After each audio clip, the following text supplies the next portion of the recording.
It's Freddie, isn't it? That Freddie company.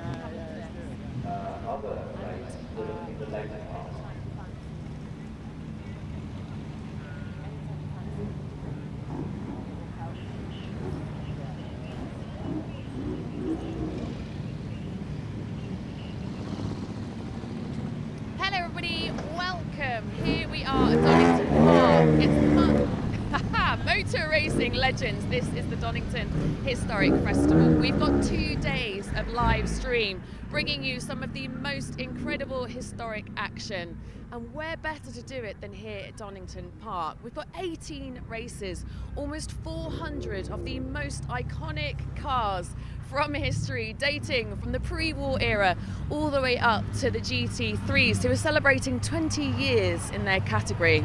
And like I say, where better to do it than here at Donington Park? It's one of the oldest circuits in the UK, and it is a firm favourite with our drivers. It's fast, it's flowing, and it most definitely demands kahunas of steel, particularly behind the wheel of some of these cars. I'm hoping our ladies and gents are ready for a great day. What really sets this event apart, as you can tell, you can get up close and personal with some of the most incredible historic machines. Our fans and spectators can walk around. It's like a wonderful open museum. They can see some of the most legendary drivers in the history of motorsport. And it's not just about track action. We've got car clubs, we've got demonstrations, we've got some iconic Formula One machinery, we've got live music. The atmosphere, the energy down here is absolutely incredible. So, wherever you are watching from, sit back, enjoy the live stream. We're live all day today and all day tomorrow. And let's take a little look at the timetable now and see what we've got coming up.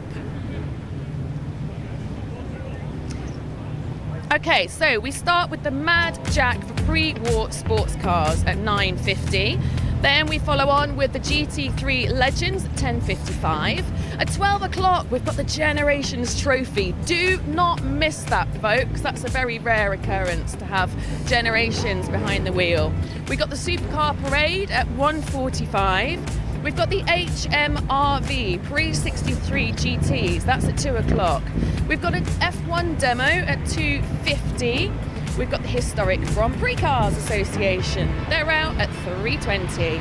All being well, at 4 o'clock, we've got the Historic Touring Car Challenge, and then at 4:55, we close off the day with the Royal Automobile Club Pall Mall Cup. What an incredible day of racing this is going to be. And we start here with the pre-war machines. I'm down in the assembly area. Very shortly, I'm going to be heading down and having a little chat to some of the drivers. This is where it all starts, back in the pre-war era, the origins of motor racing. And as you can see, we're running on true form cars. It's where it began. It's the 20s and 30s. These cars run in road-going trim. Let's head down here a little bit, Freddie. Wings, lights, even pump fuel, and they demand total respect. They're physical. They are demanding, particularly around a circuit like Donington. Yesterday, I had a catch-up with Sue Derbyshire to see what she thinks about her car, and I tell you what, she's starting P8 today. Check this out. Someone I've been very excited to speak to this weekend is this lady here, Sue Derbyshire, who is going to be, I was going to say pedaling, but I have a feeling it's going to be even harder than that. This beautiful Morgan around Donington. Tell us a little bit more about this car. Okay, it's a 1929 Super Aero, it's called, made by the Morgan factory in Malvern. It has a Jap engine, V-twin engine, and the most characteristic feature is it obviously only has 3 wheels. So handling is actually really, really good. No. Honestly, I kid you not, it handles like a dream. So as long as you keep the front end pointing in the right direction, the back will follow, mostly. So the other main feature of the car is that it only has 2 gears. Okay. So it drives on the single rear wheel through a prop shaft down the body, and then transfers the drive. So we've got 2 chains, so each chain is a gear. Wow. So the chains are circulating all the time, but you're either in one gear or the other. So that whilst both chains are circulating, only one is working at any one time. So round here we're probably struggling a bit with a 2-speeder because we have to gear bottom gear so high. Although the rolling start is a big help to us, a standing start would be difficult. But that's kind of it. It produces something in the region of 80 to 90 horsepower. And I love it. I absolutely love it. I am not surprised. And what sort of top speed are you going to be anticipating here? It should do about 110 down the back straight, really. Are you mental? Probably. It's all part of it, isn't it? It is. But it's just a bit of ash frame and body steel. It's quite a heavy car for its size because the body is steel rather than aluminium. Engine is all cast iron, so very heavy engine. Bevel box is bronze, so lots of heavy bits. So it's not as light as you might think it is. But it still produces a lot of torque and goes like stink. Incredible. And you're actually basically doing it on bicycle tyres. I can confirm she's 100% bonkers. Have a great weekend. Thank you very much. I tell you what, that Morgan is an absolute beaut, and Sue Derbyshire was such a character. I look forward to seeing how she gets on. But joining me now is Rob Beebe, who starts the Prix Wars on pole position in his beautiful Fraser Nash. Right, talk me through qualifying. That can't have been easy. No, well, in fairness, the car ran beautifully. We've done a small modification to go to smaller carburetors, which has felt like it made it faster, and it handles beautifully. And it was relatively easy for me. I'm the slow driver, and my son then took it over and went instantly faster than I'd gone in 5 laps. So getting pole actually is a fantastic result, but I've no doubt that Rudy is sandbagging in the Alvis, and he'll be straight past us fairly quickly. Okay, that's quite good to know. I was intrigued by the fact that he's starting in P3. Yeah, he's sandbagging. Yeah, all right. I love the gentleman camaraderie that you have between you all. Yeah. Tell me how much it is about driving using your instinct behind the wheels of these cars compared to a more modern car. Well, certainly with the Nash, it's got a solid rear axle, it's chain drive, so it's like a go-kart, so it slides for fun. In truth, it's a sort of license to show off, really. Yeah. But it is all fingertip, seat of your pants, feel, throttle pedal, and it slides a lot.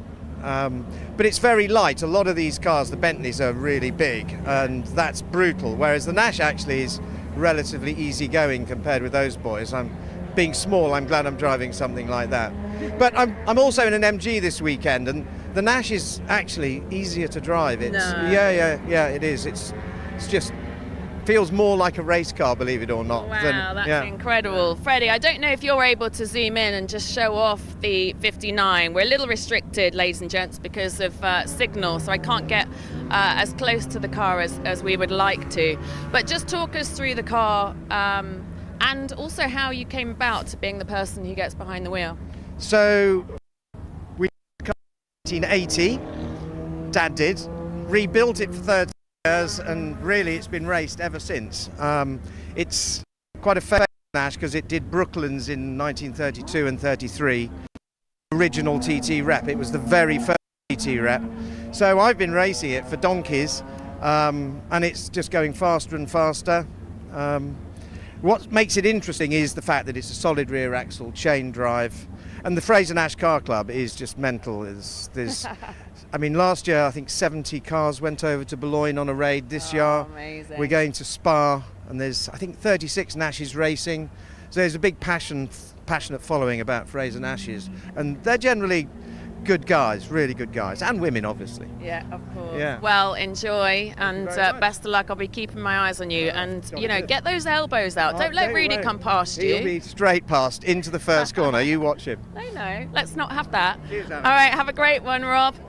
Okay, let's have a little chat. I'm hoping we can, well, see. All right, might as well come here to himself. We've just heard from Rob Beebe, who's very unimpressed with you. He said that you shouldn't be starting in P3. What's going on? Talk us through qualifying. Oh, I just took an easy ride, scrubbing the tires in, and yeah, but he was quick actually. He was really quick. So let's see. Maybe we'll have a great battle. Yeah, you're making it sound like qualifying was, just going out for a little walk in the park, and then you'll put your foot down in the race and go round everyone then, yeah? I think that's what you should do. No, I'm just enjoying this. And it's a great field of great cars, great drivers. I'm always enjoying the pre-war races. Tell us a little bit more about this beautiful lady. Well, it's an Elvis Firefly, born as a closed car. But at the time, you were buying a rolling chassis, you went to a coach builder and someone put a body on it. So this is what it is today. It has a 4.3 engine, Elvis engine, and a Silvercrest gearbox. So everything is Elvis. It's a special, of course, yeah.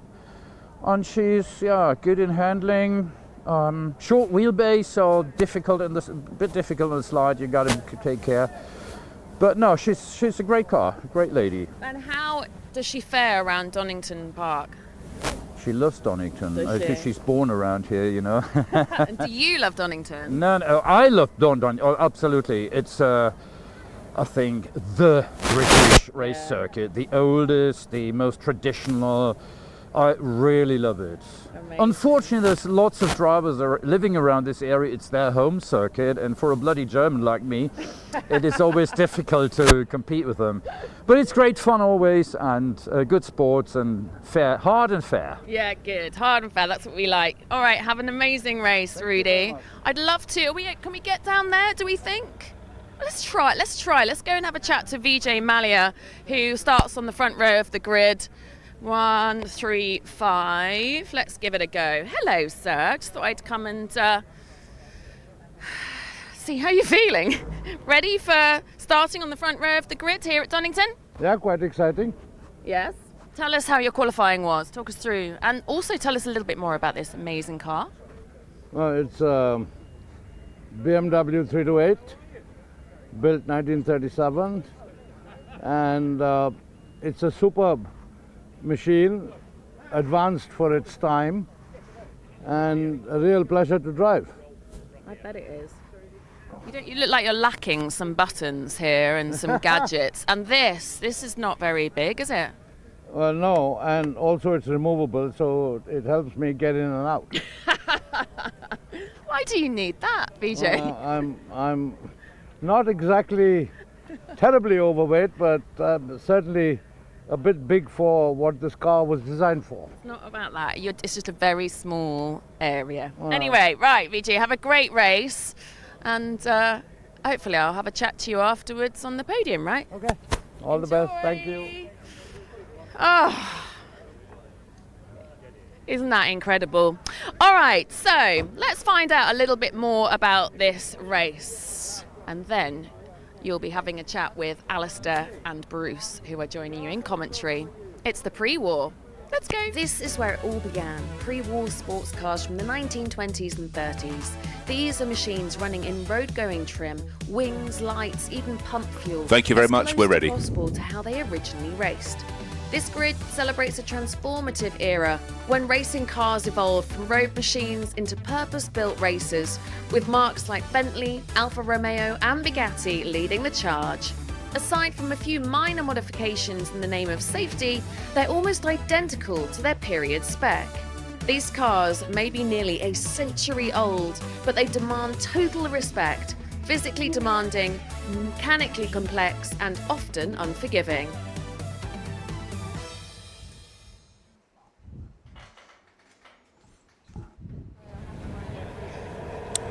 Oh, very good morning to everybody, and a fantastic job by Alex Legee down in the paddock, and just looking at the diversity of machinery around and about, and the descriptions from Sue Derbyshire of her magnificent little Morgan. This is a real smorgasbord of cars.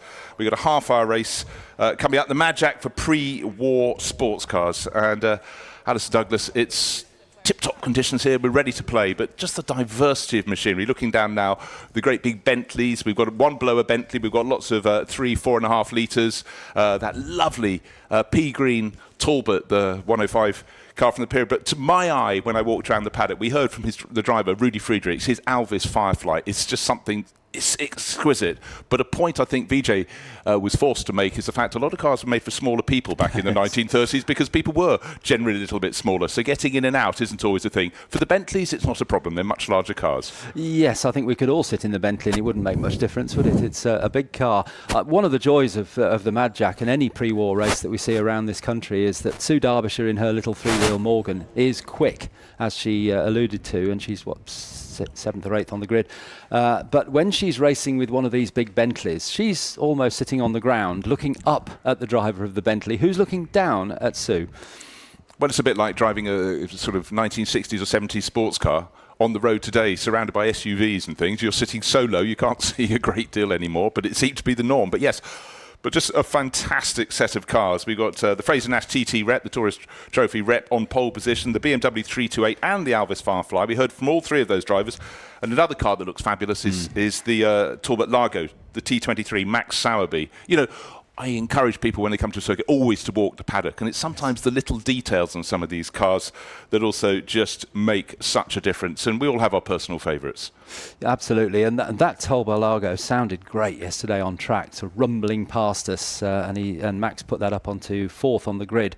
Just briefly, if you don't know what Mad Jack means, it's named in honour of Richard Shuttleworth, known as Mad Jack Shuttleworth, who won the very first Donington Grand Prix here in 1935. So that shows you how long racing has been taking place at Donington, although there was a big gap in racing up until Tom Wheatcroft rebuilt the circuit. But that's why it's called Mad Jack.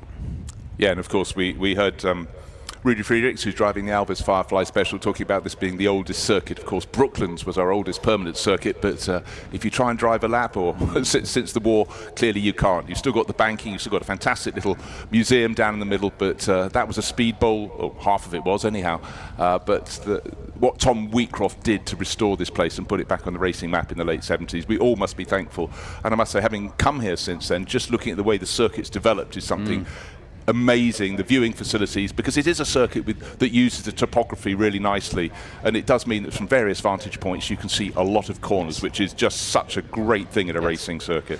If somebody asked me which circuit in the UK should I go to spectate for my first ever race meeting, I think it would be a toss-up between Donington and Brands Hatch perhaps, and they've both got common things about them, and that is there's changes in gradient, there's corners that you can see in the distance.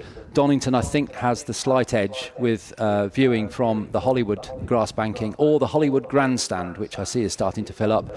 Absolutely magnificent view from up there, virtually the whole circuit. Well, it is. If you're on the top row of that grandstand, you can see all the way up to McLean's and then Coppice, which is the highest point on the circuit, effectively 3/4 away around the lap. But the sweep down from the right middle of your screen, the background is the Hollywood grandstand, and you come the wonderful sweep down through the Craner curves. Good to see catering facilities. Then up the slope, you climb through Schwantz curve. But just that shot in itself encapsulates the flow and the twist and the gradient change of Donington Park. No wonder it's so popular for cars, for bikes, but I think particularly for historics, it's got that wonderful flow that you can have. And then the run back down to the chicane, and then onto the start-finish straight, started all over again. And also, it's a relatively wide circuit, so when you run down to Redgate, the first corner on the opening lap, there is space. And then as you go in subsequent laps, you've got more choice of lines to take around the corner. But great flow, but also all that history. And when you come in the morning, according to the car park they put you in, you can go on the old loop that was here in the 1930s, and all those images of the Auto Unions against the Mercedes, the Silver Arrows, just stunning everybody. And then, of course, hostilities followed and the whole scene changed. But the paddock absolutely rammed with cars. and all the cars are kept in groups in the paddock. So you've got the historic touring cars in one line of covered awnings, and so on and so forth. And we've also got the cars from the Historic Grand Prix Car Association. But right now it's all about the cars from the Mad Jack pre-war sports cars. And bear in mind, a lot of the races they did were also still on longer distance road circuits as well. So you didn't need to be the super refined race cars that get knocked out of line if they hit a bump of more than 2 millimeters. Yeah, and some of these cars would have done Le Mans 24 hours, and the circuit then was not as smooth as it is these days. It certainly didn't have chicanes on the Mulsanne Straight, but it was, in the early years, it was just a dirt track, really, and they had to be really strong cars that could last through that 24 hours. And of course the manufacturers used it to sell cars. And you mentioned earlier the car on pole position, which is a Fraser-Nash TT replica. You might think, oh yeah, that's been built in the last 10 years or so, it's a replica of the car. No, it was built in period as a replica, because Fraser-Nash built a car, designed it specially for the Tourist Trophy, which took place in Northern Ireland at the Ards road circuit. They then advertised the fact they'd won it or whatever they'd done, and they'd sell cars, and people would say, I'd like one like that. So they'd build a replica of their race car, and the BBs got that onto pole position. So it was very much an advertising opportunity for the manufacturers. No, exactly. And the things that spun off the course, they had to sell cars to keep going and to advance things. But for Bentley, they came about it seemingly from a different angle. And in fact, W. Bentley never really wanted to go racing, did he, in the first place? But he was so coerced into doing it. And then, oh my word, we seem to keep winning Le Mans. That was an amazing calling card. Yes. And it was remarkably straight. You know, was it 2003, I think it was, when Bentley took victory again after that mere gap of the 1930s to then, was it a Bentley, was it not? You know, there's a bit of horse trading in that. But the outpouring of love for Bentley again, it reignited. Then they went GT racing across Europe. In fact, with the GT3 now being a historic racing series, more of that later, the Bentley Continental was almost one of the most popular cars in a GT3 paddock. So I expect to see some of those in the years ahead coming to play in the next iteration of GT3s that come in. Well, when you talk about the Bentley win for 2003, we've got Guy Smith here today, or tomorrow, I think, racing. I don't think he's got a car today, but tomorrow certainly he's racing. Guy Smith was one of the team of three that drove that fabulous Bentley to Le Mans victory in 2003. And apart from it being, yes, you can argue whether it was a real Bentley or not, I believe it was. Because there was quite a lot different about that car that had been developed by the team. But it's just, the car is the most gorgeous machine. So if you get a chance to see one of that style of Bentley, then certainly take it. Right, racing is about to get underway. It's Bruce Jones and Alistair Douglas up in the commentary box on a beautiful sunny morning. We'll take the sun while it comes. We don't expect it to stretch through the rest of the weekend, but the last few days have felt more like summer than spring here at Donington Park. So this is the first race of the day. We already had 3 races on Friday afternoon, but this is the Motor Racing Legends Mad Jack for pre-war sports cars, and we have a grid of about 21 cars, I think, for this. And just running down the makes at the top, we're going to have on pole position is the number 59, a Fraser-Nash, with the BBs, Rob and Josh, Vijay Mallya and Pat Blakeney-Edwards will be in the BMW 328 alongside then Rudy Friedrich. He'll be going solo in this event in his Alvis Firefly Special. Max Sowerby will be in the Talbot Largo, that's 4th on the grid. 5th on the grid will be the Morleys in their Bentley 3.5, a similar car to the Fox Lewis combination in 6th on the grid. So the car's halfway around the opening lap. Steve Derbyshire, we heard from, still starts 7th in a Morgan alongside Blakemore and Boreham in an Aston Martin Speed. A couple of Aston Martins in this event. So the Hyundai taking them around. Joseph Rettenmeyer, brilliant sounding Maserati 8C3000. Paul Pocciol with another of those Bentley 3.5s. Next up is Nigel Dowding in Riley 9 Brooklands. That's another one of the cars designed specifically for a circuit. And then Stuart Morley in the wonderful Bentley Blower. Blower means it's got the supercharger hanging out at the front. And then we go back to 13th place for Edward Bradley in his very, very original Aston Martin Ulster. And Richard Hudson in another of the Bentley 3 litres with a 4.5 litre engine fitted. 15th place goes to Richard Iliff in the Riley Kestrel Sports, and next to him 16 Tom Rawlings in the Talbot 105 team car, very successful car in period. And then we've got Jonathan Lupton in the very, very original Aston Martin team car. It's known as LM4. Very original in 17th place, and 18th Alan Brown in the Invicta low chassis. And then it's 19 Stefan Rettenmeier in his Bugatti Type 35B, and in 20th place is Duncan and George Wiltshire in the Bentley. And bringing up the rear of the grid, Charlie Goddard in the Aston Martin.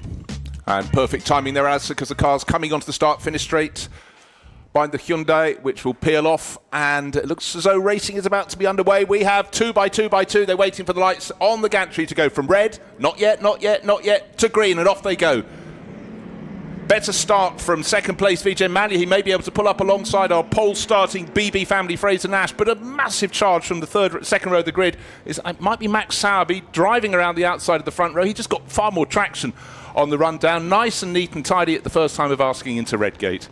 And I think it was the Rudy Friedrichs car that got through on the inside into second, or maybe even into the lead now. So Rudy made a great start.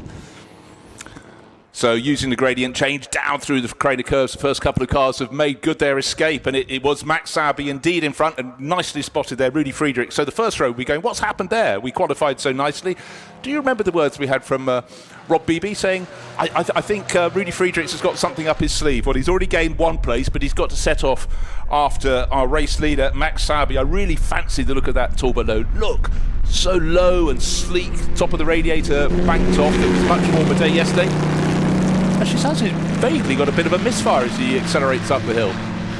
Up to Coppice, top of the circuit, the highest point, and through on the inside goes Rudy Friedrichs. Lovely move there. So Rudy Friedrichs takes the lead going into Coppice towards the end of the first lap. Now down onto the very long, what we call the exhibition straight, which brings them back to the chicane for starting another lap. So this is a good overtaking opportunity here into the chicane, hard on the brakes. Obviously these cars, Bruce, haven't got as good brakes as some of the ones we're going to see later on, but they're still trying to get the car as late as possible onto the brakes. And we're looking there at the Clive Morley, James Morley, Bentley 3, 4.5 in 5th place.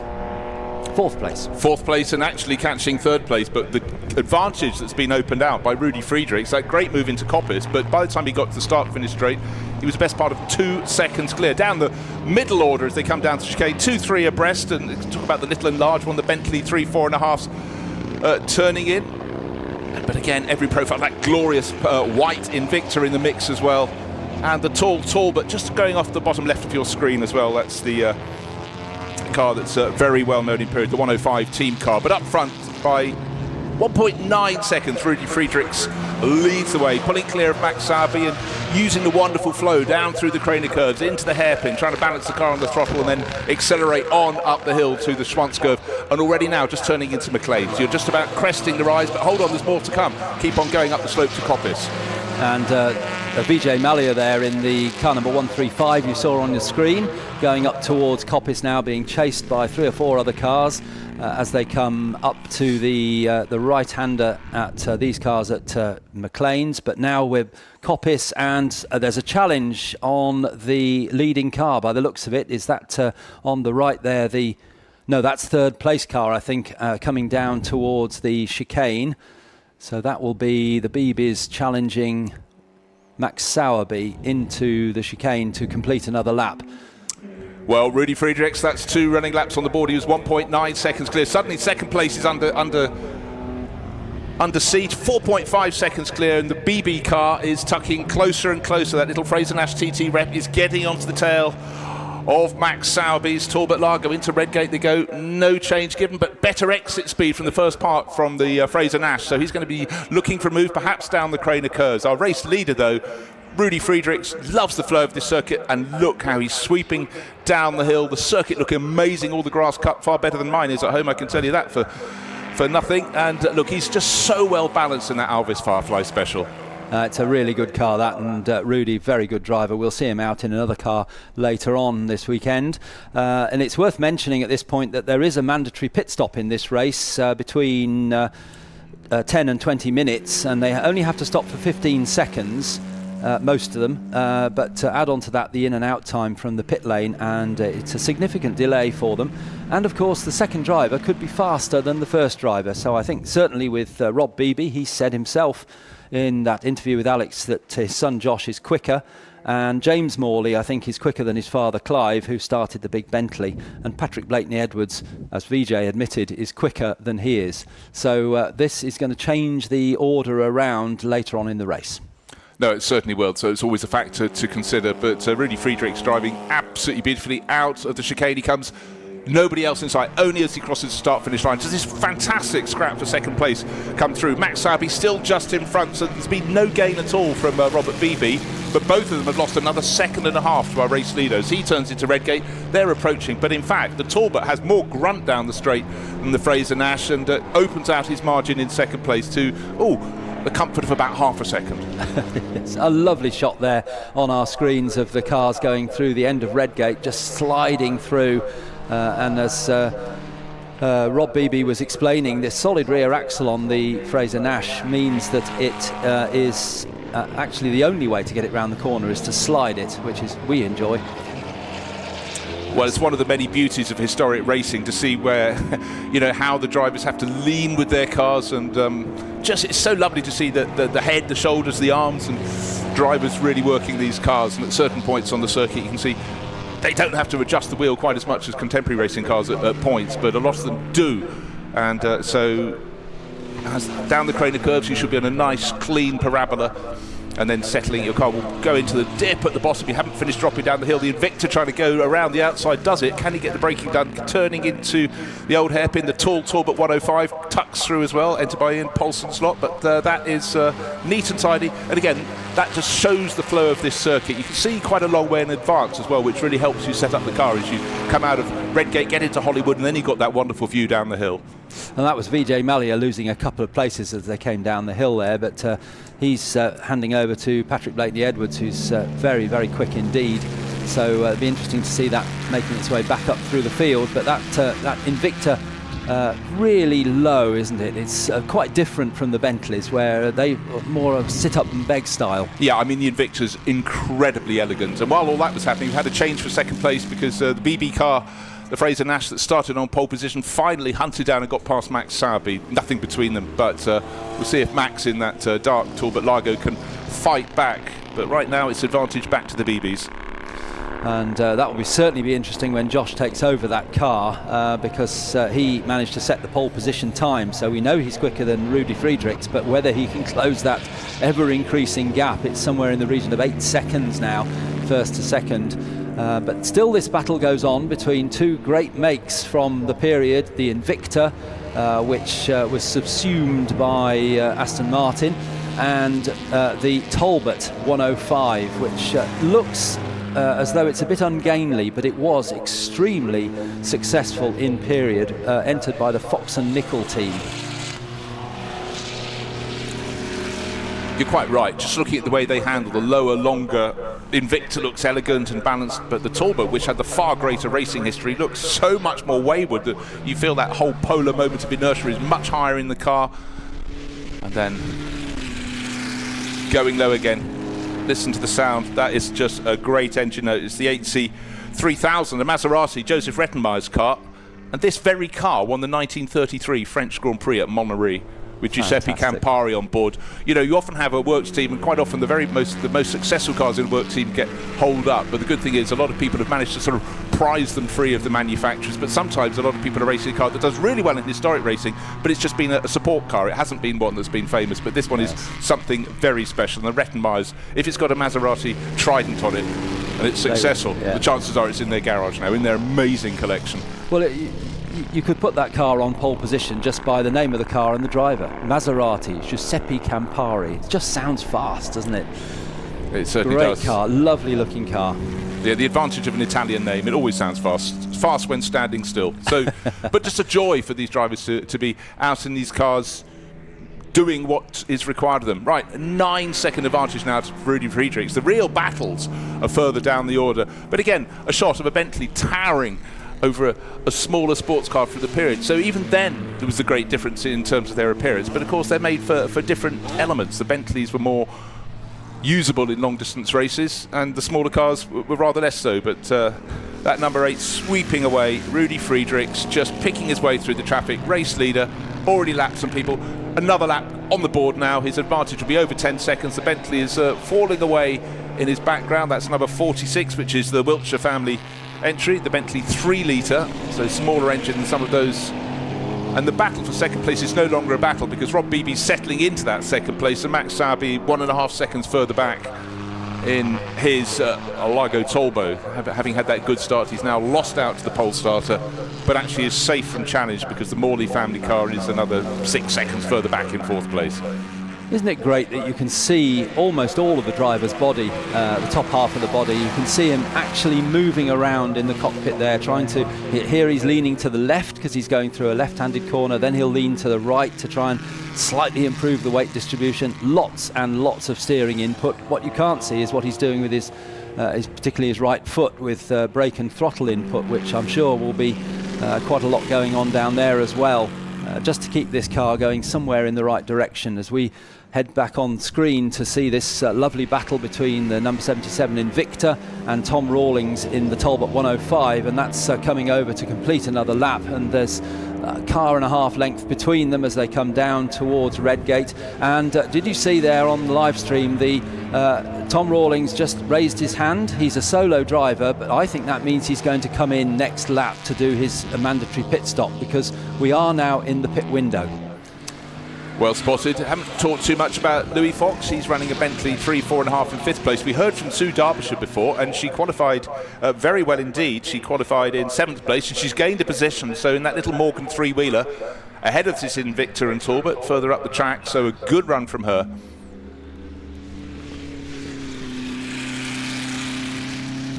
But nobody seems to have an answer at the moment to Rudy Friedrichs. Brilliant start from him.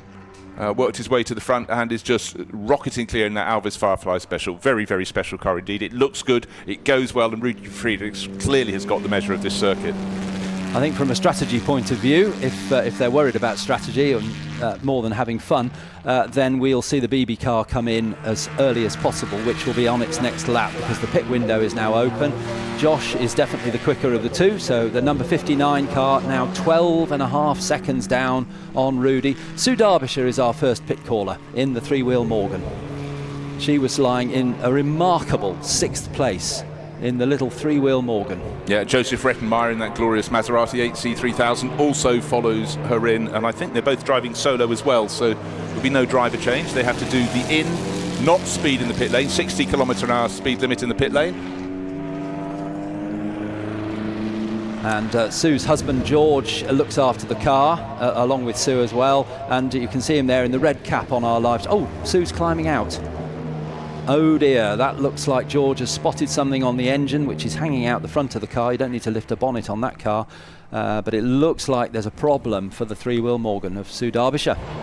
Well, there doesn't appear to be one which is on the track to be running very comfortably in 6th place, but they had so much of that experience of that car, and that is a big shame. The 8C Maserati gets going all over again, coming out to the bottom of your screen. But as you can see on the graphics, 12 seconds is the margin that Rudy Friedrichs in the Alvis Firefly Special has in the lead of this race over the BB family, Fraser Nash, the TT rep that started on pole. Into the pit lane, which we haven't got on screen, but mentioned the Bugatti Type 35, which is Stefan Rettenmeyer is driving, one of the most successful Grand Prix cars of the period. Just see it on our live stream now, the light blue car, traditional French blue colours. One of the brilliant cars of its era, the Type 35B Bugatti. Unbelievably prolific as well. You know, as they fused into the latter models, more than 630 of them were built, and they won more than 1,000 races. Bear in mind, in period, of course, but basically any resort, European seaside resort wanted to get people to stay in its hotels, go to their casinos, they'd create races, and prize money, or start money, and prize money was very much the draw. So a lot of people raced in places you wouldn't even think had circuits, but Bugatti, a lot of people loved them just the way they looked, but also they were so good, whether the circuit was wide open and fast, or more likely most of them quite tight and twisty. But the Bugattis, well, they absolutely hit the winning formula. And the BBs have done their pit stop, so it'll be Josh Beebe on board now, number 59, back out on track again. Obviously, during this pit stop period, there's a bit of a mixed up order, but it'll all settle down again when everybody's done their stops. But now we need to watch the lap times of car number 59 and comparison to the leader, Rudy Friedrichs, number 8. Yeah, but we know as soon as Friedrichs gets back out, we know the pace he can run at. He's shown us exemplary form, but yes, the chase should be on, just as we like it. That's a wonderful thing in a two-driver race, but not everybody, just worth pointing out, is going to be having a two-driver combination. Lewis Fox continues on his way, third overall at the moment, but of course we have to wait until all the pit stops are done and see where everyone slots back in together.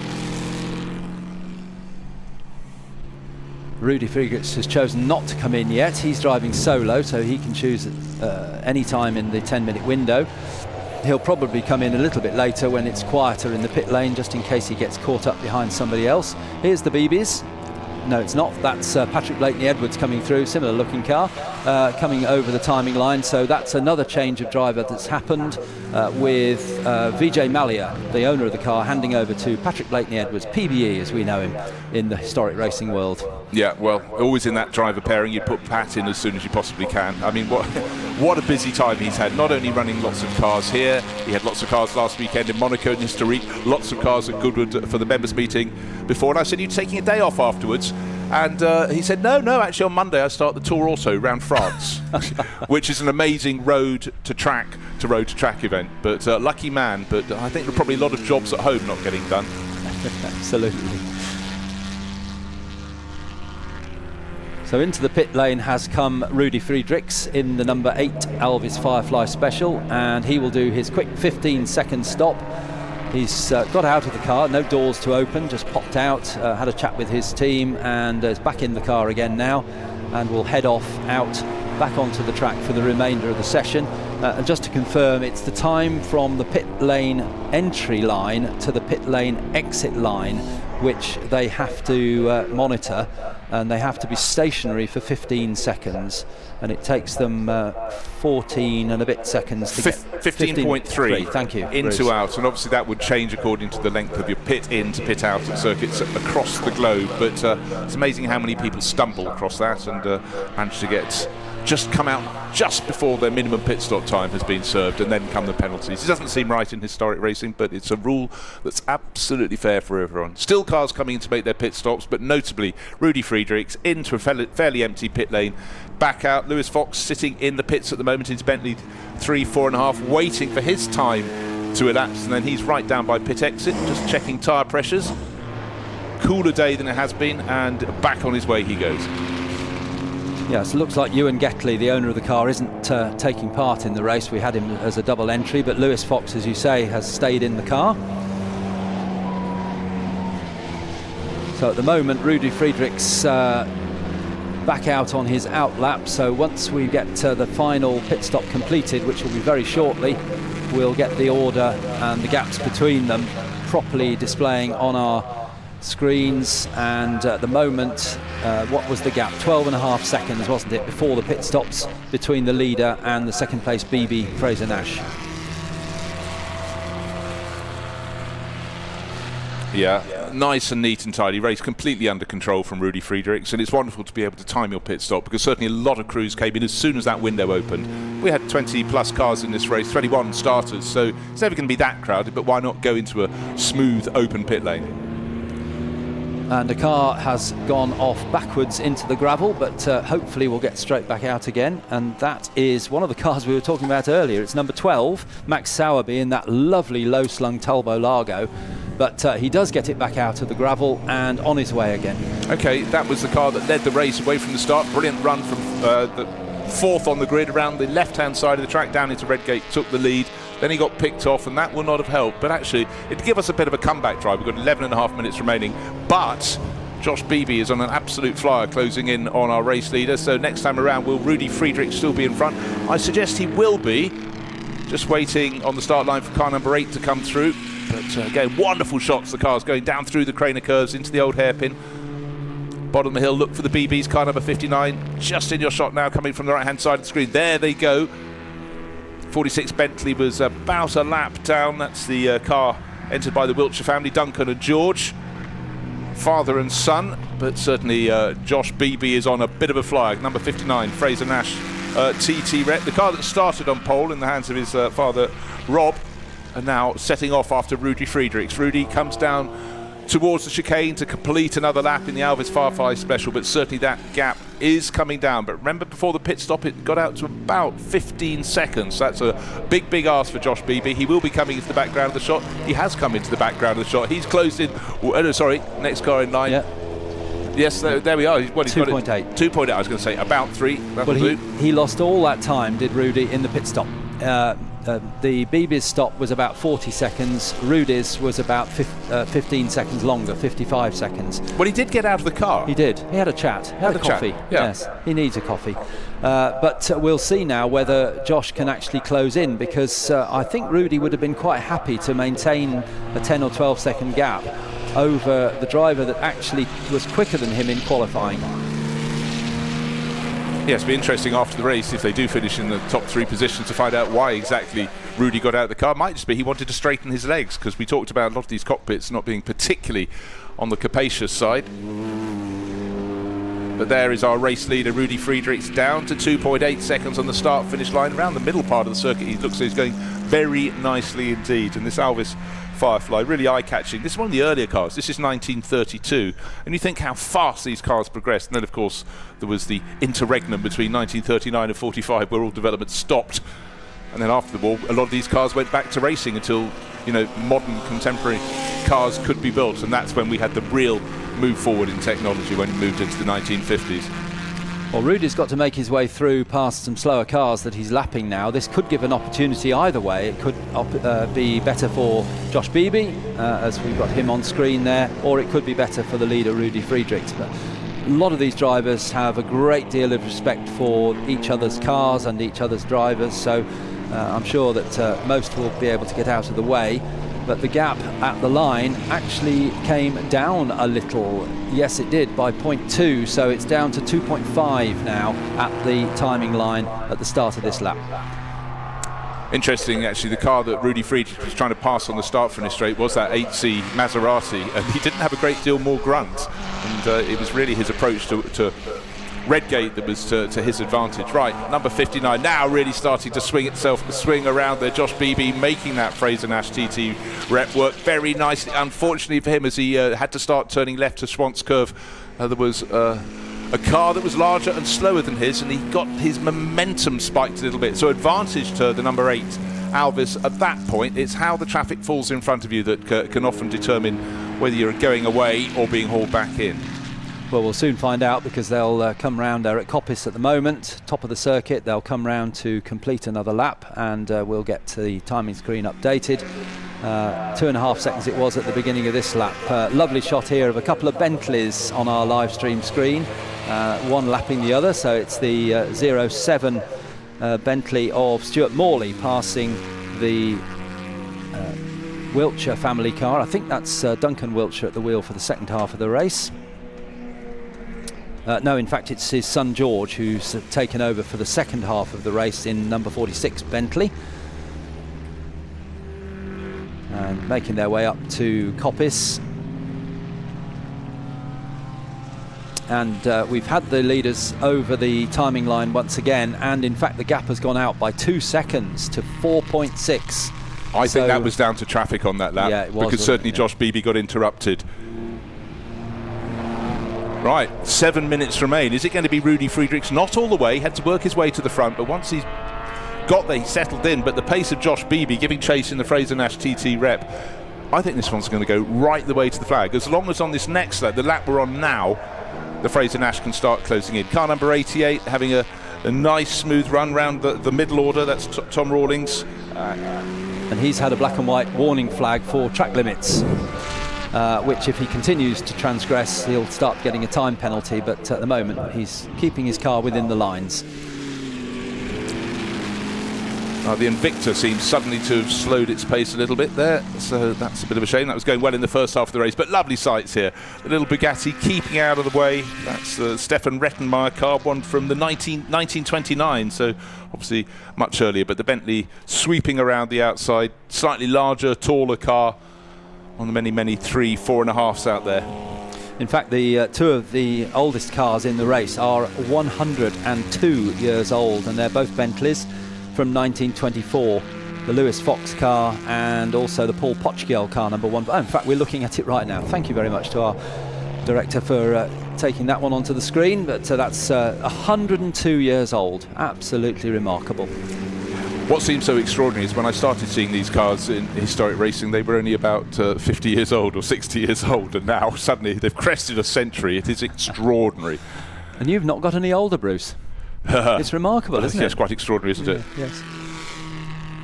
Nice little battle here between a couple of Bentleys, and looks like is that O'Reilly there on the right hand side, just the driver just raising his hand. As I say, great respect between these drivers. That looks like Lewis Fox. Yes, it is, number 99 with the yellow and green helmet. It's Lewis Fox, and he's running in 4th place in that Bentley, and he's chasing after Max Sowerby in that lovely Talbot Largo, which had that quick spin at the chicane. Indeed, a real setback, but in fact Lewis Fox is now in front, and Max Sowerby has fallen down and got to come across the line in 5th place. So he lost 2 positions and probably about, I don't know, 10 to 15 seconds, more likely 15 at the final corner of the lap, the chicane. He turned right, he didn't quite turn left enough to get onto the start straight, but he has recovered, and his pace may be enough to get him back. Well, he's 2 seconds a lap faster than 2 cars ahead of him, so he's got the pace to get back into 3rd place by the end of this race. So this is the Mad Jack Prix for pre-war sports cars, and it's living up to its name. It's a great combination of cars, a masterful drive from Rudy Friedrichs. Josh Beebe giving chase to the Alvis Firefly Special, but is now 7.4 seconds down, so he gave it his best shot. But Rudy, as Father Beebe, Rob Beebe said before, seemed to be the person to beat in this race. He's worked his way to the front. Had a slightly longer pit stops than his rivals, but maybe he felt he had the pace, didn't have to worry. But he's just having such an amazing run. Car number 8 in control, 4 minutes remain in this race. Others giving chase, car number 9, that's the Hudson car, that's further down the order, in fact in 18th place, 2 laps down, but that's been having a good scrap. And that's what it's all about. It's not all about fighting for the lead, it's about having someone with a car of similar performance and seeing how much of a great race you can have between you. And somebody that is making his way up, as I predicted once the second driver took over, is Patrick Blakeney-Edwards, PBE in Vijay Mallya's lovely BMW number 135. He's now up into 7th place. Took another slot last time around. His next target is Josef Rettenmeier in the Maserati in 6th place, number 38. It was only 3.5 seconds behind Josef, and he's going quite a bit a lap quicker. In fact, around about 3.5 to 4 seconds a lap quicker. So we should see that change happen before the end of the race, but I don't think he'll get much further because the next gap is much larger to Max Sowerby. Our race leader, Rudy Friedrichs, is not just cruising to victory. Last lap, he did his fastest lap of the race. A bit of traffic interrupted this one. Down to Redgate he comes. He's got another Bentley to pick off in front of him. Just turning in now, that little low Alvis Firefly Special. Car number 8, again, taking several chunks because Redgate is effectively 2 corners in one. Then you start to come down the slope through Hollywood and then down to the world famous Craner curves, but driven beautifully, must be said. Car number 29 is Richard Iliff. We talked about the little Riley, that's the Kestrel Sports, again similar sort of size to the Alvis Firefly Special. Don't you think cars had much better names back in the 1920s and 30s? Yes, they did. There are 1 or 2 you think, really, would you go into the dealership and buy one of those? But they loved the names, didn't they, in the old days? Well, Pat Blakeney-Edwards has gained another position, so the car that was started, the BMW 328, started by Vijay Mallya, gains another place. I sensed the Invicta was slowing, and unfortunately that has just peeled off the circuit. One of my favourite looking cars, the low chassis, Adam Brown, Harvey McBrien, car number 77, no longer in the running.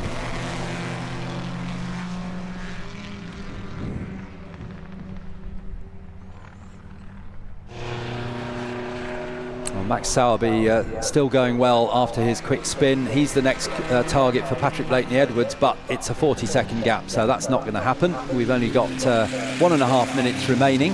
Actually, Max Sowerby, since that spin, has not been running well. His pace has really fallen off. His last lap was 9 seconds down on his best lap in this race. I just sort of sense maybe he's having a problem on the down changes. That might have caught him out and have him spinning off into the gravel at the final corner a handful of laps ago, but he's falling away, and in fact the car in front's going better and better. The Morley family number 6 Bentley one of the 3, 4.5s. Yeah, that's going at far better pace. In fact, catching third place now. Patrick Blakeney-Edwards crosses the timing line to complete another lap, and the gap has come down. It's 32 seconds now, so you're quite right. Max Sowerby is way off his best pace, but it's still 32 seconds to close and only 50 seconds to go. And we've had Rudy through and a big sideways and a spin, but got it back. Well done. Round of applause from the grandstand for the number 177. It was 177, and that's Robert Blakemore, Simon Boreham, who was the driver of that. That's Simon Boreham who got that all collected up eventually.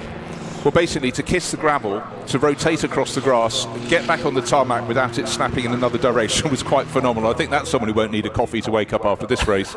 That was a full-on quadruple caffeine hit, I think, there, but well saved. And that Aston Martin speed model, quite a long car as well, which wouldn't have helped in getting its balance down. So, one driver not having any problems at all. He's 11 seconds clear. Is Rudy Friedrichs picking off another lap. The checkered flag is waved. He just managed to get there before the end of the race, and his margin, well, even if he's backed off as the chasing BB family car Josh comes out, accelerates away, might have actually fallen under 10 seconds when he crosses the line, 11.3 seconds. So pole position did not yield victory. The BB family didn't think it would. They said that Rudy Friedrichs' Alvis Firefly special was sandbagging, whatever that means, but anyhow, did it very well indeed. So victory was indeed the Alvis driver, waiting for Lewis Fox to come through in third place. Such has been the margin of advantage ahead of that number 99. Bentley still waiting for it to come through. Those first two cars got so far clear. Max Sowerby should have been up there with them, but clearly having some form of problem that's slowed his pace. So waiting for third place to be completed. Gosh, it's amazing how much those first two cars had pulled clear, but also bear in mind that Rudy Friedrich seemed to have a bit of a leisurely pit stop, which cost him, did you reckon, about 15 seconds over the chasing BB Fraser Nash? Such was the margin. And car 177, which was the Simon Boreham-driven speed model, much better line through the chicane last lap. And third place is now being clinched. What's the margin? Well, I tell you, it was under a second between third and fourth. And they were with Lewis Fox just taking it. He's a minute down on the race leader, but ahead of the Morley family car, 0.9 of a second down. But for Rudy Friedrichs, coasting it back in, car number 8, driven beautifully, absolutely on top of this car on a circuit he loves. Neat adjustments to the wheel. And there it is, acknowledging the checkered flag like nobody else in sight. So job very, very well done. And great to see this array of cars in the Mad Jack for pre-war sports cars. And we're going to move up through the years and move through the gears through the remainder of today. First of 3 days of racing. It's the second of 3 days of racing here at Donington Park. We had 3 races yesterday afternoon. Whole host more to look at, and we've got GT3 Legends out on the track next. They've just become cars that have fallen into the catch-all of historic racing, but job very, very well done. But Rudy Friedrichs made Alvis take victory, Fraser Nash in second place thanks to the BBs, and Lewis Fox, best of the Bentleys, in third place overall, chased by the number 6 Bentley of the Morley family. They had a good scrap, and that's what it's all about.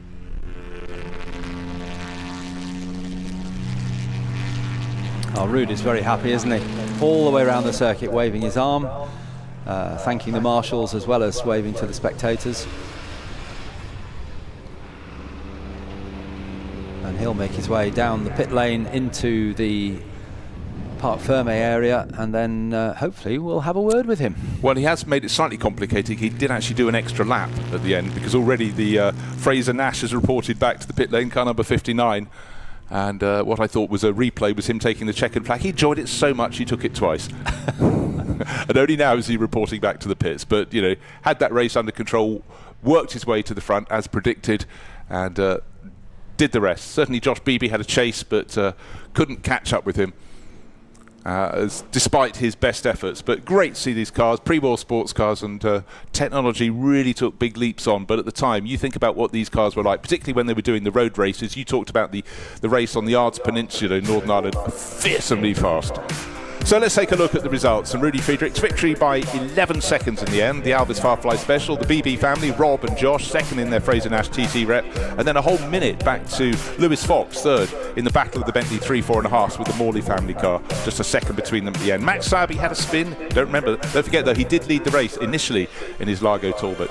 And then Vijay Mallya with Pat Bentley Edwards, their BMW 328, the first of the lap cars, rising all the time. A few more laps wouldn't have hurt. And then great sounding Maserati 8C 3000 of Joseph Rettenmauer, Paul Pochchiol, another of the Bentleys, and the Blakemore Borum car, the Aston Martin Speed model, had a bit of a moment, and bringing up the rear of the top 10. The Rawlings Talbot 105 team car had a great race in the middle order. As soon as he's cleared, I can get that lens swapped and I can... So as the cars come through the arch into Parc Fermé, already we're working on towards what follows. But for Rudy Friedrichs, what a fantastic run. A run he had. Number 6 Bentley coming in, so the Morley family taking 4th place. 99, that was 3rd place for Lewis Fox. In he comes, and the podium here is actually in the paddock side of the pit buildings. They're in Parc Fermé, and then immediately in front of where the drivers come in is the podium. So it's quite nice for the drivers to have that podium ceremony down there. Alex Legui is going to be waiting for the drivers to come in. She's got the car that was 2nd, that's car number 59, and then waiting for our super keen race winner, Rudy Friedrichs, with that extra lap. So let's go down to Alex in Parc Fermé. What a way to start the day. Almost 100 years of motorsport came through. Oh, he's in. Well, do you know what? When we were down in the assembly area talking to Rudy Friedrichs, it sounded very much like he had a bit of a jolly yesterday in qualifying. And here he is. He took the win. He also did 2 laps cool down, which I'm not at all surprised about, because the rear brake is blocked on the last lap, so he's got stuck. That's why it's so hot. That makes a lot of sense, especially as you. Well, I mean, I don't know why, seeing as you obviously didn't use your brakes. 11 seconds ahead, Rudy. Yeah. What an achievement! What an achievement! Yeah, I'm really happy. How much of that race was about managing this beauty, or how much of it was about pushing? Well, it was 100% about managing this beast. Really, it's not so easy, but I'm enjoying it. No, it was a great race. I had a penalty of 15 seconds. Additionally, why? Because the car's not an HGP car, and it's very quick, so everybody wants to keep me at bay. But yeah, I'm working on it. Your incredible result. Well done, Rudy. Congratulations. Go and get ready for your podium, please. I'll see you there in a second. Do we have Josh or Rob? Rob? Hello, sir. Hi. Was this expected to be P2? This Yes, is great work. yes, it was. He was always sandbagging. It took ages to get past Max initially in the Talbot. He went very well, but then once I was past him, it was fine. And then Josh just had a bitty simple race. But there was a lot of fun for the first 4 laps having a dice with Max. But I knew he was just going to disappear off. Your pit stop was nice and neat, wasn't it? Yeah, it went very well. I think both of us were timing it, which helped. Yeah. But Josh was complaining that I didn't give him good pit boards at the ends, which is, and never happy. Where is Josh? Oh, there he is. Right. Thanks. Well done, Rob. Let's just go and have a quick word to Josh, because I think we've got time, haven't we, gang? Josh? Hello, Pat. I hear you've been complaining to your dad about the fact that he wasn't giving good enough pit boards. Oh, yeah. I mean, I just need a lap time. Or a pit board. Just anything. Just a pit board. Yeah. That's all I asked for. Okay. I don't think it's too much to ask. A good pit stop and a nice, neat race for you guys. Yeah, I mean, it was a clean pit stop, neat race. We were just trying to monitor how far Rudy was getting ahead, and when Rudy got too far ahead, it was like we just backed off because he's very fast. Yeah. And poor little car. Yeah. When you're pushing it that hard for 20 minutes or for 30 minutes, sometimes these things weren't made to last that long. But it was good. It was balanced really well. Very nicely done. Right, go and get ready for your podium. Lewis, I think, must be already round. He was P3 in his number 99. So let's head through here and then we can announce the podium. DJ. Sorry, Rob. All right.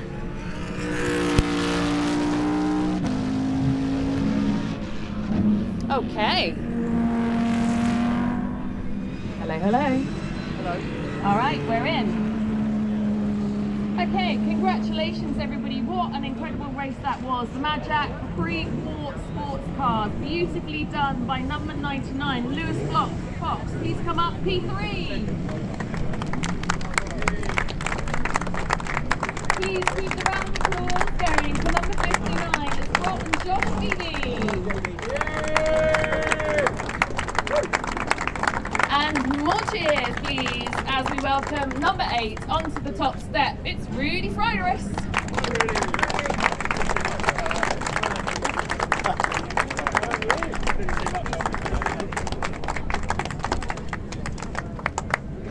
Incredible work, gents. Please grab your trophies and come together for your official photograph. One stage. Okay, we get to the top step of Huge cheers, big round of applause. What a way to start us here today at Motor Racing Legends Donington Historic Festival. Thank you, gents. Enjoy your celebrations. Thanks, Alex. Thank you, everyone. Now let's get ready for GT Legends.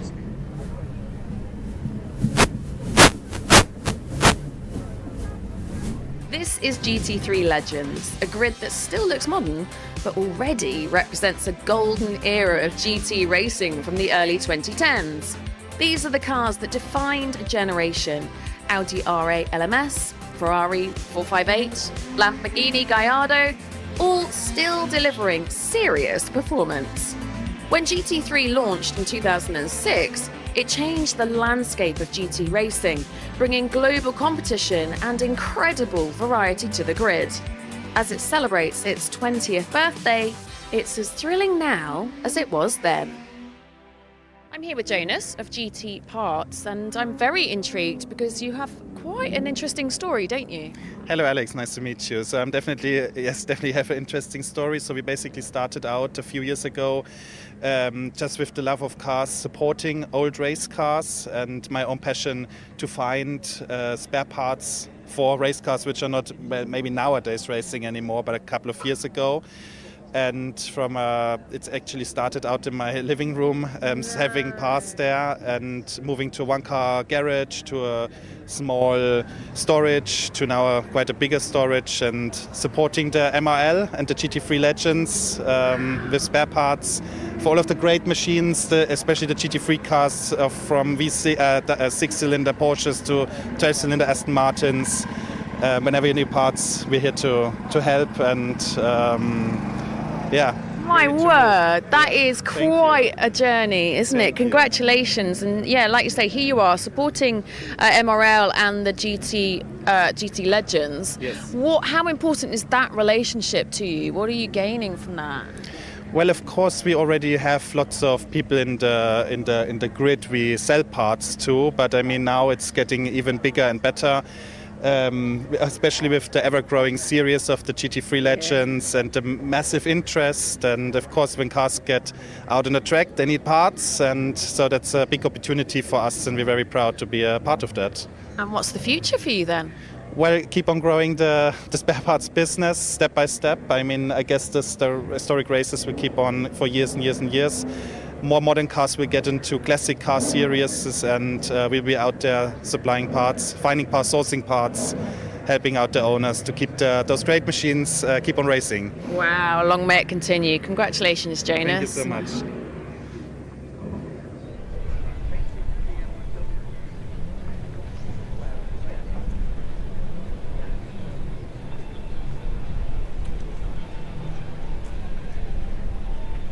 Hi, Ken. Yeah.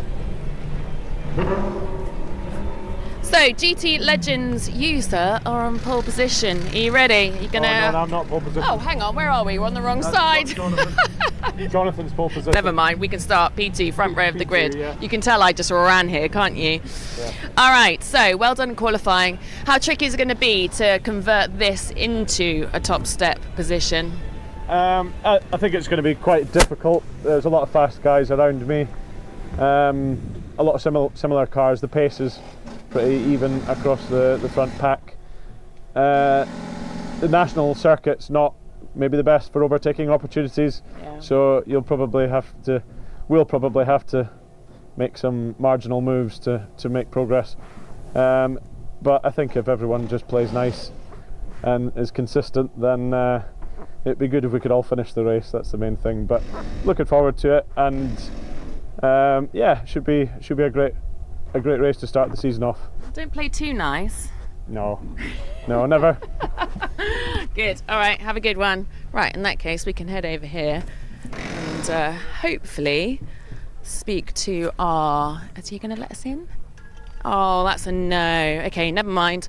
All right, so let's have a little look who we've got down here on the grid. Let's jump into P78. Danny, if you're happy to have a chat to us. Hello, sir.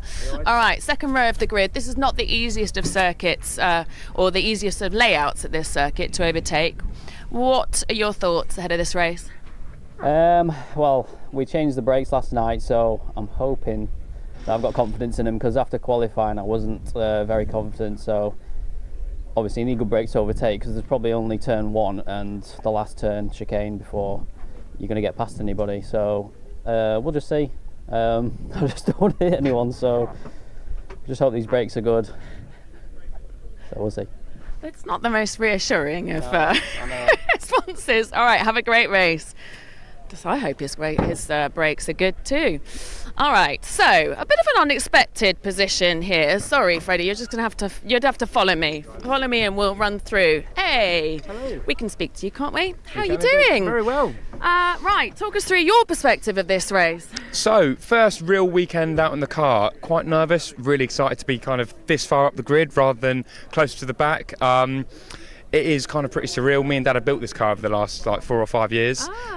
It's nice that we're not a massive team. We're just kind of dad and lad racing at the minute. So being this far up and being comfortable in the car, I think is a big improvement from last year, really. Where is Dad?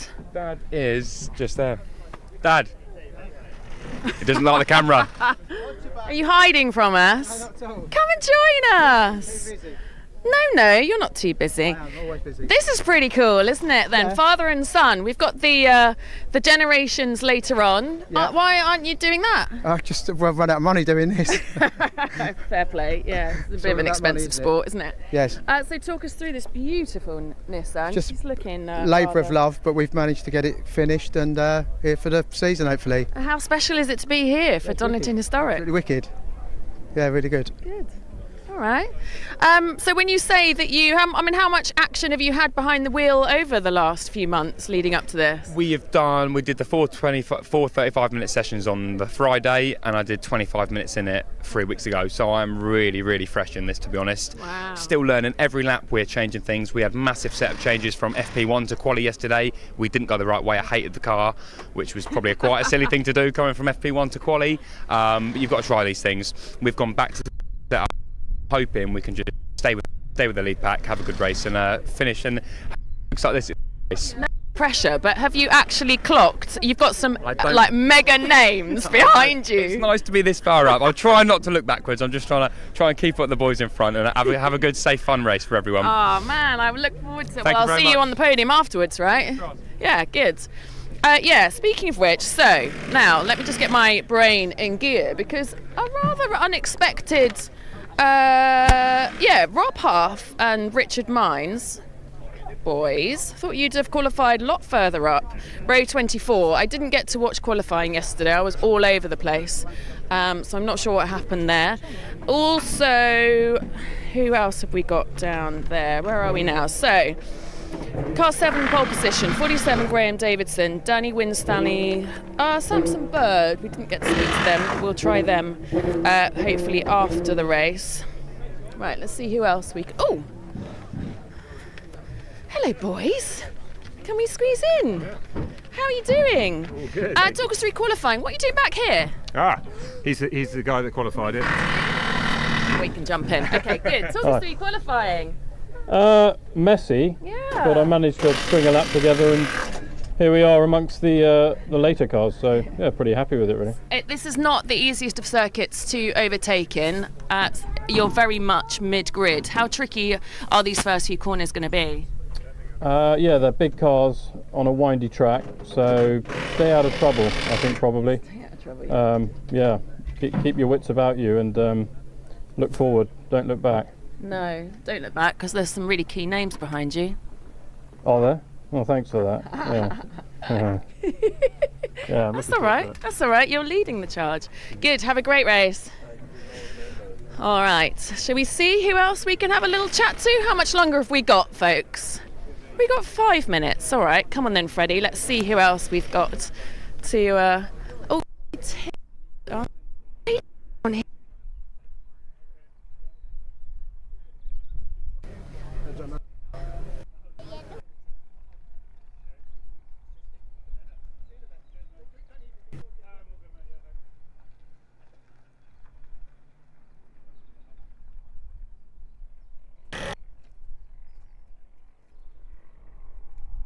Anyway.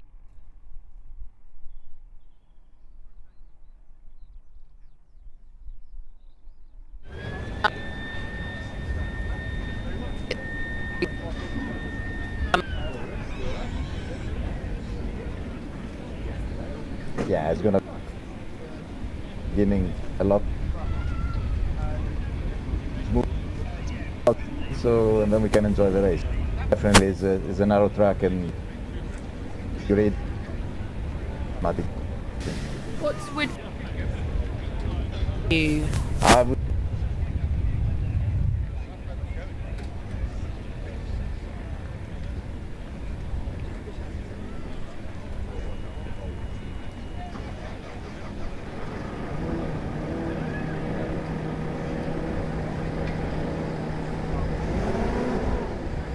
Are you up for having a chat?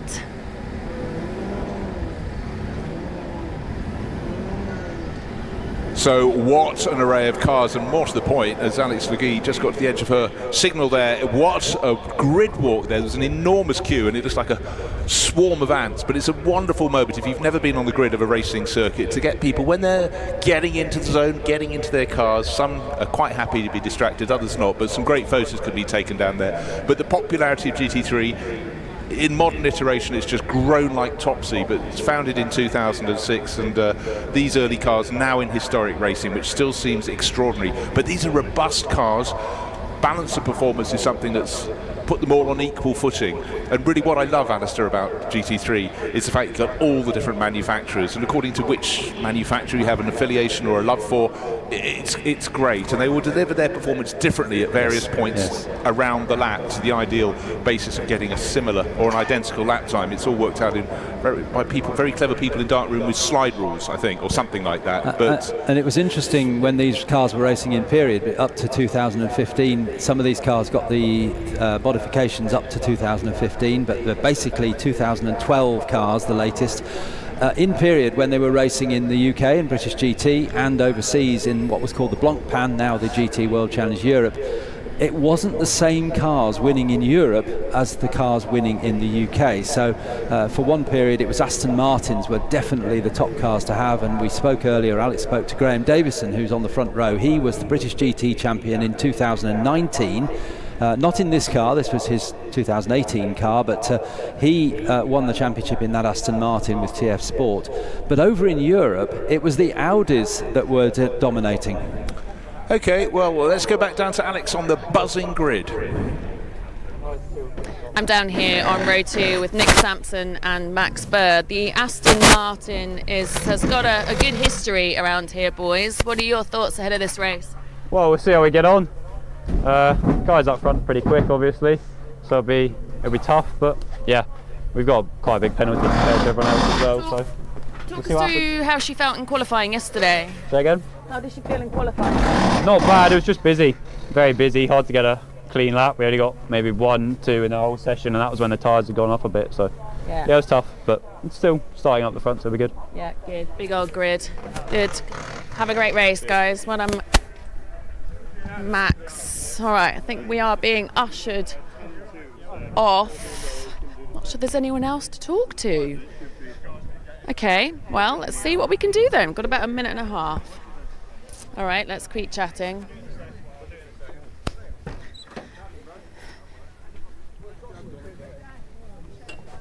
Hello. Hiya. I know you're a bit late. You're meant to be in the car. Apparently so.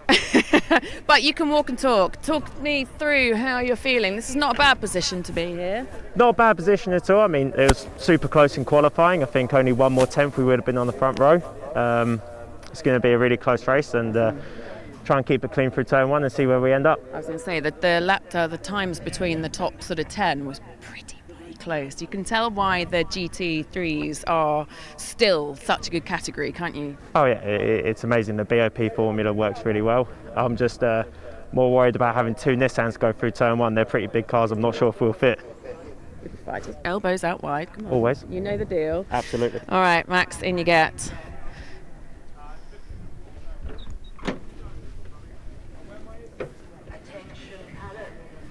Bruce, Alistair, over to you. Thank you very much, Alex Legee down there. Great job on a really, really packed and busy grid. But Alice, you mentioned Aston Martins were very much favoured in the British Championship. 3 of the top 4 positions are filled by Aston Martins. We just heard earlier from Danny Winstanley. He's in 3rd place in his Audi, and then further back we get the variety working down through a pair of Nissans on row 3. Mercedes, one of the gull-wing doors, the SLMs. AMG further back, couple of Lamborghini Gallardos, a BMW Z4, all with a different engine notes, and we work our way down, and right in the middle of the grid, the Ford GT, which is the Fred Shepherd entered car. That is something completely different. McLaren further back. So it's a wonderful array of cars. It doesn't seem as though it was that long ago they were racing in period. I love the fact we also have all sorts of, we have race liveries that appeared in Europe, appeared in the Nürburgring 24 Hours, the Spa 24 Hours. We've got a handful of cars, notably from the Far East. And if you look towards the back of the grid, there's a McLaren, dark blue with a dragon livery all over it.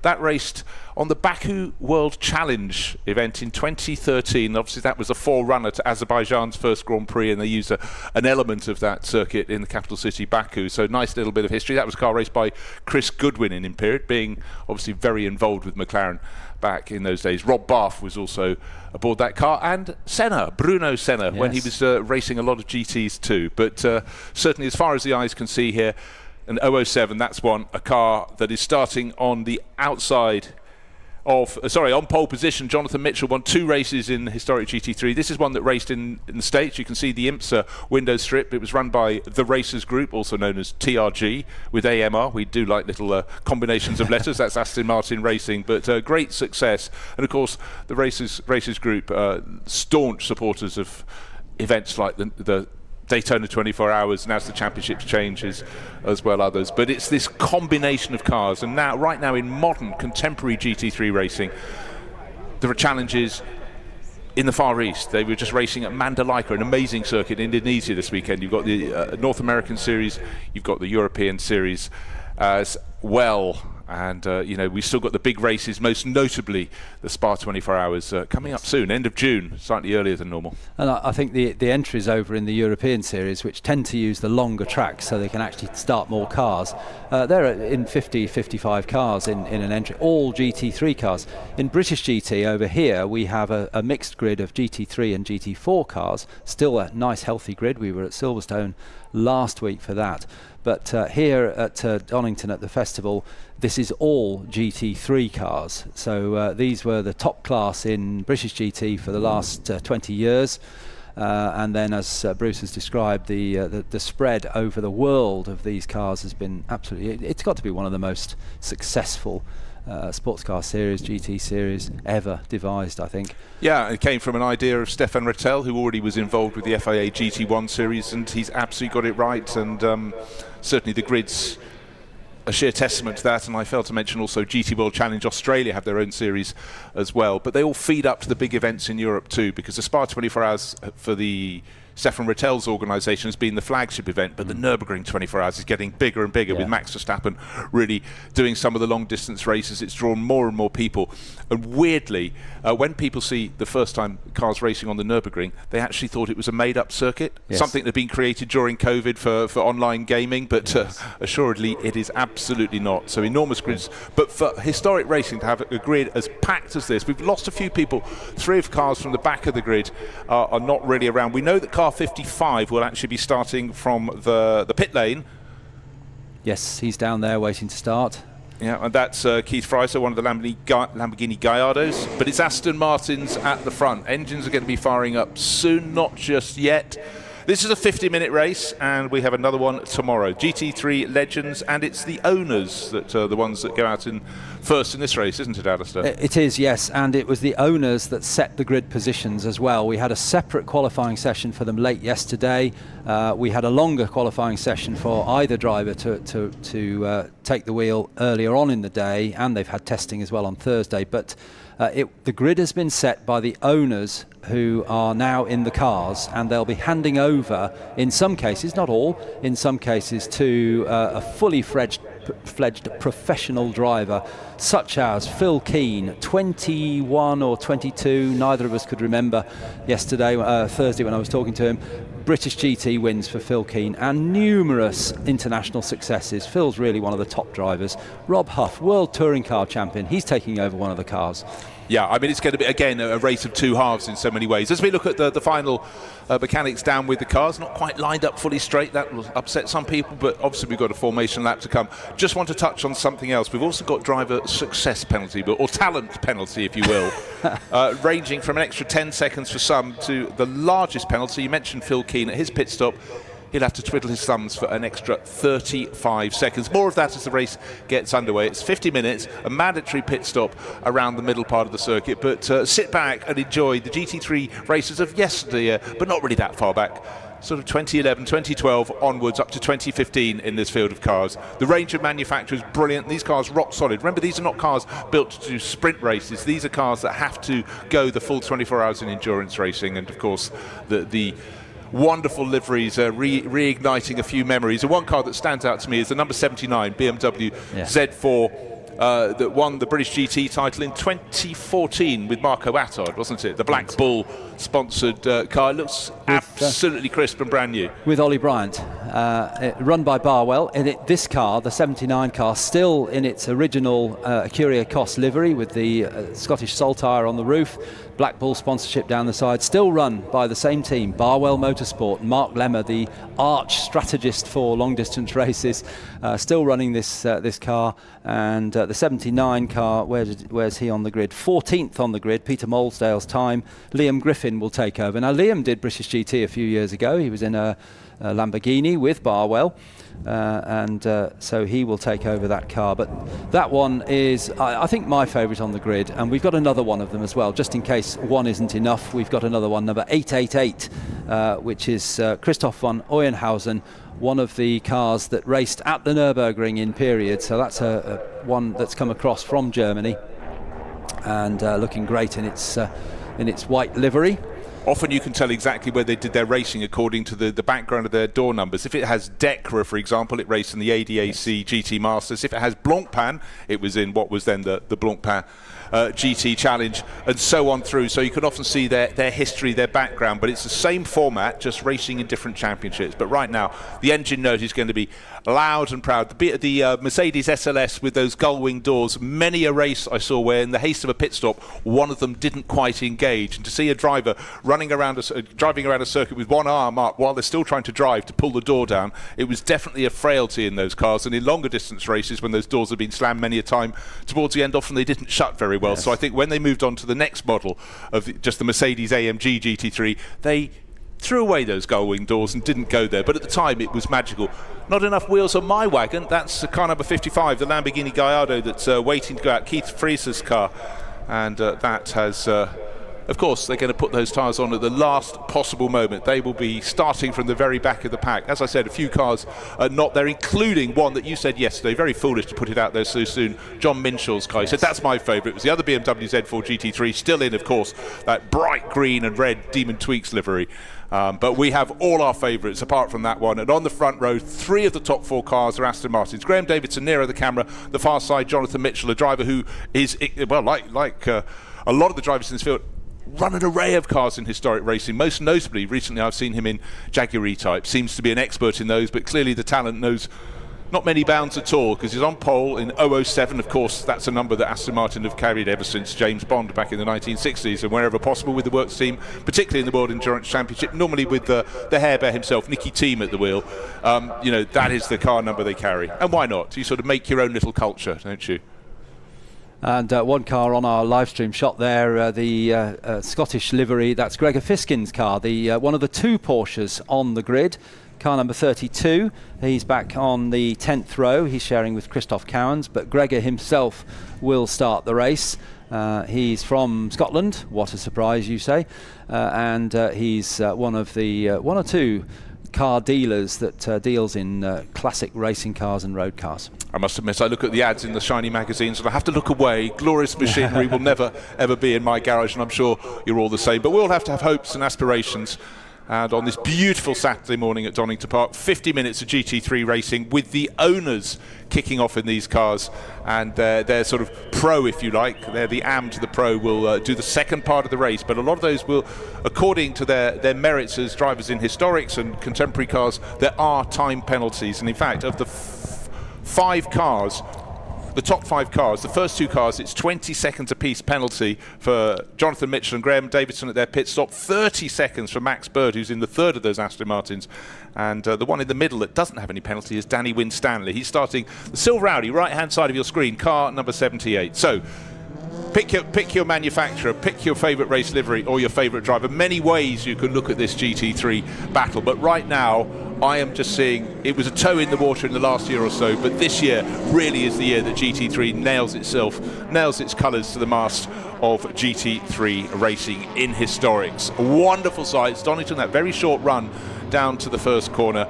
As we said, Aston Martin's leading the way around this formation lap, and they got the job done. Just remember, this grid was set by the owner drivers. They're starting the race as well, which actually is a very sensible way. Wonderful flow.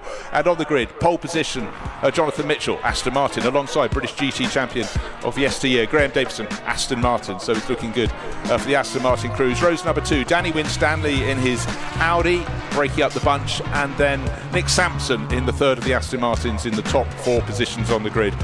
Row number 3, it's Maxwell Lynn, the first of 2 Nissans, and we heard from Charlie Kennedy, family built car, and he's chuffed to be up in 6th place. Let's see how he can advance. Jeff Smith, of course, British touring car racer, 2nd of the Audis. First of the Mercedes, Richard Neary, he's been so tied to Mercedes for so long. Nick Mayton, first of the Lambi Gallardos, alongside Julian Thomas, who's getting experience in GT3 now to go with the other cars he races. First of the BMW Z4s, Christoph von Oeynhausen, and Massimo Vignali, also heard from him in the number 3 Audi. And then Fred Shepherd in the big rumbling Ford GT, white with the black stripes, and the championship winning car from 2014, the BMW of Peter Moldsdale. And you can see there are various classes within. We won't go through that now. More Aston Martins and Audis down the middle part of the track, and then we get some other manufacturers coming into the mix. Steve Osborne in his Mercedes SLS AMG, and the home Jameson McLaren MP4 12C. I mentioned Gregor Fiskin, his his tartan liveried Porsche down there in 19th position. Then the last few rows, and Simon Watts is one of the cars that's missing from the back, and we'll get all the way up to the tail, which will be the Porsche 997 with the Hankook tyres livery. But right now, coming through the chicane onto the start-finish straight we go. The safety car peels out of the way, the lead car waiting for the lights on the gantry to go from red, 5 of them, to out, and the cars seem huge. The Nissans, as expected, from 5th place and 6th place, roaring through the pack, 2 abreast. Is that going to be okay? It's still the Aston Martins in front, but certainly Nissan is going to be popping up into 3rd position. That's the one from 5th on the grid, which is Maxwell Lynn. Are we going to get all the cars through Redgate? Yes, so far so good, and the car leaving the pit lane has joined the race. 2 by 2 they come down through the Crater Curves. This is proper racing, and Graham Davidson, nobody's fault, takes the sweep, but that Nissan in 3rd place with Maxwell Lynn and also Charlie Kennedy from 6th to 4th have worked their way up, and in behind a little bit of gravel kicks up here and there. This is rock solid historic racing, and I'm so chuffed that GT3 is now on the agenda. Absolutely, yeah. And I talked to Graham Davidson probably not an hour ago, and I said, what's the strategy? He said, I have to get into the lead on the first lap, but it's so difficult to overtake round here. I've got to get past Jonathan. He's done it. He's done absolutely what he said he wanted to do. So Graham Davidson it is, 2019 British GT champion, comes down to the chicane to complete the first lap in the first of the two Aston Martins. It's in second place Jonathan Mitchell, 007. Then it's the first of the Nissans that comes out in third place, and it's Max Lynn who's third. Charlie Kennedy in another of the Nissans in fourth, and in fifth place it is Nick Sampson in the first of the Audis. What a first lap, tremendous driving. Well, it's fantastic, it's close, but you could sense on the grid when we heard the interview with Alex Legui that Graham Davidson had solid focus. He had one job to do, he got it done, and they only just kept ahead of those Nissans, but now we're settling down. I don't think the Nissans are going to have a pace, and Nick Sampson going to try and get past. But of course, when you're passing a car with so much turbo boost, it's very difficult indeed. But for some reason, you look at the way the Aston Martins with their V12 engines, they're so well balanced around this circuit where flow is absolutely everything, and this is a circuit that I really think suits them. Three of them in the top five, the first two cars. Looking back at the start, how many cars can you funnel into Redgate? Well, this many, 30-something cars coming down. The GT3 legends, absolutely, oh dear, one of the BMWs taking a little run across the grass. Lamborghini Gallardo also going for a bit of a bump and bore around there. That was the Nick Maton car. But up front, it's the two Aston Martins sweeping onto lap number 3. Gap between first and second, 0.3 of a second. No change, possible overtaking manoeuvre. The Aston Martin, Nick Sampson, the white and red car, not pulling it off into Redgate. There's a yellow flag down there, and I think that Nick Maton must have pulled off on the inside of Redgate after that. Probably punctured his front right tyre because he got out of shape and just got into the side of the 888 BMW. Probably just punctured that tyre. But the leaders already making their way up towards McLean's. They've got the left-hander here at Schwantz, up the hill into the right-hander. You can't see on the television screen just how steep that hill is, going down through the Craner curves and then back up through Schwantz. Leaders going up to the highest point of the circuit. It's still Graham Davidson leading Aston Martin. Second place Jonathan Mitchell, Aston Martin. Third place Max Lynn in the Nissan. Yeah, the car we thought was off has actually made it back into the pit lane now, but there's been a big delay for the Andy Yang, Kyle Tilley Porsche that started at the very back of the pack. That's about half a lap down from the tail of the field, and the head of the field is coming onto the start-finish straight for another time. And in 6th place, we're starting to have car number 78 closing into the mix, Danny Winstanley. Remember, he started third. He got out-muscled by the Nissans, but this is not as it was in period, it's better than it was in period because the quality at the front is outstanding. And just remember, some of the quicker drivers, most of the quicker drivers are getting in the second part of this 50-minute race. There's the BMW that picked up the puncture, we think, when it was given a little bit of contact into Redgate on the opening lap. It would have been a miracle to get all of them through, but we pretty nearly did. But remember, a lot of the drivers said these are big cars and they don't sort of make the track feel any larger whatsoever. But up front, it's absolutely even Stevens between the first two Aston Martins. In front, Graham Davidson chasing him all the way, a driver who took 2 victories last year. Tip-top historic race to Jonathan Mitchell, then a gap of about a second or so, second and a half maybe, back to third place, and it's still Max Lynn in third place overall, being kept very honest by Charlie Kennedy.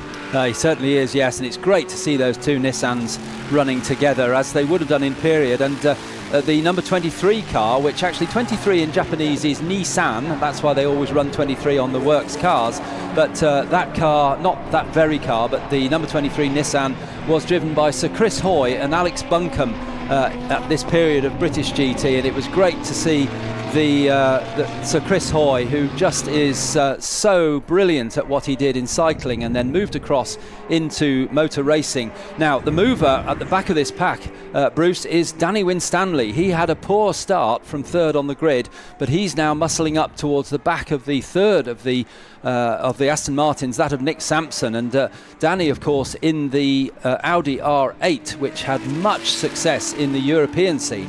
Charlie Kennedy just now starting to struggle. A little bit of a mistake down into the old hairpin in the 4th place Nissan, the second of those two Nissans. Bear in mind, these were cars that Team RJ and Bob Nichols' team ran for. Remember the Nissan driving scholarship that was set up, that was so brilliant, that produced Jan Mardenborough.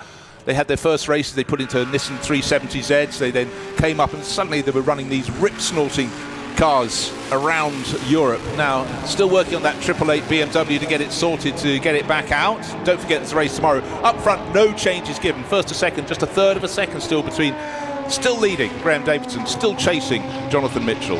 And you mentioned there RJN, Bob Neville's team. I have to say, I hope Bob Neville is watching. Bob, I know you're at home, you've got a broken leg and I think a broken ankle as well. Get well soon from everybody in the GT paddock. Bob Neville, one of the real characters of GT racing. So Bob not able to be here this weekend. Can't believe he's still mountain biking at this point in his life. It's always the driver's excuse, isn't it? They've always injured themselves out training on a bicycle, but mind you, with the state of British roads, that's probably quite fair. Pothole accident. Right, number 79, Peter Molesdale driving this great car, the BMW, the Black Bull livery. That's the one from 2014 that won the British GT Championship. Great to have not just any car, but some of the front-running cars in period, and most notably to have them here at Donington Park, which really put on some of the very greatest races in the day in GT. British GT Championship, still no change at the front of the field. Marco Vignale all running a little bit wide. Sorry, car 78, Danny Winstanley is the one. Sorry, I beg your pardon. Back of that pack. 3rd, 4th, 5th. Still Nick Sampson in number 68, the white and red Aston Martin could do nothing about the Nissans ahead, but right now Maxwell Lynn seems to have that under control in 3rd position.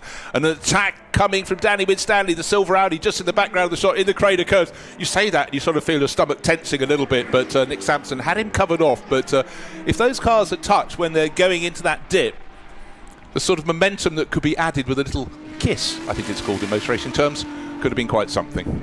Well, Danny Winstanley cut his racing teeth and developed his style in Caterham racing, which is amongst the closest and fastest club racing we have in this country. So he's well used to close pack racing, and he's at the back of that group trying to pass the 3rd of the Aston Martins. Meantime, the 2 leaders still absolutely tied together, and it's still Graham Davidson. Graham will be well used to long-term pressure in the Aston Martin, having raced in British GT for a number of years.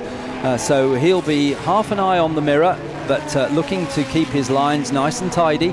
He doesn't want Jonathan Mitchell to be able to sneak past on this twisty but fabulous Donington Park circuit as they make their way round. And we're looking here at one of those 2 SLS Mercedes being chased by another one of the many Audi R8s. Kicks up the dust. Was that Gregor Fiskin perhaps just running the rear wheel off the track onto the gravel in his tartan Porsche? Well, he's gone well. Gregor's gained quite a few positions in this race. He was starting down with about 5 or 6 cars behind him. He certainly got more than that, but really the top 6 cars have made their break, because the gap back to 7th place to Richard Neary is 12 seconds off the tail of Danny Winstanley, whereas from 1st through to Danny Winstanley in 6th place we're talking only 4 seconds. So a really big margin of those that made a good start.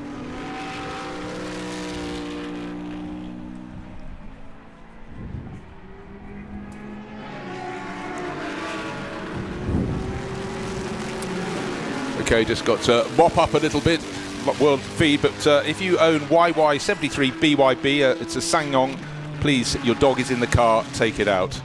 It's a hot day, people with dogs should know a lot better. Right, back on the track, great scrapping down the middle order.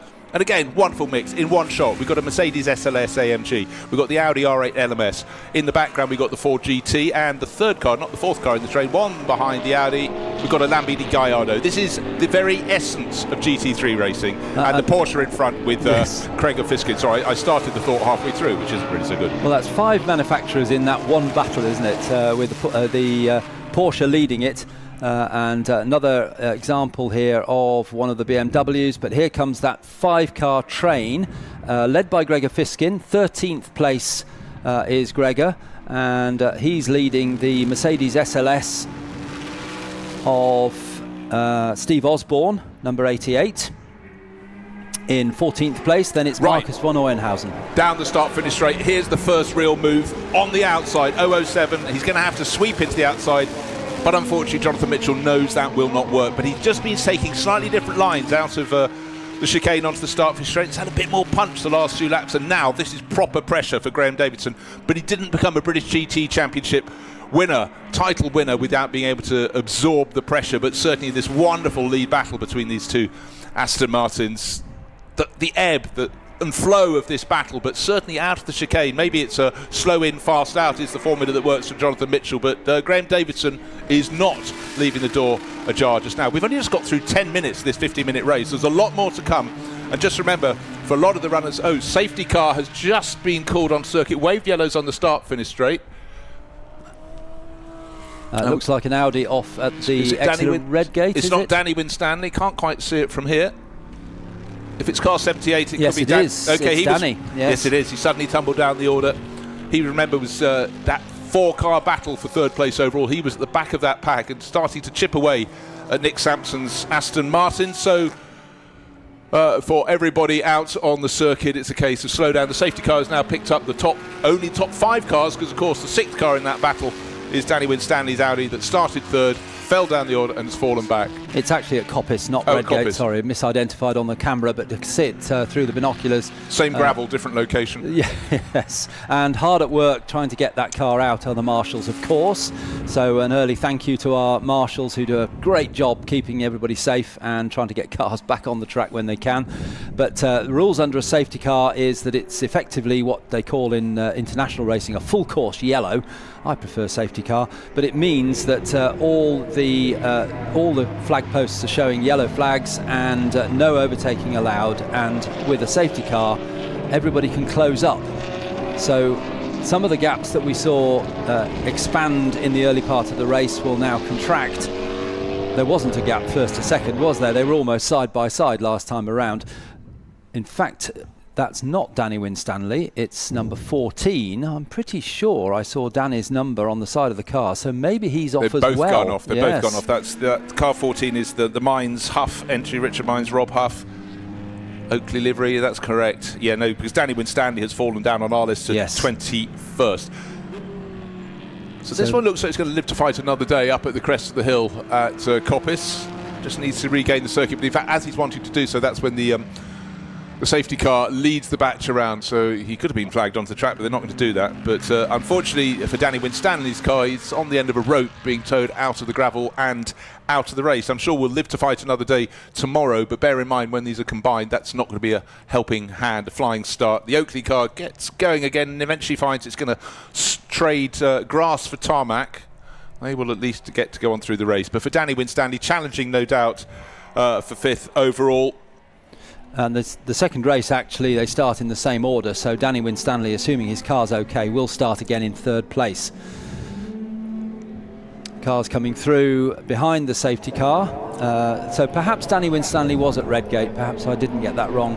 But it looks as though if he can get it towed out, he can then restart. But he'll have lost at least a lap, if not 2. Yeah, I'm sure that's the case. And in fact, the waved yellows here, I think you're right. The Oakley car was at the top of the hill. In fact, it's still coming back down the grass verge, the number 14 Audi. But what we lost one of the top 6 runners. Remember, they were all covered by just 4 seconds. Really great. Then there was that big gap back to Richard Neary. That, of course, would have closed right up. So Richard has been elevated in his Mercedes up to 6th place overall. But instead of having an 11-second deficit to the group ahead, under the safety car, he's pulled onto the tail. Given a second offering, we've still got 36 minutes in this race. We've still got, Alistair, driver penalties for some of the top driver combinations. In fact, running down 4 of the first 2 cars, the Aston Martins have been duking it out for honours. Graham Davidson and Jonathan Mitchell, they've got an extra 20 seconds. They were building that time over everyone from 6th place backwards, but now with the safety car, they could be coming out off their pit stop behind some of the people they've already left in their wake. So this is really going to mix it up. And ironically, the one car in the front 3 rows that was going to gain, because there was no time penalty, is Danny Winstanley, who's out the race. So suddenly, the likes of Richard Neary, as this number 14 Audi limps its way back in, boosted by being propelled onto the tail of the lead group, is suddenly in the driving seat in many ways when it comes to the pit stops. And one car that's actually picked up a time penalty for track limits is number 68, which is in what now 4th or 5th place. Nick Sampson, I'm afraid, has a 5-second time penalty for track limits on top of any pit stop penalty he's got. Yeah, and unfortunately Max Bird, as out of second place, the 007's decided now is the time he wants to serve his pit stop in a pit lane, or is it a drive-through? Hold on, wait to see his pit crew running out to greet him. Yep, flagged into one of the garages, not into the garage, to in front of the garage, right near pit exit. Very clever, no one in front, nice clean exit. Bear in mind, while the cars are behind the safety car, there's a few others come in there. One of the Blancpain livery Gallardos as well. Of course, everyone behind the safety car is running at a bated pace. Is this planned? I think well, yes, it was a quick stop or a quick reaction, because it was only about 10 seconds since the pit stop window had opened. Exactly so. He's got a timer on the dash, hasn't he? He has done really well, and also no line of sight until you've got through the chicane, and someone must have been very quick, because also they've noticed this time around the safety car is coming in, so anyone on the track will then be back at full speed. Talk about a masterstroke. You know, for lap after lap, Jonathan Mitchell had been chipping away. We saw that challenge to race leader Graham Davidson didn't quite come off, and that has been a very clever roll of the dice. Others that come in next time around, again, they'll hope their cruise down towards pit exit, but it's going to be an absolute scramble. You know what? You naturally want to come in early because your quicker driver is probably getting in the second part of the race, but where is your car going to be when they come in? We've got another car coming into the pits. That's someone who's Danny Winstanley. Oh, Danny Winstanley has been recovered from the gravel. Never even sent us a postcard. Right, in he comes to the pits, and probably less of a rush for him because he's already lost effectively 2 laps with all that. Still waved yellows out around the circuit, but 007 back into the race. All the rivals still running at a bated pace as they come down towards the chicane. They've exited Coppice, coming down here now.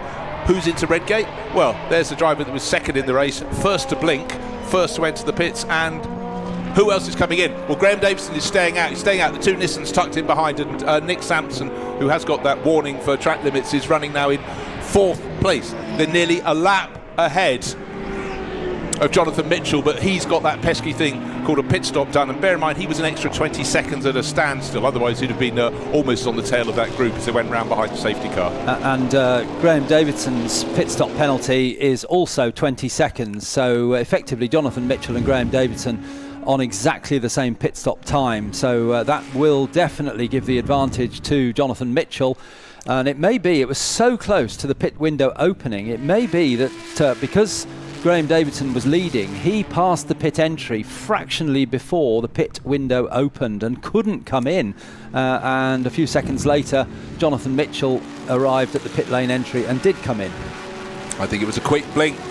So, almost, well, he's 3/4 of a lap down, but the pit stop done. Jonathan Mitchell down towards Redgate on his own. Everybody else, of course, have been bunched up by running behind the safety car, so it's almost like the opening lap of the race again, and we've got cars 2 and 2 and 3 by 3 tucking in behind. Gregor Fiskin having a little bit of a dive under braking, going past the McLaren, the one that raced on the streets of Baku in 2013, in and out of the chicane they go. In fact, Gregor's had a fantastic scrap all race, but he's gained place after place, so he's having a really good run in GT3s.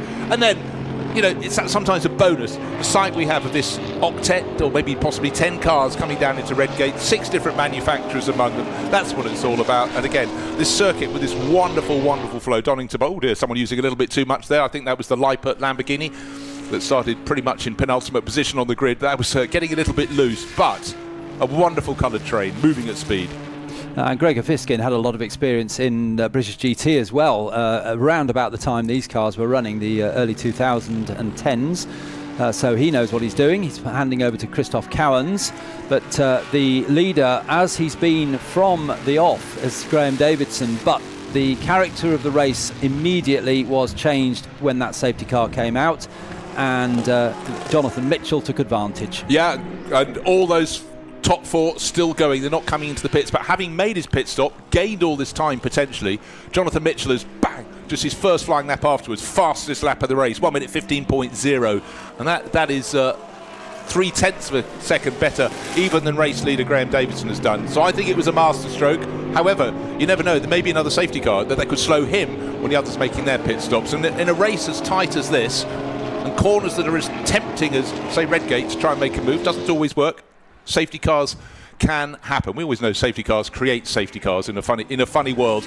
But right now we've got this fantastic scrap for the lead. Max Lynn just can't quite get close enough to race leader Graham Davidson's Aston Martin. He's got Charlie Kennedy tucked in behind, so Nissan's 2nd and 3rd, and then Nick Sampson in the 2nd of the Aston Martins running in 4th. But of course Richard Neary did gain, but he's not quite caught that group. Remember, it was about 11 seconds he was off the back of that top 6 cars that have been fighting, covered by just the 4 seconds. He was another 11-12 seconds back. He's closed it to 7 seconds, or more to the point, Alice, the safety car closed it. And now we've got a challenge. Gallardo being passed on the start-finish straight, and look for the red and white Aston Martin making him. Oh, he decided to go down the inside of the Lamborghini. Suddenly there wasn't much of an inside, and instead of getting that move done and being up the inside of Charlie Kennedy's Nissan into Redgate, could not do it, had to back out. Sometimes you're just second guessing a driver in front. So the Lamborghini Gallardo nearly had one on either side. And another one of the Nissans running off the track, kicking up the dust. That's Simon Watts. He's running lower down in 17th place, but quite wide at the chicane that time, a big cloud of dust. But that battle you're just describing then, that is so close, and we're watching it now on our screens with Charlie Kennedy just ahead of Nick Sampson in the Aston Martin. But sadly, Nick Sampson has a 5-second penalty for track limits. In fact, it's been increased. He's continued to abuse track limits. He's now got a 10-second penalty. That's a real shame for the Sampson Bird team.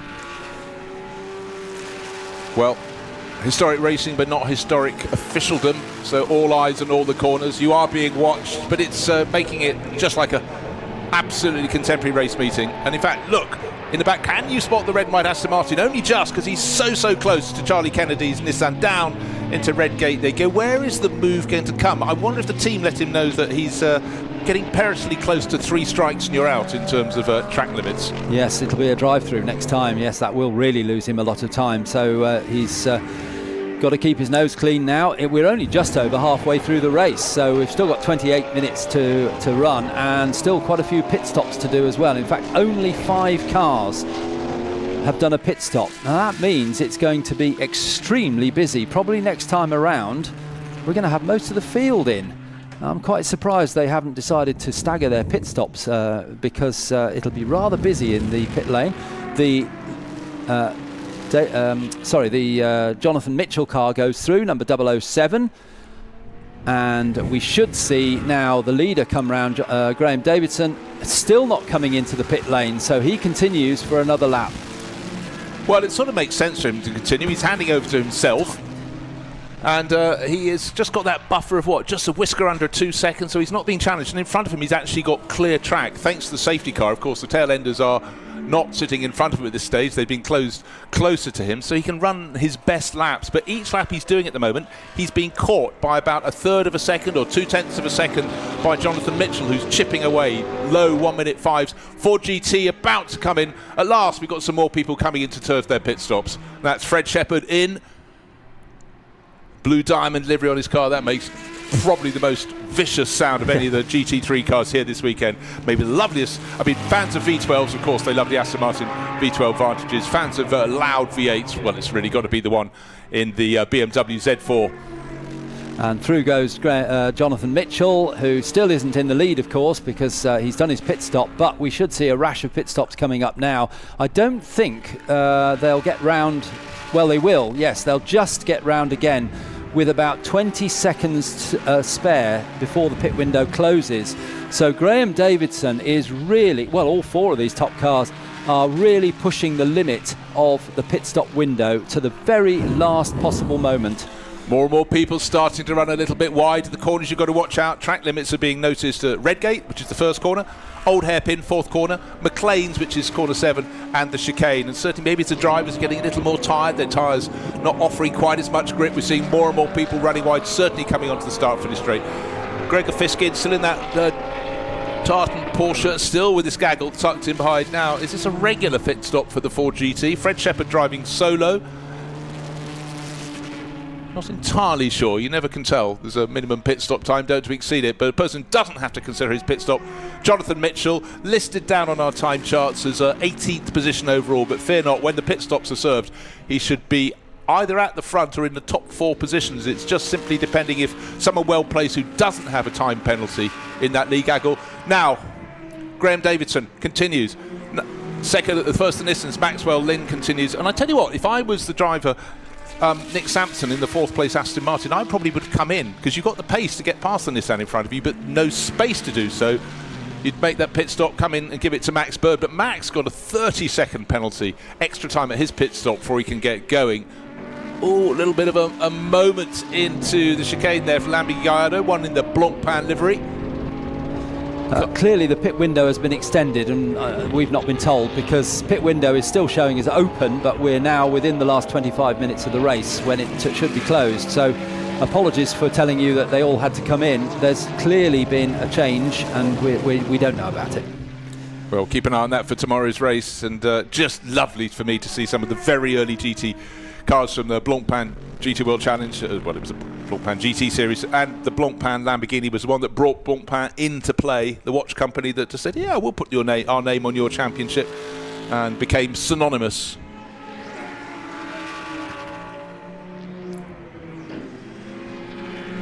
Now, interesting, you have a gaggle of cars, the one led by Gregor Fiskin, and suddenly they've got a couple of slower runners up in front of them. This could sort them out, and not always in the favour of the driver at the front of the pack.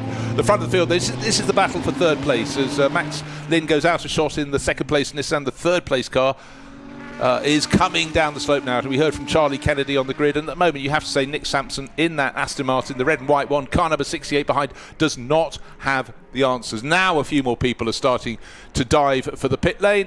The McLaren is coming in. Lamborghini Gallardo after that. That's Adam Ballon's car. Of course, he had great success in the British GT Championship for Barwell in a Lamborghini. He's back with Barwell, back in a Lamborghini. And back with Phil Keane as well. Phil Keane will take that car over. Yeah, with a 35-second deficit, yes, because he's got his pit stop penalty to serve. Just getting notification, 35 minutes into the race is the closure of the pit window. So it's a 50-minute race, so we've still got time aplenty, and Graham Davison is absolutely grabbing that with all his hands. 3 seconds clear. The last laps have been very good for Graham Davison. As I said, he had clear line of sight up the track ahead of him, no gaggles of cars in his path, so he's been able to lap very quickly, lapping consistently in the mid 1:05. But I'm just going to point out again, every time I look at his lap time, Jonathan Mitchell has gained another 1/10 of a second. Small increments may build to something that is going to result in Jonathan in the lead, and quite simply because others were still at a bated pace, weren't they, Alistair, when Jonathan Mitchell made that masterstroke to dive into the pits? Yes, absolutely. He would have gained hand over fist. Yeah, I mean, he could see that when he came out it was going to be a clear track, and he could pump in these very, very quick times. He's hardly been out, I haven't noticed him out of the 105s since he came back out and had a clear track. There he goes again, having lapped one of the big Nissans. So Jonathan Mitchell will start to climb up the order now as other drivers do their pit stops. But Graham Davidson it is who's still out front, and he's into the pit lane. Graham Davidson comes in, car number 47, the same number he ran in 2018 in this car in British GT, comes into the pit lane for his mandatory stop. One of the cars he's had to pass in the pit lane is that Ford GT. I felt there was no urgency to the pit stop. That is still stationary on the pit lane. A little bit of work possibly going on to it, but for everybody else, they're coming in, they're checking the time. One thing I really noticed as Graham Davidson's car is at a standstill, a few of the early pit callers, they come out, the format of the track, you're coming through the chicane, and they rather dawdle instead of accelerating to the point where they have to slow into the pit lane. And you always talk about the pit's ins and outs, how you can gain a 1/10 of a second, 2/10. We've heard from the drivers on the grid, it's a difficult circuit to pass here, and if that is the difference with your nose just being in front in your next overtaking manoeuvre, you've got to grab it. Mind you, that said, I thought one car came in remarkably fast, but hey, what do I know? Jonathan Mitchell slightly delayed there as he came out of the chicane by one of the Lamborghini Gallardos. In fact, he still hasn't managed to lap that car, but he does as he goes through Redgate. Now, I'm sure it's happened elsewhere out on track out of our sight, but Jonathan Mitchell was delayed very slightly there, but it'll be interesting to see what position Graham Davidson comes out in relation to Jonathan Mitchell. Mitchell's last lap time, 106.2. That's the delay of around 3/4 of a second, just getting caught behind that slower car coming out of the chicane. Graham Davidson still at a standstill. Remember, he was our race leader. The blue Aston Martin just going through your shot is the one who's trying to get back down onto the start-finish straight before the number 47 Aston Martin gets going. And around the track he goes, not too much in his path. And in fact, the British Championship winning car from 2014 having a good run. But in the pit lane, we're looking for the Davidson car. We can find it, and it's coming out right now. But he's now can accelerate onto the track. And we're going to see what sort of pace he can pick up. Still the Nissans that came in now. One of them's been given the jump. Remember the red and white Aston Martin? Max Bird has gone on past that. And bear in mind that the Max Bird car was supposed to have, that he took over from Nick Sampson, was supposed to have 30 seconds extra. So he's got past one of the Nissans. We'll try and work that one out later. So this is the final shuffling. And as you said, we can go in this 50-minute race to 15 minutes before the end, before the pit window. So some people could still come in super, super late. Well, Jonathan Mitchell's pit stop time when he came in nice and early was 1:36.8, which is 1.8 seconds outside the absolute minimum he's allowed. Graham Davidson not quite as good. His stop time 1:43.9, so he was 5 or 6 seconds slower in his pit stop than he could potentially have been. Small margins, but it's wrong when you go the other side of your minimum pit stop time. Graham Davidson onto the start, finish straight, flashing on down the line. Of course, until the final cars have made their pit stop, it won't have him sitting at the top of the time charts. As cars still coming into the pits, still rejoining. Jonathan Mitchell blasts down the start-finish run. The Hankook Porsche hasn't had the smoothest of runs, had a little moment on the opening lap, and has started at the back of the grid. But yeah, there's definitely been a shuffling of the pack.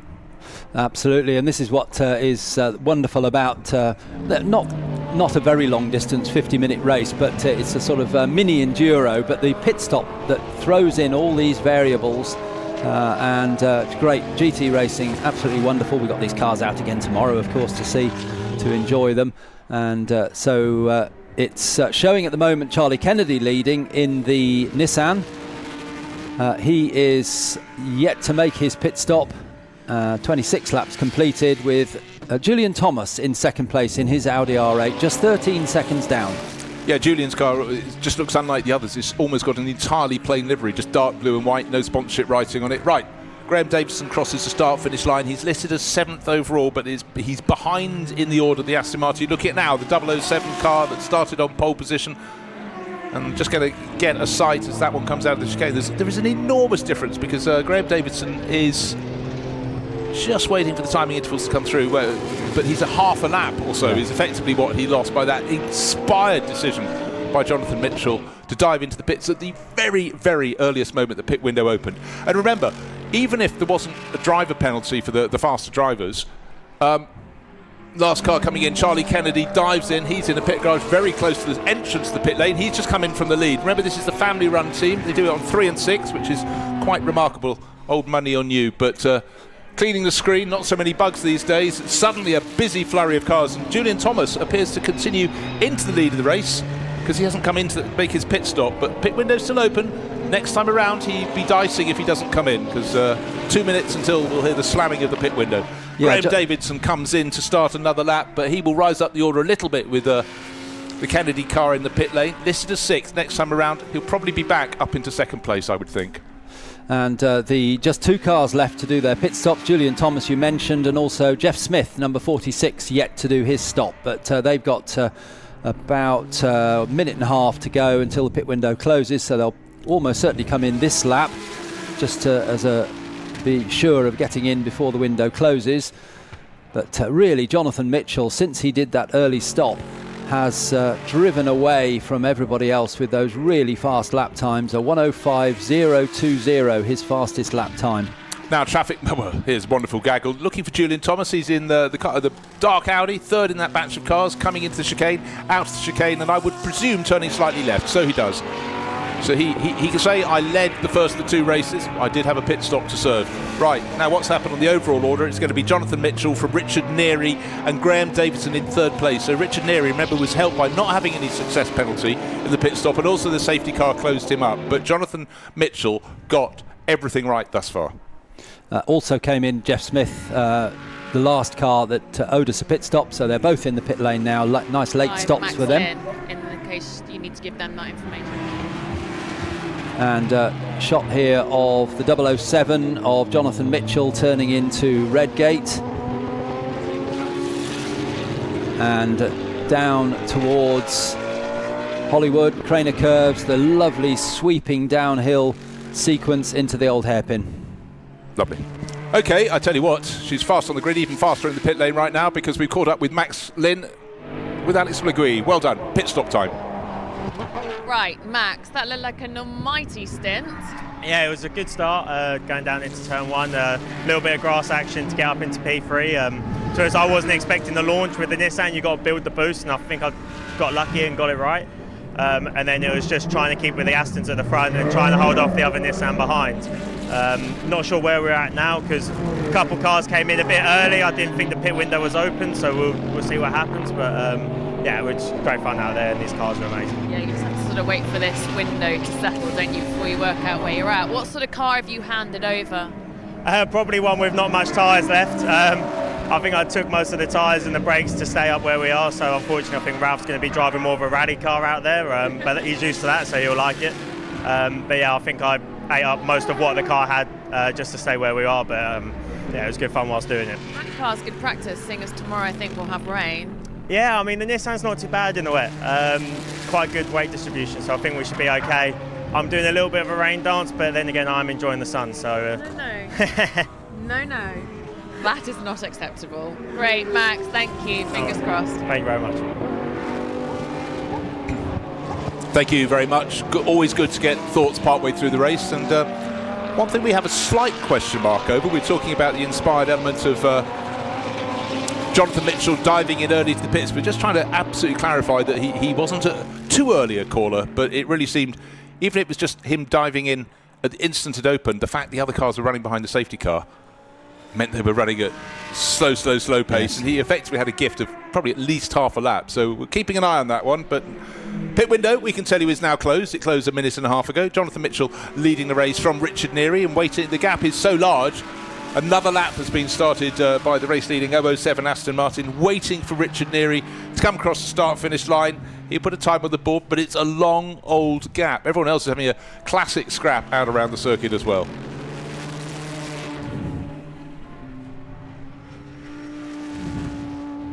So the pit window opened 15 minutes, and it was very generous opening of the window, because it's in a 50-minute race. It went till for fully 20 minutes. So it's a very, very wide pit window. Yes, I don't want to talk about penalties during the race, but on my timing screen it shows pit window open after Jonathan Mitchell came in. So I think there was some confusion on when the pit window was opening, and Max alluded to that fact. Max Lynn would know the rules, being certainly involved in the running of this series.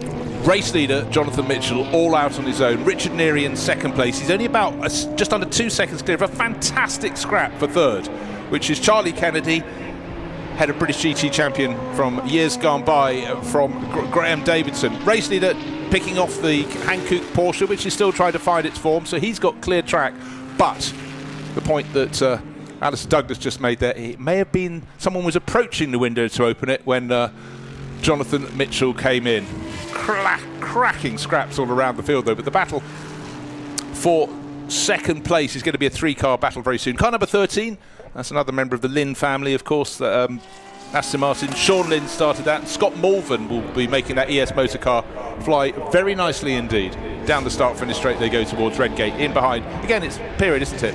It's Aston Martin playing against Lamborghini, playing against Porsche. Yes, absolutely. Christoph Cowan's just losing a place there to, well, that's Phil Keane, getting his tail feathers up in the air and making that number 72 Lamborghini really move in the way that it could. In this one shot, the Aston Martin and the Lamborghini, you've got two of the very fastest drivers in GT racing from this period. That's Phil Keane and Scott Malvern. Often set the fastest lap of the race in whatever car he was in. Really, really quick driver, and they've both now taken over these cars. So they are, as you quite rightly say, Bruce, they are making their way back up through the field in this fascinating race, and we've still got 11 minutes to go, so these top drivers can make a difference.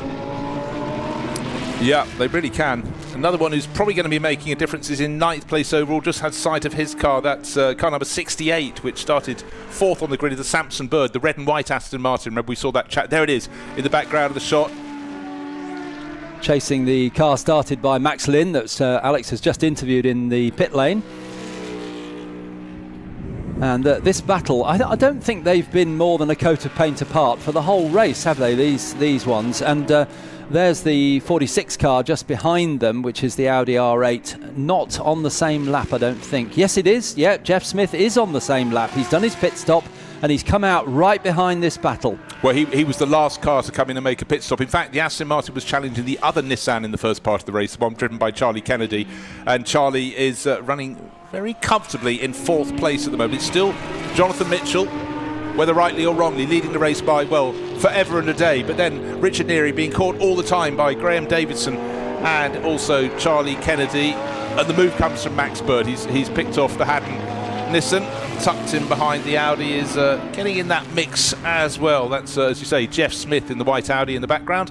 Down the wonderful sweepers from Hollywood, down to the Craner curves, and then into the old hairpin. And the Aston Martin, again, just looks so super well balanced as it turns in and out of that really tricky corner, right at the depth of the compression.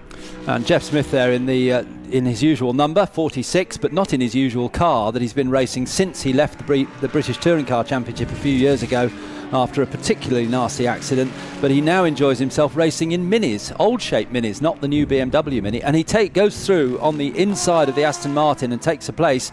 So Jeff Smith really stepping from a Mini into an Audi R8. That must be quite a long cup of coffee needed before you do that.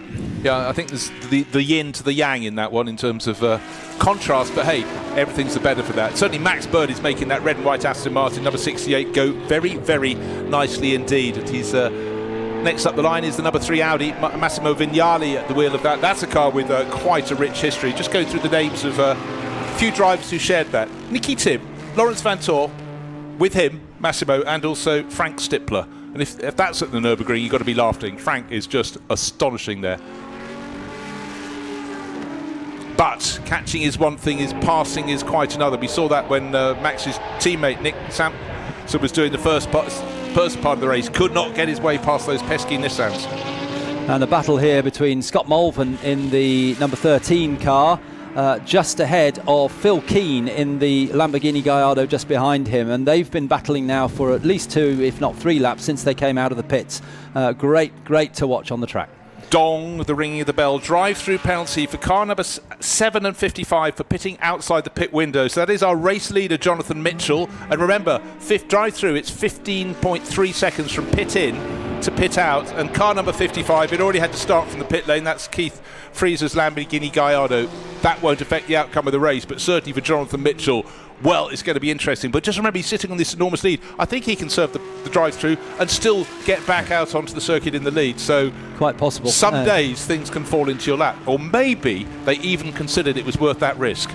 And on screen now we've got this wonderful battle between Scott Mulvin and Phil Keane, and the news is Phil Keane has just set the fastest lap of the race. You've said that before, haven't you? I have. I've said that so many times in British GT races. Phil Keane, he's just a master of this type of racing, and he's very technical as well, so setting the car up, coaching drivers, Phil does it all, and he's just set fastest lap of the race with a 1:04.837, so the only driver to get into the 4s in this race. Yeah, he's 0.2 of a second faster than the best lap up to that point. One of the 2 cars with the drive-through penalty just reported in, and so has Jonathan Mitchell. Right into the pit lane. He's not going to stop. He's driving through, but he has to do it at the right speed, 60 kilometres an hour. He's got time. Looking to the right, coming through the chicane as the 007 Aston Martin. He'll get through. He'll get to the white line, he'll start to accelerate, still looking for where Graham Davison is, and he's not coming short. Richard Neary is now back behind Davison. The Aston Martin has come through, so no problem at all. Drive-through penalty served, and still, as Jonathan Mitchell accelerates out of Hollywood down to the Craner curves, he is out front. So it was a full half lap he had in advantage. Was that a masterstroke? Was it a fumble and a lucky recovery? But only now Graham Davison comes onto the start-finish straight out of the chicane. He's accelerating hard in second place. Richard Neary, the blue and silver Aston Martin, is now going to be the prey of Charlie Kennedy. The battle for third place, just 0.8 of a second between them. So it's the Mercedes SLS just going in through Redgate now, followed by Charlie Kennedy starting their run down through the daunting Craner curves, and we've still got this great battle going on, Aston Martin versus Lamborghini Gallardo, with the Aston Martin driven by Scott Mulvin, and fastest lap of the race to Phil Keane a couple of laps ago. Here's Jonathan Mitchell, who despite his drive-through penalty in the 007 Aston Martin has come out in the lead. We get a message now on our screen telling us that number 23 has a stop-go penalty. I'm afraid that's Charlie Kennedy. We're not told what the reason for the penalty is, but it's a stop-go. Too short in the pit stop, just come up on another screen. So I'm afraid Charlie Kennedy just slightly short on his pit stop, and I can actually see it here. The time he did it in was a 1:34.057. 1:35.3 is the minimum. So Charlie was just about a second short. Oh, that's really hard to take, isn't it? Yeah, small margins, big differences is really the story there. So Jonathan Mitchell, having served that drive-through penalty, there he goes. 007 Aston Martin, one raced in period in the States by the Racers Group. 24 seconds clear, having had that drive-through penalty of the driver he was fighting with for the lead and not managing to pass in the first part of the race, Graham Davidson. So Graham will be little upset about this. All he can do is just keep on chasing, but with just 4 minutes remaining, this one surely is in the bag for the 007 Aston Martin. Jonathan Mitchell, 2 wins in this car last year and clearly has a great affinity. Richard Neary is now, well, he was under threat from Charlie Kennedy, but as Alison just pointed out, Charlie has got a penalty for undercutting his pit stop time. A stop and go penalty, a fraction too short. And still Phil Keane chases Scott Malvern in that Aston Martin versus Lamborghini battle, but Jonathan Mitchell, it's a great livery on that car, isn't it? And the Aston Martin looks lovely anyway without the colours on it. It's a brilliant car, certainly at speed. Jonathan Mitchell now with just 3.5 minutes to go in this race, still making his way through, as always in GT racing, through slower cars. Jonathan Mitchell leading the race. Jonathan Mitchell showing us all sides of his car, and a rotation up at, is that up at the Coppice? It may well have been, yes it was. So yes, you can see the rise. Trying to level things out. You've gained the advantage. Give a little bit back, keep it interesting. So suddenly Graham Davidson won't be 24 seconds down.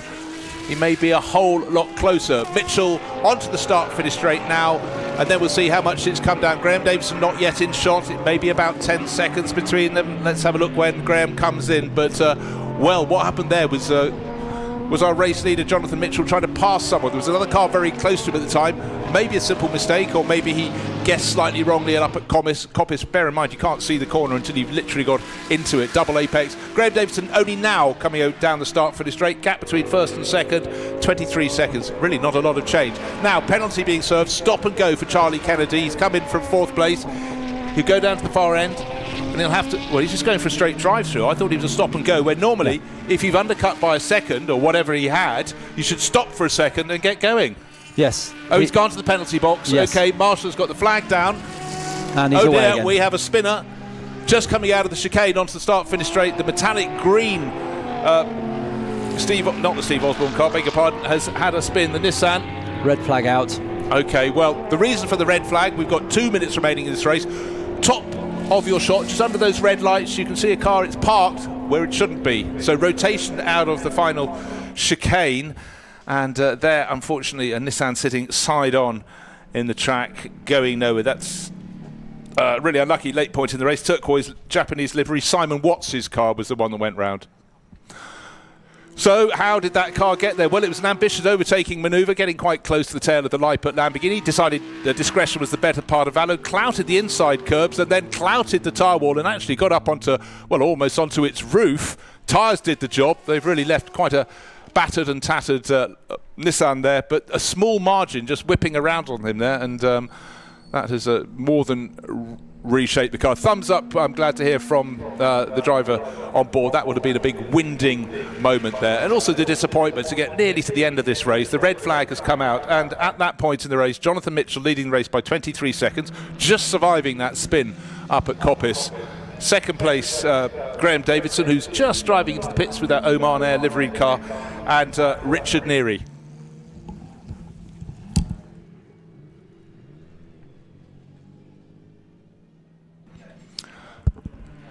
Well, good to see that driver out, driver more disappointed than anything else right there for Simon Watts. Let's hope it's something that can be fixed, but that was quite a big side-on impact there, and with just 2 minutes to go in this race, the car was in a dangerous position, just because if anyone else lost it coming onto the start-finish straight, his car would be prone in front of them. So the 007 Aston Martin that started on pole fell to second on the opening lap of the race. The Nissans got close on the tail. He had a wonderful battle with Graham Davidson, but Jonathan Mitchell is at the top of the time charts at the end of the race. 39 laps completed, one short of really where they would have been, but for Simon Watts there, disappointment, little moment there, having good scrap with the Lamborghini down into the chicane.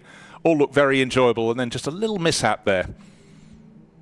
So the sweeps the rises and falls of Donington, providing a really, really good setting for the first race of the season for GT3 Legends. This field will only grow and grow, and the variety of the manufacturers involved is huge. The variety of the cars that raced all around the world as GT3 spread, absolutely clear to be seen. The 007 Aston Martin entered in the States in period by the Racers Group. There it is, victory to them in a slightly unusual way to take victory, to get a drive-through penalty and to have a spin and still to come out on top. But just remember that pit stop was at an inspired time, so it happened. So let's have a look at what happened to bring the race to end. There was no attacking manoeuvre there from the turquoise Nissan Simon Watts. He just hit the inside curbs a bit, and maybe the Lamborghini was slightly slower in front of him than he thought, and then around he went into the tyres, up into the air. I thought it was just on two wheels, it was almost onto its roof, but thumbs up from the driver as he sort of regained his bearings. So glad the driver's okay. The tyres dissipated a huge amount of that impact, but that would have been a moment he was looking forward, and then suddenly he wasn't. So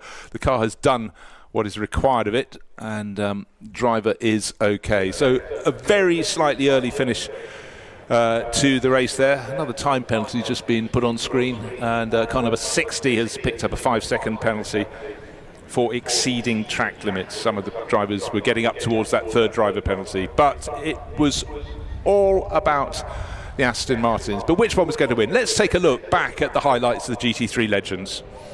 Fantastic start, but look for the Nissans. They came from the third row and almost got two of them onto the third and fourth. One went up into third place. Really great start from Maxwell Lynn there. In behind, a little bit of contact between one of the BMW Z4s, one of the Lamborghini Gallardos. It led to problems that took that von Oeynhausen out of the race, and then a few other spinners. Car number 14, Audi up at the top of the hill. Took a while to get back on the track, but all along it was the Aston Martins leading the way. It was Graham Davison, former British GT champion. And then always in the thick of the battle, the tartan livery Gregor Fiskin Porsche fighting hard against the Dragon livery Baku racer from McLaren. But then who was going to go where? Nick Sampson working really hard, the red and white Aston Martin behind the second of the Nissans. That was car number 23 of Charlie Kennedy. And then a move I didn't think would happen. That was a spin from our race leader, got a bit close to a back marker up at Coppice, collected it, got it back, and then he, despite having already served a drive-through penalty, came through to take victory because the race ended a lap early, basically because this is what happened right towards the end of the lap. And for Simon Watts, a big impact in his Nissan. The car left in a place of danger, and so the red flag came out. Driver okay, that's the good news. So that was the highlights of race 1 of the GT3 Legends. Can't wait for race 2 on Sunday.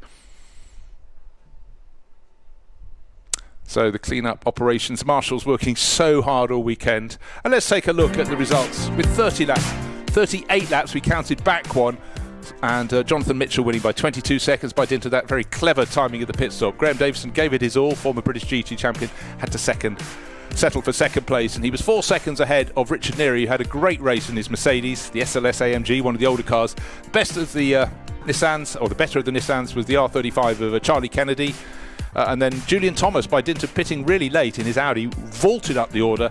And then the BMW Z4 GT3 car that won the 2014 British GT Championship, Peter Mulsdale and Liam Griffin. Good drive from them, considering the driver penalties take 6. Jeff Smith into 7th. Massimo Vignali, another Audi in 8th. And the Sampson and Bird Aston Martin, if they hadn't had such a big driver penalty for Max Bird, they'd have been higher. And Steve Osborne, another of SLS Mercedes, in 10th place overall.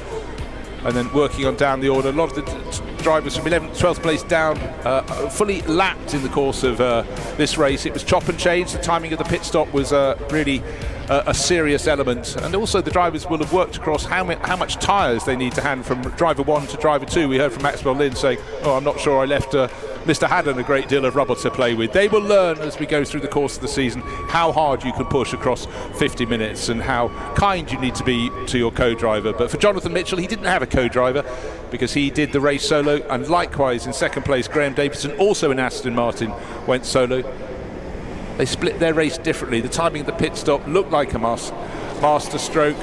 Got a time penalty for it. Got a drive-through, and that was served by Jonathan Mitchell. But because he made his pit stop during the safety car, when the safety car was still deployed on the track, all his rivals, including Graham Davison, were run at low, slow pace. And while he made his pit stop, returned to the track, and at the very end of that lap, out came the safety car came into the pits, and everyone was back at full pace. So his rivals then had to serve their pit stops when everyone else was running at full pace, and therefore they lost time. So it was a gamble, or maybe a mistake, that turned out to be a good thing. But certainly for Jonathan Mitchell, the sums have added up.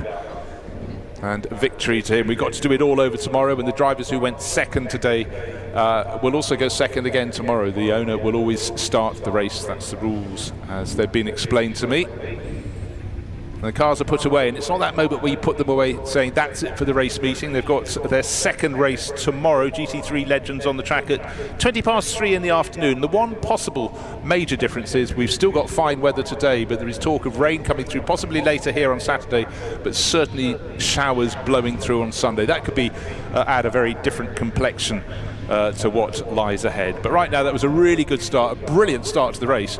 30 plus cars piling down into Redgate. A couple of cars clashed at the tail of the field, but everyone else got on very nicely. And then it was a game of chess for all these drivers, trying to work out where and how and if and maybe they could get past the cars in front. And some that were very quick early on, they had driver penalties, but also having high-grade drivers in the second part of the race. But also they worked really hard. But I tell you what, GT3 has been running for 20 years. Let's go back and take a look into its history. I'm now here with Jarrah Venables of the GT3 Legends, which is going to be the legendary series to keep your eye on this weekend here at the Donington Historic Festival. First things first, though, can we just discuss about the fact that this is even a historic entry? 20 years of GT3s is incredible, isn't it? Yeah, it was 20 years ago when these things were racing and current. I think if you'd have told someone these would be considered part of the historic racing community in time to come, they probably would have laughed at you. But it's great that they are, and it spans a spectrum from pre-war, 100 years basically of motor racing history now, which is really cool. And it's nice this year that there's a 20-year anniversary of GT3, and the series now in its second year, basically a full season, is as well supported as it is. What do you think it was about the GT3s that made them continue in the way they have? I think, it's a BOP formula, so it had loads of variety in terms of manufacturers, shapes and sounds and so on. And it was the brainchild of Stefan Rattel, who was kind of the grandfather of GT racing, arguably, for the last 30 or so years, back to the 90s with FIA GT and BPR. And he took sort of all the lessons he learned from the Venturi Trophy, BPR, FIGT, and rolled it into something that was commercially far more successful for everyone, manufacturers, teams, sponsors, SRO himself. And the formula worked, because here we are 20 years later and it's still a roaring success with the current series he's running. So, who do we need to look out for this weekend? How much time have you got?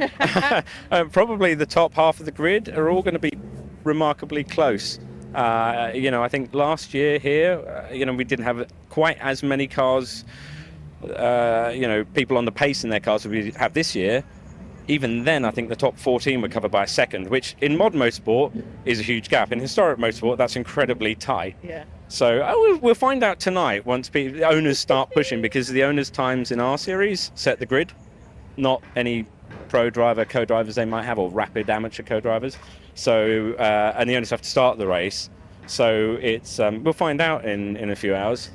And Donington is the gift that keeps on giving, even if you're not watching a GT3 series. So to have the GT3 Legends around Donington, that's going to be pretty special, isn't it? Yeah, it's especially on the shorter track we're running now with 35 cars. That's a busy lap. There's no rest really. You've got a couple of seconds maybe on a straight, and that's it. But with that many cars out there, it's full on. It'll be fun for people, and the weather's perfect. So we can't ask for more really. What more could you possibly want? Thank you. Very well. So thank you very much, Alex Legui, down there with Jarrah Venables. I mean, it really is a formula that seems to have ticked an awful lot of boxes for a lot of people. And certainly people who are racing GT3s out in the Far East will be eyeing maybe coming to try some British tracks if they've got some cars, because of course it's not only in Europe the GT3 has been so super strong. Great to see people out enjoying this weather while it lasts. It's been incredible the last few days. Bit of a wind picked up yesterday afternoon, but with these brilliant vantage points out around the circuit at Donington Park, where you can see not just the corner in front of you but others rising and falling in the distance. It's a wonderful way in the spring or any time of year to be in the sunshine. And we've got something very special coming up shortly. We've got the Generations Trophy, but for the GT3 we're still waiting for the podium ceremonies. They'll be coming our way when they've worked it all out. And I tell you what, Generations Trophy is what we are going to be having. And if you wonder what on earth I'm talking about, it is a Prix 66, all Prix 66 MGB race, and you have to be a family member. You cannot be a brother and sister. You have to be one generation or even two generations in your para. But I tell you who can explain that far better than me, Alex. Motor Racing Legends is all about history, but in the Generations Trophy, it's not just about the cars. It's about the people, the families, and the legacy being passed down through generations. Every team here is made up of 2 generations of the same family, fathers and sons, mothers and daughters, even grandparents racing alongside the next generation, all behind the wheel of the iconic MGB. It's a car that defined 1960s British motoring. Simple, reliable, and perfectly suited to close competitive racing. But while the story is about family, the racing is anything but gentle. Because once the helmets go on, it's every generation for itself.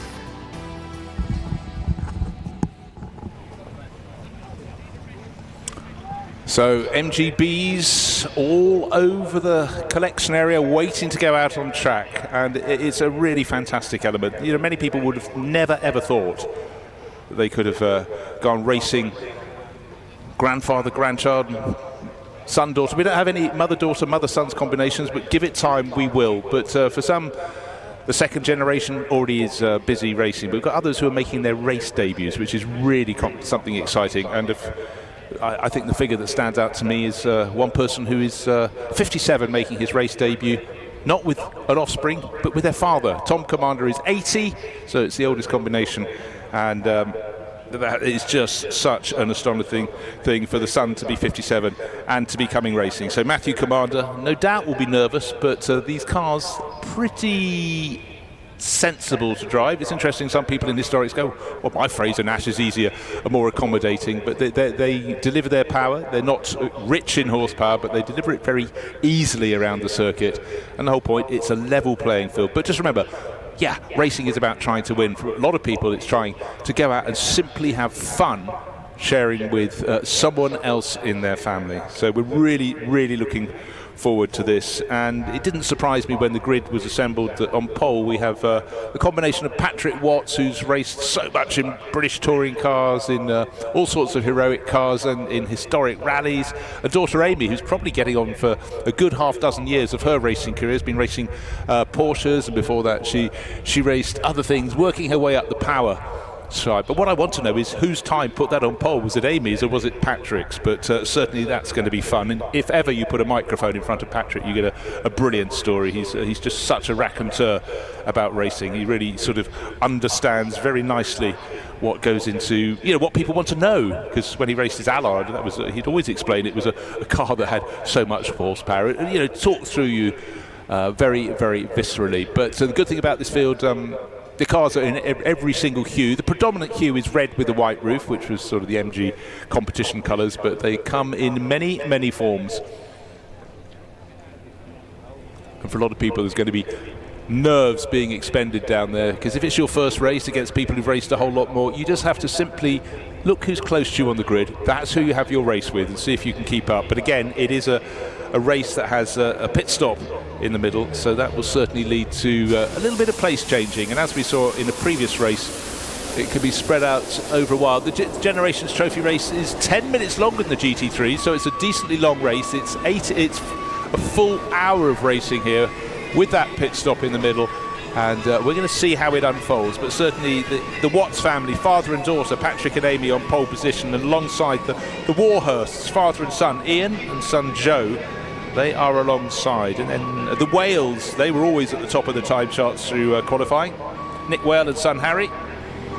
And then car number 84 starts the Wilmot car. And when we had a race at the end of last year, the Wilmots came out top.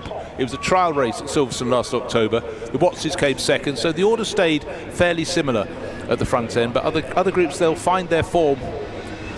But let's go down and hear from life in the collection area with Alex Le Gui with the MGBs. One car, two generations, one incredible race coming right up, and I just thought I'd take a moment to grab Amy. She is racing alongside Papa, Patrick, in the Watson Watts car after a brilliant qualifying session yesterday. With your pedigree and history that you both have combined, how much of a what's the word? How much advantage is that going to give you? I mean, this race it's the beauty of this race is that you've got some people who have been racing professionally for 30 years. You've got other people who it's their first race. But it's such a big grid that everyone's going to have their own battle. So we are up amongst people who are as experienced. Yeah. The guys down there are amongst people who are equal. Everyone's going to have a really good fight. So we've got we've leveled out the pit stops. We were given an advantage because we have a combined age of over 100. Which is horrendous. But we thought that was kind of unfair to have an advantage over someone who's on their first race. So we have declined our advantage. So we're now on the same pit stop as everyone else because we cannot have the Wales winning. Or if we beat the Wales, they can't blame it on the pit stop. The camaraderie like between you and your dad. How do you cope? Is there family disagreements? What's the dinner table like at the end of the preparation for a race like this? Oh, not at all. I mean, my dad said you're the best son I've ever had because if it was a son, he would argue all the time. We actually decided to do this because I've moved on to more sort of semi-pro series where you've got teams and mechanics, and I really miss racing with my dad. Yeah. So that's why, because it used to be just him and I in the motorhome, chuck on the burgers. It was about doing it together. So that's kind of left now in what I'm doing with Porsche. So we came back to do this just to spend time to it together. That's so nice. And there is 30 cars who've all thought the same. Yeah. This is honestly one of, I think, the best event that I've been to in a really long time, and you've really put the effort into the social as well. Yeah. It's got a real camaraderie to the whole grid in a way that I haven't seen from meetings ever. You hear about it from the 80s, how great it used to be, and it seems to have been completely lost in modern racing, but MRL have really brought it back, so fantastic event. Are you going to walk? What way are you going to walk? Because can we walk and talk this way? We might as well carry on, if you're happy to do some walk. Can you backward walk, Freddie? How good we could backward walk. The grid is incredibly tight and massive, and as you alluded to there, it's so great for the fans and spectators to actually sort of really feel the atmosphere and energy from a grid that's like this, isn't it? And I love the fact that you're sharing generations. I think we've got grandparents and all sorts, haven't we? Oh, I mean, it's really unique. It's amazing, but there is a real buzz to it, and I think you get that in any single mate race event. Because you've got equally matched cars, basically, you always have some good battles. But particularly this, MGBs are wild. They are fully sideways. Yeah. They're funny-looking cars. They move around. They're exciting to watch as they are. Yeah. Are they fast? No, they're not fast, but they don't need to be fast because they look good. I love it. It's relative. A really good fast car with really good brakes is less scary than a slow car with no brakes, for example. So I think it's going to be a great one to watch. We're on a fantastic track at Donington, which has got really good, clear views for the spectators, plus some quite fun areas, Redgate, Craners, obviously, Old Hairpin. I think we're going to have some fantastic battles in this race, and I think everyone watching it is going to really enjoy it. I agree. Bruce, Alistair, over to you. Thanks, Alex. Well, we're just about to fire straight into the race. Let's just run you through the top 6 cars on the grid. It's the Watts combination, the number 17, father and daughter on the front row. On pole position, the Warhurst alongside car number 195. Row 3, the Wales. third position, fourth position, the Wilmots. The race is about to get underway. We've got a lot of cars to get around the final corner through the chicane. Then we're going to look up. Sure, it's going to be a long hold, so let as many come through as possible. Front 5 cars very, very close together. Car number 21 looking to make a move already, Carsten LeBlanc, but looks as though the Watts car has been split. Someone's come through from the second row, right up the middle, which is the Wilmots, winners of the trial race last October at Silverstone, into the first corner. But the Watts car is on the inside line.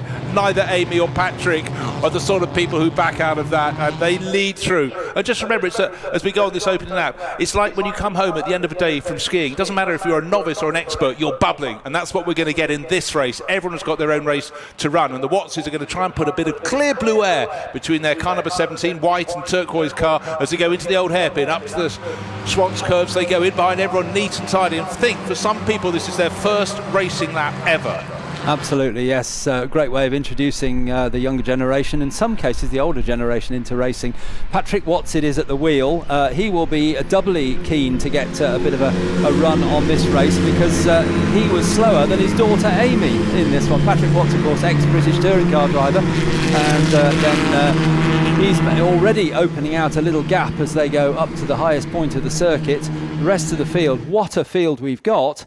36 cars on the grid, and Patrick Watts starting to ease away a little bit from the second placed car of the Wales, and that is Nick Whale, another father and son combination, father and daughter, father and son, where the younger generation is the quicker of the two drivers. I thought you promised to Patrick you weren't going to mention that, but anyhow, that's absolutely fine. So a lot of people coming down, piling into the chicane and getting the power down. Now this is the moment you get into the zone. You just focus, particularly if it's your first race or your first race in a car like this.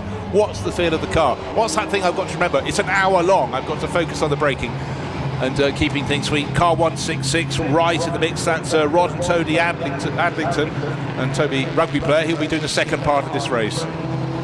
Going down through the Craner curves, and Nick Whale is closing in on Patrick Watts. Nick Whale, of course, himself ex-British touring car driver in his BMWs, and he's closing in on Patrick Watts as they come out of the old hairpin, starts the climb up through Schwantz into McLean's once again, and the yellow car with the black stripes, that number 66 car, is Nick Whale as they move up towards McLean's. No challenge there from Nick on Patrick as they turn right and go along the top highest point of the circuit up to Coppice, the very difficult double apex right-hander. Can't even see the apex when you come up to that rise, you can see on the shot there.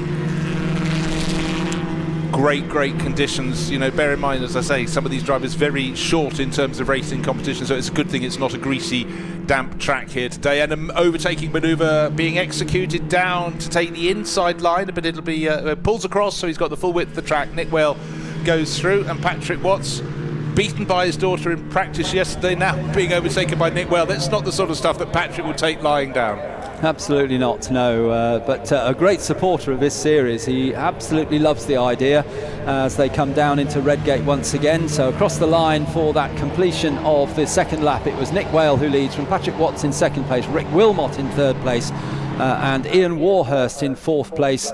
And we've lost a car. We've lost the Bobby Verdon Rowe car number 59 is coming in the pits. I'm looking for car number 27. I thought it was coming through in fifth place, but things have changed a bit. So I think the Bobby Verdon Rowe, I was putting that down as a dark horse. It was running in fifth place at the start of the last lap, and Bobby's very quick in anything. We knew him from Period, then Historic Racing and Historic Formula 1, and Martin used to race also in Period, and his car hasn't made it around. So one of the challengers has had a challenge and it hasn't quite worked off. The Topless family car has been delayed, and likewise number 74, which is the two generation of the Charleses, Chris Charles Jr. and Molly Charles. Up front, however, it's still Nick Whale, and now Patrick Watts is going, you got past me, my turn to return the favour. Coming out of Coppice, a little bit of toe being gained by number 17 out over the curbing. In the background, you've got the Wilmot family car, Rick Wilmot on that at the moment. Patrick Watts not close enough to make a challenge as they come down the exhibition straight. Now Bobby Verdon Rowe has continued to advance. Apparently his transponder is kicking in and out. He's up into fourth place. Watch that car. They're going to be a very quick combination. So it's the Wales, not even a second advantage over the Watts combination. Then come the Wilmots, then come the Verdon Rows. Car number 27, green with the white roof. Bobby said he was testing it on Thursday at Silverstone and went, It's in good nick, this car. He's really enthusiastic. And when you race historic Formula One, it seems a massive move down, but also that's the whole element. He's racing with his nephew. That's very special.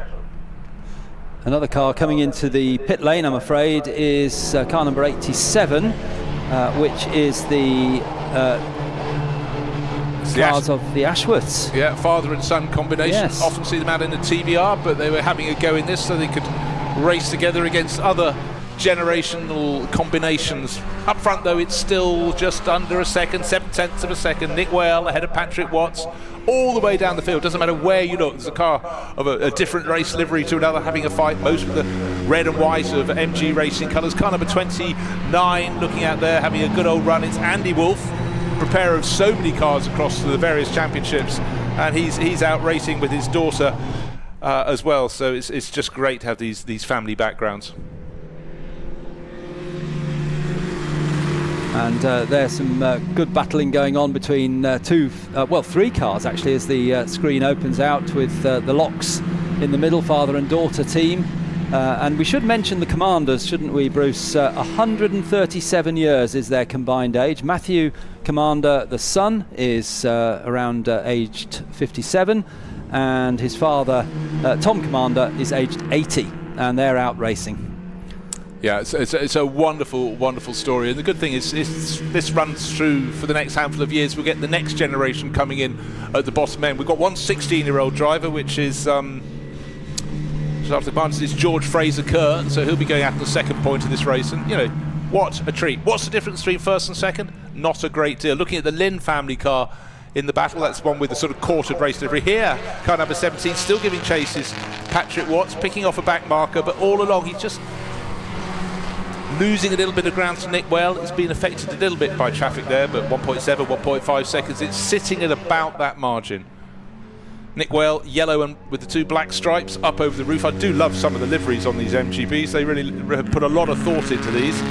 I dare say we'll see those evolving as well. Up to Coppice one more time. Patrick Watts not yet in shot. Patrick Watts now in shot. So yeah, he's stabled at about 2 seconds off the tail of the race leader. Nick Whale, sun glinting off the flanks of his car. That's good news. We thought it might have been raining this morning. It is not. And the Wilmot's still running in third place with the Verdon Rose in fourth, but that was close earlier on. Let's have a look. Yes, we've got them on shot. In fact, have they changed around? I think the Verdon Rose might have got through, and I'm pretty sure when we see them coming out onto the straight, yes. Yeah, they have. It's Bobby, hasn't it, started? So yeah, Bobby Verdon Rose is now in third place and catching Patrick Watts. No doubt about it. Patrick Watts is being caught for second place. So it's the Verdon Rose who are starting to put the pressure on now, as you suggested might happen, talking about the Bobby Verdon Rowe, who we remember very well indeed racing in historic Formula One. Here he is in an MGB, just as quick. And the Ashworth family car, Mark Ashworth, brought it in, door open as he came to the pit lane, and he's a driver walking after him. I wonder if that's his co-driver, maybe hoping for a race, but on we go, the 1 hour race, and right now it's all about the Wales. 3.4 seconds clear, and within the next half lap, suddenly Patrick Watts is going to have to look backwards as well as forwards, because Bobby Verdon Rowe, car number 27, is closing in. Here's Patrick Watts, car number 17, distinctive sort of aquamarine, or mid-blue you could say, I suppose, and white. And in the back, oh wow, the dynamics of Bobby Verdon Rowe. He's making his MGB go sideways, which is effectively what you have to do. Into chicanes, he's very leery, but it's all under control, it's all intended, and he's definitely catching second place Patrick Watts. And the battles down the field continue with 4 cars. One of those are the quartered coloured car, as you described it, of the Linns. They're in midfield. But no doubt about it, so far Nick Whale has been the outstanding driver, easing away. But question is, when Bobby Verdon Rowe, or indeed when they've done the pit stops and Martin Verdon Rowe gets on board, will they be able to close in on the leaders? Better lap from Patrick Watts. He lost a tiny bit of time to the race leader, but didn't really lose a great deal to Bobby Verdon Rowe. So just under a second between second and third, but 3.5 seconds clear now is Nick Whale. But it really, wherever the camera falls, it will find someone having a scrap. And this is the big success story. Everyone's going to have a story to tell when they come in afterwards. What a building block for the season. What a treat to be able to watch this Generations Trophy. We haven't even got through the first 10 minutes. It's an hour-long race. Some of the drivers who have got less experience will just be settling down now. Some of the who's older are probably just not feeling great to be out in the cars, but they'll be starting. It's quite a warm day here at Donington, a bit of a breeze, but suddenly this is the real thing. This is racing.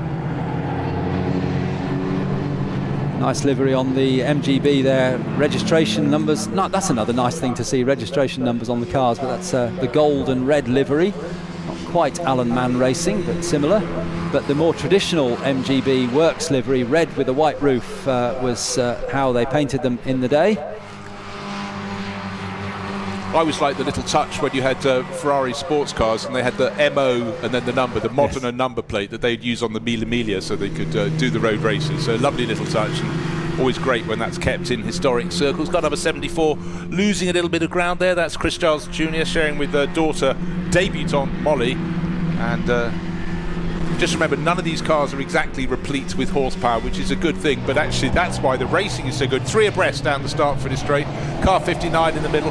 One car that's been going backwards a little bit has been I tell you what, I'll scrap that one. I don't think I'm correct in there, but this is what it is. Right, just lost a little bit of ground, a little bit of position. Car number 59, which is the Beebe family car, Rob Beebe and Josh Beebe. We saw them out in their Fraser Nash TT rep just earlier today, so talk about chalk and cheese, but that is the essence of historic racing. And I must say, looking at those that aren't running at dominant pace, including the Childs family car, they keep out of the way very nicely indeed, because actually the speed differential, the fastest cars on circuit, actually it's the Verdon Row car, just set the fastest lap of the race, just under 1 minute 29.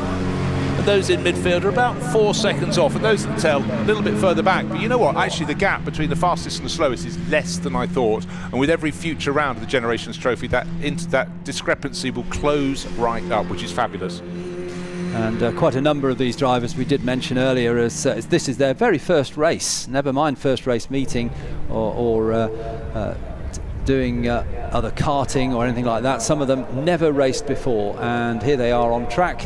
And very, very exciting series in prospect this year, which will take place at a number of the Motor Racing Legends meetings throughout the year. Change for second place. Bobby Verdon Rowe's just come through in and out of the chicane ahead of Patrick Watts. So the Watts family car started on pole, has fallen back to second. But remember, it's the balance of your first driver and your second driver. And I'd say Patrick and Amy Watts really, really well balanced.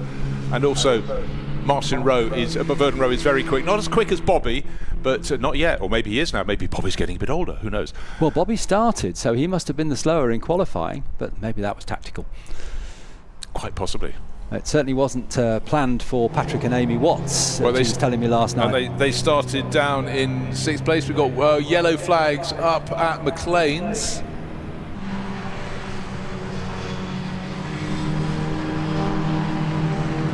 Out with the binoculars, out with the marshals. Oh, it's red with a white roof. Well, that narrows it down to one of about 12 cars in this field, that traditional car 73, thank you very much. So that's the Nigel Fraser Kerr sharing with George. George is the 16-year-old and may not get to do the race. We will see, but that is buried in the gravel. But actually quite close to the edge. Come on, a second marshal, maybe even a third, and we'll get that car back into the Generations Trophy. Facing the wrong way, let's see what happened. Into the corner, through the corner, out of the corner, not facing quite in the right way. No disgrace at all.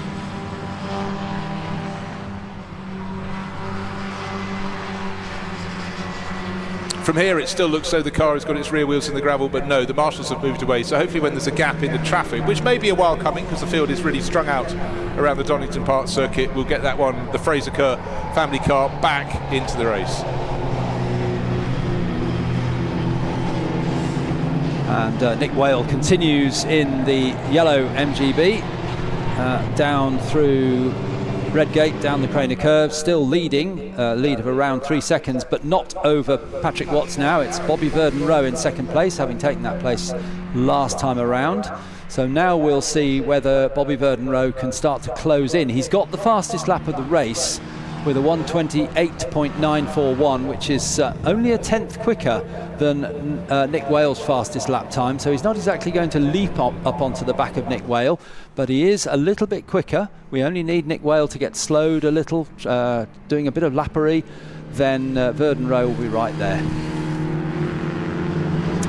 Think back to Bobby's very early career. Most of it was spent fighting with Jason Plato when they were in Formula Renault, and then they moved into their sort of different directions, but it really was bare knuckle fighting back then. This is far more gentlemanly. You don't misbehave in front of your family. But so far I'm super impressed with what we're seeing in the Generations Trophy. The fact you can pick out a shot with 6 cars in it, covered by about 7 cars, covered by about 2 seconds. Midfield order, it matters not. The race leader in the yellow car with the black stripes coming through is Nick Whale, tuck in behind the number 12 car, entered by the rarity in this race, the only car with drivers with 2 different surnames. It's Peter Newmark, grandfather, and his grandson Harry Wassell. Everybody else is a similarly direct name combination.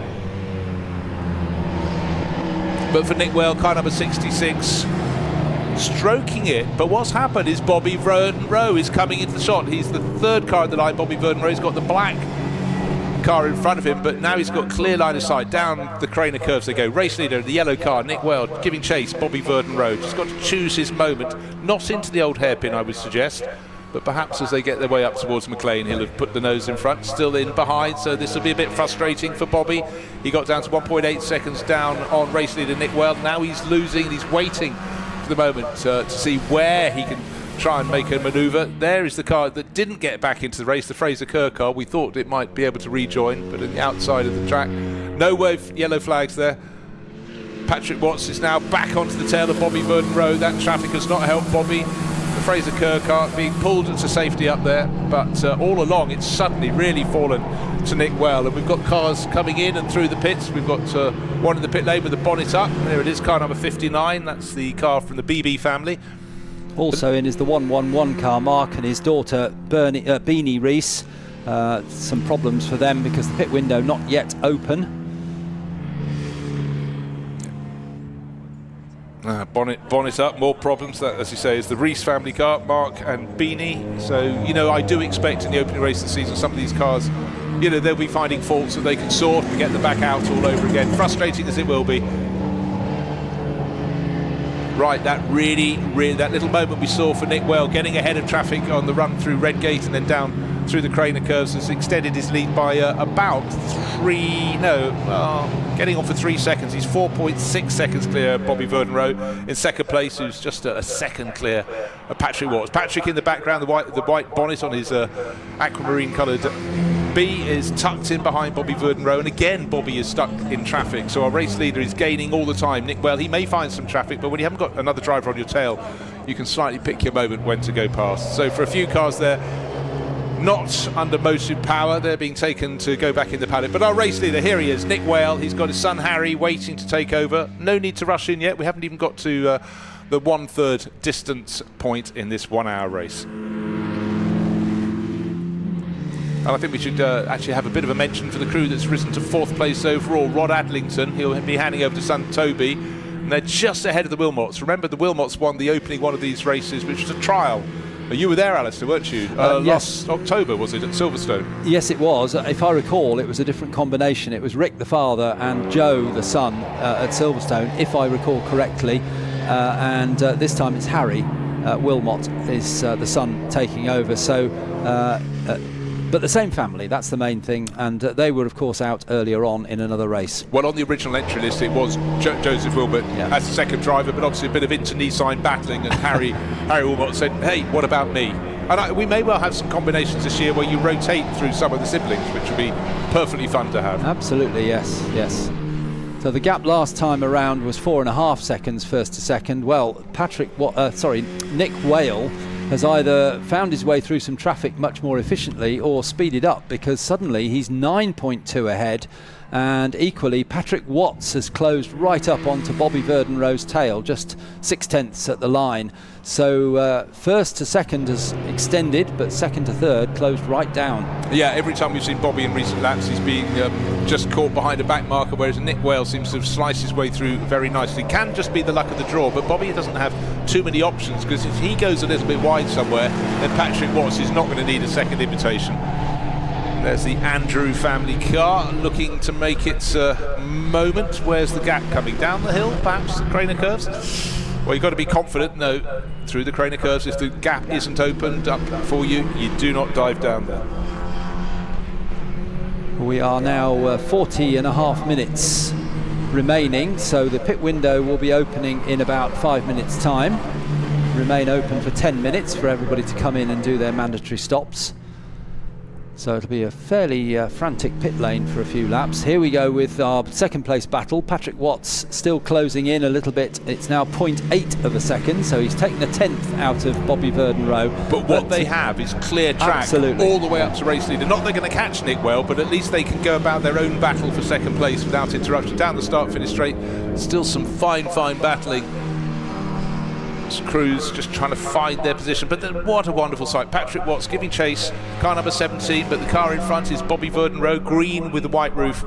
And these are drivers. You think the cars, the different sort of cars they've driven at this circuit across the past 30 years, or if not slightly getting towards 40. And then Patrick, of course, in those crazy mini days right at the start of his career, and then everything else since. And actually, for them though, the pressure in this race, you want to do well, but it's not the be-all and end-all. It's not going to make their career. It's about having fun. And I mean, Patrick was stressing that to you last night. Yes, he was, absolutely.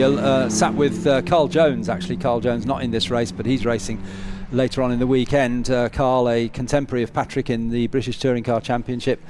And they're just here to have fun, but you can't take the serious competitor out of any of these racing drivers, so they really do want to win, but they want to have fun doing it. And look at Patrick closing up now.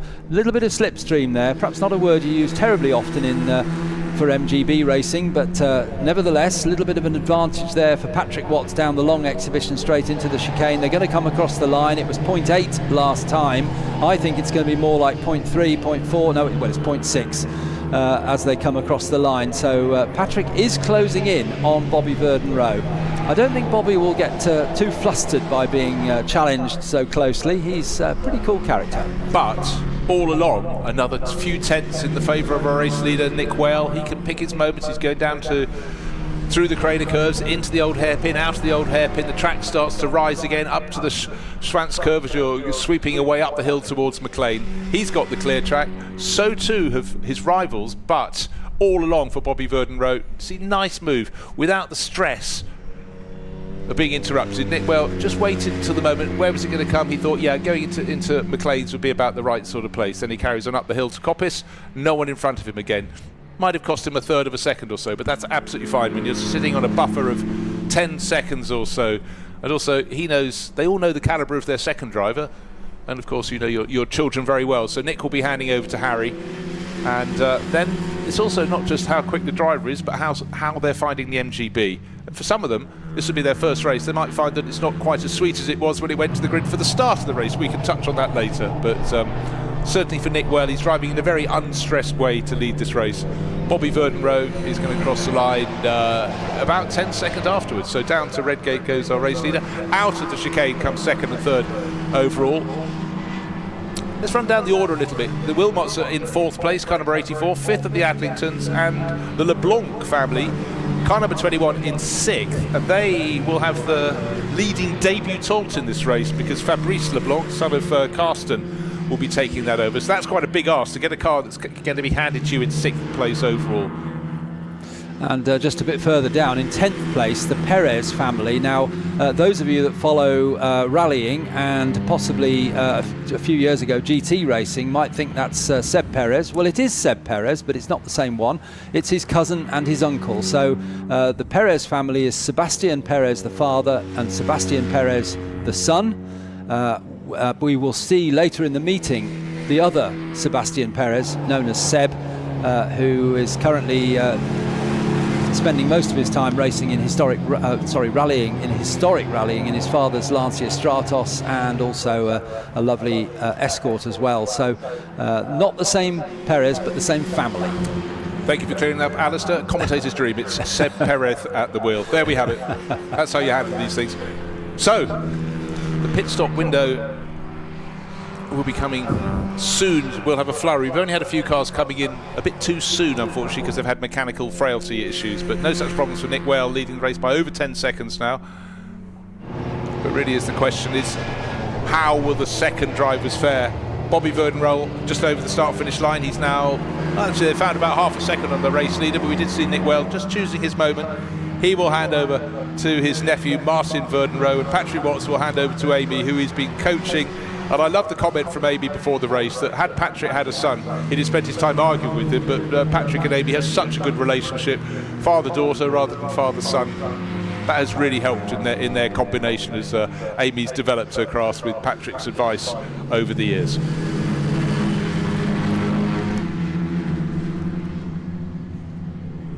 Still hovering below a second, isn't it, the Watts-Verdon Row battle. Also close, the Wilmots close behind the Adlingtons for 4th and 5th place.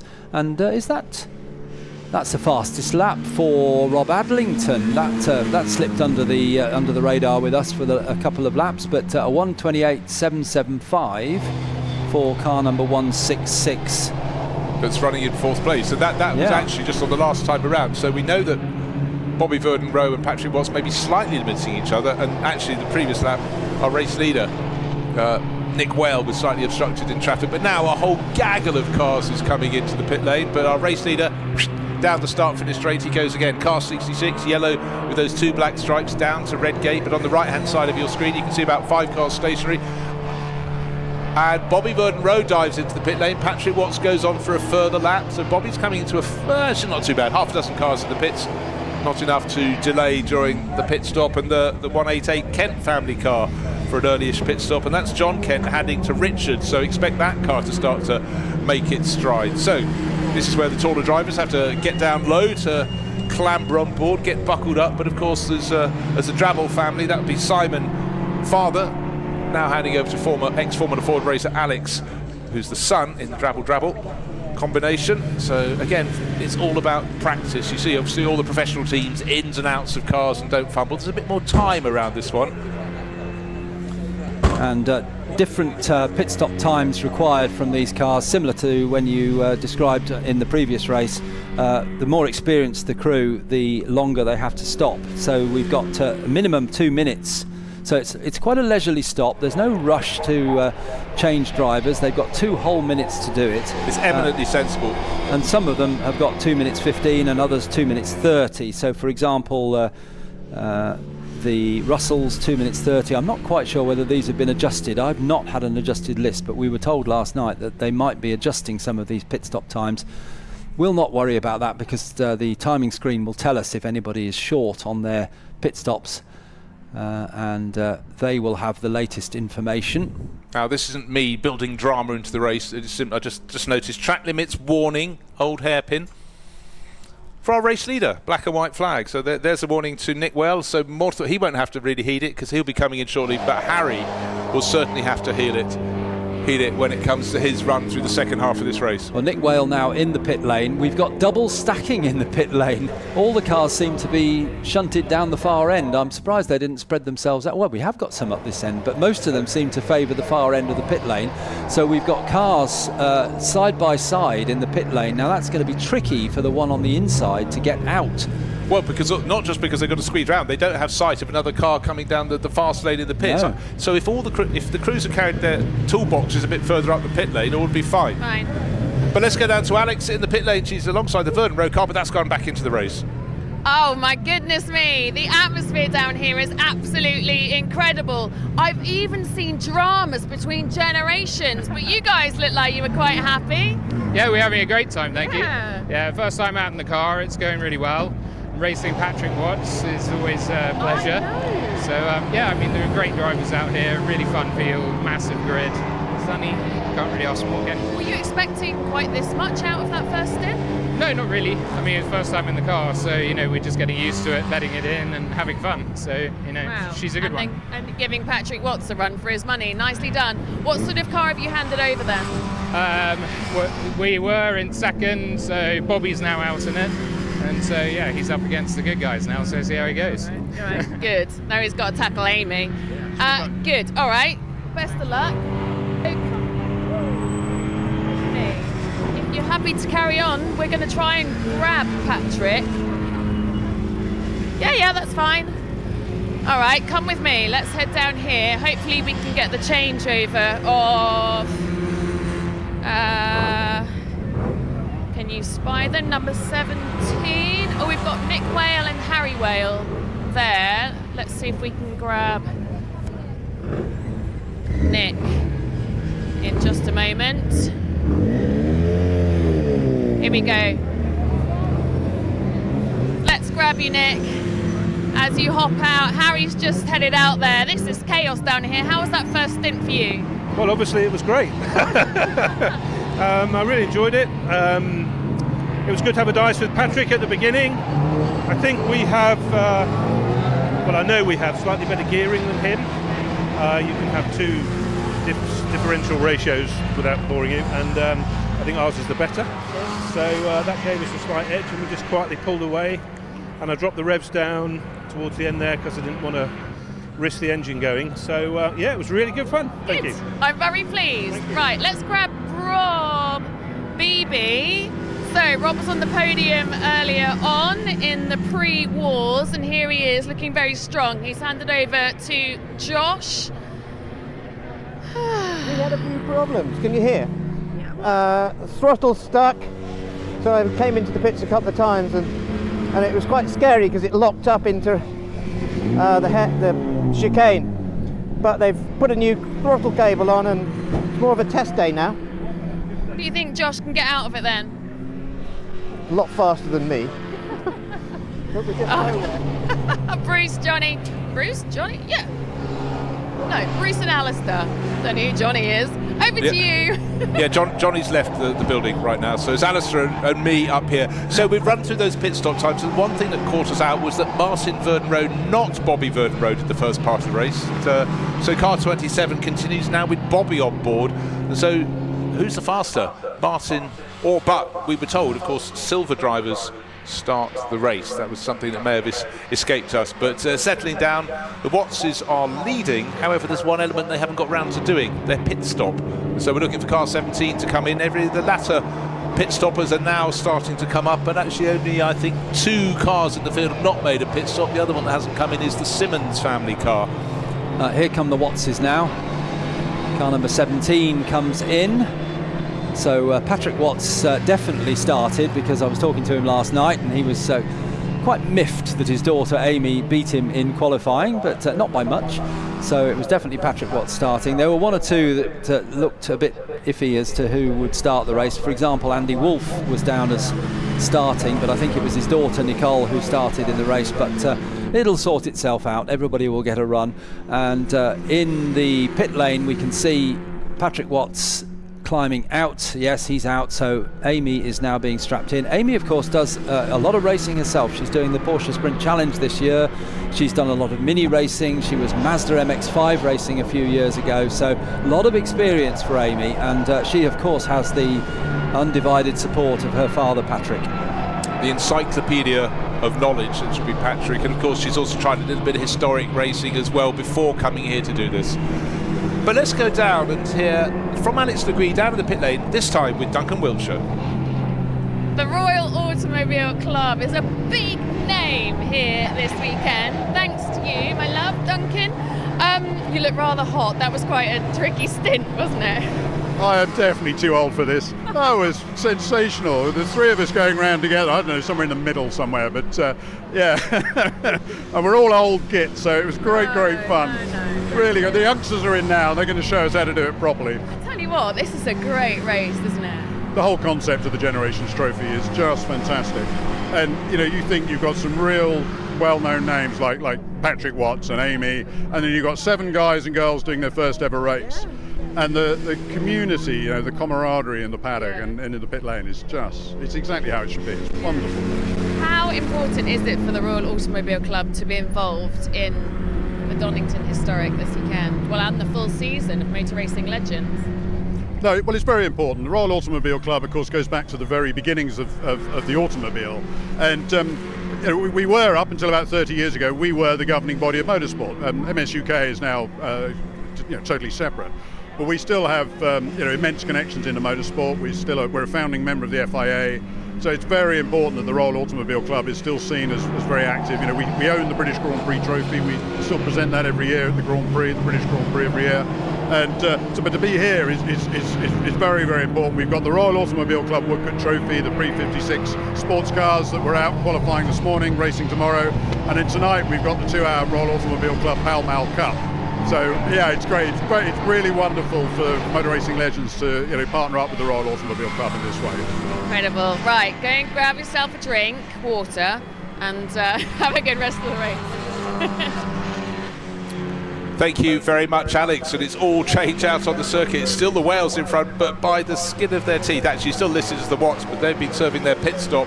But Bobby Verdenroe is on a charge, but he's been passed by Richard Kent, who's absolutely flying, and he is now challenging, pushing the yellow car that led the first part of the race. Just remember, we heard from Nick Well, he said, I backed it off a bit to save the engine, but the battle is absolutely on. As tight as it was on the opening lap of the race, still the last people down at the pit lane. Car number 173, the Simmons family car, is Wattses will be in as well. Just waiting for, yeah, they are in the pits too. Is that Alex calling up? Are you with the Wattses, Alex? Not yet. Up front though, we thought Bobby Verdenroe was going to be the challenger. We thought he was doing the first part of the race. It was Martin who had that fantastic battle with Patrick Watts. But then since then, there's car 27 that Bobby Verdenroe has got out of. So this is a whole different dimension. John Kent was an early pit stopper. Richard Kent we knew would be quick, but he's absolutely amazed me thus far. Now the fastest lap of the race, 1 minute 27.5. So we said the quick guys would be getting in later on.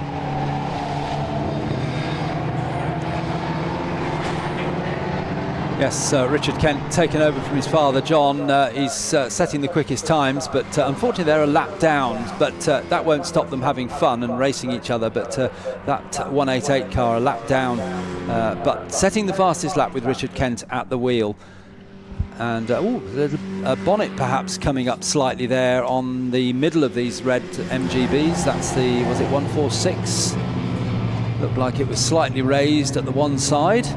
84 is the Wilmots. That was a challenger early on in this race, battling with the Adlingtons as they have been. A lovely, lovely slide there from Josh Beebe. Was it Josh? No, it was Harry Wilmot, I think, or maybe Rick Wilmot started that. We weren't sure who started that one, but whoever it was getting a nice slide on there through Redgate, battling with the Adlingtons. Yeah, the Wilmot car with a wonderful little drift down into the old hairpin, but sometimes a bit too flamboyant can lead to a chasing car finding its form, finding its moment. But right now it's settling down. But just bear in mind, a lot of the quicker drivers are in the second part of this race, and they may not have, their co-driver may not have done the best job in the first part. So we're going to have people moving up the order. But right now, Harry Whale still in the lead, took it over in the lead from his father Nick Whale. And the timing gap, in fact, he's some distance ahead of his rivals. Turning into Redgate now. The next car 7.7 seconds further back, and it's the Warhurst family car. And let's go down back to the pit lane to Alex McGee again with Evie Russell. Yes, I'm here with someone who is literally bouncing off the walls. Evie, you are so excited because I mean, that wasn't an easy stint, but you still look delighted. Oh, it was so much fun. I loved every second. It was hard work, but it was really good. I have to say, the standard of driving was pretty good out there, considering there are so many novices. Everyone was really well behaved and respectful. It was really enjoyable, and I just had so much fun.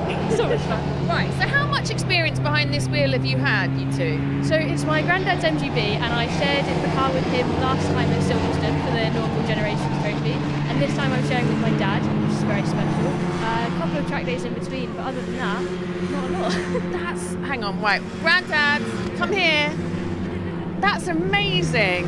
How did you choose who was going to be behind the wheel? Do you just get first dibs each time and then you pick which of the oldies come and join you? Oh, I don't know about that. I think, well, I'm desperate to do this series, and Grandad, it was very special to do it with him, but we had to give Dad a chance as well. Yeah, occasionally. They like me because I'm old. Even shorter pit stop time. What does it mean to you to be racing alongside Evie? 60 years of racing, 2 wheels, 4 wheels, never stopped, raced all over the world. Last October, or whatever it was, we did the first one, was the highlight of my racing career. I mean, it was just wonderful being with this girl, even though she's an idiot. It's not just racing with my family though, it's racing with some of my best friends, and that's what it's all about. You guys are making me feel a bit emotional. That doesn't occur very often. We'll start jumping around like she does. Well, I'm really happy for you guys. It's very cool, and you're the epitome of what this series is all about. Absolutely brilliant idea. It's a great thing. It's a good series. It's just the atmosphere, the idea of it. Yeah. And everyone's really enjoying it. Going out with their siblings, their grandparents. I see there's someone in this time there that's doing Dynasty. Yeah, that's where we were last time. So. Yeah. We're So coming for them next time. No, joking. great. Can't wait for the next. When's the next one? We'll do it. Yeah. Can we? I don't know. Please, can you? Because you're great telly. Right. We can definitely do Castle Combe and I think one of them we missed, don't we? What's that? I don't know. Brands Hatch? Brands Hatch, I think we've got to do something else. Yeah. Might be Well, maybe I'll just take the car and come by myself. Yeah, but then you have to find a relation to go with you. I'm not sure Mum would join in. And not only that, you're starting to go nearly as quick, if not quicker than me, so I'm not sure you can drive my car anymore. So there. This is great. Right, thanks you two. Thank you very much. Well, thank you very much, Alex McGree, with the new episode of Family Dynamics. So great to hear that bubbling enthusiasm, but also a little bit of sort of jousting for position within the family pack. But as Father Michael said, it takes two. You need two to play. You can't just pick someone from anywhere. It's got to be a family member from another generation. Now, certainly from Nick Well to Harry Well, from father to son, it's been a race-leading car.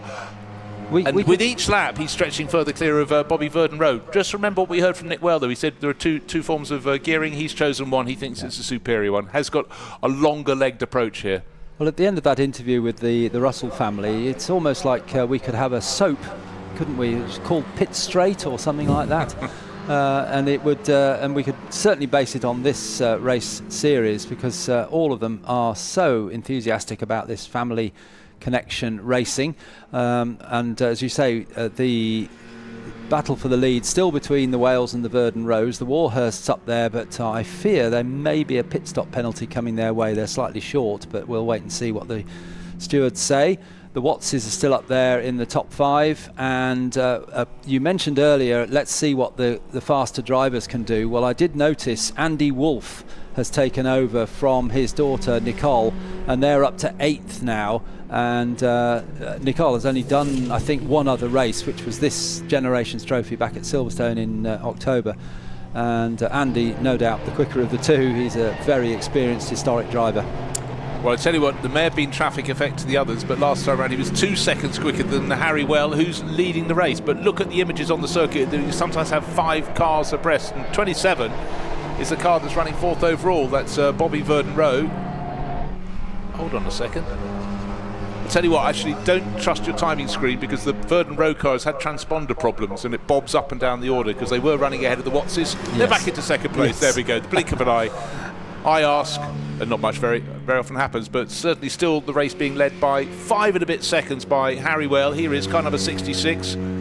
Still time aplenty in this race for the quicker second drivers to start making their mark and moving up, but having taken over from the lead, there's only one place that Harry Well wants to be, having taken over Father Nick, and here he is, sunshine, dry track, Donington Park, got a wonderful flow, leading the race, and it's with every lap he's just looking more and more comfortable. However, we do know still plenty of time for gaggles of traffic to maybe delay him as the race leader, and maybe Bobby Verdon Rowe in second place will get a better run of it, but there's almost half the length of the run down from Coppice to the chicane that is an advantage.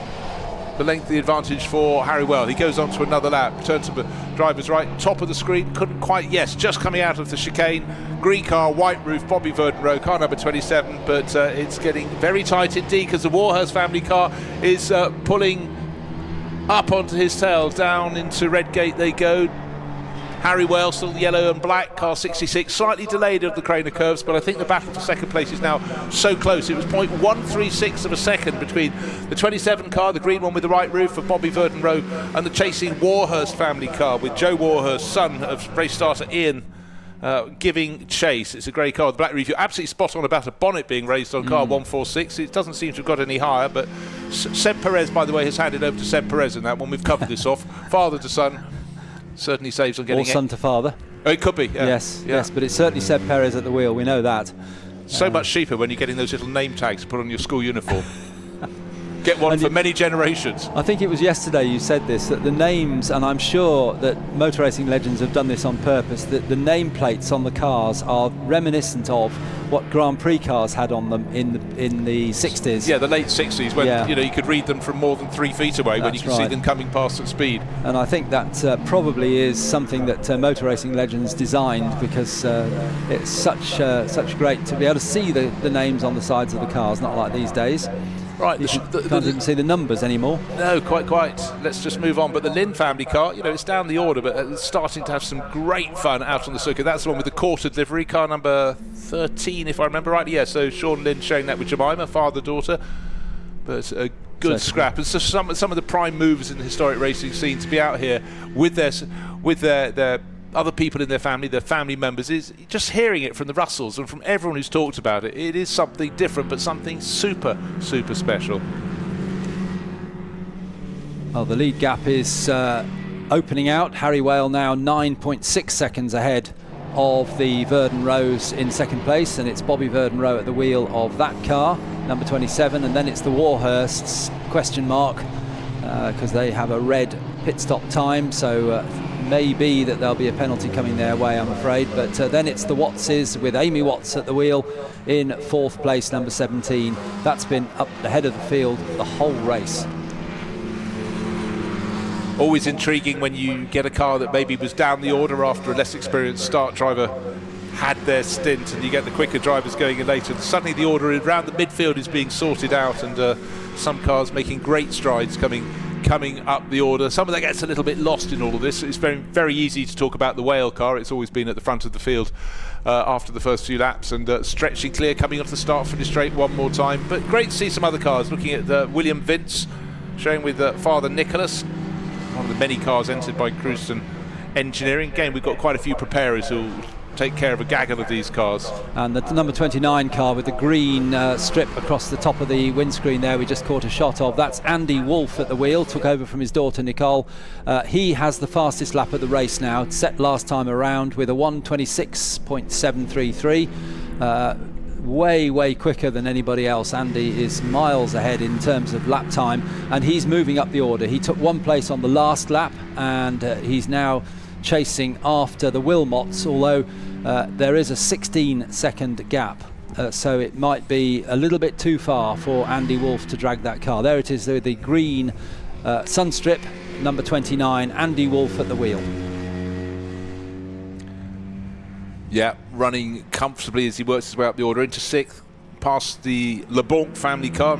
We heard from trying to think who told us there were 7 debutants. I hadn't noticed there were 7. I thought there were about 5 in this race, so a lot of people having to build on the work. I think it was Evie Russell was telling us. Duncan Wiltshire. Oh, Duncan Wiltshire saying there were 7. Yes. But what conditions? We feared there might be rain. No such misfortune. And I think if this series, the Generations Trophy, for the next handful of races can have dry tracks, that second half of the season we can try them out on wet tracks. But as people become comfortable with the cars and learn how to lap quickly, how to lap with other people around them, which is always a tricky thing as you gain experience, and also how much they can take out of the car. You might get to the end and you go, you could have pushed the brakes a lot harder than that, and so on and so forth. It's all about learning, but it's also about having fun. I mean, that comes through every single person who talks about this. And the yellow car on screen at the moment with the white roof, number 46, that's Freddie Wiltshire, one of Duncan Wiltshire's 2 sons. He shared with the other son George in the Bentley in the pre-war race, but he's sharing with his other son Freddie in the MGBs, and they are going well. Birmingham registration, OE, so that's a fairly local car for the Wiltshires. They're running in 13th place at the moment. Right, it's been happening for a number of laps that Bobby Verdon Rowe is being hassled and chased, but the Warhurst family car has moved up into second place. Remember, they got very, very close together in traffic, and now, in fact, Bobby Verdon Rowe has fallen 2 seconds back. Didn't see the overtaking manoeuvre. And by the way, looking at 46, the car you were just talking about, the car, the Wiltshire family car, to me, I look at it, what colour is it? Crème anglaise, I think we'd call that, with this sort of Ile Flottante, the white roof on that car. French dish I've never quite got my head around. Primrose. Primrose, yes. Was that, am I correct? Was that the national racing colour of Egypt? I've lost my little chart. When we had British racing green, the Americans had white with blue stripes, or vice versa. Or were they racing in mauve in Egypt? I really forget. So, the Wiltshire car making a move past the car that you've picked out with the Allen Mann Racing equivalent. In fact, the 2 of them are red with the gold roof. They're not Allen Mann Racing, but it's such an evocative race livery, that colour. Car 27 down to 3rd place now. Bobby Verdon Rowe, he's lost 4 seconds I'm beginning to wonder if he's picked up a bit of a problem, because in terms of natural pace, Bobby would be as quick as anybody out there. But just remember, a lot of these cars, they're very new to them. Some have only had a day of running into the lead-in. So the Whale family car, 9 seconds clear of the Warhursts. And hold on, you always have to, in the commentary box, look to see if anybody's picking up any penalties. The LeBlanc family car that had risen quite nicely, it's running in 8th position overall. They've got track limits warning, so just a lap ago. They get many more of that, and then you get a drive-through or a stop-and-go penalty, mainly a drive-through, which you do not want. It will throw all your good performance out of the window. The Wilmots, car number 84, just had a sight of them. They're running in 6th place overall. Harry Wilmot at the wheel moment.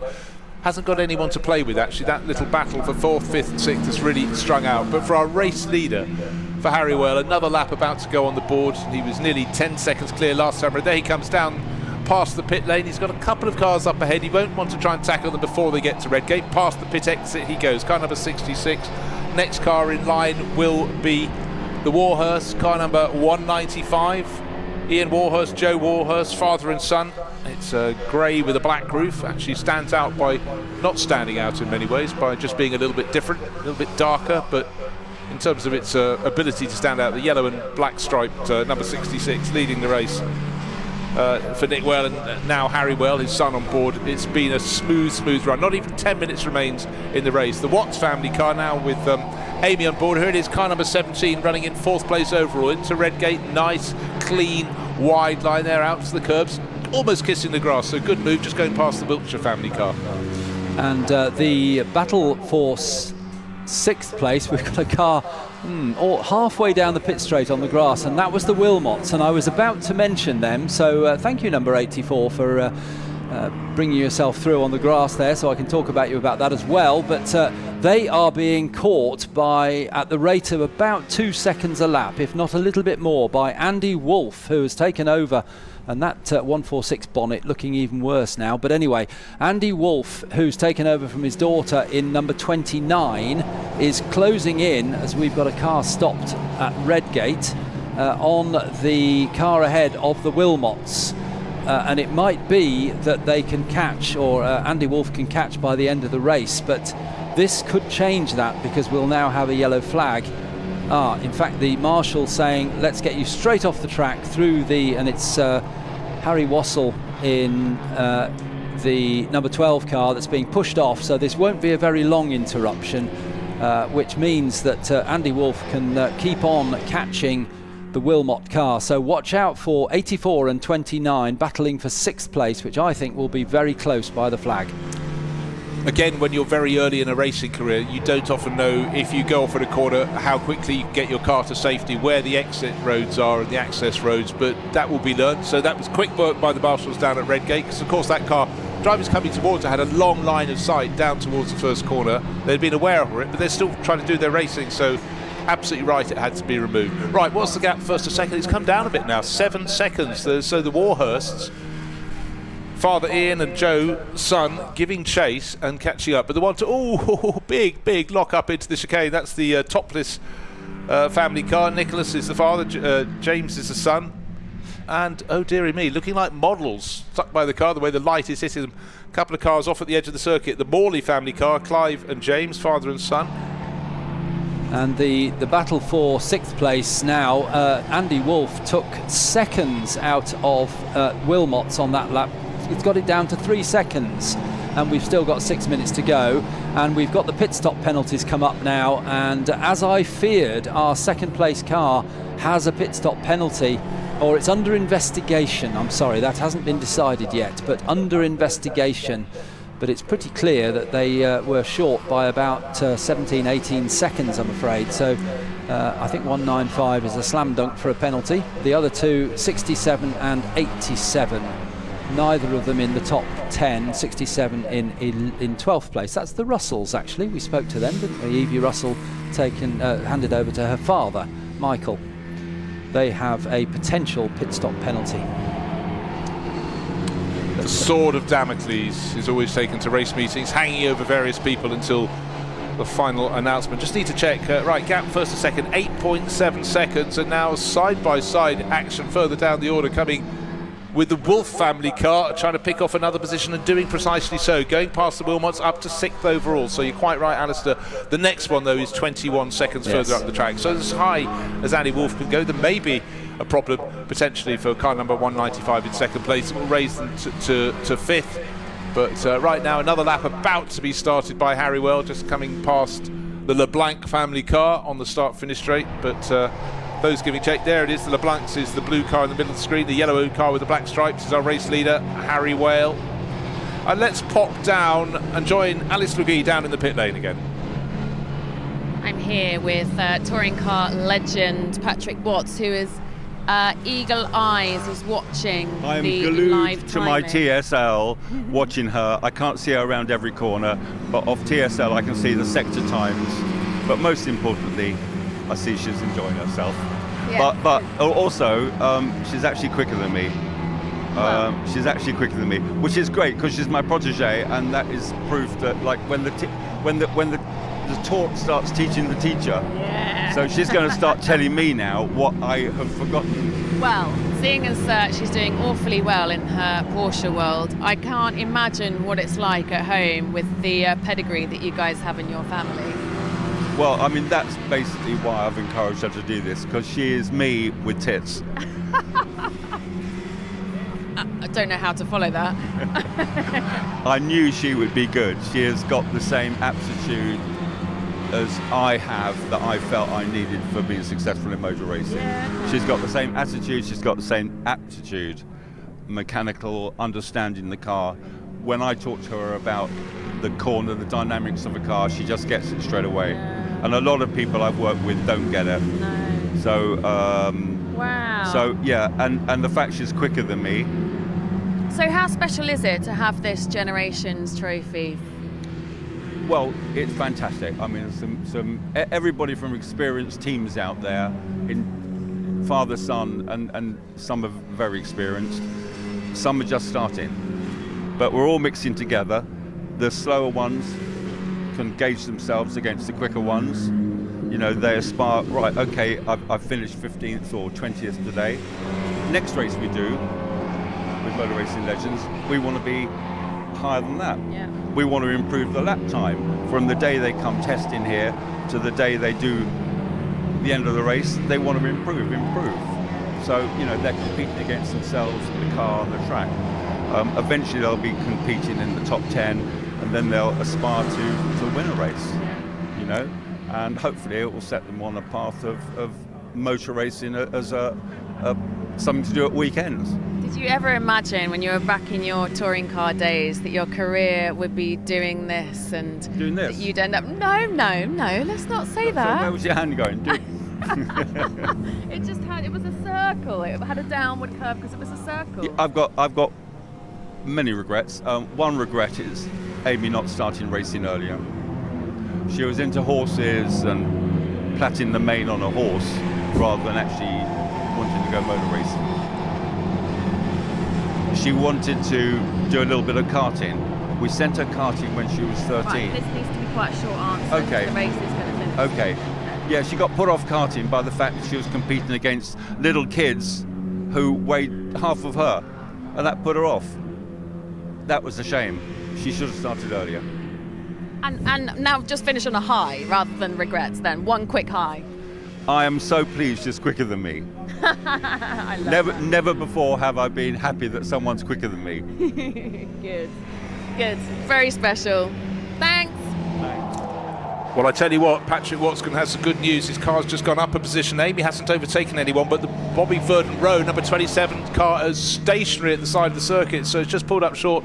And there is Bobby sitting on the tyre wall, disconsolate. Was it a lack of fuel? Was it something else? But he'd been running really solidly. Lost a little bit of ground to the Warhurst car, but bear in mind the Warhurst car is still under potential concern about pit stop infringements, and so effectively we think that, well, let's say Patrick and Amy Watson now in third place. Our race leader is still Nick Whale, still by a comfortable margin, 7.6 seconds, but one of the main players has suddenly exited the scene, parked at the edge of the circuit.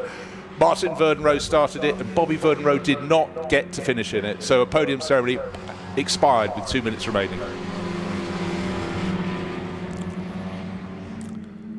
So 45 seconds to go in this race. Not quite sure where our leader is at the moment. Where is he? Oh, he's just gone through, has he? Thank you very much, Ian.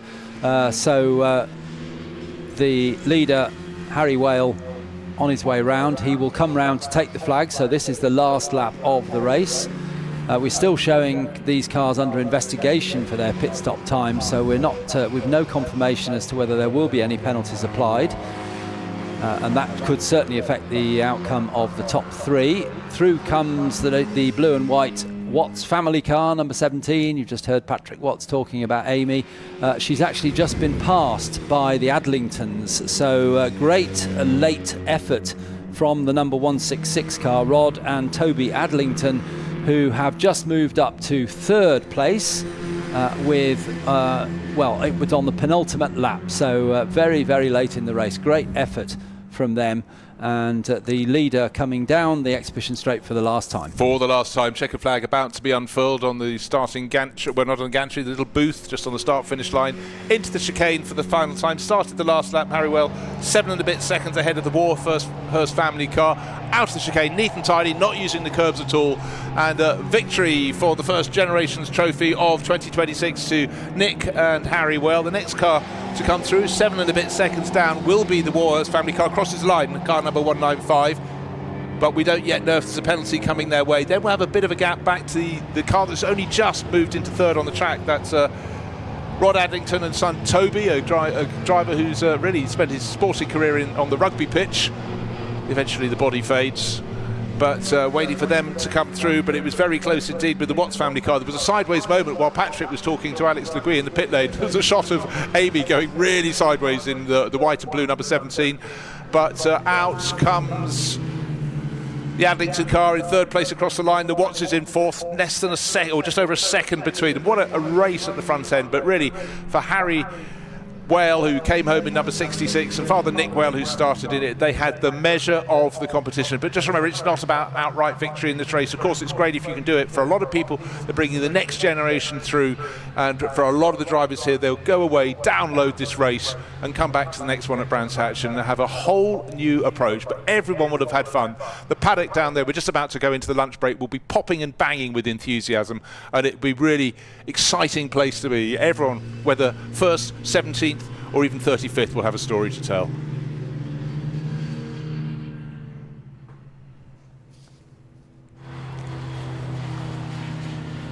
So as the drivers slow down, waiting for any messages about any further penalties, but nothing for the major players, with exception of the concern about the crew that finished in second place, the Warhurst family car. We'll keep an eye out for any other message on the screen. But one thing we can tell you for sure, Alistair, is the Wales had this one absolutely wrapped up early on. They did, didn't they? Yes, they were up there in the lead from very close to the start, not quite from the lights out, but controlled it from the front. It got a little bit squeaky early on in the first third of the race, where they seemed to be being caught, but that was, we think, down to just being delayed in lapping. But they soon got themselves out front again. And already the penalties are being applied, and instead of 195, the Warhurst family car being in second, they've been dropped down to sixth place. So the Adlingtons, father and son, Rod and Toby, up into second place, and Patrick and Amy Watts will get to stand in front of number 3 on the podium. They are promoted to third overall. And the Wolfs go up to fourth, so Andy Wolf taking over from his daughter Nicole in the number 29 car, and then Andy drove back through the field and got it up to fifth on the road, but now fourth with the adjusted times after those penalties applied. Well, that was a huge amount of fun, and for a lot of people, they will have stories to tell, a lot to learn.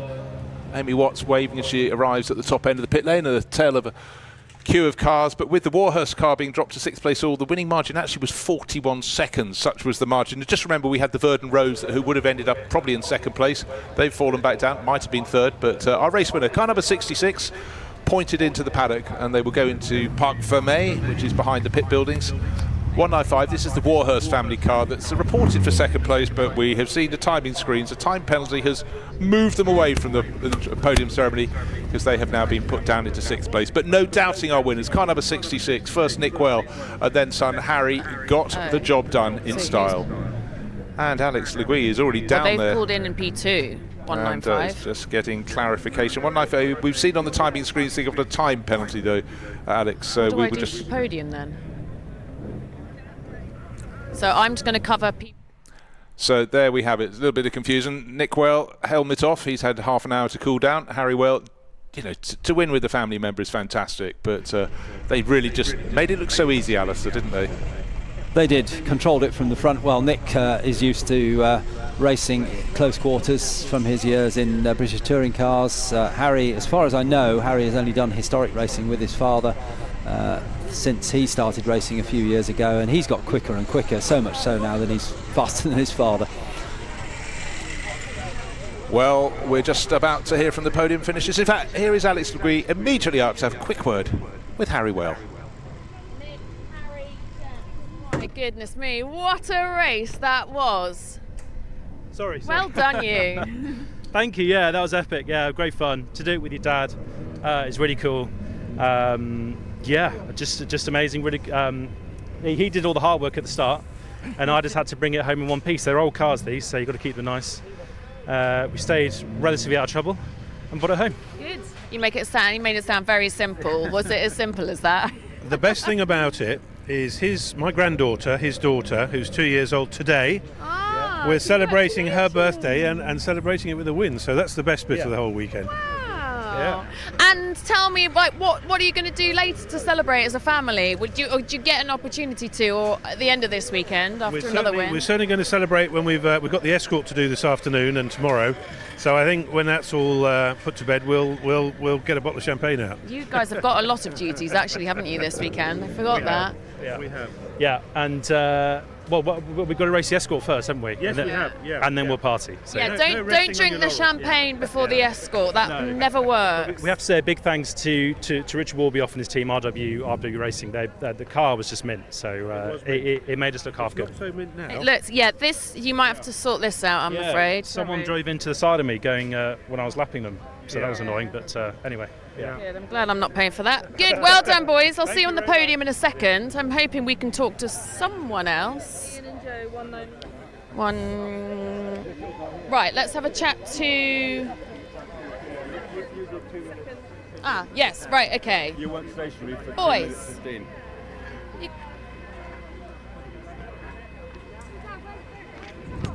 Oh, you're right.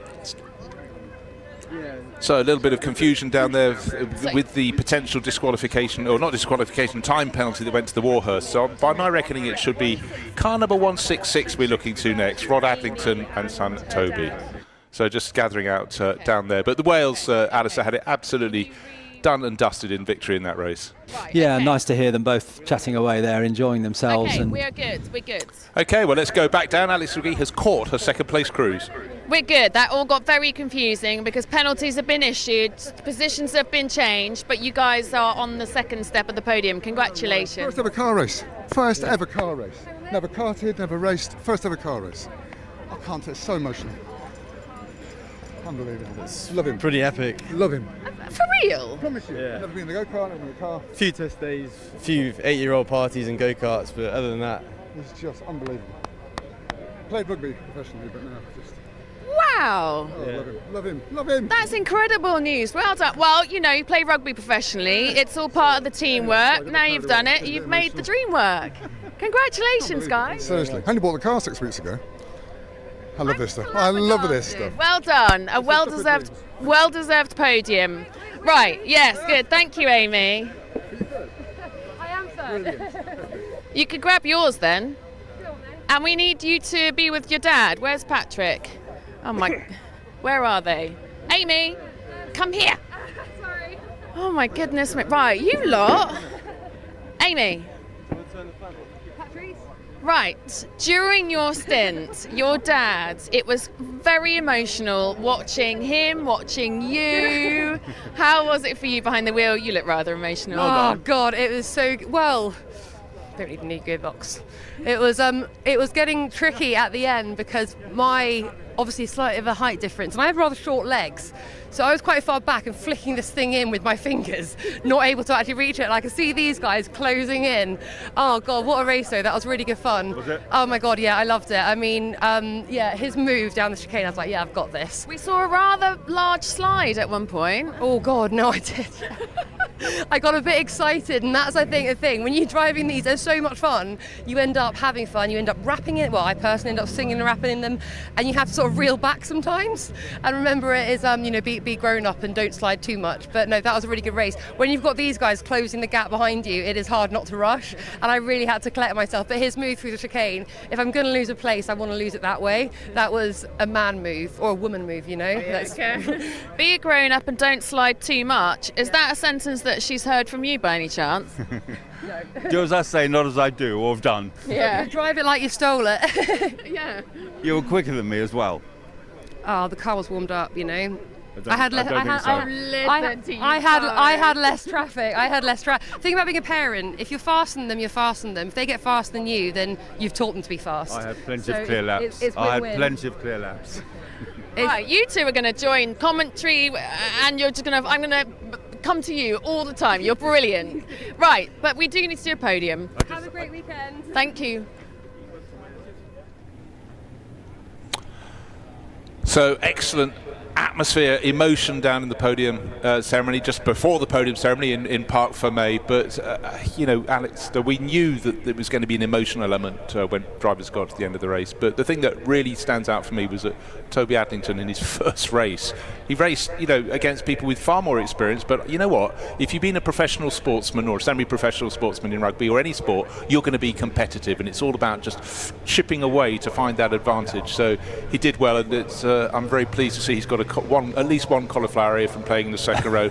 I know with experience that they're hard earned, and you can't get rid of them in years to come afterwards. But you know, what fun! And for his father, Rod, you just sense the pride, couldn't you? Yes, absolutely. And that's the thing. They didn't. That none of them have lost sight of the fact that this is a fun event, and they all enjoy themselves.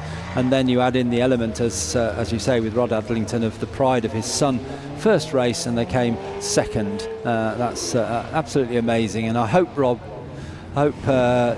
Toby continues in his racing career. Well, I tell you what, we had plenty to experience, so let's take a look back at the highlights of the Generations Trophy. Well, it was a packed start, and the Watts car number 17, led away from pole position, but look out for the yellow and black car 66 in behind. But look, a little bit of adjustments. The Warhurst car moving around 195 on the outside, but neat and tidy through Redgate. One of the hardest corners to do as an opening corner of your first ever race. We had 7 race debutants, but Patrick Watts was sliding around in the number 17, and so was Amy when she took it over and late in the race. They were always in the running, and in behind some great racing at how some of the contact was avoided. But the car to look for throughout the race pretty much was yellow with 2 black stripes, started by Nick Well, handed by Harry, and they went through to take victory. 1 hour done, and victory to them.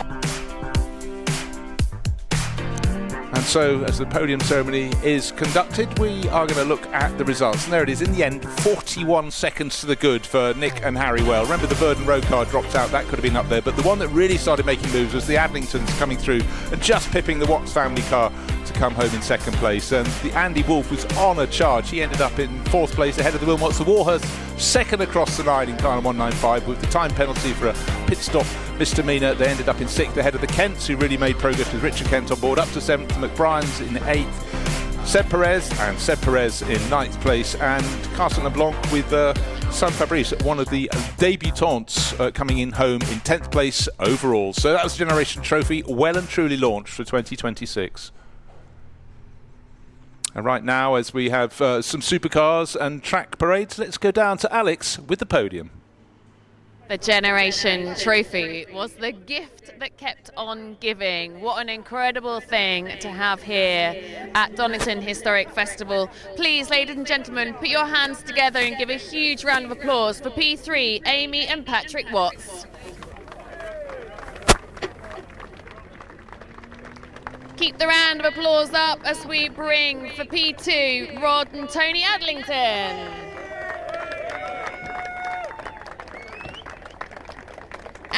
your winners. It's Nick and Harry Whale.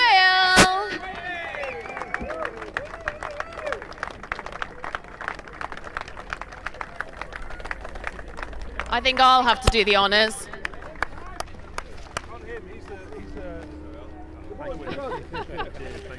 Oh. Please come together for your official photograph.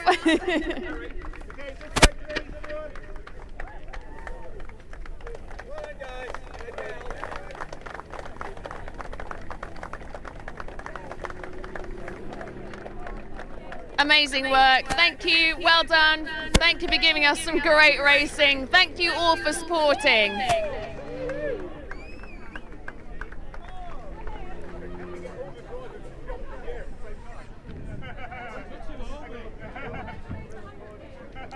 What could possibly go wrong?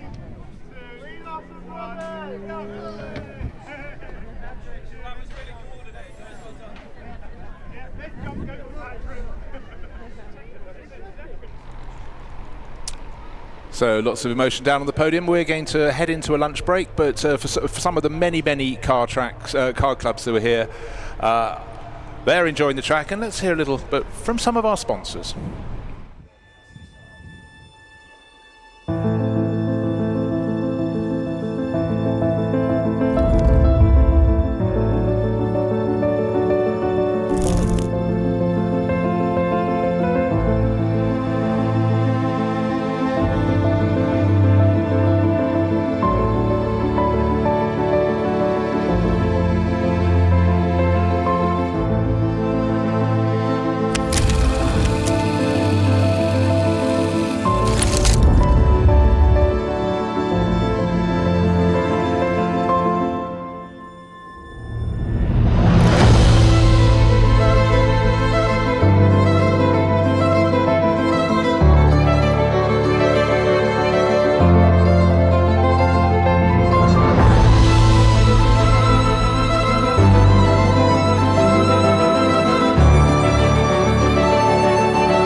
Welcome to our factory in Zhongshan, China. Yeah, we do any kind of model cars, different scale, different category, and it's something very, very exciting.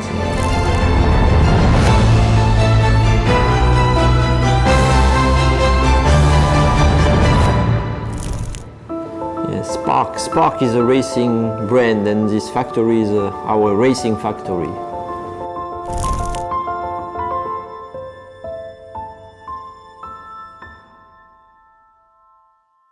Matt, tell me a little bit about Silver Tiger Logistics. So, Silver Tiger, we've been in the motorsports game for a very long time. We move anything that is a race car, anything that is a show car, anything that is a concourse car, anything that you wouldn't want to be damaged in any kind of way. By air, by sea, by land, we will move it door to door, take all your paperwork, do it all for you, and it turns up ready to drive. Well, that makes life very simple.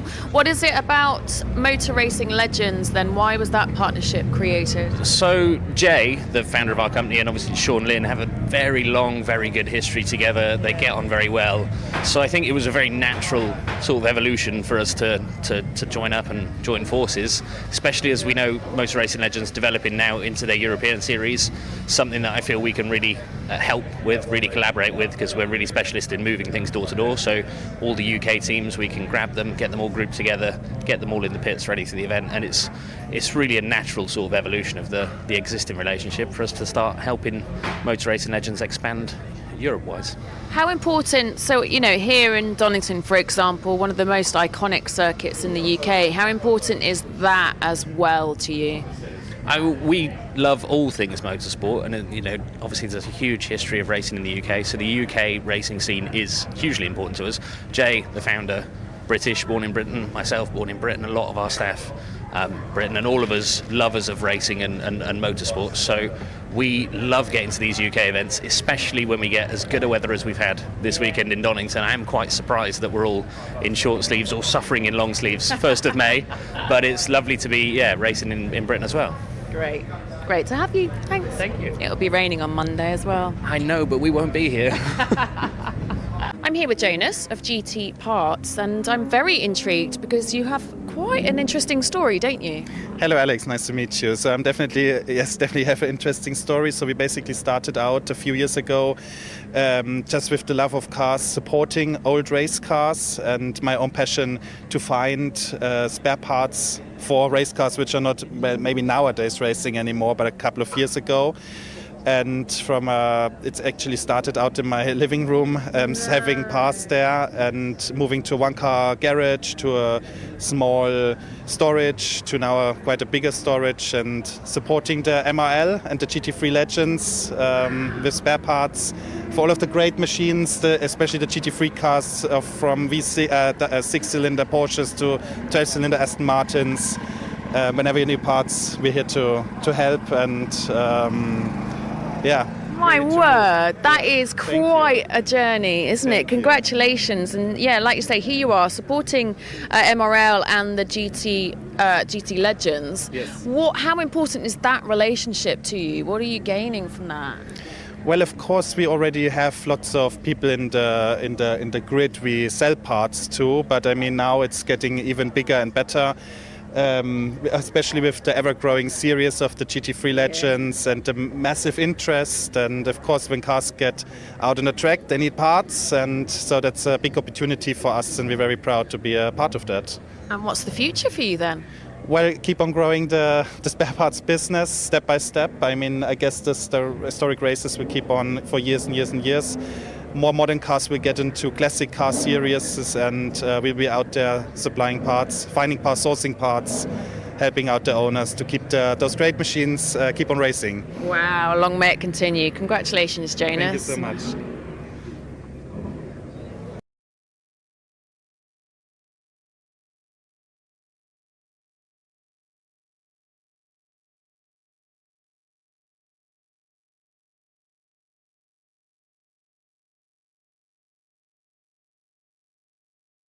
We stand in one of the most beautiful, impressive paddocks ever, and I am here with Sean himself, the owner of Motor Racing Legends, who has created this dreamboat of an event and series.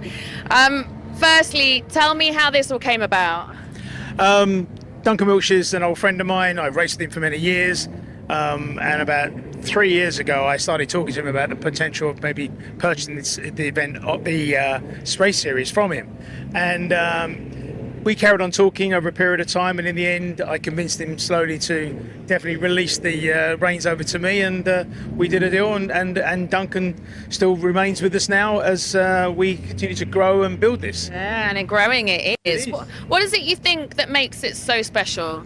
I think the competitors, the cars, the events that we go to, the tracks, really try to put a lot of emphasis on having fun, enjoying it. The grid is for everybody. It's not just for the guys that want to win. It's for the collectors. It's for the enthusiasts to really come along and enjoy it. We put a lot of emphasis on eligibility, driving standards, having good fun. Yeah. And, and it's also on the track and off track.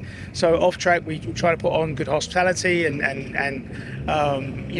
very warm and welcoming. But then on track, it's about having great fun as well, and being correct and driving correctly, but also having great cars as well, and making sure they're period correct as well. Yeah, it's very apparent that authenticity means a lot to you. Yeah, look, we know that with engineering developments, the cars have moved forward slightly. What we want to try and do is, we understand that. We want reliability, we want people to have good, fun racing, and for cars to last, a reasonable period of time. But at the end of the day, Red Bull are not calling us. They're certainly not calling me. So we want people to just have great fun. That's the most important thing. They're not calling me either, sadly. You touched on the fact that it's about, it's an event for, a series for the whole family, and that's really apparent for me. But for the viewers out there who may not have ever attended an event, what sort of things can they look forward to if they were to come along? So we give much better access. I think one of the big things we've done is we have tents where we put cars into the tents rather than just an awning or stuck in a garage. We try to give people absolute great access to all of these cars to see all the beautiful shapes and sounds and noises. So we try to give all the spectators a great viewing area. Also, with the guys in hospitality, it's really welcoming for children, for the whole family. Great viewing area for them as well to see trackside viewing, so they can really feel that they're part of the event rather than it's just dad goes off or mum goes off and the rest of the family don't go. This is encouraging, come along for the whole weekend. Some race series and some are come in the morning, leave in the afternoon. We're not that. Motor Racing Legends is not that. This is come for the weekend, have a great time, meet lots of old friends, and really enjoy yourself with them. There is an incredible schedule this weekend. What is it that really gets you excited? Which series? For me, the Pall Mall it's great. I'm doing it with my son, and we're driving a little Lotus Elan, and we love sharing with each other. Yeah, that's really nice and really special. It's a mega weekend, and you should really come on down. Thank you. Thank you. Cheers, Alex. Pierre, Motor Racing Legends has quite an impressive calendar already. One thing I want to know is, how do you go about creating a calendar that works for the heritage, brings out the heritage and the emotion of these cars, but also continues to keep things fresh and exciting? Yeah, I think that's all the point, is trying to bring every year something new, something different. In the UK, we've got 3 strong events. We've got Donington this weekend, we've got Brands Hatch with the London Historic Trophy in June, and we will have BRTC Classic in July at Silverstone. So these are 3 core events for us. And on top of this, we are trying to expand in Europe. So we're going to organize a race weekend at Charade in France, which was considered by Sir Stirling Moss the best racetrack in the world, the most beautiful one in the world. It's in the middle of, on the mountains, volcanoes. It's really hilly. It's a fantastic racetrack, and it's really fit for historic cars. Wow, that's amazing. What else? You got more, haven't you, on the pipeline? Yeah, we've got more. We've got new grids coming. We've got 2-liter sports cars series coming for the first one at Brands Hatch in June. So dedicated only to 2-liter sports cars from 63 to 76. So all the cars that race in the European Championship in period will race back to the racetrack they were in the 70s, so Brands Hatch and Charade and Silverstone. So we are always trying to get new ideas, new series, new events coming to bring some, fresh air to the world of historic. And I love the fact this weekend you've got the GP icons here, and that's a celebration of what's to come for GP icons as well, isn't it? Yeah, and I think it's we are trying to answer the needs of all clients and drivers, and some of them owns these Formula Ones, and they said, okay, I'm going to bring one car, two cars. Should I bring my F1 as well? I say, we can create something for you. So we're going to start with one event in 26, and hopefully having a full calendar for 27. Incredible. It's just going to keep on going up. Here we go. Just the beginning. Just the beginning. Thank you. Pierre. Thank you very much. I'm now down in the MRL Drivers Club with the legend Tony Jardine, who has got something very exciting to talk about. You're laughing. You are a legend, Tony. Tell us about Rewind Tour. Yeah, Rewind Tour Britain is bringing back the magic from the 70s when you had the Avon Tour of Britain, which was racing drivers against rally drivers. And many people might remember James Hunt won the first one in a Camaro. He beat all the rally drivers, and the rally drivers didn't like that. So we've taken that magic and we're bringing it back in the current idiom. Call it Rewind Tour Britain, but it's for cars, classic cars, historic cars, Appendix K, based on production cars. So we want to get Camaros, Sierras, we want to get the Lancia Stratos and the rally guys there. And we're going to go to racetracks, we're going to create special stages, and we're going to hill climbs. We've got Shelsey Walsh, we've got Prescott, we've got Castle Combe, we've got Thruxton, and we've got special stages in Wales, in Epping, which is really going to sort the men from the boys and the girls from the ladies. Trust me, they are going to be epic. And then we're going to end up at Bowood House, a big estate, with a special stage. It's just going to be glorious. Everyone so far said, we want in, we want to do it. I'm not at all surprised. And not only, I would imagine every driver under the sun would like to be involved, but this is like a fan special, isn't it? What has the response been like? You launched at the beginning of this year, didn't you? We launched in January at Thruxton, and we've already got nearly 60 expressions of interest. So anybody who is interested, go on to the Motor Racing Legends website, onto Rewind Tour Britain. They can see on there, and they can put their expressions of interest in there. Regulations and entry forms are going to be coming out in the next month. We expect a lot of rally drivers and racing drivers. I mean, people like Colin Turkington, 4 times touring car champion, David Brabham, Matt Edwards, 3 times British champion. They're all going to do this event, and they want it. I am not at all surprised. I cannot wait. Rewind Tour Britain. It's going to be a good one, isn't it? Thank you, Tony. Best of luck with it. Thank you.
The golden age of GT racing brought back to life.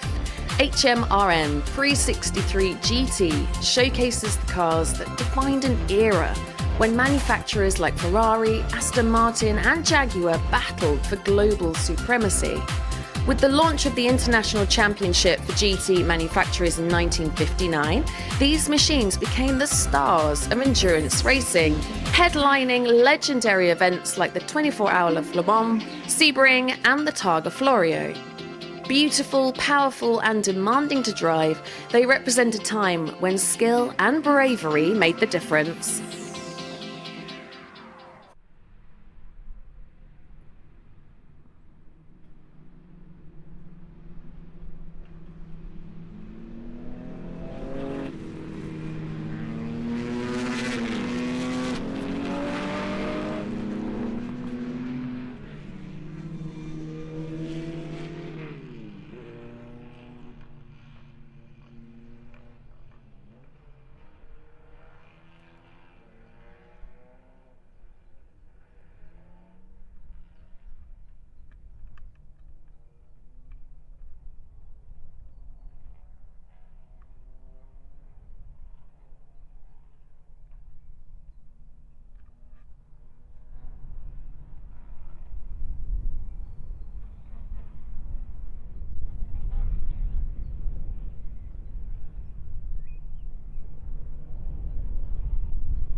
Prix 63 GTs, just an exquisite array of cars. Depends which you like best, the E-types, little Lotus Elites going about things very, very nimbly, but car number 23 is the Pearson brothers. Gary and John with Michael Russell, and tucked in behind we've got the Austin Healey 3000 in second place, Mike and Russell, Gordon Russell, of course the Russell family are out in the Generations Trophy, and the rest of the field following on through. So with one lap on the board, it's in third place is car number 39, David Alexander, who's showing with Rich Forres. I knew Rich when he was racing in Formula Ford a very long time ago, but the first two, Alistair Douglas already really pulling clear very quickly indeed. The first two have got about a 2-second margin over the Alexander, the Fords number 39 Lotus Elite, but certainly with the Pearsons in an E-type, you've got to say they are very much the favourites, this John and Gary. Yep, the brothers John and Gary. John is supplying most of the tyres that we're using this weekend. Gary preparing a lot of the cars that are racing this weekend. Separate businesses, but both involved in motorsport, and the leader is starting is John Pearson. He'll hand over to his brother Gary, and it's Michael Russell that is leading second place he's the lead driver in the number 68 Austin Healey. And then I think you'll probably agree with me in this, that Lotus Elite, the white with the broad green stripe, is just the prettiest Elite. The plain green of number 31, which is the Michael Gans car, starting at the back because it didn't do much of qualifying after a technical issue. Michael Gans, number 31, plain green, still a lovely looking car, but that white just sets off the body shape of the Elite. Well, it's crisp in any angle, but certainly looks fantastic. But the 31 with a little more in terms of grunt looking down the inside, that's the 2-litre car. Michael Gans sharing, as you say, with Horatio Fitzsimon. Look at these cars from the rear angles. They go to the second part of Redgate. Just that wonderful flow you need to attain, and this circuit, Donington Park, is one where you really get rewarded that. And as soon as you sorted the car for the second part of Redgate going into Hollywood, you're plunging down through the crater curves and then trying to just balance the car to pitch it in, and pitch they do, those Lotus Elites, into the old hairpin, and then they start the rise all over again up to McLean's.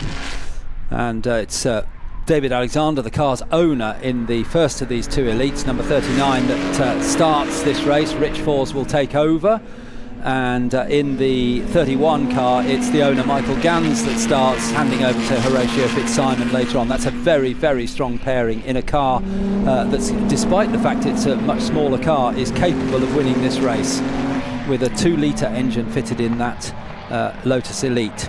Yeah, it's a 40-minute race, so one of the shorter races on the programme. We've had so far today a 30-minute race, a 50-minute race, a 1-hour race, but this is one, as you will understand, with two drivers on the entry list, as Michael Gans makes the dive through into the chicane. After the chicane, he came out of Coppice in 4th, moved up into 3rd place. So the Lotus Elites are swapped around, and right here and now already Michael Gans is pulling further clear, and suddenly there's a big challenge for David Alexander, and he hasn't got the straight line speed of the E-Type that's challenging him, which is the Toby Partridge driven one, because Steve Soper was still walking through the paddock about 5 minutes ago, so at least I could work that one out.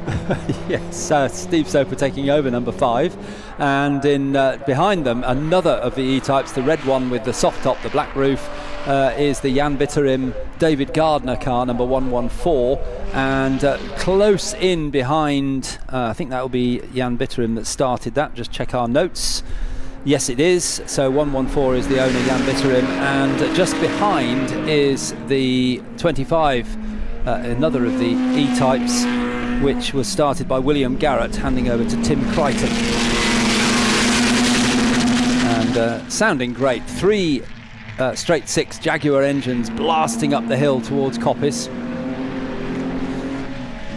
All of them currently behind the little 1.2 litre Coventry Climax engined Lotus Elite. Just shows you what lightweight and good chassis makes all the difference.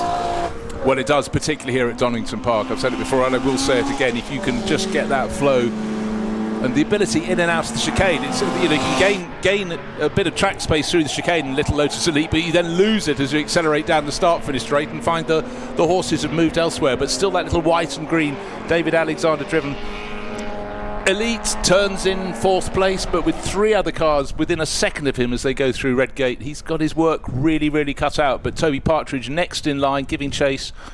And then Jan Bitterim, as you said, and the Garrett Crichton car number 25, which is Roman purple, if you're interested. Apparently that was actually an official Jaguar colour. Seems sort of unlikely. I've never seen many of those on the road, but I'll take their word for it.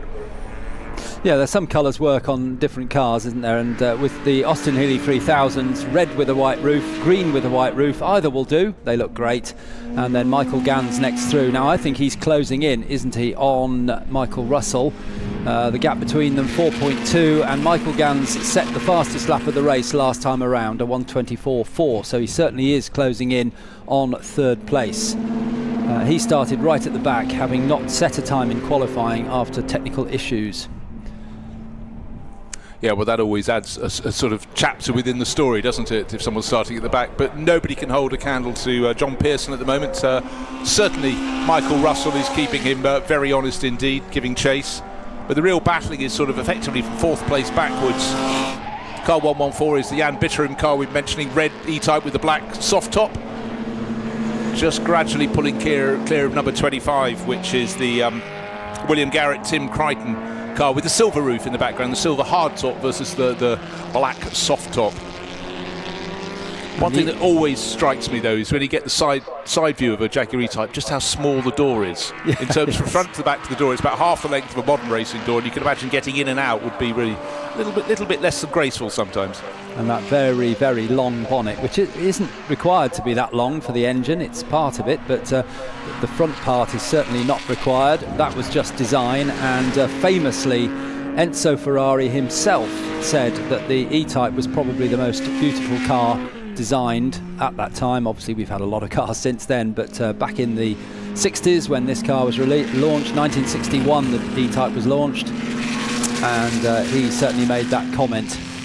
It was when he saw it at its launch at the Geneva Motor Show, wasn't it? It was jaw-dropping, but you know, it was a time when many, many beautiful, beautiful cars. Beauty was still a thing in the 60s before cars had to be so aerodynamic. In fact, ironically, some of the beautiful ones were really rather aerodynamic, rather curvy.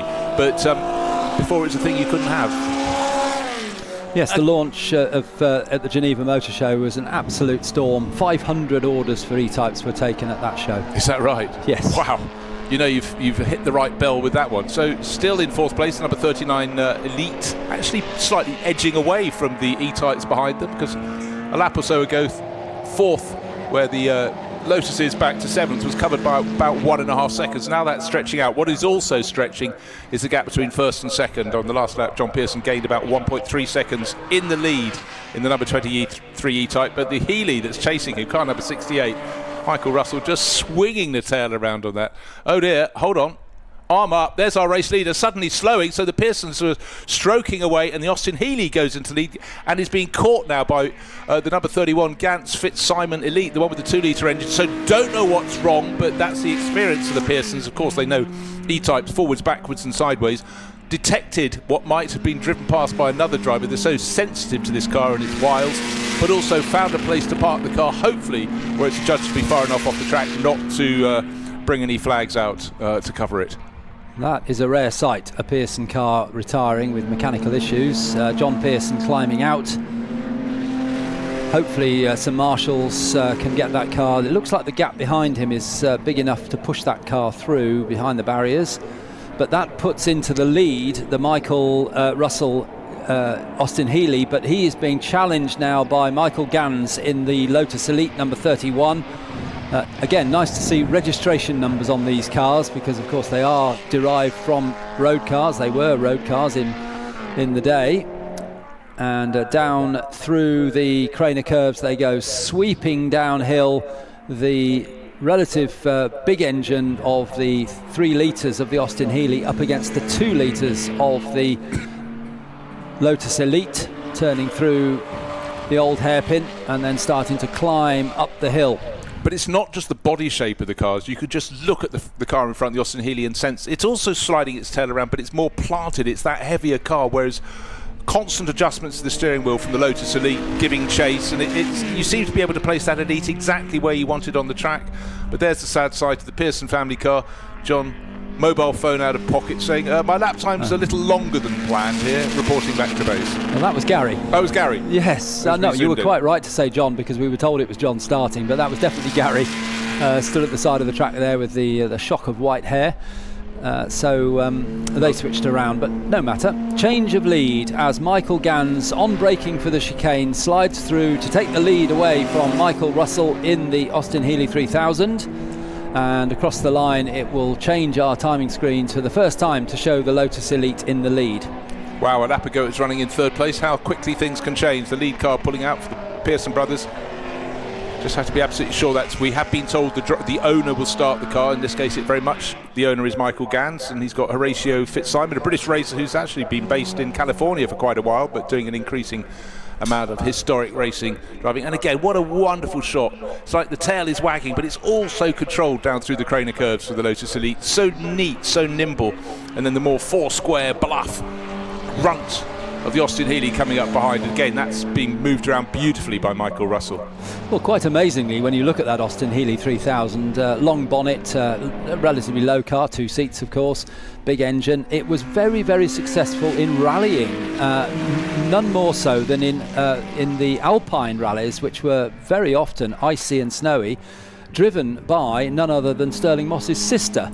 Pat Moss Carlson, as she became, and she married Eric Carlson, but other female drivers and co-drivers very successful in the Alpine rallies in those Austin Healey's. Yeah, but if you wind it back to the early 50s, Aston Martin DB2s were known to win. In fact, one of the cars here this weekend is a car that won the Alpine rally, but it was about endurance as well as just it wasn't about special stage speed as rallying is now. You had to do the road sections in between, so you needed something robust. And the thought of an Austin Healey 3000 blasting through the Alps with precision seems quite hard to understand, but they did, and did incredibly well. Very much so. And another of the Austin Healeys in this race, we haven't seen much of it on our screens because it's running down in 10th place, but the Christian van Landschot owned, Carsten LeBlanc shared, number 21. To those of you that have been following historic racing for many years, that's DD300, the registration number, which has a 60-year unbroken racing history. Does DD300, raced for 35 odd years by John Chatham. Before John owned it, it raced at Le Mans and Sebring, so it's a real slice of history on the track for us. 12 minutes out of 40 have passed the gap between first and second, not yet 2 seconds, it's 1.7 seconds. Michael Russell hanging on certain points around the lap. Of course, the Healey would be faster than the more nimble Lotus Elite. Great to have a bit of variety in the form of a much earlier Jaguar. That's Nick Finberg, Oliver Marseille sharing an XK120. That's from Nick's Classic Autos company up in Scotland. And again, you look how fast the design changed, because of course the Jaguar E-Type was not launched as an E-Type, it was part of the XK series, but the E-Type moniker was the thing that stuck eventually.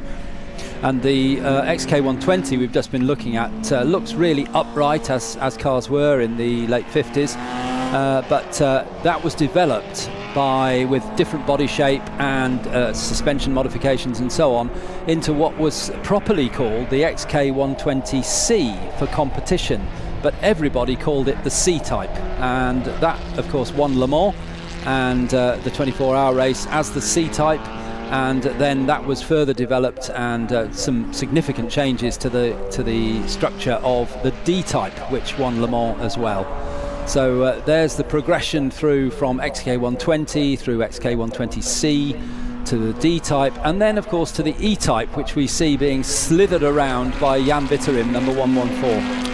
Yeah, and of course in road car terms, the XK120 led to the XK140, keeping on getting sleeker and sleeker, and then the XK150, and then lo and behold, start of 1961, curtains came back, car was driven to Geneva Motor Show, wowed the crowd, the E-Type. We're looking at that now in soft top, hard top and coupe form around the circuit here at Donington Park.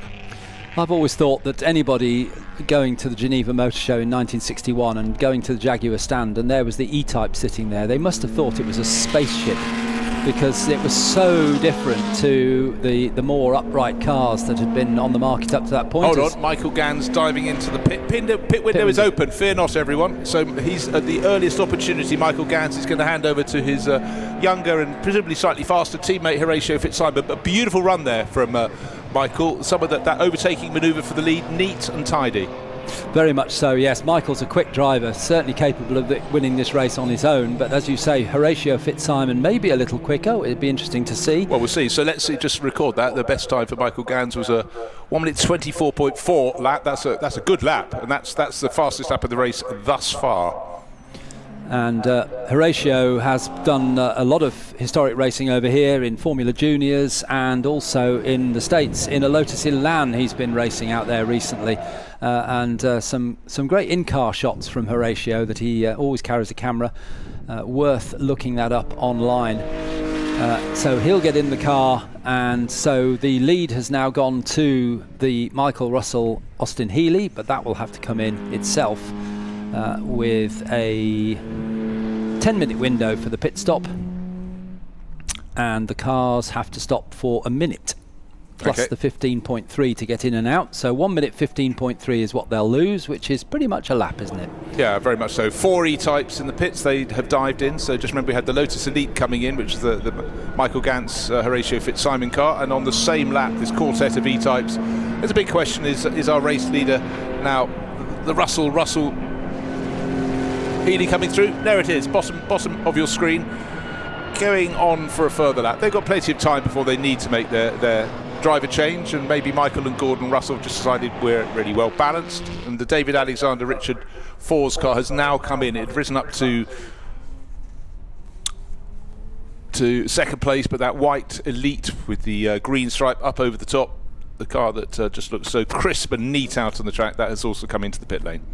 And you might be wondering, if you were watching on the screen there, you could see Horatio Fitzsimon still sat there in Michael Gann's car, and he still is. Now this is longer than I expected, but I was about to say that's got an extra 20 seconds added to its pit stop because of the speed of I say young, he's 26 now, Horatio Fitzsimon. So that was always going to be a longer stop for that car. Now it'll be interesting to see whether Horatio can overcome that and get back into the lead again. Yeah, another driver in the race has also got a time penalty. That's Tim Crichton. He's in the William Garrett's E-Type. William's only in his second season of racing. That's the Roman purple car entered by Hilton and prepared by Hilton and Moss, but this one now is Richard Fors getting on board, and car 39 was brought in by David Alexander, now giving away quite a lot in terms of cubic capacity. It's only a 1.2 litre engine, which in any other car would feel as though it's sucking the life out of the car, but not at all in the Lotus Elite. The Austin Healey goes through for another lap, still not bothering to come in the pits. Another car that hasn't come in is that XK120 we saw, white with the red roof. That was the Nick Finberg car, and so that will be coming in fairly soon. And car number 5 has yes, it's done its pit stop, so that is now Steve Soper at the wheel of Toby Partridge's E-Type, number 5. Look out for some fireworks from Soperman. Long-time BMW factory driver back in the 90s in the wonderful M3s and later cars, and also of course did Le Mans as well all those years ago. Yeah, with BMW. Yes. But on top, he's one of the few former Fiat X19 racers to have risen up the charts from his very, very early days. So Steve will be coming in, and we'll be really interested to see, because he had a few years away with the back injury, then he was allowed to get his licence back. He has not lost his speed or his competitiveness. You could just tell it every single interview, but also he's a devil to interview. He'll give you a one-word answer, a raise an eyebrow, and he's caught the interviewer out yet again. Very much so, yes. I think that was Steve actually looking to pass the 39 Elite of Richard Fors. We just caught a quick shot of that. Wonderful head-on shot of these, or slightly side-on shot of the E-Types, having to use their tyres, having to really drift around the corners, but they're being harried by that 2-litre Lotus Elite. Horatio Fitzsimon had that long pit stop, the extra 20 seconds. That would have dropped him down the order, but he's got pretty much 20 minutes to claw back any of the disadvantage here at Donington Park. We thought there might be rain today, but so far, sunshine all the way. The wind picked up yesterday afternoon. Today, it's clement. And now our race-leading Austin Healey in the pits. That's Michael Russell handing over to Father Gordon in their Austin Healey 3000, and just waiting for the white XK120. Goes on to another lap. The red roof, that's the car that's risen to second place. Nick Finberg sharing with Oliver Marseille. There is the Russell family Healey 3000 waiting for the moment to be given the signal to pull out. Looking at the pit stop times, the Michael Gann's Horatio Fitzsimon pit stop was about 40 seconds longer than it needed to be. So we thought there might be a problem. We were looking down onto the pit lane and we could see that they were doing some work on the car. So that car lost potentially 40 seconds to the Russell Austin Healey, which was its closest challenger at the time. So quite a lot of work for Horatio Fitzsimon to do. We'll see if he can make his way back through the field in the remaining 18 minutes of the race. Well, pit windows still open. That white XK120 Jaguar with the red roof still owes us a pit stop, but actually lapping at very decent pace at the moment, matching the cars around it. So definitely picking up very nicely indeed. But is it going to be an Austin Healey 3000 domination? I can't tell you as yet, but it's certainly looking very, very good indeed for the Russells. And is that Steve Soper? Yes, it is. Steve Soper slides through on the inside of the Russells. Refer to timing screen. Yes, they're on the same lap, so that should be a change of lead with Steve Soper going into the lead. We'll check as they come over the line whether, of course, we've still got pit stops unwinding, but it looked to me as though Steve Soper was moving ahead. Well, here is our race leader in the pits, but that's because everyone else had made a pit stop. So out of the XK120, it's Nick Finberg changing with Oliver Marseille.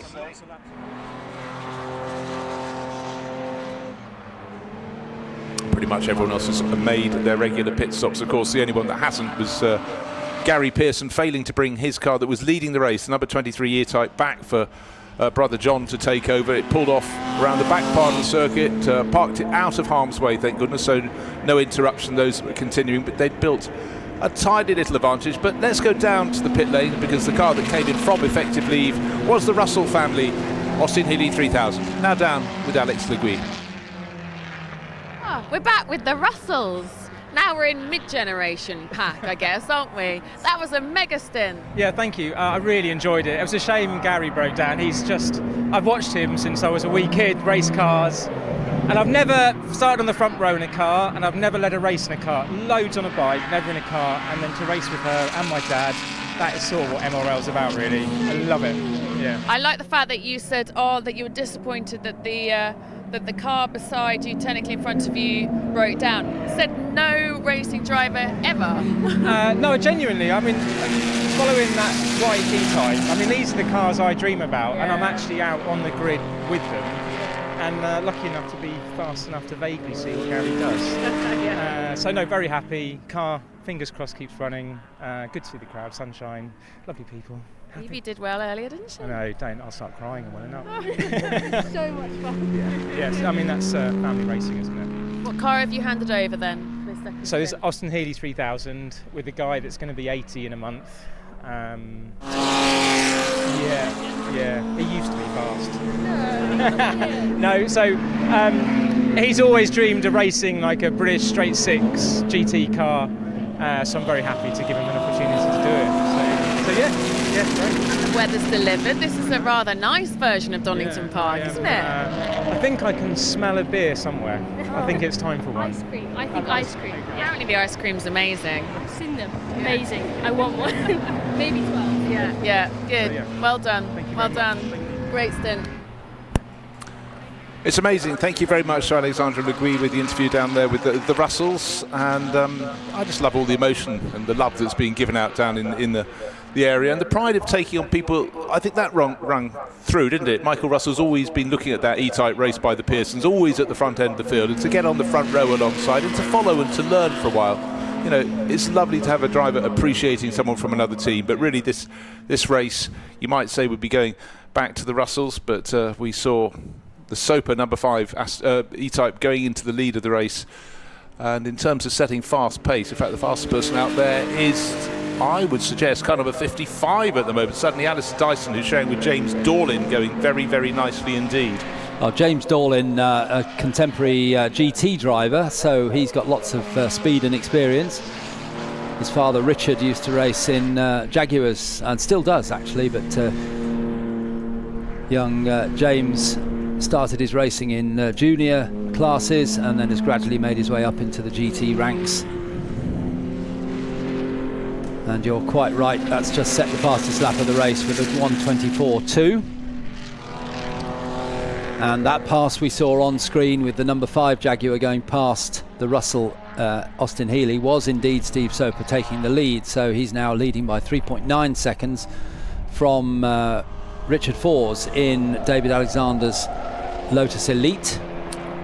And then falling back, we just heard 80th birthday is being prepared, 80 candles about to go on Gordon Russell's cake, so he's losing a little bit of time in the Austin Healey, so he's falling back in third position. Just looking if the Podium Gardner car is catching him, and the answer is yes. It's gaining about 5 seconds a lap, and it's only 2.5 seconds down, so on this lap we should have a change for third place, and the number 114 red E-Type with the black roof should be the next one, moving up into a possible podium position. But up front, nearly 4 seconds to good. Steve Soper building on the work of Toby Partridge, the number 5 E-Type out front.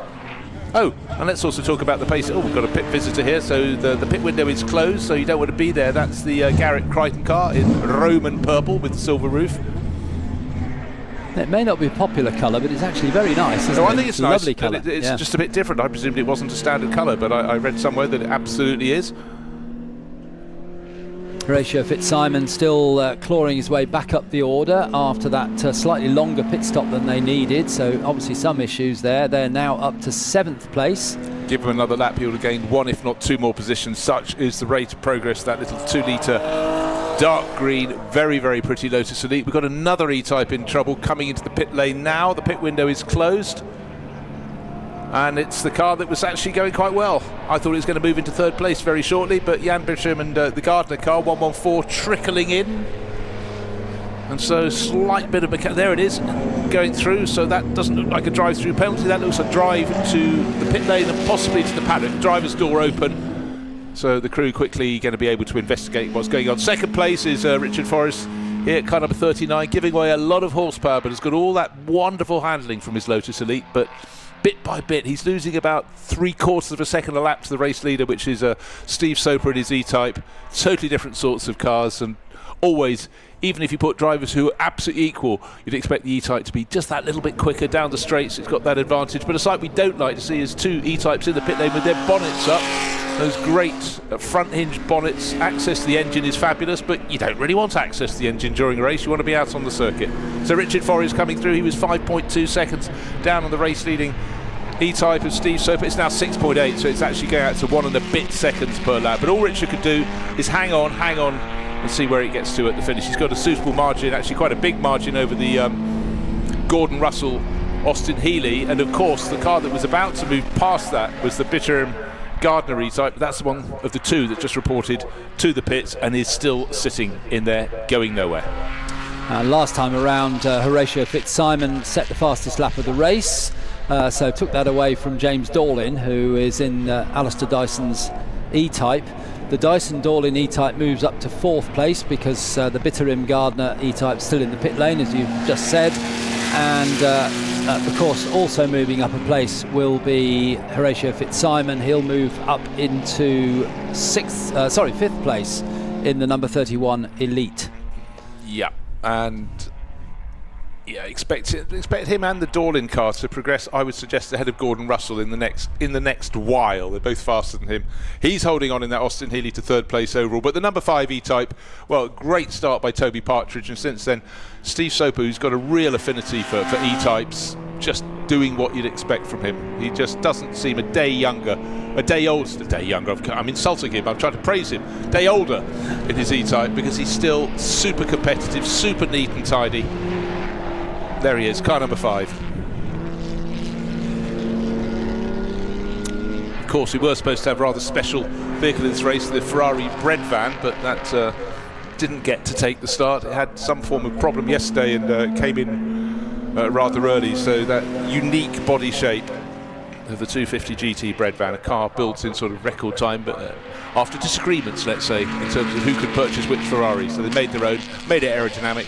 Unfortunately, mechanically frail on this occasion, so for Martin Halusa and one of his sons Nicholas, no race for them in the bread van, but that would be the car that most certainly would have challenged. But Steve Soper now stretching clear of the field, 8.4 seconds to good.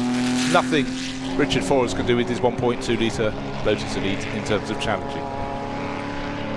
And the former leader, the number 68 Austin Healey 3000, now driven by Gordon Russell, now sitting in 6th place, actually in 5th place, the timing screen tells me. 5th place for the Russells. Fitzsimon in 4th place, number 31, and then it's James Dorlin in Alistair Dyson's E-Type, but the gap between them is closing because Horatio Fitzsimon has just set another fastest lap of the race, this time a 1:23.9.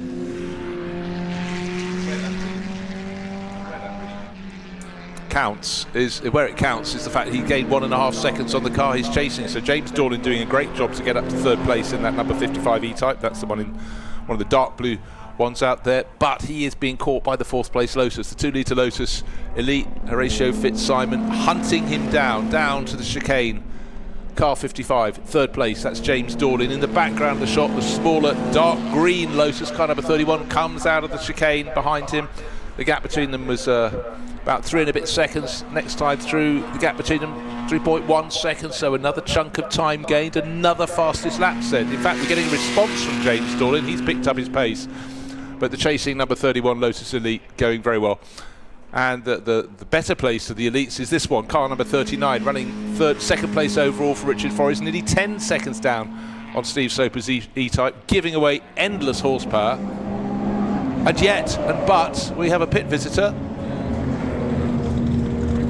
And it's car number 25. I thought it said 5 on the door for a second. So that's the Garrett Crichton car in that Roman purple. They had a long investigation during the pit stop, and its engine a little lumpy on idling, but clearly it's a problem they're going to try and sort rather than race through. Yeah, cars at this point with just 7 minutes to go. Brakes are very hot. Cars and the engines are probably hot as well. Drivers are even hotter on this lovely day. And certainly talking to the Pearsons a few years ago about racing E-types, they said you always have to be aware of the brakes, the tyres, the engine. Just keep it steady. Don't push it too hard at the beginning of the race, otherwise you'll run out of brakes by the end. I mean, that's always the wonderful thing in racing, when you see someone who knows their car fore and after. They just understand how to nurse it through. It's very easy for people to get in these cars and thrash away to start with, but you've got to pitch it against the likely length of the race. If it's an hour's race, you've got to go with a little bit more caution. Right, car 31, it's closing in all the time. Horatio Fitzsimon, that dark green Lotus, catching up with James Dorlin. They're both lapping at really good pace. They're lapping faster than the race leaders, but in a really, really good lap from James Dorlin, who seems to be getting more au fait with this car. With each lap, he's going faster and faster because he has to. Not just because he wants to, because he has to, because Horatio Fitzsimon is giving chase. Into the old hairpin he goes, out the other side, all looking very good. Again, these pre-63 GT cars, you have to work the track. You know, you do have to hurl them around. If you're in the Austin Healey 3000, it's definitely very physical indeed. And that's the Landshot Carsten LeBlanc car. That's the car Number that's 21. Been raced unbroken for 60 years. Not unbroken, the car probably broke once or twice, but what I mean is an unbroken record of racing over 60 years. And it's being challenged by the Jan Bitterim car, which has now been handed over to David Gardner. And that's been in the pits one extra time, hasn't it? Did an unscheduled stop. So great little battle going on there between the E-Type and the Austin Healey. In fact, David Gardner goes ahead, so 114 takes a place. That moves him up to that'll put him up to 5th, will it? So the order keeps on changing, but not at the front, because the Soper Partridge car with Steve Soper at the wheel leading the way by 12 and a bit seconds. Richard Forrest about 12 seconds also in front of the car in 3rd place overall. In fact, no, nonsense. He's 24 seconds ahead of the 3rd place. James Dorlin driven Jaguar, but Horatio Fitzsimon is closing in on that. But they're both lapping way quicker than the first two cars. But the clock is counting down faster than they can gain. So for now, you'd suggest 1st and 2nd are pretty much cemented. The big question is car number 31. Can Horatio Fitzsimon in 4th place overall, can he get up and catch and match and pass James Dorlin? That's the E-Type number 55. Let's wait and see, but the clock is counting down so quickly now, I'm not sure he's going to be able to do it. Let's see. No, he's running out of time, isn't he? Just correct what I said earlier. The red E-Type 114 is a lap down, actually, on the 21 Austin Healey, so he passed him, but not for position. But we're now looking at the 112 E-Type, another, and I prefer the hard top myself. Some prefer the soft top, but the hard top I think has a nicer line, and that's a lovely example, being driven by Patrick Blakeney Edwards, taken over from the car's owner, Jeremy Barnes. Patrick Blakeney Edwards often does virtually every race in a historic meeting like this. Very quick in anything he gets into. And he has to be quite quick in between the various cars. Often, you know, the distance between where you get out after one race and where the next one is starting requires a little bit of a logistical challenge. But I caught up with him at Monaco last weekend, and in his inimitable fashion I said, right, just double checking what you got today. He said, 2 moving hand grenades, and off he went to pick up another car. Always a twinkle in his eye.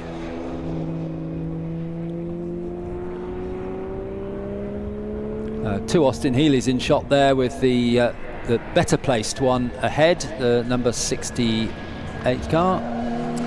Well, let's take a look at a little bit of attempted overtaking, and the Bitterim car getting he's a lap down, but that doesn't mean he's going to give up the position, but he nearly gave up the track entirely. Now at that stage, was he just trying to not be overtaken? as we look at the end of that replay, or was he just simply looking in his mirrors and maybe outbraked himself because he left it too late? But either way, no damage done. And cars going sideways, it still ticks my box. There we go. Well, David Gardner seems to like driving that car sideways, because there he was. I think that was the old hairpin he was going through there. Again, very sideways. Not quite as much as when he went through the chicane previous time. But lovely shot there. You can see the front wheels moving from turning right to turning left as he controls the slide on the throttle. Up front, though, there really isn't a great deal of change. Richard Force continues to press on, Alistair. He's losing ground, but he's still got a big buffer. He's 14 seconds now down on Steve Soper's E-Type. These Austin Healey's having a cracking strap. Didn't used to be side by side in rallying, where Richard was their strongest point, but just a question of getting a bit of precision. And that's a change of position. Carsten LeBlanc coming through. Can he do a better job than the E-Type did down there a lap ago? Yes, he can. Through the chicane, out the chicane, onto the start-finish straight. So Gordon Russell's just lost the position, but maybe he can hang on in behind. But he's also being caught by the Finberg Marseille XK120, white with the red roof in the background. So this is a battle for 4 positions. And just going back to the battle we were watching earlier, James Dorlin in the E-Type, number 55, against number 31, Horatio Fitzsimon, recovering after the longer pit stop. Well, the gap is actually down to 3 seconds, or under 3 seconds. Horatio's just done another fastest lap, but James Dorlin is also setting almost the fastest lap every lap. So he is losing a little time, but not much. Our race leader is Steve Soper, and he's tucked in behind through the old hairpin. He goes around, he got in behind 3 cars. He's moved past the XK120. He's moved past the second of those Austin Healeys. That's the one driven by Gordon Russell.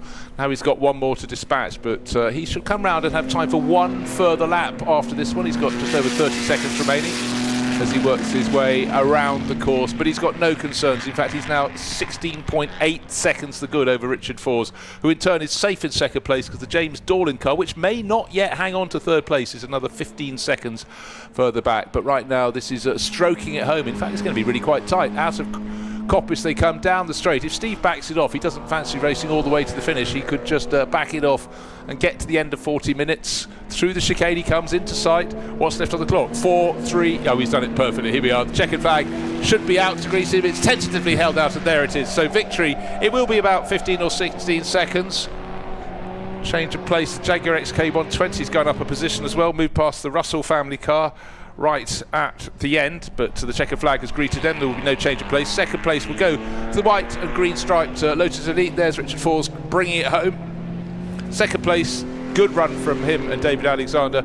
And the Dyson Dorlin Jaguar E-Type comes into and out with a massive wag of its tail out of the final corner, gets it on the straight and narrow. Horatio Fitzsimon will be about 2 seconds behind him, 1.5 seconds as it happens, in 4th place overall. That extra long pit stop was not a helping hand. If it had not been for that, he could have been looking at 3rd, if not possibly even 2nd place. But it really belonged to Toby Partridge and Steve Soper, winners by 18 seconds.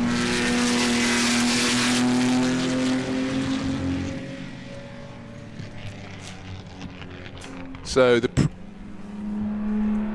Prix 63 GT race, beautiful groupings of cars. But we did lose the one that was probably going to pace it away and just be clear of the bunch. It was Gary Pearson who started in a car they know so well. Was going to hand over to brother John. Didn't get to happen. That pulled out of the way. The real story of the race after that was the rise. Toby Partridge started the number 5 Jaguar E-Type and then came through after handing it over to Steve Soper to take a victory. And Steve has in fact worked his way down and done an extra lap. It was so tight to the end of the 40 minutes that I think we had this in the previous race, so the driver coming through probably thought, I don't know which side I am, I will keep on going. And it was quite a late proffering of the checkered flag, so I'm not building excuses for Steve there, but anyhow, didn't have too much pressure from behind, but he really went and got the job done very nicely indeed. 18 seconds the margin over the number 3 lap of the race. Eventually went to, after a series of best laps, the race to Horatio Fitzsimon, 1 minute 23.1. Very, very tidy lap indeed in his 2-litre Lotus Elite.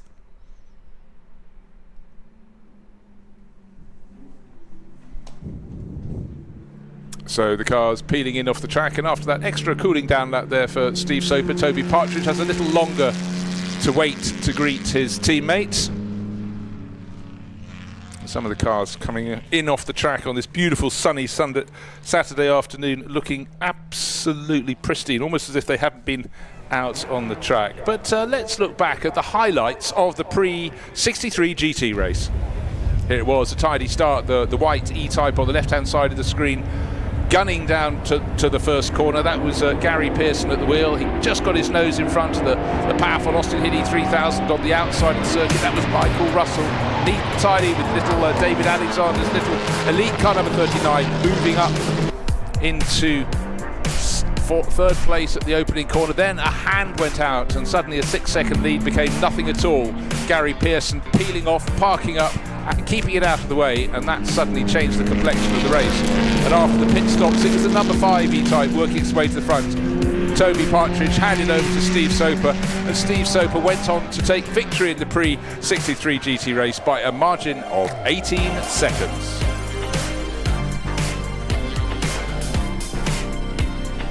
So let's take a look at the results, and it was Steve Soper and Toby Partridge victored, as I said, by 18 seconds. Then David Alexander, Richard Force there, Lotus Elite, really good job for the small engine car to come home second. The Dyson Dorlin E-Type down in third place overall, being caught but not passed by Horatio Fitzsimon, who had a real charge in that 2-litre Lotus Elite. The Pochchijol Hansen car and the E-Type that came 5th. Van Lanschot LeBlanc really going very nicely in their Healey, coming home 6th, ahead of the Finberg Marseille XK120, the oldest car in the field. The second of the Healeys was the Michael Russell, Gordon Russell car, which tumbled back a little bit to 8th. Jeremy Barnes, Blakeney Edwards, their E-Type, coming home ahead of Jan Bittrim and David Gardner there. They were also a lap down at the end. Such was the pace of Steve Soper and Toby Partridge in their E-Type that went on to victory, with the Garrett Crichton car with a pit stop too many ending up down in 11th, and the Pearson car listed as finishing in 12th, but we saw it parked up and one car did not get to complete a lap. So victory in the Prix 63 GTs to Toby Partridge. Congratulations to him and to Steve Soper, and they should be forming up in Parc Fermé, which is behind the pit buildings on the right hand side of your screen. The drivers drive through an archway, park up in a sort of gated enclosure, and then we will get the interviews with the top 3. And there is the number 5 car, Steve Soper. As I said, these doors are tidy. You have to sort of go in forwards, come out backwards. And, you know, Steve's not the tallest driver in the world. But, yeah, look, he's delighted. Doesn't matter. He's got quite a few candles on his birthday cake, more than I have. But there he is, another day, another win. But just fun for Steve. Those years he couldn't race after injuring his back. But it's great to have him back racing. Well, look, winning and even smiling as well. There you go. Gathering his thoughts down there in Parc Fermé. So good run there, and great variety as well. We've got a Lotus in second place. That's the David Alexander Richard Force car that was driven really very well indeed, giving away loads of horsepower. But I tell you what, the best way of finding out from the drivers is to throw down to Alex Le Guy down in Parc Fermé.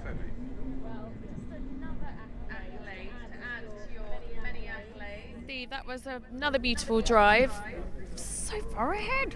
Yeah, well, thank you, but we needed a bit of luck, and 2 quicker cars in front both pulled out, so broke down, whatever. So, but I'll take the win. But I think we thought we could be on the podium anyway. But first is obviously better than third. But Toby drove a great race, brought it in the position he started on the grid, so it was easier. Yeah, that was a nice stint, Toby. Talk us through it from your perspective. Well, it's all about just giving it to Steve with yeah, like those minutes don't come down quick enough, and the pressure that I give it to him in one piece, you know. Good job, well done, Thank you. Enjoy your podium as we head over, hopefully, to our P2ers, Dave and Rich. Hello. Gents, well, congratulations, that was neatly done. Thank you. Well done. Oh yeah, thank you very much. Yeah, well, David had a really good first stint, so just had to hang on in there after that, really. I didn't have to do much. It's just not true. These are such hard cars to drive.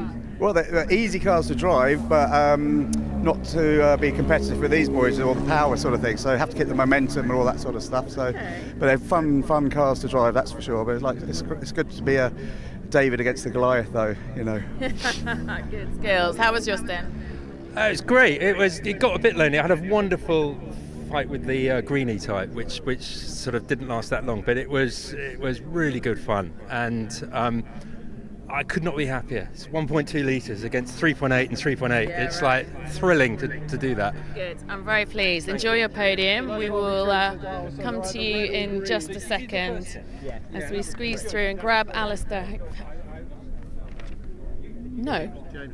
James. Oh yeah. Ah yes, James. I was going to say I thought it was Alistair. Anyway, right. P3. Congratulations. Were you expecting this? I would say no.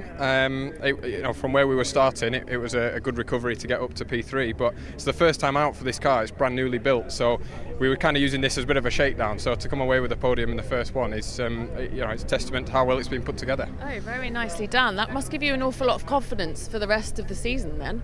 Let's hope so. Fingers crossed. Yes. Good. Well done. Enjoy your podium. Let's do it.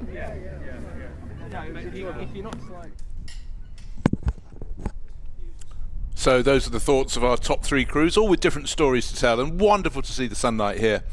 Start of May at Donington Park, the swoops, the swerves, it really does sit so nicely on its land, just to the west of East Midland Airport. But just remember, this is a circuit that has phenomenal history. It had many years away until Tom Wheatcroft revived it, reinvented it. It's had various nips and tucks and tweaks ever since, but the essence of those amazing races held between the Silver Arrows, the Auto Unions and the Mercedes in the 1930s, when those cars came across, it was as though they'd come from another planet.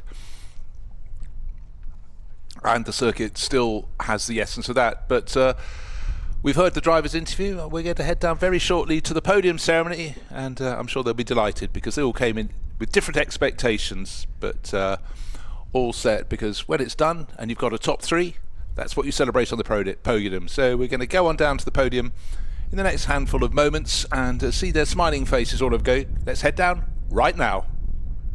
Gentlemen, very warm welcome to our podium for HMRN Prix 63 GT Race 2. Please put your hands up, give a huge round of applause. Onto the podium in 3rd position is car number 25, both Alistair and Dyson. Keep up the round of applause as we welcome onto the 2nd step car 39, David Alexander and Richard Forrest.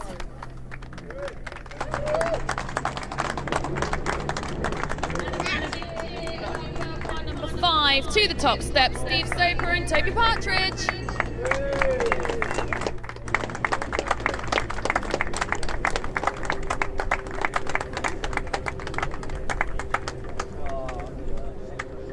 Congratulations, gents. Please come together for your official photograph.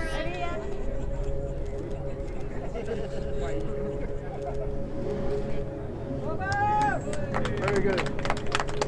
Great stuff. Thank you.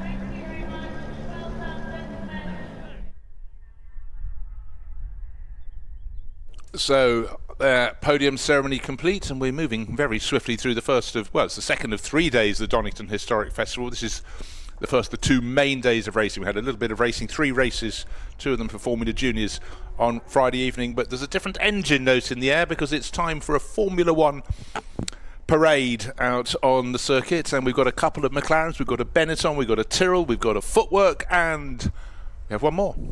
We have a Surtees as well, an ex-Carlos Pache car from 1973, the Surtees TS14, so there'll be some loud noises going out around the circuit, and there is the TS14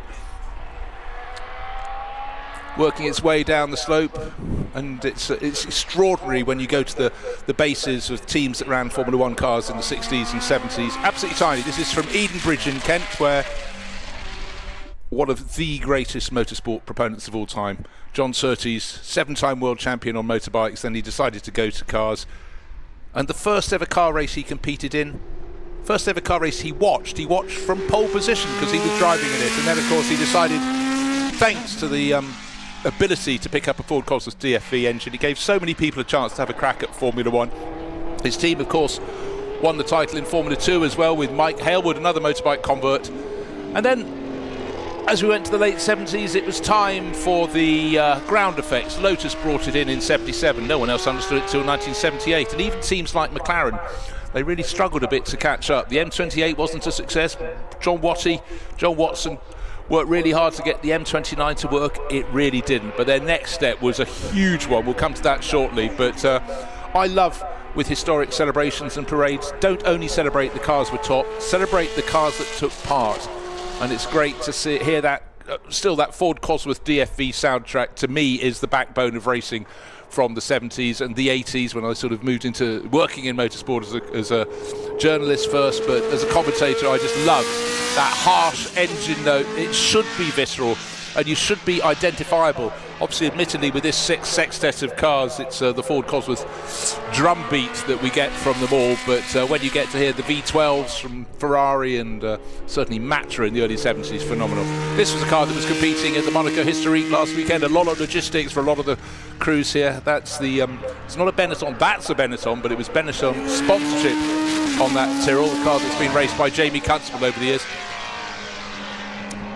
And for Benetton, it was early days of their team, but it really started to come good, and Martin Brundle and a young whippersnapper by the name of Michael Schumacher, they put the team onto its winning chart. And what a debut Michael had when he joined Jordan for the Belgian Grand Prix, and Tom Walkinshaw was involved in Benetton. He'd seen what he needed to see, and he purchased it. And bear in mind, that season Michael was racing in Japanese Formula 3000. He'd run out of career momentum over here. He was very, very quick. He and Mika Häkkinen were the stars.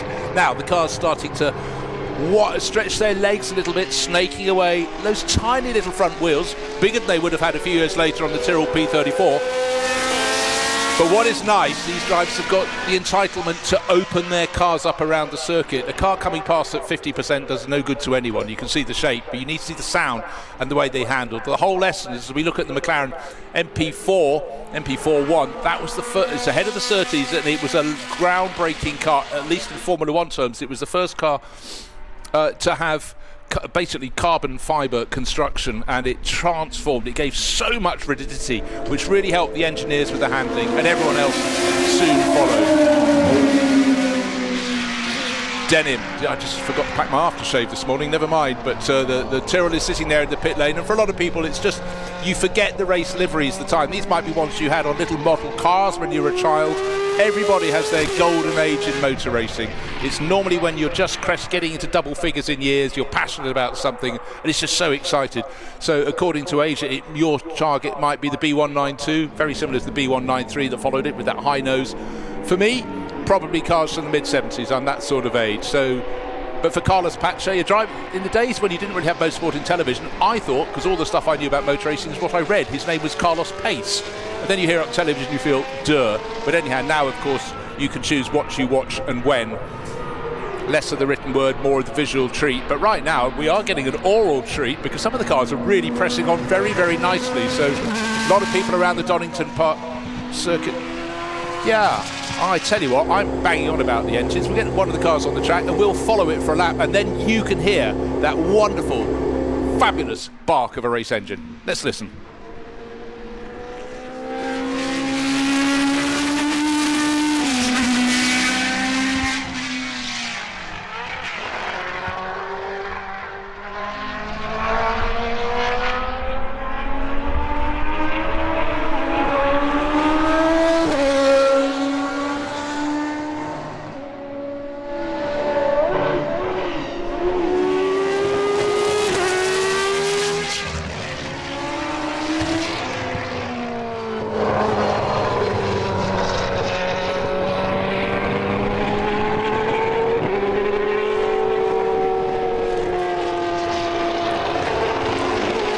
Okay, as the Surtees turns into Redgate, that was a lap of the wonderful sound, and I'm deeply impressed how hard the drivers have been pushing through the Cana curves. What a wonderful sweep that will be, particularly if you've got decent downforce off your wings, and in the case of the second of those McLarens, has now moved ahead past the M29 and the MP41, so you had loads of downforce combined with the extra rigidity. And that was absolute key for getting a good handling car. Much as it had been when Lotus introduced the first Formula One monocoque, Lotus 25 in the early 60s.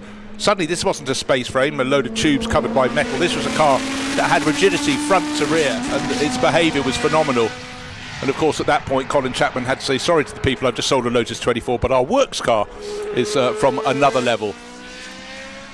Doesn't matter what age you are, when you see cars like this, so dynamic, and again, it's the race liveries as much as anything that stood out, but also if you stripped any car from the 1970s in particular of its livery, you should still be able to tell which make, which constructor it came from. They're all trying to get as much downforce, so the front end of a lot of these cars was getting wider, deeper, taller, and then of course with ground effects they had to reinvent the aerodynamics as well, because they were getting so much push down on the car from what went under the car rather than what went over in terms of airflow. It was the low pressure zone sucked it down to the track, and for Peter Wright, Colin Chapman and all the gang at Lotus, and they rolled the ball first. Other people copied. Some years you had teams like Ligier, they'd suddenly get their cars right at the front, but only for a few races, and other people would catch up. It really was an ebb and flow.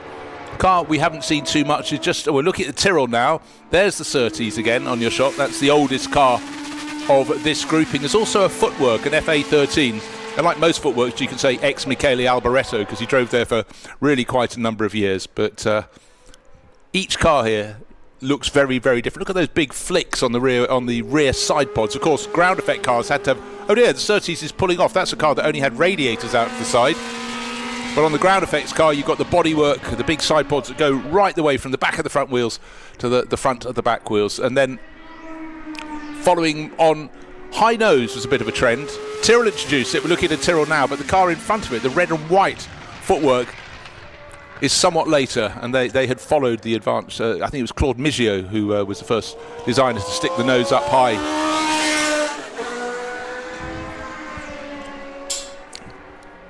And again, it's amazing when you look back at the history of Formula One. You get, it's not linear, the progression of the design of the cars. There are great jumps, and here we are at Parade, and we nearly had a coming together. The Tyrrell getting quite close to the footwork, into the chicane they went, and then it was picking up a bit of a toe. You forget all the big sponsors like Toshiba, and so okay, the Tyrrell definitely wants to be in front. This is a car that is raced on a fairly constant basis, so you know, driver on board has very much a good feel for that. And bear in mind, we were talking about the size of where the facilities these cars were built in, and famously Ken Tyrrell built them in a timber yard down in at Ockham in Surrey, and the shed in which he built them has been taken apart because they're using the site now for a housing development. It's been reconstructed at Goodwood down at the motor circuit. But I tell you what, I'm talking about the cars making a lot of noise. Let's go down and join Alex Le Guy in the pit lane, who's having her ears filled with Formula One noise. I would say I'll wait and hear the cue, but I can't over the noise of these incredible cars. I'm here with Pierre Le Couture, who has been the pioneer behind making these GP icons come to light. Tell us, what have we got going on right now and why? So we've got Formula One demo. We've got 7 cars running, covering a period from the 70s up to the 90s. So we've got V8, V10 screaming, and it's part of promoting GP icons, which would be a Formula One grid that we're gonna launch at the BRDC Classic event in July for Prix 95 Formula One atmospheric cars. So that's a good sample of what you're gonna get in July at Silverstone. I mean, that is epic, and you're going to make a lot of people very happy. What is it? What does that bring to Motor Racing Legends? Well, it's first it's a single-seater series, so it's the first one for us, and it's answering the needs of some of our competitors that are racing with us with some sports cars, but are also owning some Formula One cars, asking us, would you run something for us? So instead of bringing just one sports car, I could bring a sports car and a Formula One car. So we say, we're gonna try at Silverstone, and if that picks up good, we can launch a proper series in 27. What's the response been like? Really positive so far. I think there is a demand. So quite excited. We've got already some entries coming in for Silverstone, and we're going to keep pushing to get a good grid in July. How many do you anticipate you'll have then? Well, if we've got a grid of 20-25 cars, that would be fantastic. You imagine that? That'd be good. Oh man, that's very, very cool. Yeah, thank you for bringing this to us. Cheers. Thank you.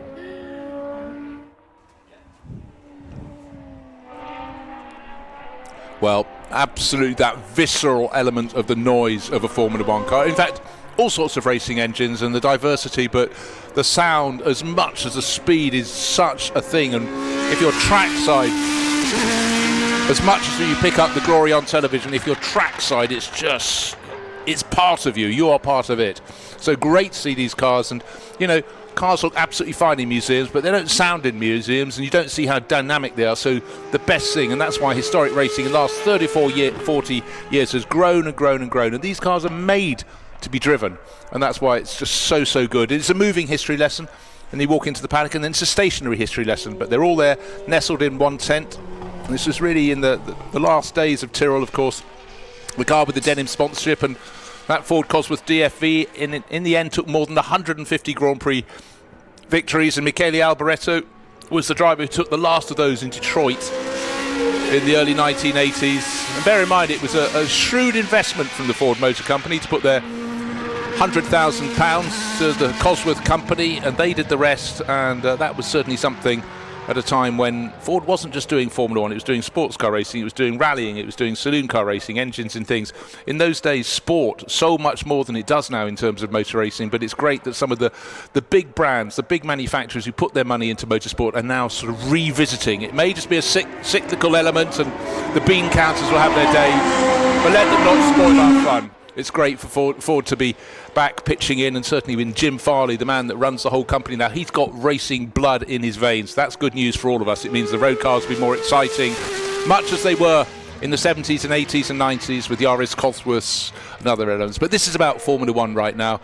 It's about visceral noise, power, a little bit of downforce for the M29, knowing their rivals at the time had a little bit more, but you can't always be the top team. But the beauty of Formula One is that, of course, everyone has to move very, very quickly in terms of design. You can't be waiting for someone to tell you what to do. You've got to find your own way.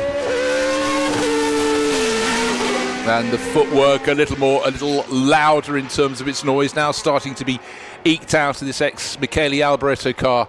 And that was one of the great tragedies in motor racing, when just testing a car at the Euro Speedway at Lausitzring, testing for Audi and sports cars, Michele lost his life. It was one of those inexplicable things, and deeply sad. Michele, such a popular and long-standing man in the pit lane, a man of great dignity as well, because by the end of his career he wasn't racing cars that could challenge for the lead anymore, but he kept it going and really brought along some young drivers with him as well, through his, the lovely way that he just treated other people, and it wasn't sort of above everyone else. And of course he was at a time when a lot of Italians were driving for the smaller teams, and he was sort of their forerunner in so many ways. He and Riccardo Patrese, while the others scrapped it out in Minardis and things, they tended to be a bit further up the grid, but both Grand Prix winners, of course.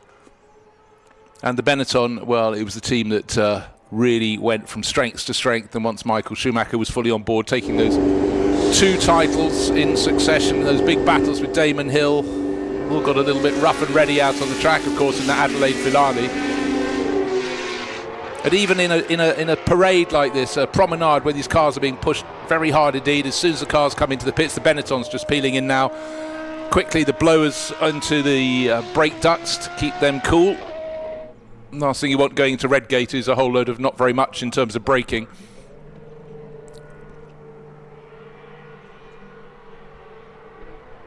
And again, there are times in motor racing, there's been a big clamour recently for return of the V10s. It was never going to happen, but that was the last really strong, loud Formula One.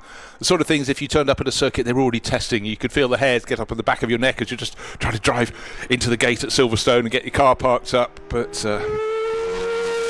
as someone who was brought up very close to Brands Hatch, if the wind blew in one particular direction, I could hear them from about 10 miles away from home. So that was always quite exciting, but it was better to be there at the track. Oh dear, yes, the Surtees still off at the side of the track.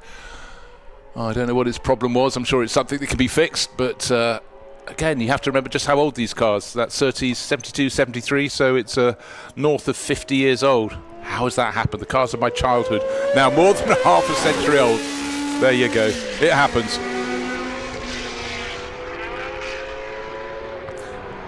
And again, looking at the drivers taking these cars out around the circuit, as they gain in confidence, Donington Park is all about flow. Get a nice, neat, tidy exit from the first part of Redgate, then you've got the wonderful flow through Hollywood, down through the crane of curves where the footwork's going now, and then positioning your car, moving it over to the left-hand side of the track, ready to swing into the old hairpin, which is actually in some ways a much less of a corner than you possibly think. If you've got the right gear, you've got the downforce, then up through the Schwantz sweeper up the hill, then McLean's, then you're getting not to the crest of the hill. That comes at the next corner at Coppice, but a lovely, lovely circuit when you feel as one with your car. Well, so I'm told. So the McLaren, having had the attention to its front brakes, going back out. It's a good long run. By the way, our next race is due to start at 20 past 3, so it was a 20-minute demo for these Formula 1 cars, and it's nice to see them being wound up. If they only had 3 or 4 laps, you know, the bit of tentative out, get the heat in the tyres. But this way they can get the heat in the tyres and then actually have a handful of laps and really start to find their form out around the circuit, and then the acceleration down the start-finish straight. Wonderful engine note again. That is really almost the key for having these Formula 1 cars. If you've never been at a circuit and heard them live, particularly these cars from the 70s, they did make a really, really good, well, a racket, a wonderful racket.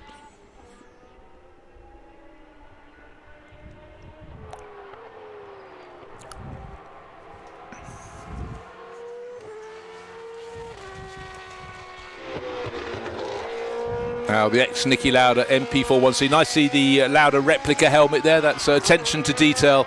This car really, really did transform Formula 1. And for John Watson, who'd driven the Forerunner, the M29, also on the track here, it was an absolute revelation.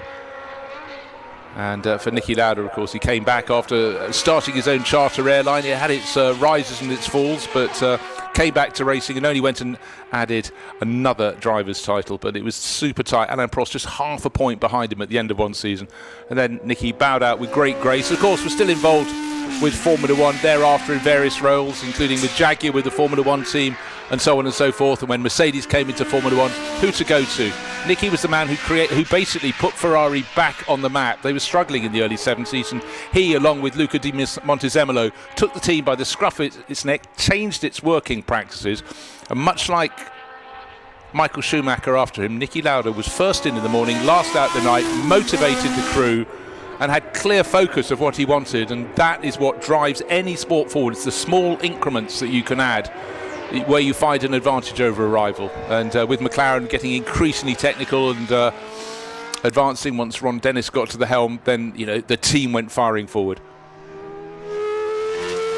And for footwork, the money came from Japan, and then the money didn't come from Japan, which didn't really help the team plough its way forward. But Formula 1, of course, with every era you're in, you think this must be as expensive as it can get, but it's just carried on going and going and growing. And I heard a figure the other day, 1976, James Hunt's World Championship year in Formula 1. 32 people worked for McLaren, but bear in mind they were running Indy cars as well. They had 8 people travel to the Formula 1 races. It is just extraordinary. You go to an airport on a Sunday night coming into Heathrow, obviously most of the teams, Formula 1 teams, based in the UK, and you have phalanxes. You can tell which team people are in according to their shirts, but a posse of 40 people working for Williams come down, and then you suddenly get the McLaren lot. You just realise the sheer logistics. I mean, how do they all get hotel rooms in Monaco anymore? You simply can't. But the teams are huge, but in the 70s they were far, far from huge, and the rate of growth has been extraordinary. But it's just so nice, such a treat to see these cars from 40 plus years ago out on the circuit, still looking dynamic, still looking fast, and still sounding absolutely fantastic.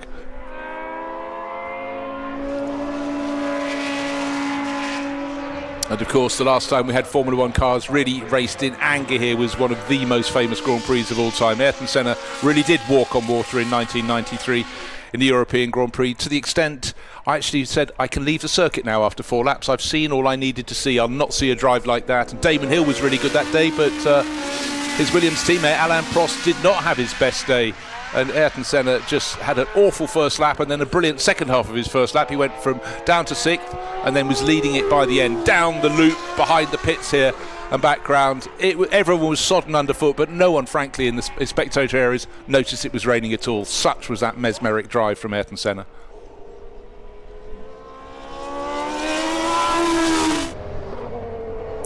And just to clarify, no DRS was used in the overtaking at any point during that period. Of course, we have different rules in Formula One at different times, but they were exciting days. But yes, it was very wet. But yes, 1993. And it was so good that Tom Wheatcroft got award for hosting a Grand Prix. He only had the one chance, but that was all the work he did to revive this circuit in the late 1970s, and got his race, and not only got his race, but got one of the best races in Formula One history. So the footwork now starting to run at far lower revs, coming back in, and anybody in the cars that went out today will go, that was special. That's why I bought this Formula One car, possibly because I had a hero who drove it. I wanted to drive Formula One. I tried to match those up, but to drive here, I would suggest, is enormously rewarding in a Formula One car. So a really lovely thing to have on the schedule here during the lunch break. We will go racing again remarkably soon, but that Formula One demo's added a bit of sight and sound, and ironically we go then on to Grand Prix cars. HGPCA, the Historic Grand Prix Cars Association, their array of front-engine and rear-engine Formula One cars will be next on track. But every time you get cars being driven hard, making good sound, looking super fine, that's absolutely great by me. So two McLarens, the MP41, and behind it the M29, follow the FA13 footwork, which makes a rather different engine note, down into pit-in. The drivers would have enjoyed that, and it's good to see the fans on the banking as well. Had at least an ear out for most of that parade. Well, more than a parade, a proper demo of those Formula One cars.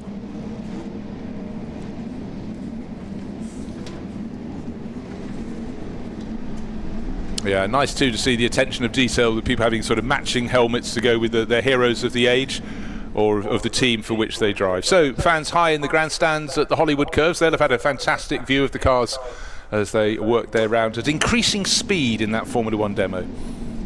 And we heard earlier how this number is going to grow, and certainly elements to come in the GP icons elements of these meetings coming up in the years ahead. And speaking of Grand Prix cars, I did mention the next grid of cars is full of Grand Prix cars. Let's join Alex Le Guy down with the HGPCA. Well, I thought the Formula One were loud, but now this is something proper. Right, this is Martin Veluso sitting in car number 6 at Delhi here. An old friend of mine is going to tell us a little bit about the car. It's a Brabham BT7. Driven in 1963 and 64 by Dan Gurney. 64 driven by Jack Brabham and Denny Hume in 64 also, 65. It's a 1500cc V8 Coventry Climax powered Brabham BT7. He's very close to the ground. I obviously knew this, but when you stand right beside them, then you really gauge. It's just inches, isn't it? It's incredible. Yeah, it's like a canoe with 2 fuel tanks, one up each side, which was extremely dangerous in period, and we've done our best to look after the drivers and everybody else whilst exercising these old pieces of history, really. They're awesome cars, and there's a massive grid here today, so it's really good just to see the Grand Prix cars being put out and stretching their legs, so to speak. Martin Veluso is a very, very well-known name in the world of historics. How did this partnership come about? High-Tech Motorsport in Kidderminster, they look after a large part of the Halusa collection, including the Bread Van, the E-Type, the D-Type, and this is one of Martin's favourite single-seaters, so he prioritises this car, as well as his juniors and his other saloon cars. High-Tech do all the preparation and the running of the car on events. Are you still racing? So Jelly and I have known each other for 20 years when I used to work in club sport right at the beginning of my career, so it's so nice to come back to Donington, probably where it all began. Yeah, absolutely, I think it was actually, yeah. You interviewed me 20 plus years ago, yeah. Well done you. We were a bit younger then. Still in it. Well, there you go. Amazing. Right, I'm going to pass back to you guys because I can't hear a word down here. Have a great race. Rachel, I mean, we're standing in front of some of the most impressive GP icons. Talk to me about what's this about? oh, this is about celebrating Formula One, and for this season, Motor Racing Legends is also launching GP Icons, which is about the 3-litre period of Formula One, which are the big noises, the wings, when it all started to change and liveries became part of it all. So, they're fantastic things. They are, they really get your heart going as well, and they're so recognisable. Everyone here will have seen that and know what that is. So, they're new to Motor Racing Legends, but they're here this weekend to actually do some demos as well. What do you think that's going to bring to the calendar that you haven't had before? I think it'll bring a different dynamic. It will open up some different events that we can go to, bring some new people in who've got other cars at the same time. And, the breadth of what Motor Racing Legends will do then will be, amazing. We have an amazing amount of series anyway, but then we're going to have 12 race series looking at so many different types of cars. So I think it's going to be fantastic. And fans, can you imagine how much fun the audience is going to have now? I know, they love these cars. I think it's the noise and the colours of them. So I just think they're fantastic. These are part of my passion. I've worked with them for a long time and I absolutely adore them. What a 2026. Who can wait for that? How exciting. Thanks very much, Alex. Lovely to have a chat with Rachel Bailey from Motor Racing Legends, run such a wonderful event, and look at that long shot across this wonderfully manicured, I think I'm allowed to say, manicured grass here at Donington Park, with the spectator banking pretty full of people enjoying the sunshine this afternoon, and looking around at the sky. Looks like it's going to stay with us for a little while yet. So I hope out there on track you're enjoying yourselves. But we've got next out on track the Historic Grand Prix Cars Association, HGPCA, and this is for pre-1966 Grand Prix cars, although we do have classes for the cars that look the same, but they've got slightly different and larger engines, which raced down in the south of the world in the Tasman series, which took place in New Zealand and Australia in the winter season. So all of the Grand Prix drivers packed their bags and off they went down to the south of the world. So let's take a run down the grid. Tom Waterfield on pole position in his T53 Cooper, alongside another Cooper, also a T53, Rudy Friedrichs, who has an amazing stable of cars. Tim Child waving the flag for Brabham, his BT34, and Will Nussell, ace preparer and racer, will start fourth. Philip Buhofer, prolific racer of BRMs and others, he's in the BRM today. Another BT4, Michael Kuiper, will be starting sixth on the grid. Then we go to Michael Gans, just out of a Lotus Elite, into a Cooper T79, chopping and changing, and a T53, Justin Mayers alongside James Denty, a Lotus 21, and Rod Jolly, inveterate historic racer, going very nicely to qualify 10th. And in 11th we've got Tony Lees in another of the Coopers, alongside Richard Wilson in his glorious front-engine Ferrari Dino. Then it's Martin Halusa in the Brabham BT7, a very beautiful car, and Tom Dark in his Cooper T51. Back to 15th on the grid, Nick Taylor in the Lotus 18, and Elliot Hahn alongside in the front-engine Maserati 250F. The Wolfgang Hensler Lotus 18 is alongside Nick Topless in his Cooper T53. And moving back to 19th place, we've got Devian Salisbury in the Lotus 18 alongside Klaus Bergs in his Lotus 18. And then it's Ian Nuttall in the Cooper Bristol Mark II, that's front-engined as well, and Barry Cannell in the Lola T60. 23rd on the grid, Glenn Loxton in the Maserati 250F, and Eddie Maguire in the Cooper Bristol. Chris Phillips in the Cooper Bristol, and Nigel Batchelor in the unique Kieft GP car. Sid Fraser in the Cooper T43 is alongside the glorious Alfa Romeo P3 of Josef Rettenmeier, and then it's Hans Kiers in the Cooper T45 with Stefan Rettenmeier in the equally glorious Maserati 8CM. And we're looking here at the Maserati 250F, the car number 22, Elliot Hahn. This is actually a reproduction car, but it's absolutely identical to the originals, and my personal front-engine Grand Prix favourite, the Maserati 250F. Well, you don't stand out from the crowd with that one. It's such an epic design, and it ran for so long. And of course, the change that came to Formula One, first when Cooper and then Lotus decided engine behind the driver's shoulders. It took a while to get right, but suddenly it was the death knell of the front engine Formula One cars. Aston Martin got it wrong. They were still trying to step into Formula One. We had the Scarab with the engine up front and complications all round, and then suddenly the world was different. The Lotus 18 was the car that really helped Lotus get its name on the mast in Formula One. But right here, right now, it's the Coopers at the front, those two on the front row. Tom Waterfield on pole, he's kind of a 40, Rudy Friedrichs alongside. Engine notes still quite low in comparison, but they're going to be getting loud very soon indeed.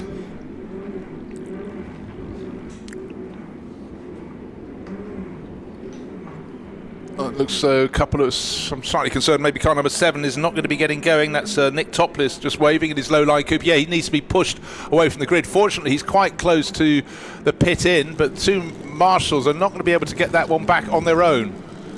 I think he was slightly far forward in his grid slot, so they're just good. tidying up the grid a little bit, which is being done with the car behind as well. But this grid stretching all the way back to the chicane, what a fantastic sight of Prix 66 Grand Prix cars. Well, with the Alpha P3 towards the back of the grid, it's way before Prix 66 stretches a very long way, waiting for the front end to go, waiting for the start of the grid. Tom Waterfield from Rudy Friedrichs, from Tim Child, from Will Nuttall. Red lights on, red lights off. Very, very quick flick for there. Philip Buhofer going away quite well in 5th place, but someone from about 8th, I think it was Michael Gans, did not get away too well. But down to the first corner we go, down to Redgate, and they're going in race order. Tom Waterfield ahead of Rudy Friedrichs, looking to see if it's clean and tidy in behind. And a good start from the leading front engine car, the number 38 of Richard Wilson. Probably made up about 3 or 4 places at the start, probably just making sure that he got his car off the line, and took probably a couple or 3 of the rear engine cars as they come down to the old hairpin for the first time. And some lovely cars. The side shots show you just how different the rear engine cars were, and we're only talking 2, maybe 3 years difference in age. Yes, entirely. And then we moved into the 1.5 litre championship, and the cars seemed to get smaller and smaller, more tightly packed. They could also be raced the same chassis in Formula Junior. You just had to change the engine. But this was the point at which we were still racing with national racing liveries by and large, but with the like of Yeoman Credit coming in, the commercial enterprises were getting a little first taste of Formula 1. Oh, very, very, very late braking there. And Tom Waterfield has been passed for the lead of the race. And I honestly didn't know if that was going to be pulled off. But Tim Child in that Brabham red with the green nose, car 76, started 3rd, up into the lead of the race. Very tight in behind. So it's Child, Waterfield, Friedrichs, Nuttall, Cooper and Mares. Rod Jolly's moved up a few places to 7th place overall. It's Philip Buhofer somewhere. He went 5th into Redgate, and he came round in about 10th place in his BRM. So it's the Brabham BT 3/4 of Tim Child that leads down through the Craner curves for the second time, being chased by the Cooper T53 from Tom Waterfield. Jack Brabham, who built the Brabhams, of course, used to race for Cooper, won his first World Championship for Cooper.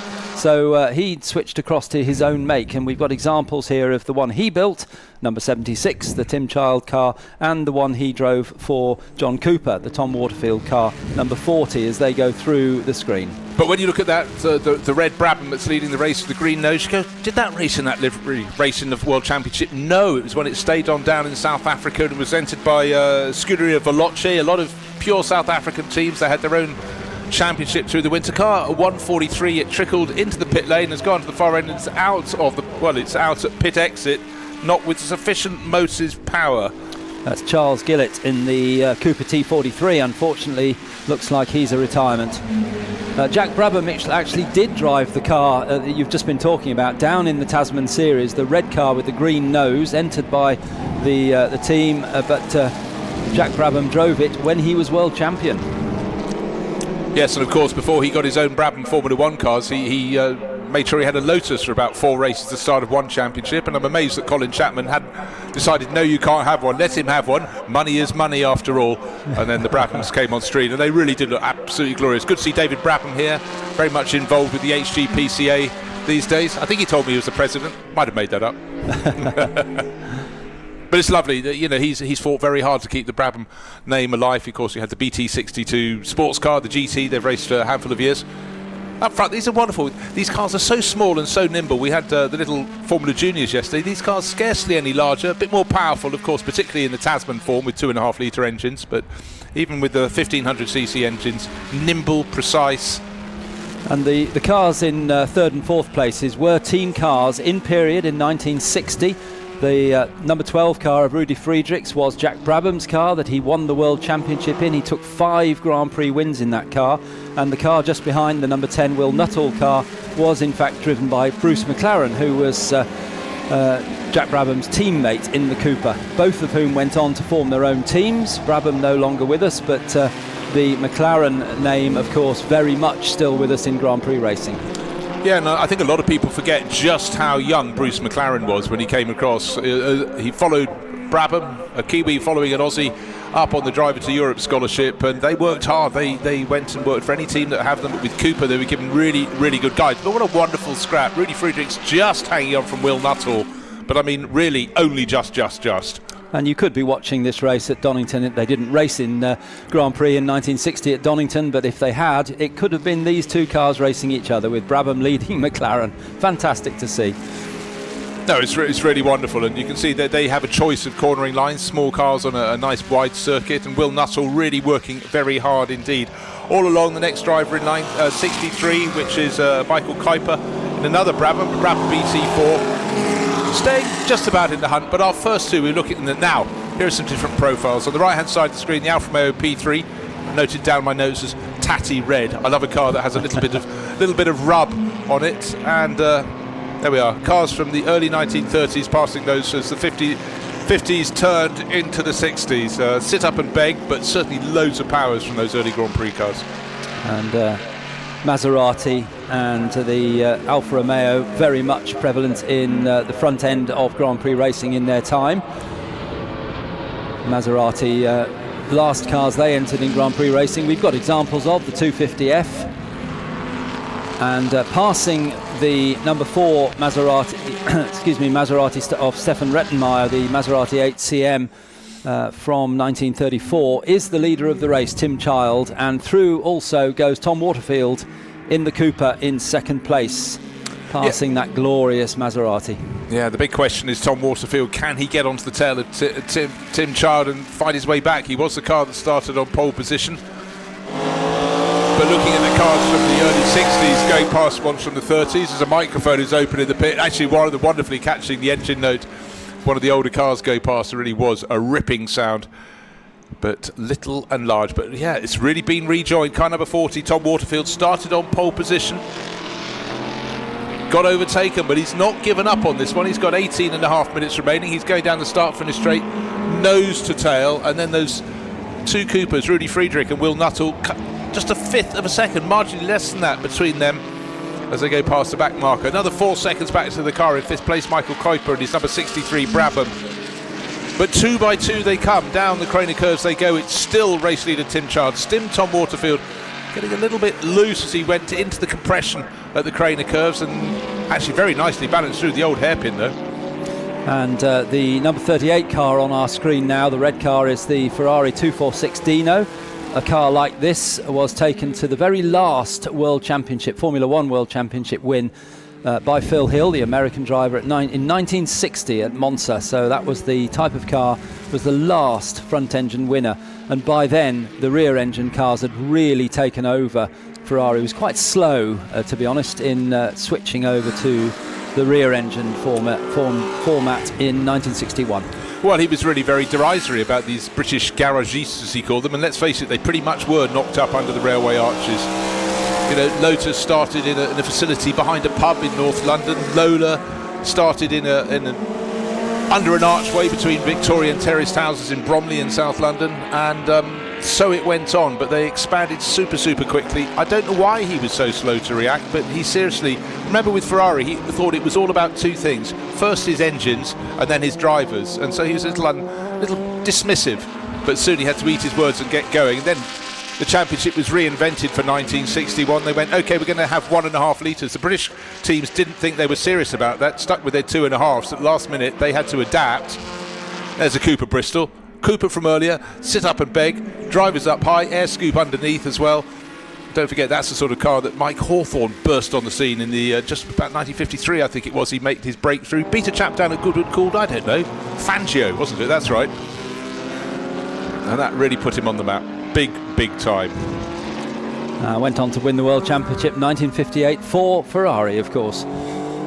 So, and then retired, and then sadly was killed in a road accident very early the following year. But what wasn't known at the time was Mike was not well and didn't have wasn't expecting a long life ahead of him with kidney problems effectively. But he certainly lived hard, raced hard, party hard, and got that championship. Didn't score the most wins for Ferrari that year. It was very much the Van Walls of Sterling Moss and Tony Brooks in the mix, and then the only ever Grand Prix in Morocco at the Ain Diab circuit, a road circuit, very fast road circuit, was the decider. But it all came down also to sporting manners of Sterling Moss that year, when he spotted a discrepancy for Mike Hawthorne at the Portuguese Grand Prix in Oporto and decided to defend him and say no, he did nothing wrong, when he had actually come back onto the track from a place he shouldn't have been. But this scrap for the lead of the race is absolutely brilliant, getting him in among the back markers. Still the number 40 Cooper with the pole starter Tom Waterfield, still giving chase that red Brabham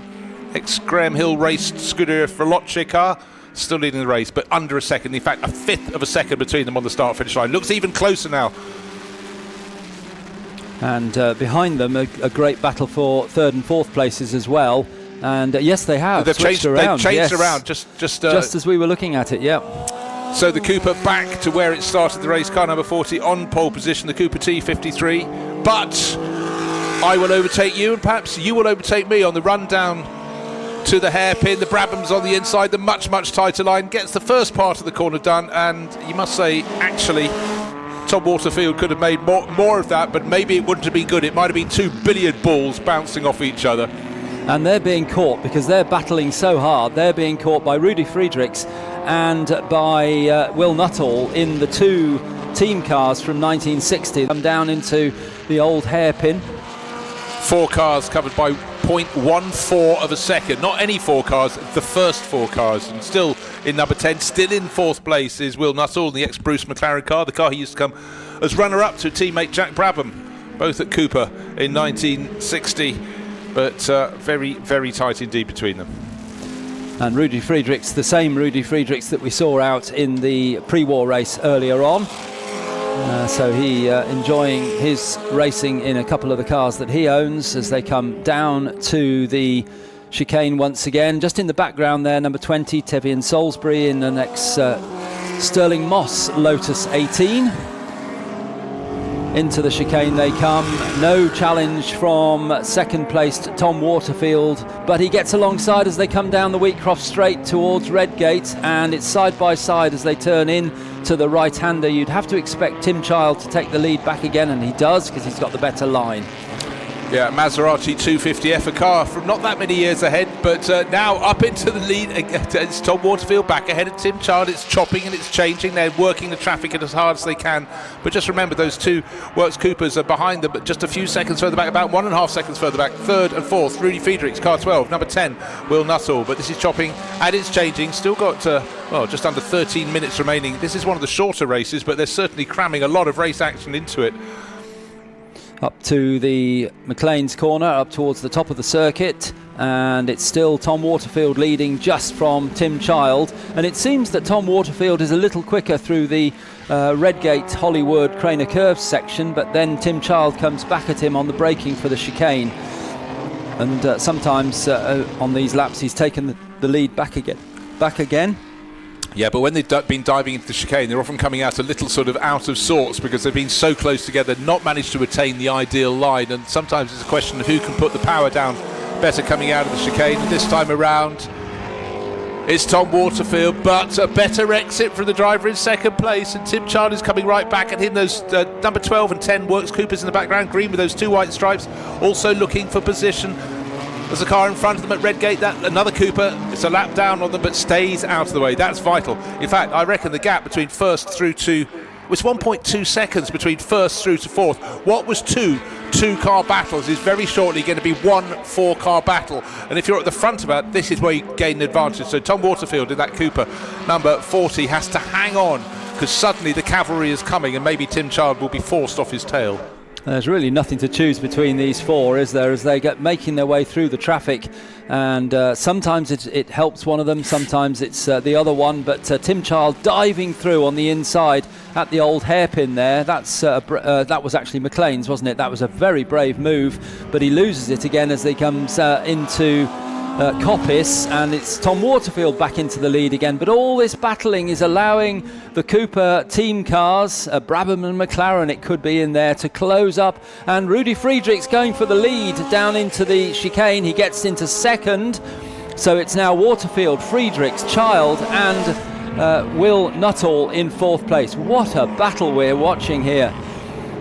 There we are, top 4 cars, not even a second. 0.823 of a second is the gap from 1st through to 4th place, and it's chopping and changing. And as I said, if you can remain at the front of this as the second pair of cars joins in, you've got an advantage. And Tom Waterfield is still there. Rudy Friedrichs has moved up into 2nd place because Tim Child got a little bit sideways up first at the old chicane and then at the old hairpin, and then up at the crest of the hill there at McLean's. But this is far from finished. More than 10 minutes remain, and I honestly think the driver in 4th has as much chance of winning this race as the driver in 1st. As I said, under a second, 0.8 of a second from our race leader Tom Waterfield through Rudy Friedrichs, Tim Child, back to Will Nuttall.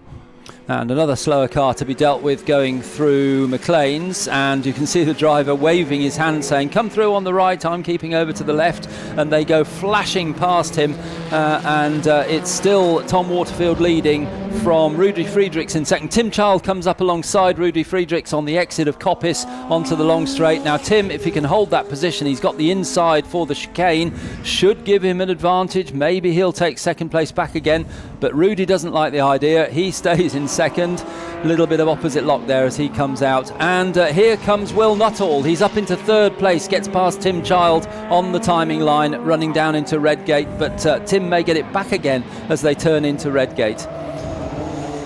Sometimes it's a racing game, but the clock is nobody's friend at the moment. It continues to count down, but really for the last 2 laps, Tim Child's had a few sideways moments, and when you lose momentum, it really can cost you. As he go down into the Craner curves, he's in 3rd place is Red Brabham, looking a little bit loose down there, but maybe that's just because it's absolutely got to be up on its tiptoes. He's very quick into the old hairpin, and then as he did before, he runs a little bit deep into the corner, and then has to just take a little longer before getting back to full throttle to the floor. And all along, Tom Waterfield's just buying himself a little bit of a margin, but with the changing scenery, a different driver attacking him, suddenly he's got to see what Rudy Friedrichs can do. Where is Rudy going to challenge where perhaps Tim Child did not, and vice versa?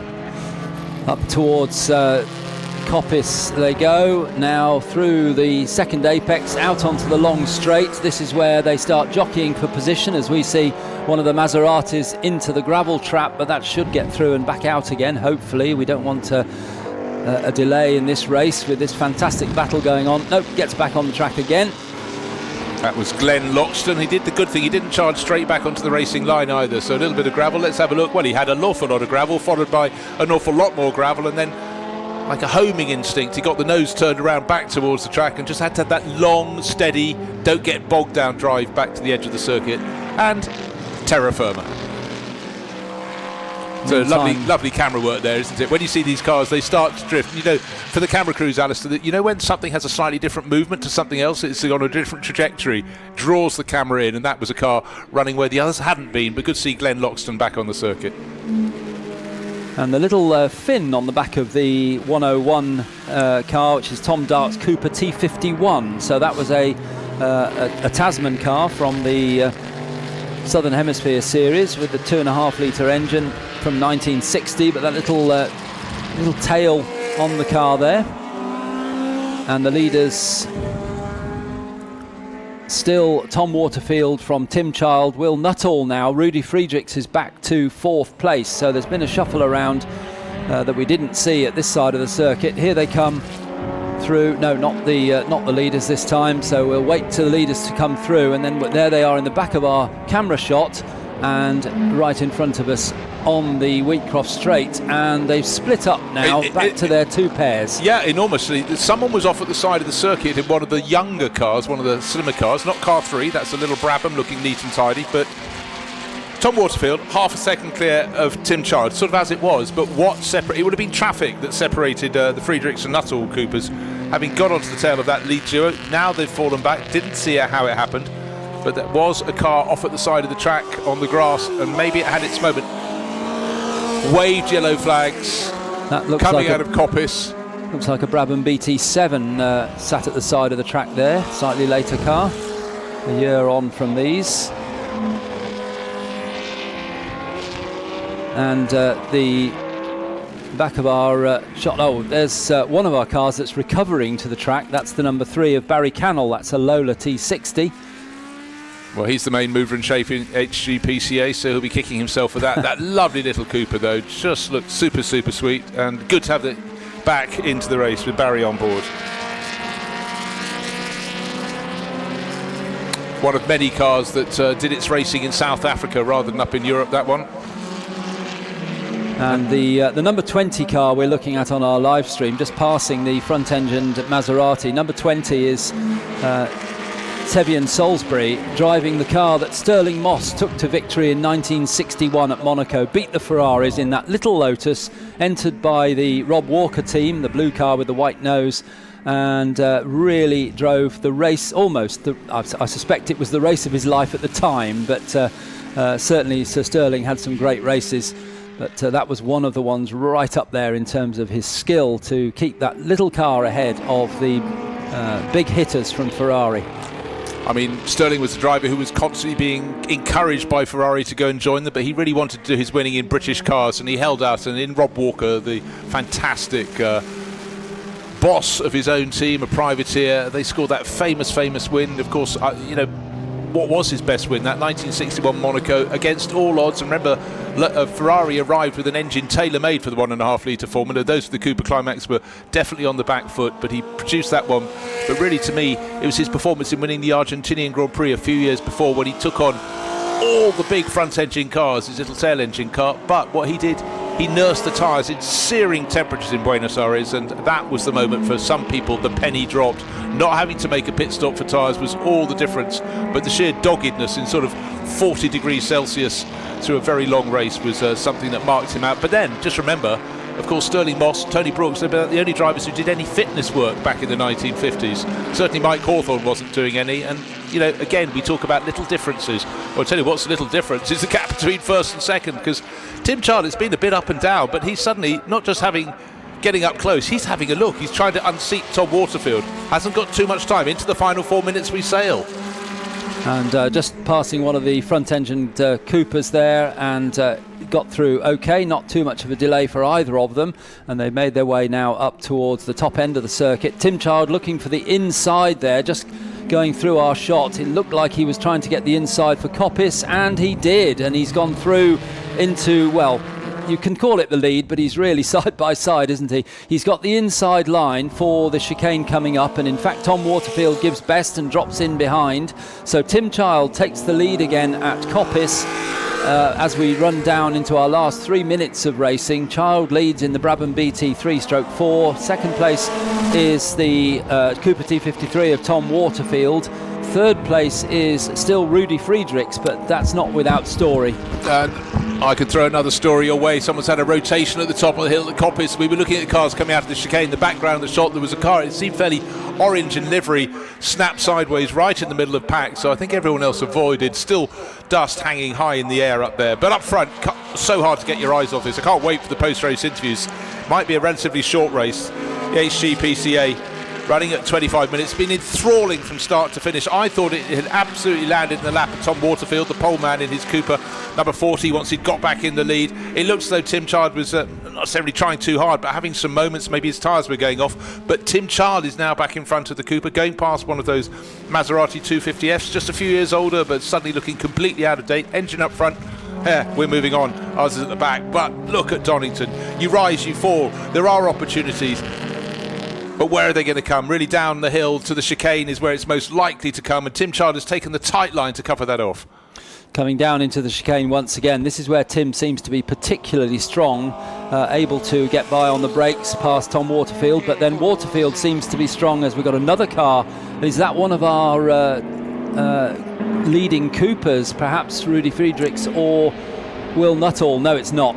Thank you. Yes, just pointing out they're coming through our shot now. Yeah, so there's a third one in the pack, and Will Nuttall, having fallen away in number 10, has started to come back into it now, onto the tail of Rudy Friedrichs. In fact, in the last lap, he seemed to gain a whole amount of time. I think the one that maybe was having a problem was 53, which could be Justin Mayers. Did he lose a bit of time? No, he's still coming around in 6th place. But Tim Childs, has he done the hard yards now? He's got his nose in front, but one blink and Tom Waterfield will be back into the lead. And we should be coming round to start the last lap of the race, so Tom Waterfield no doubt will know that, and he'll be just planning what he might be able to do to close in on Tim Child. They've just passed the ex-Stirling Moss Lotus 18 of Tevian Salisbury, but in behind them and seemingly closing in again is Rudy Friedrichs and the Will Nuttall battle. Not close enough, I don't think, to challenge for the lead, but certainly getting closer as they come down the exhibition straight back towards the chicane to start what will be the last lap. They'll get through with about 20 seconds on the clock. So shouldn't see the checkered flag this time around. We'll just keep an eye. No, it's not coming out. So on we go to the last lap. Tim Child leads from second place, Tom Waterfield. Might be about to have a change for third place. Oh, there was a better run out of the chicane for number 10. That's Will Nuttall onto the tail of Rudy Friedrichs in their battle for third place. Still didn't work out why they suddenly fell back about 2.5 seconds. Remember, we suddenly had a lead quartet. Must have been traffic affected both of those ex-Works Coopers. And this, the final lap of the race. We have just a few seconds left, so when this red car, the Brabham, Tim Child gets round to the end of the lap. If he gets round to the end of the lap again, he got wide earlier. There goes the lead. Why did I speak? Anyhow, down to second. He's about to go back to third, maybe fourth position, just too deep into the old hairpin. Up the climb they go. And Tom Waterfield must be saying, I know he's been a bit loose, but he won't. Oh, he has. I've got to not go loose myself. Through McLean's he goes, then Coppers, then he's got the run down to the chicane. So surely now our pole man Tom Waterfield can get the job done. You've got to feel for Tim Child. The way he came back into it, he's the one who's been looking as though he's been attacking all along. Tom Waterfield looks so much firmer, but the Brabham is trying to mix it in among the Coopers, and now he will not be able to attack from 5 car lengths back as they come down to the chicane. Tom Waterfield has to be neat, has to be tidy. It's both of those things in and out of the final chicane, with the other Coopers coming at a better exit from number 10, Will Nuttall. Not only catches, but passes and gets third place as that checkered flag is waved. So on that final lap, nothing's going to change apart from everything changed at the front end of the field.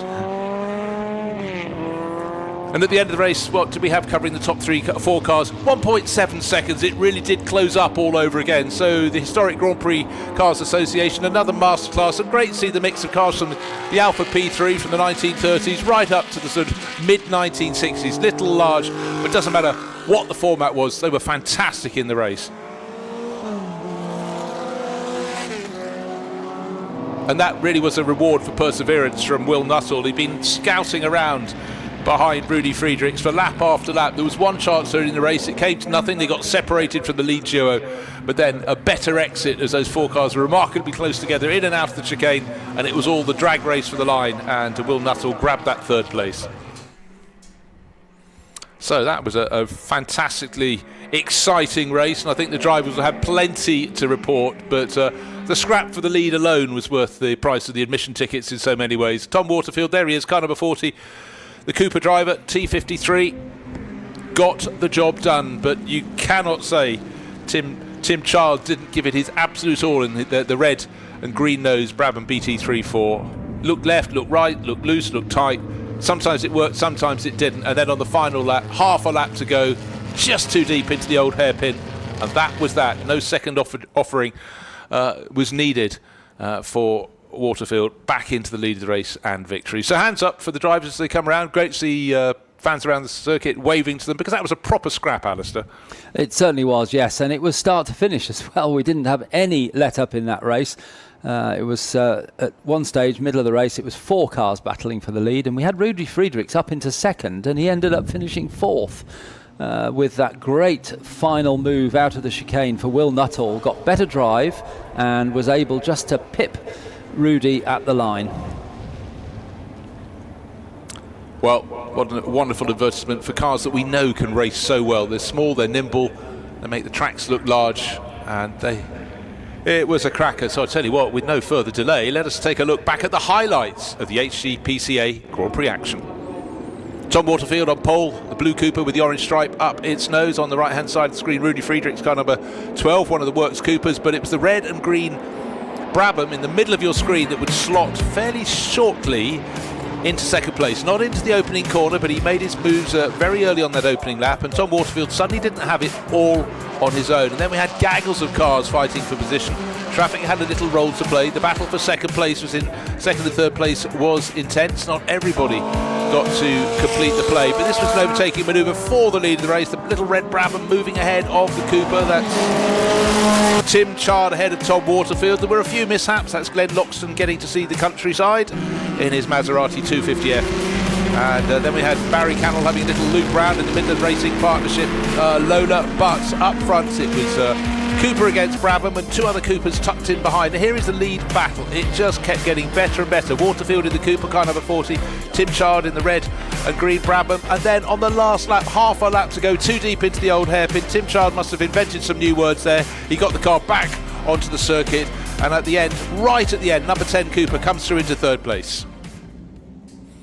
So drivers down in the collection area will need a puff of air in their lungs and certainly a glug of water. That was hot work, 25 minutes, but more to the point, Alistair, absolutely no moments in which they could relax. No, none at all, and 1 or 2 moments where they might have been slightly worried that they were going to come together, but excellent driving, very respectful driving between all the drivers, gave each other room. Even if that Tim Child move was a bit marginal, he probably made a little bit of a mistake there, but Tom Waterfield just gave him enough room, and that lost Tom the lead at that point. Nice to see Rudy Friedrichs didn't end up on the podium. He was 4th, but he came straight in to say congratulations as well. You can see his number 12 Cooper parked in the background, but I think Will Nuttall will go, well, I fought for that, didn't I? I got 3rd place on the run out of the final corner. There's his Cooper, car number 20. So again, it's good to see the camaraderie and the sportsmanship between all concerned, because you go racing to have a scrap, and that was a proper scrap, not just between 2 drivers, but 4. There's Tom Waterfield in the middle, shaking hands with Will Nuttall, and driver who ended up in 2nd place, Tim Child, in there as well. They will all have big smiles on their face, because that was great fun for them and brilliant fun for us to watch as well. So prizes all round, and I think we can go down with almost no further ado, because Alex Le Guy is with our winner of the race, Tom Waterfield.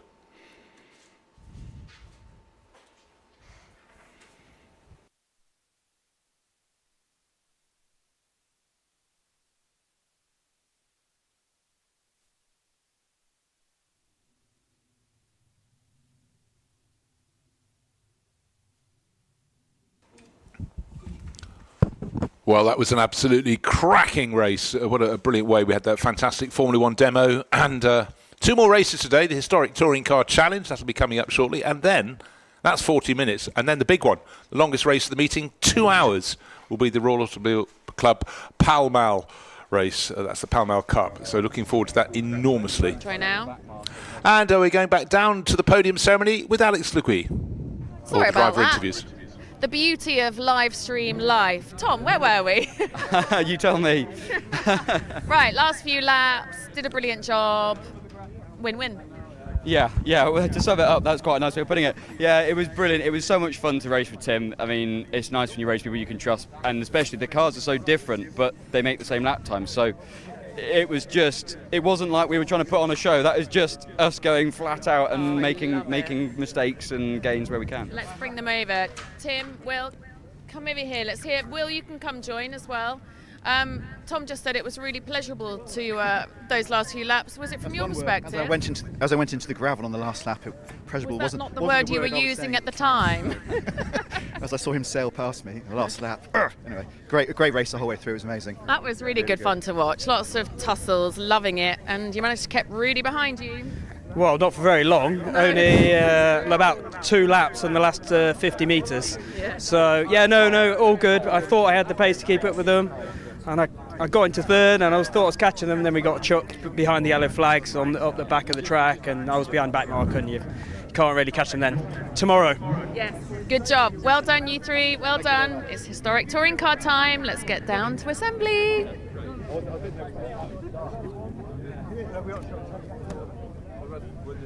So let's take a look at the results. Tom Waterfield there, confirmation victory by really not very much at all.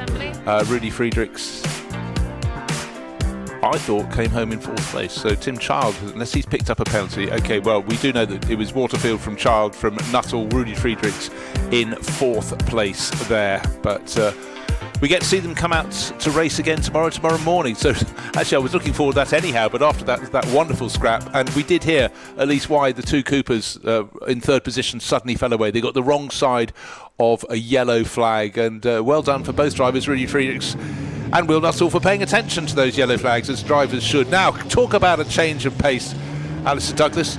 We go from historic Grand Prix cars to historic touring cars, and let's take a look at what it's all about. Historic Touring Car Challenge. If you grew up watching touring cars in the 70s and 80s, this is the grid for you.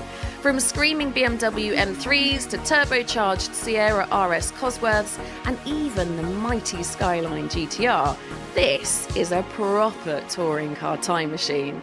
These cars move, they lean, they fight. This is touring car racing as it used to be. And with icons like the M3 and RS Cosworth celebrating 40 years, the history is just as powerful as the racing. For a lot of people, this will be their period of motor racing, and certainly some of the scraps we had. And the car with the greatest number on the grid is the BMW E30 M3. Seem to be hundreds of them, but anyhow, as we work our way down the grid, you'll see we've got a couple of Nissan Skylines on the front row. No power shortage for those two combinations. Julian Thomas, also loads of power from his Ford Sierra Cosworth, and the first of the M3s, Darren Fielding, and there are many, many more to follow behind. Victor Cullen will be starting 5th, Ernie Graham 6th. Then we get the Muldoon Kellett car. That is a car that should come through later in the race. Another M3, and then the 3-litre CSL of Tom Roach, some people's very favourite car in this race. Yet more M3s. Tom Holbrook in 9th on the grid, Lewis Fox alongside in 10th, and then for sake of variety, Smith and Jones in another M3, and Partridge and Soper. You may remember that name from a couple of races earlier. Frank Guest, first of the RS 1800s. Another Skyline. There should be 4 in this race. Plenty of horsepower for them. That's starting 14th. Peter Mulsdale, another M3, and another Escort. So it's the Albrecht Seb Pereth car. Working our way further back, the Wales not so long ago were out in an MGB winning the Generations Trophy. They're in an Escort Mark II, which they love racing, and Andrew Carhill will be starting alongside them. Then Scott Malvern and Andy Wolf look for their RS 2600 Capri. That's the Wiggins team car. Mike Whitaker alongside in a Patrick Motorsport Group Rover. Then another RS 2600, that's the white and blue works livery. James Slaughter, Palmer Horrobin alongside.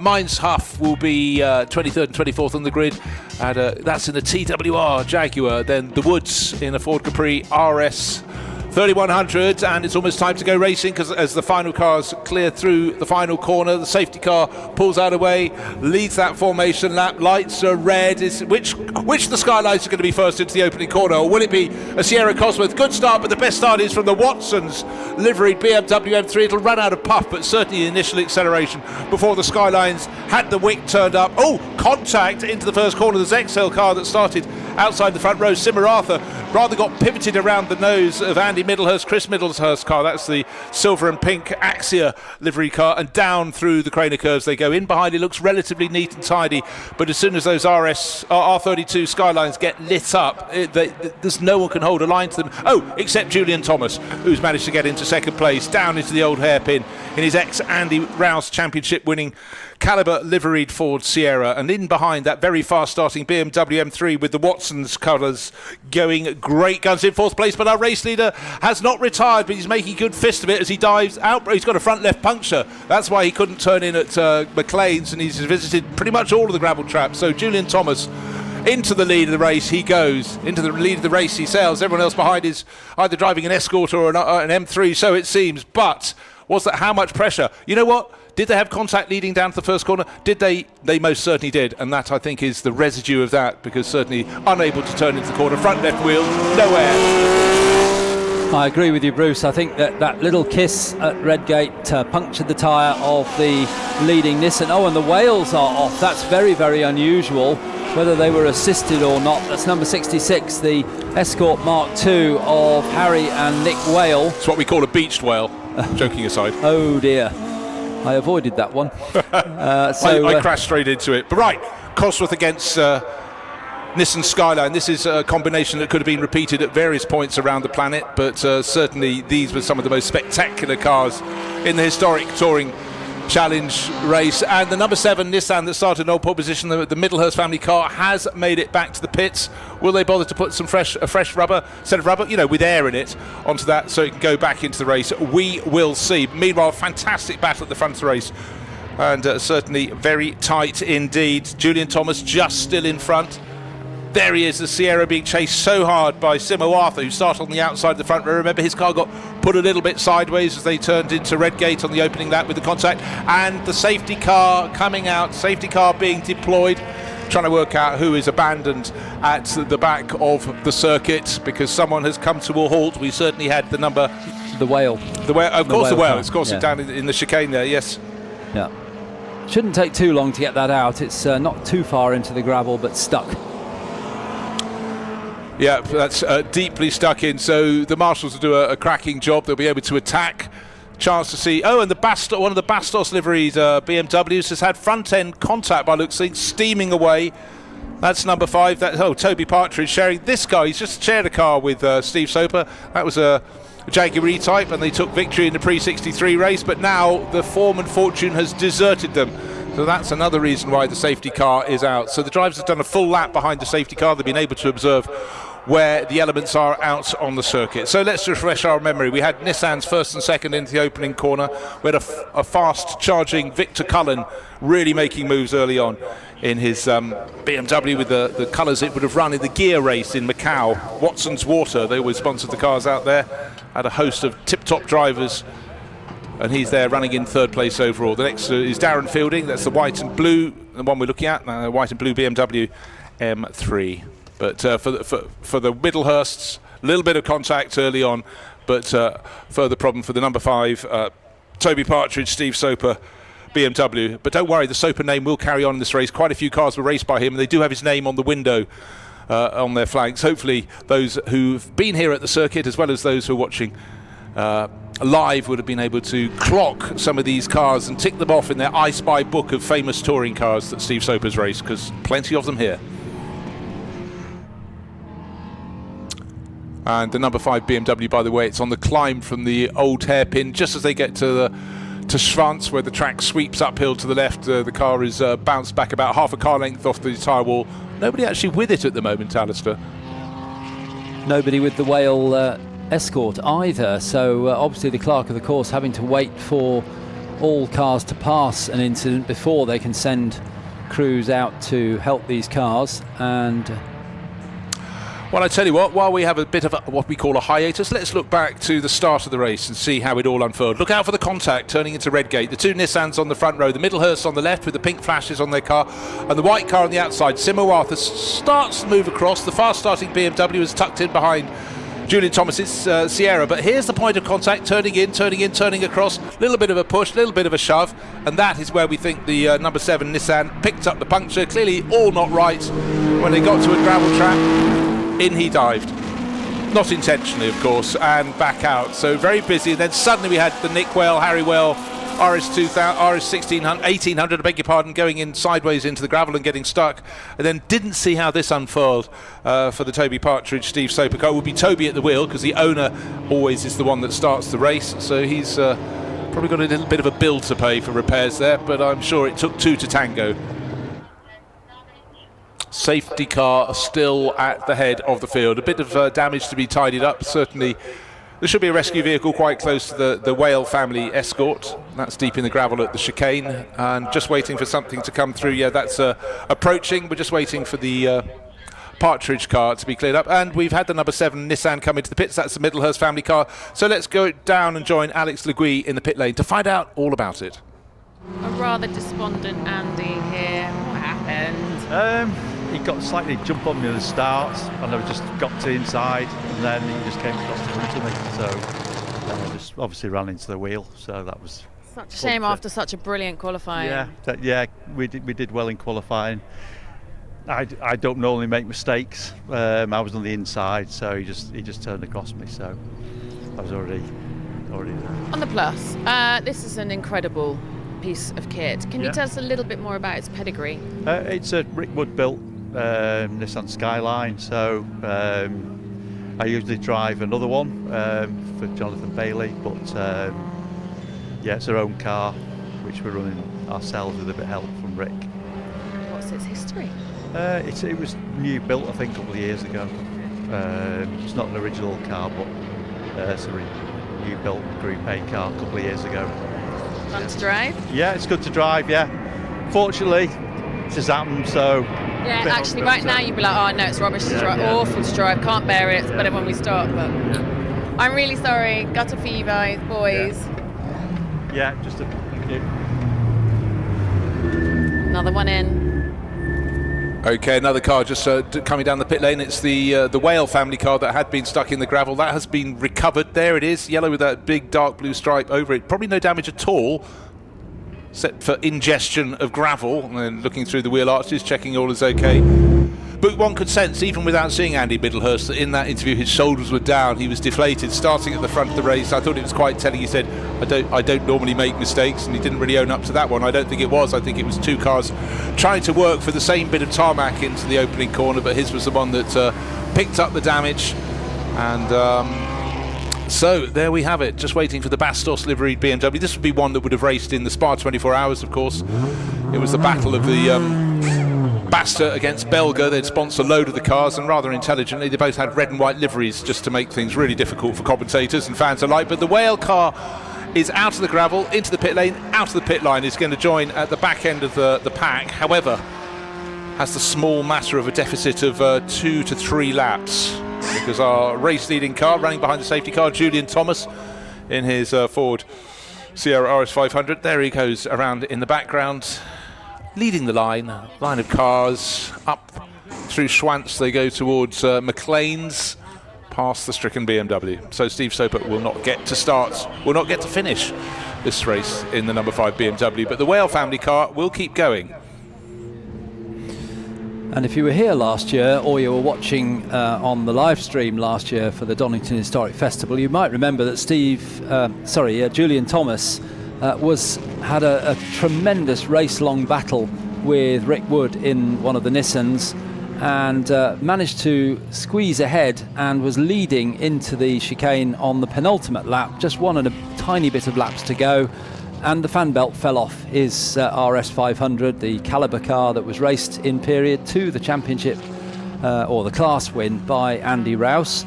And poor Julian pulled over at the side. He only had about 3 miles to go after a long race of 1 hour, yet he got nothing for it. So spoke to him on Thursday about it. I said, that must have brought a tear to your eye. He said, yeah, it was difficult, because it was such a simple thing, but nothing could be done. But he's in the lead again, so once again he's having a battle with one of the Nissans, but a lot more BMWs in the field this year, and even with a lead in the Sierra Cosworth, one of those BMWs, or more than one, could challenge him.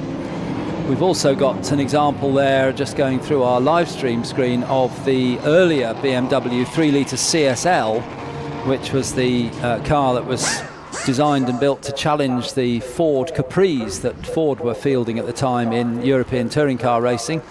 And it was a real slugfest between BMW and Ford for wins in that European series, so much so that they threw Grand Prix drivers and long-distance sports car drivers from their teams in those races into these cars in saloon car racing to try and win the championship. It was a great time. Yeah, they were great times, and of course in those days Formula 1 drivers would also go where the money was as well, so if you had a weekend off they would come to play. So it'd be lovely to get to that state, but of course in those days you had maybe 12 Grand Prix a year, rising to 16 by the late 70s. Now it's 24. There is not space in the calendar unless you're Max Verstappen and you make space. So it's great to have him branching out, and last weekend, was it 2 weekends ago now, Paul Ricard, we had his teammate Lance Stroll had nothing else to do that weekend, so he came and turned out in the 6-hour race down there for Aston Martin. And I always like the cross-pollination, a chance to see you're a driver you rated in a particular category have a go against the stars of the day. And you wind it back to the 60s, of course. Jim Clark was hopping in and out of saloon cars, sports cars, anything at weekends, and Sterling Moss would do likewise in the period before that, in the late 50s as well. But now clearly much harder to get that done. Just waiting for any safety car lights still on the roof, so it's going to be presumably a further lap. The BMW has been moved away from the edge of the track up at Schwantz, up at the curve up there, the uphill left-hander. So I would suggest next time around, we've just missed our opportunity to come in this time around. The safety car leads the field. Let's just go down the names. Julian Thomas in the Ford Sierra leading the way. Simo Arthur in the Zexel livery. Nissan Skyline in second place. Third place, Victor Cullen. Fourth place, Darren Fielding, the two BMW M3s. And best of the rest in fifth place overall, car number 61, Tom Holbrook in another BMW M3 entered by Amspeed, one of the teams that has many, many cars. In fact, its transporters seem to disgorge them like someone giving birth to many, many babies. Yes, apparently the Belgian team that builds the M3s to the correct specification, they're no different to the ones that were raced in period, so they qualify for this type of racing, have built 50 M3 race cars now, and 5 or 6 rally cars as well, which we regularly see out in British rallies. So it's a really popular car to have in historic touring car racing.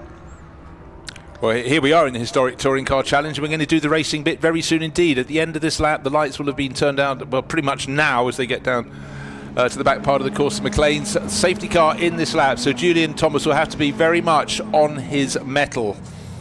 He will control the restart. This is a process the drivers have to learn, but what he cannot be overtaken before he gets to start-finish line. But I tell you what, the power, the acceleration Simo Arthur will have when he cranks the turbo up on his Nissan Skyline in second place, it means he should have plenty of propulsion to maybe mount a bid down to Redgate when they're back to full racing speed. Lights out on the light bar on the roof of the Hyundai as it gets into the chicane, out of the chicane. Julian Thomas backs it off. He doesn't want anyone close to him. He doesn't want to be interrupted by the safety car. It peels into the pit lane. As he exits the chicane, bang, he's on the throttle waiting for the Skyline that didn't react too well. It's now starting to close in, but Julian Thomas chose his moment absolutely beautifully. Safe, doesn't have to defend into Redgate, holds on to the lead. And it's the RS500 that leads through the right-hander at Redgate from the first of the Nissans with Simo Arthur at the wheel. Then it's the first of many, many BMWs, and it's Victor Cullen in the Watson's car, and then it's Darren Fielding next up, and Tom Holbrook in yet another of the M3s, followed in 6th place by Ernie Graham, former European historic rally champion who's moved over more to racing these days. He's actually racing in the British GT race in GT4 last weekend at Silverstone, sharing with none other than Colin Turkington. So certainly getting his racing miles up is Ernie Graham. Yeah, that's also interesting because it's West Surrey Racing having a dabble to GT racing, you know, forever and a day, running the likes of Ayrton Senna, British Formula 3, etc., etc. Then suddenly they went into touring cars, huge success. But knowing Dick Bennett as I do, he likes a new challenge. And he certainly seems very excited about doing something a little bit different. And let's face it, you can't turn back the tide. GT racing is just growing and growing, so I think it's a great place to be. Lovely to see the original colours and the original car driven by Andy Rouse in period, the number 10 of Julian Thomas, making its way down towards Redgate. The BMW's having a little bit of a battle for third place. It's still Cullen, but through on the inside goes one of the few cars with Steve Soper's name on the side, so he drove this car in period. That's moved up, so Darren Fielding moves up to third place ahead of Victor Cullen, who drops down to fourth, and then it's Tom Holbrook in fifth place. Yeah, there was no obvious mistake from the car that had been in third place, the Watson's livery car, but Victor Cullen just had to cede position again. A great move by Darren Fielding. Now, can Darren Fielding with the BMW Bank liveried M3 do anything about the cars in front? Sometimes you can be just held back, constrained by the pace of someone you're lapping with. You become almost hypnotised and just do what they do. But now he's clear. Darren Fielding, car number 9, trying to make a break as he goes upper part of the course. They're through Coppice, they're coming onto the exhibition straight. It rises, it falls, it's sort of undulating. There we are, over the first undulation, down towards the chicane. Has Victor Cullen got an answer? Not quite yet. Darren Fielding comes through in second place, but the lead is closing up now, so Simo Arthur is closing in on Julian Thomas in the Caliber Sierra, going down into the right-hander, and I think Julian Thomas just snatched a break there as he went into Redgate, just a little puff of smoke from the front wheel. So he's really feeling the pressure now as they swing down through the Craner curves. Hard on the brakes now for the right-hander at the old hairpin. Turns into the right. Then it's so important to get the line here right, because the next section is uphill towards McLean's. And if you lose time down at the old hairpin, it costs you all the way up the hill to the right-hander at McLean's, where they are now. Then we've got Darren Fielding in third place in the number 8 BMW. In the Works BMW colours, the blue and red stripes down the side, and then it's the Watson's livery for Victor Cullen in fourth place. It comes as no surprise that the advantage that Julian Thomas has in the Sierra Cosworth is in the first part of the lap, where power isn't everything. It's about balance and handling. Big rear wing, huge rear wing on the back of that Sierra, obviously giving it plenty of downforce, but as soon as you get to the bits where you point and squirt, like down the straights, that is where the Nissan claws back. Last time round there was about 3/10 between them.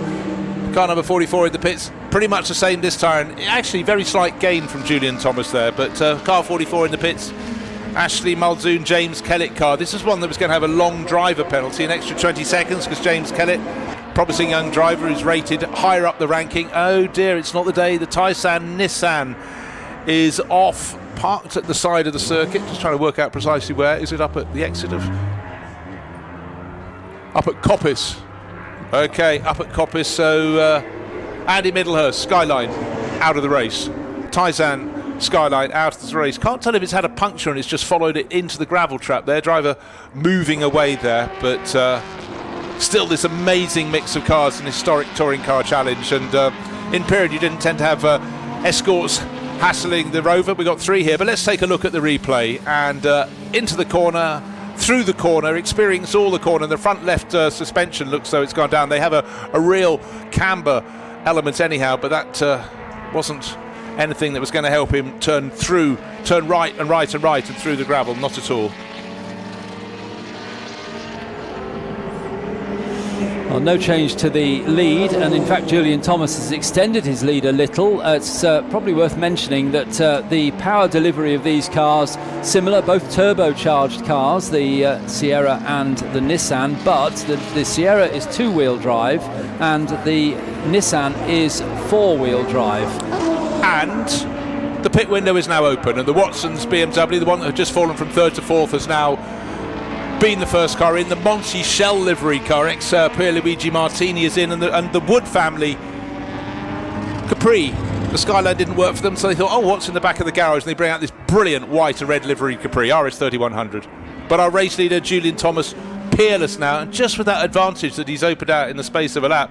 And in fact it's gone out enormously. It was 1.3 seconds on the start finish line as Julian rises the crest, the highest point of the circuit, up at Copse, going through that long double apex right hander. It's way more than 1.3 seconds, so I fear the curse. And in the background I think I heard the rush of gravel. Yeah, it's the place where the Skylines go off. Did he also pick up a puncture? He'd suddenly lost a lot of time, and that white Nissan that was running in second place, remember he started the lap just 1.3 seconds down, and unfortunately he too has gone off at Coppice. So he started the race before Nissan Skylines. We've got, I think, 2.5 left. And in from the lead comes Julian Thomas. He's suddenly got this big margin. Let's have a look at the replay. I could hear the gravel being picked up by the cameras, and what he must see at that point, he can't turn into the corner. Oh my gosh, what's up ahead? Another Nissan that's beached in the gravel. He's managed to drive inside it and past it and then get back to the circuit. And I think when we see that car come through, it looked to me as though there was here we are, smoke coming from the left hand side. That's actually coming from the exhaust. I would suggest that's a turbo gone on that car. Normally we'd expect more smoke than that, but maybe Simo has just cut the engine. I think so, and I also think he was probably sliding off on his car's own juices in many ways, but now it's puffing away. He's going to do the right thing and go off the edge of the circuit. Well done. It's always very mature when drivers can do that. Over and out. So suddenly 1, 2, 3 of the 4 Nissan Skylines, you can put a line through them. So really cruel. Often it's a really tiny part in the car, but if your turbo goes, obviously your motive power is just reduced by an enormous fraction. Well, we've still got more than half a dozen BMW M3s running, so we're not short of them, but we are rather short of Nissans now. It's that time you have to bring out that phrase, meanwhile out on the track, or in this case, meanwhile in the pit lane. Julian Thomas came in from the lead of the race. Remember, the lap he started before he came in, he was only just 1 and a bit seconds clear of that chasing Nissan, but over the course of the lap it disappeared from his mirrors, then disappeared off the track, and so now his margin should be great. And just remember, Darren Fielding, who's now in the pits in his BMW M3, had won that battle between the 2 M3s that were fighting for 3rd place overall, and he could yet have a role to play in this race. But Julian Thomas back on the track in that beautiful pristine livery on his Caliber sponsored Ford Sierra RS500, just has things under control. Wind the clock back a year, as you pointed out, Alistair, he had victory in the bag. Oh my gosh, the handles come off the bag right at the end, and so cruel for him. It was really, and Julian is such an enthusiastic and emotional racer. He loves his racing. It's fun, but he really takes it very seriously indeed, and has been coached over the years by some excellent drivers, and has turned into a very, very good amateur indeed. I noticed, by the way, you talked about the Wood family replacement car, the Capri RS 3.1, coming into the pit lane. I'm afraid it's still there. So it looks as though there are technical issues. There it is parked up. We can see the Ford sunscreen there behind the Perez Gamble. No, it's not Perez Gamble, it's Perez Glacial Escort number 77. Christian Glacial sharing with Seb Perez in the blue Mark II Escort. Another of our Mark II Escorts is the number 99 of Andrew Cahill. That could almost be the Whale Escort upside down, couldn't it? 66 is the Wales, 99 is Cahill, both yellow and black. And it's following that fabulous TWR Jaguar, and we had a shot of that in the assembly area with the signatures of Wyn Percy on the side. Wyn Percy, one of the great touring car drivers, and in fact he did sports car racing as well, very, very effectively.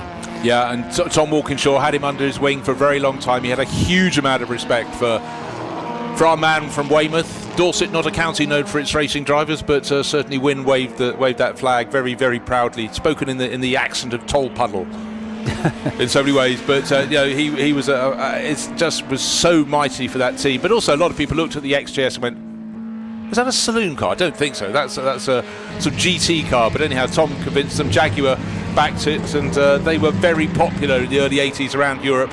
And bear in mind, some of the circuits they raced on were like the full road circuit at Brno. Oh dear, the Monty Shell liveried ex-Pier Luigi Martini BMW M3 out, checking out the grass verge there. So something that had a pit stop, something has gone wrong just afterwards.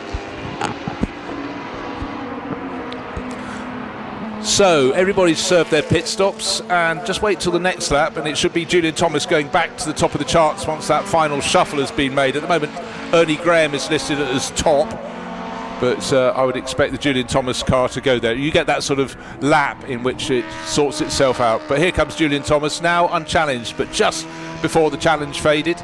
Second place will be the Darren Fielding car. Yes, it is. What's the difference between them? Not a whole host.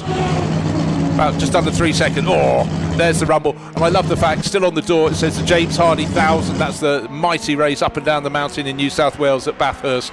And certainly TWR went down and battered a few noses in that race. Yes, Tom Walkinshaw himself drove one of the TWR XJSs and set the pole position time for Bathurst one year. Car retired in the race, but he showed just what a good driver he was. Not the slightest of persons. No, I did hear him at the start of one saying, giving his race suit back to the team and saying, "You seem to have got the size too small." And they sort of said to me, "We already got him the size up from the year before." He was a rock solid man. He was always seemed too big for single seaters. He was very good in Formula 2, but he raced across the years, and it was the teams he built. And bear in mind, he took that expertise into Formula 1, and Tom had focus, and Tom got his way so many times. But that is what you need to propel yourself to the very front. But if you're a fan of a BMW M3, where do you look in this race? They're all around, being raced hard.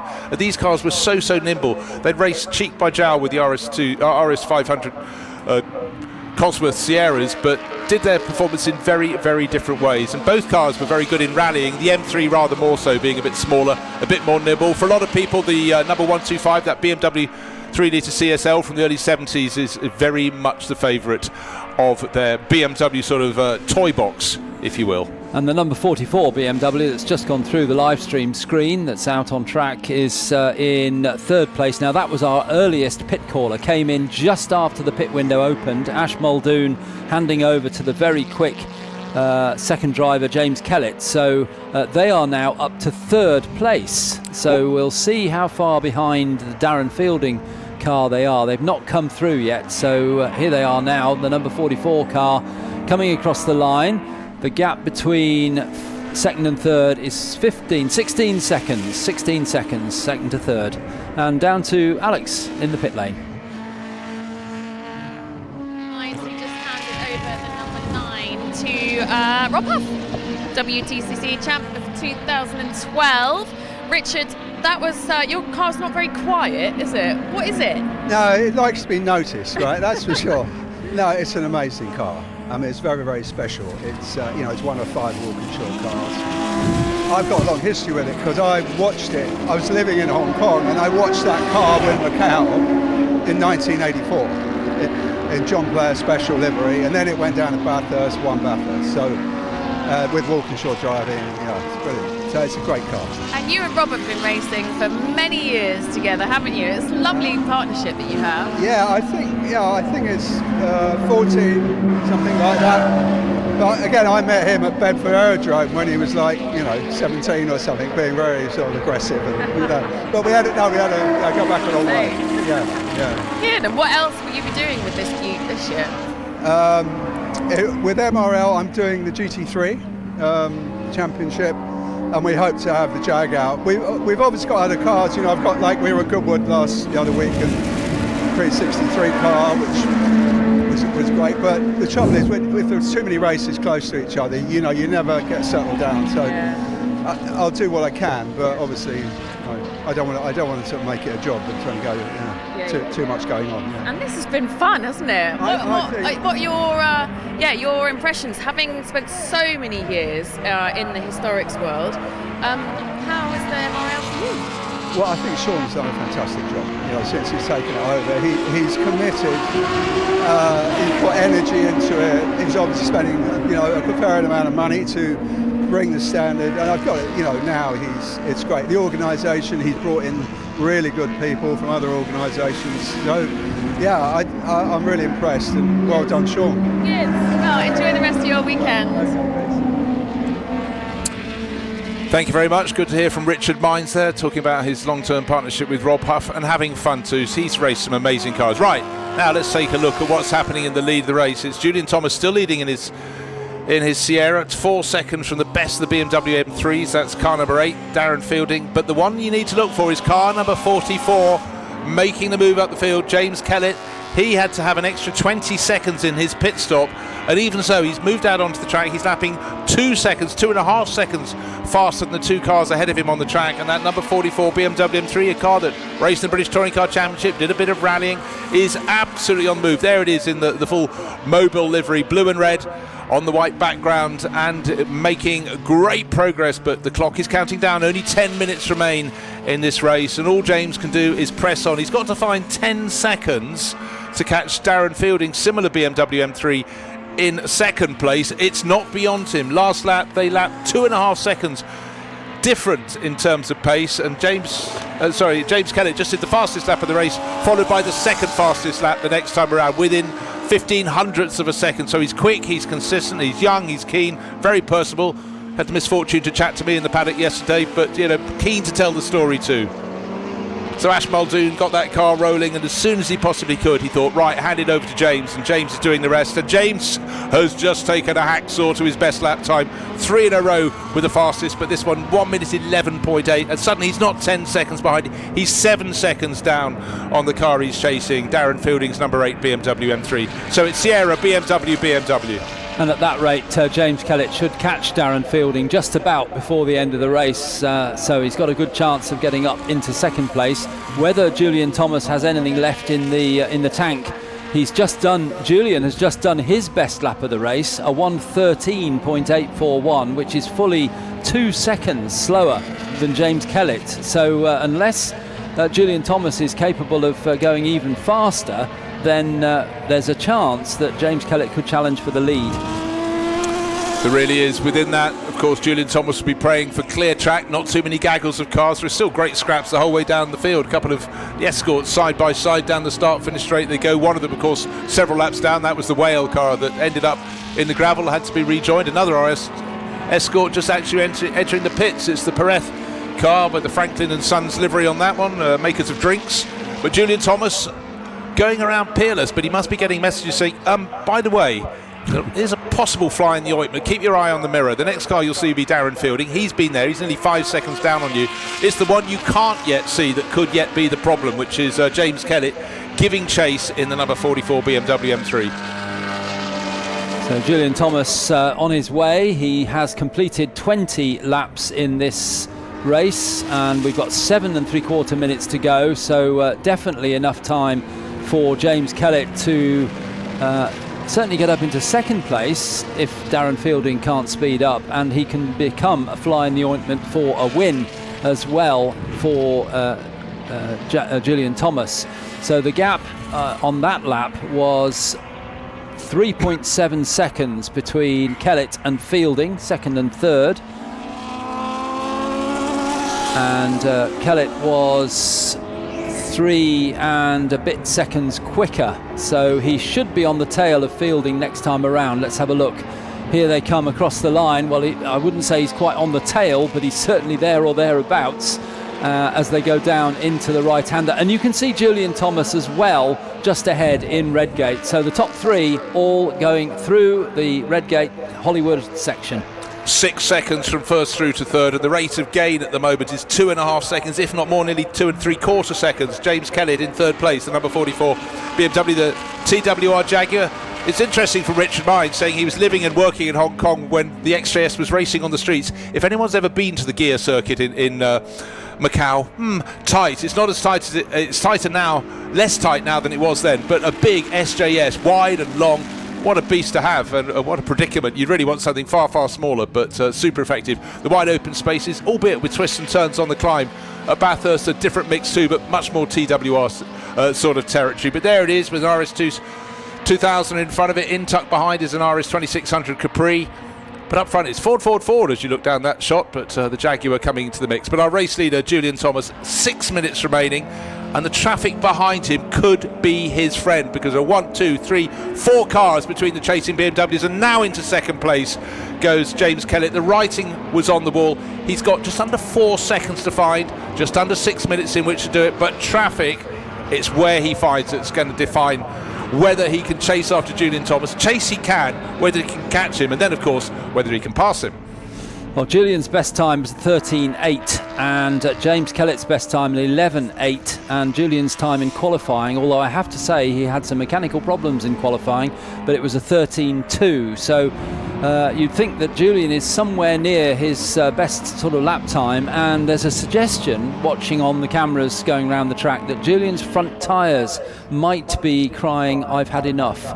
So Julian probably having to adjust his driving style to maybe drive more on the throttle to slide the car through the corner. Well, he's just gone deep into a corner, and now the gravel trap is magnetic today, so well done for picking up on that predicament. And so last year, half a lap to go, mechanical problems. Today, hold on, that's almost enough surely for the number 44 BMW to have gone through, and I do believe it has. So suddenly giving chase has yielded results, and for Julian Thomas, not once but twice so cruelly denied. And so yes, it probably was using its tyre, but it simply couldn't turn in at Coppice. Front end didn't want to know, understeer all over the place, and suddenly first has become third. He has no answers now. 4 and a bit minutes remaining, having worked his way through to the lead from some huge deficit. James Kellett will be putting a big smile on his car owner, Ash Muldoon's face, who's standing in the pit lane thinking, right, let's prepare that victory speech. But James Kellett is not slowing. Again and again, he's absolutely way quicker than everyone else. And certainly the preparation experts on that car from Amspeed will be very, very pleased indeed. And the other Amspeed BMW will be going, can we have that set up for the races ahead? That's certainly looking very tidy in that Mobile 1 livery car. So Darren Fielding now 2.5 seconds down on James Kellett as James continues unabated. Will he too fall prey to the gravel trap? The big broad gravel trap at Coppice. Not this time around. He gets through it nicely, neatly, tidy. He's worked his way through the traffic, gone past the Jaguar XJS, put a lap on that one. And right now he has everything absolutely under control. But every time we say that, someone then has something happen to them. Still trying to give chase is Darren Fielding, number 8, and the gap between them is going to go out closer to 4 seconds perhaps. Let's wait for that interval to come up. 3.8 seconds is the gap between first and second places overall. Julian Thomas is lapping back at the same sort of pace as Darren Fielding, but all along, even though his pace is now falling away a little bit, now he's got into the lead. Still hurling that BMW M3 down through the Craner curves into the compression at the old hairpin, and then back up the other side. James Kellett really putting on a masterclass here. Best lap of the race, 1 minute 11.8. Nobody else even got into the 1 minute 12s. That is the advantage he's got.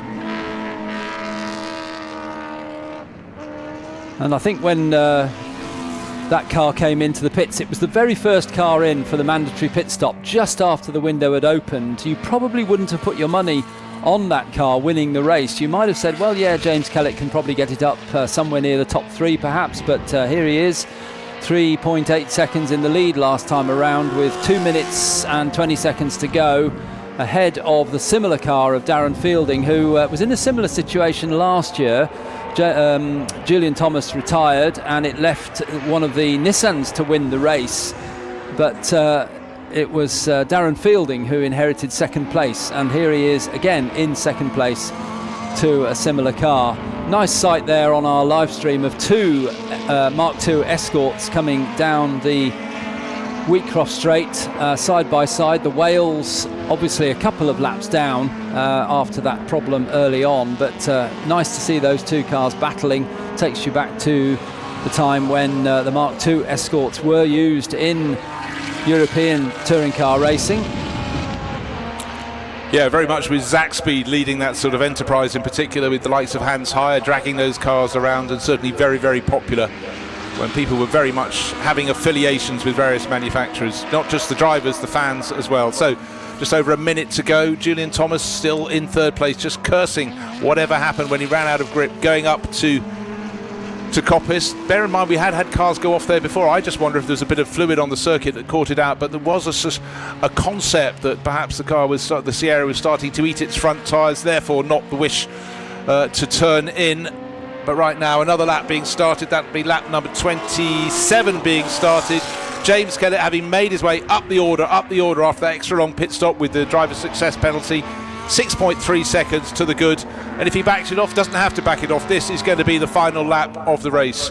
Second place Darren Fielding, also in a BMW M3. Third place Julian Thomas, all on his own now, and no doubt sort of awash with disappointment. Victor Cullen best the rest, that's in the Watson liveried BMW M3, yet to even start the final lap. The first 3 have pulled so far clear, and here now comes the Watson's car, so he's going to be about half a minute down on those up ahead of him. Yep, he is. He's half a minute down on Darren Fielding in second place, but it's the BMW M4, car number 44, leading the way, and with Steve Soper's name on the window, which at least cheers Steve up a little bit, because the car he was sharing in this one, another BMW M3, was one of the fallers early on. So Coppice ticked that one off at full racing speed for the last time, and here down over the rise, down the compression, into the chicane for the final time. No pressure, 6 and a bit seconds clear. May have even stretched that advantage even further. James Kellett, the checkered flag waiting to be shown, unfurled and waved, and victory to him. So thank you very much, Alistair. And we are going to see who's in second place. It's still going to be Darren Fielding, and the gap at the end, 7.3 seconds. So it did go out slightly, but it was Darren Fielding did nothing wrong, but James Kellett in sensational form. And in the background of the shot, only now crossing the finish line, is Julian Thomas. But one really feels the rate of gain that we had from James Kellett was he was going to hunt down the Sierra come what may. But that little moment, and we'll hear hopefully from Julian Thomas in Parc Fermé when the top 3 get interviewed, just what it was that caused him to go off track. But certainly the writing was on wall. That number 44 BMW was coming and getting closer to the front. Picked off Darren Fielding, Julie, and then the lead of the race was all theirs. But really the story of that race was, if you were in a Nissan Skyline, you didn't seem to have a good luck story to go with it come the end, with at least 3 of the 4 that started ending up in problems. So, I tell you what, that was a mouth-watering race. Let's look right back to what happened at the start with the highlights.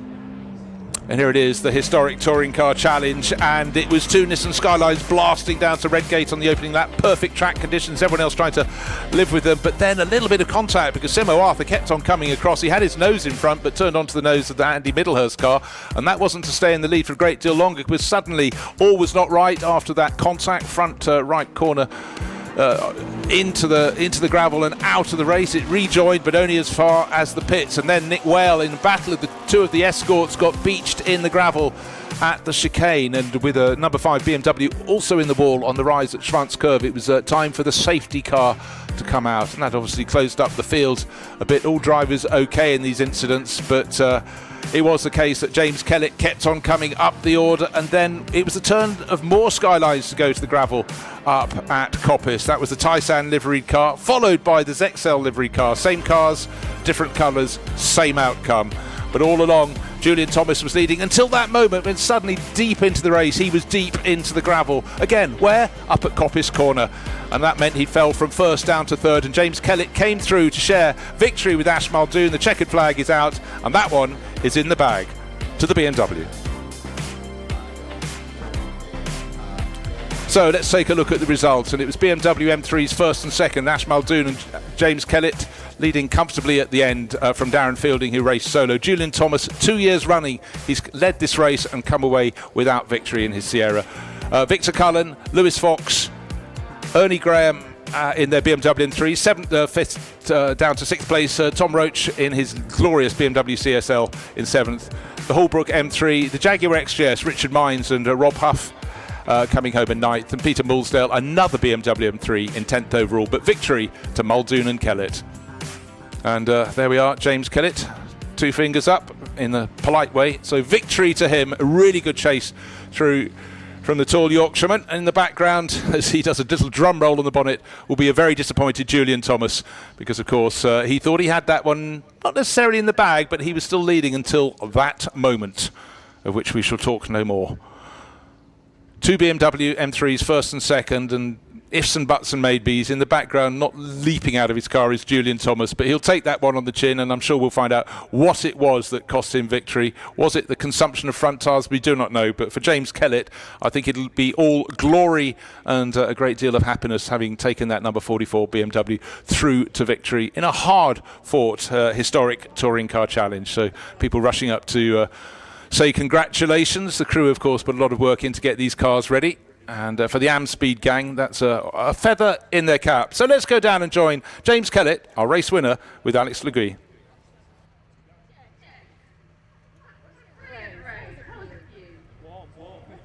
Warm. Hats off to Ash, he kept it with the group in front, and then we're just picking up the pieces from there, really. This guy's a legend, putting me in the car this weekend. I can't thank him enough. Team's worked hard over the winter. We've both worked hard over the winter, and we brought it out. This is proper touring car, isn't it? It looked a lot of fun. You had a great stint.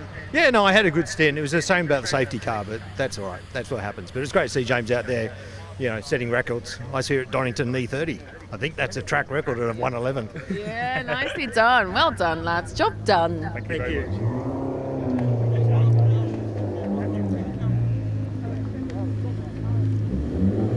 Carrying on?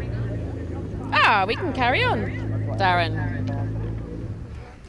Well done, nicely done. Let's get you in front of your car. We're not getting these cars in shot, and they are so stunning. How was it to drive? Oh, it's an amazing car. It's always amazing to drive. Yeah, absolutely ultimate touring car. Yeah. So, and it's good to see 10 of them out this weekend. So. Yeah, it was a good, busy field. It didn't look easy out there. I like the fact that rubbing racing sort of essence of true touring car was going on through that race. There was loads and loads of action, actually, and a lot of cars dropping oil. So it was pretty treacherous at times. Fair play to James. I didn't realise. I thought I had such a nice lead, and then I saw him in the mirrors, and I hadn't got the pace at that point to fight against him. So fair play to him. But what a great race. Yeah, really was. You know, 1-2, so that's good. Yeah. Pound Mouse are going to love you guys for dropping oil. Right, come on, let's go and have a chat to Julian. Hello again. Hello. You having a nice day? Yeah, fairly good.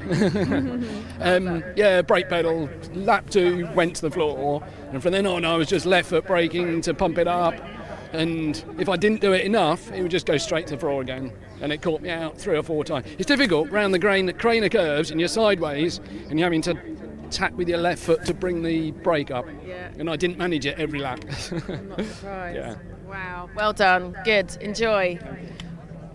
Let's get ready for Pall Mall.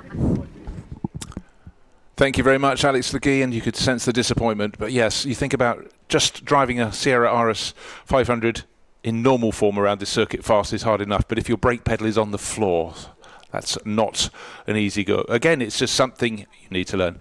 Well, we've got the Pall Mall Cup coming up, so let's show you what it's all about. This is the Royal Automobile Club Pall Mall Cup, the ultimate test of historic endurance racing and named after the club's Pall Mall home. A 2-hour race for Prix 1966 GT and touring cars, featuring everything from brutal AC Cobras and Jaguar E-Types to nimble Lotus Elans and early Porsche 911s. It's multi-driver with pit stops, refueling and strategy playing a crucial role. These are cars from the golden age of GT racing, built for speed, stamina and competition at the very highest level.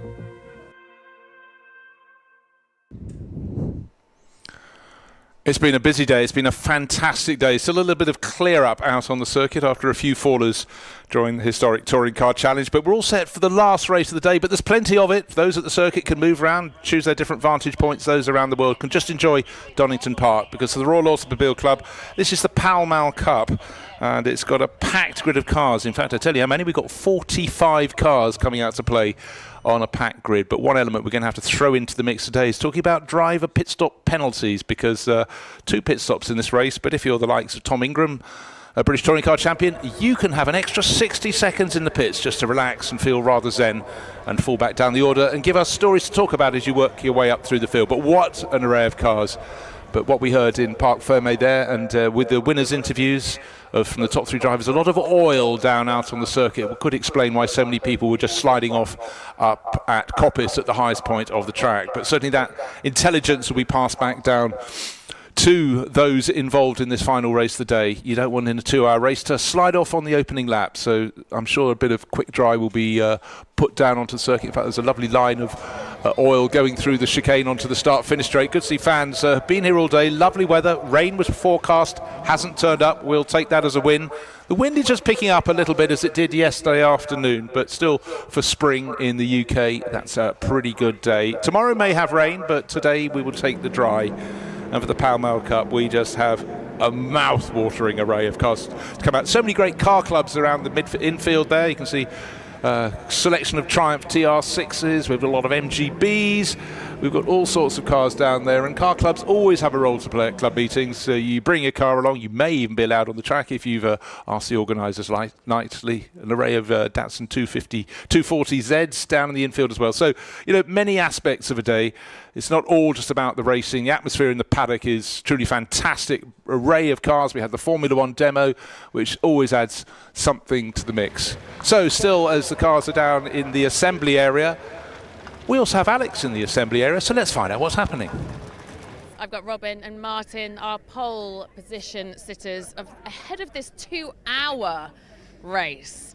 I mean, normally one would assume that being in pole position gives you a huge advantage, but I know in a race like this, I'm sure it will help, but it's a long race, right? Yeah, it's a long race, and I think the Elans are probably going to be quick from the start. I think we probably have to play a bit of a longer game here. It looks like it might rain at the end of towards the end of the race, so with no tyre changing, and it's controlled tyre that does the whole race. So maybe looking after him a bit more at the start might be significant. Lucas is actually starting the beginning of the race, and I'm finishing it. So, but we've got two pit stops, a 5-minute one, and then a 60-second one. So. We'll try and balance out when to actually do that, and whether it's actually going to help us, and try and whether there's safety cars, which I'm sure there probably will be. So there's lots of things to think on your foot, and really how it pans out. So we'll see how it goes.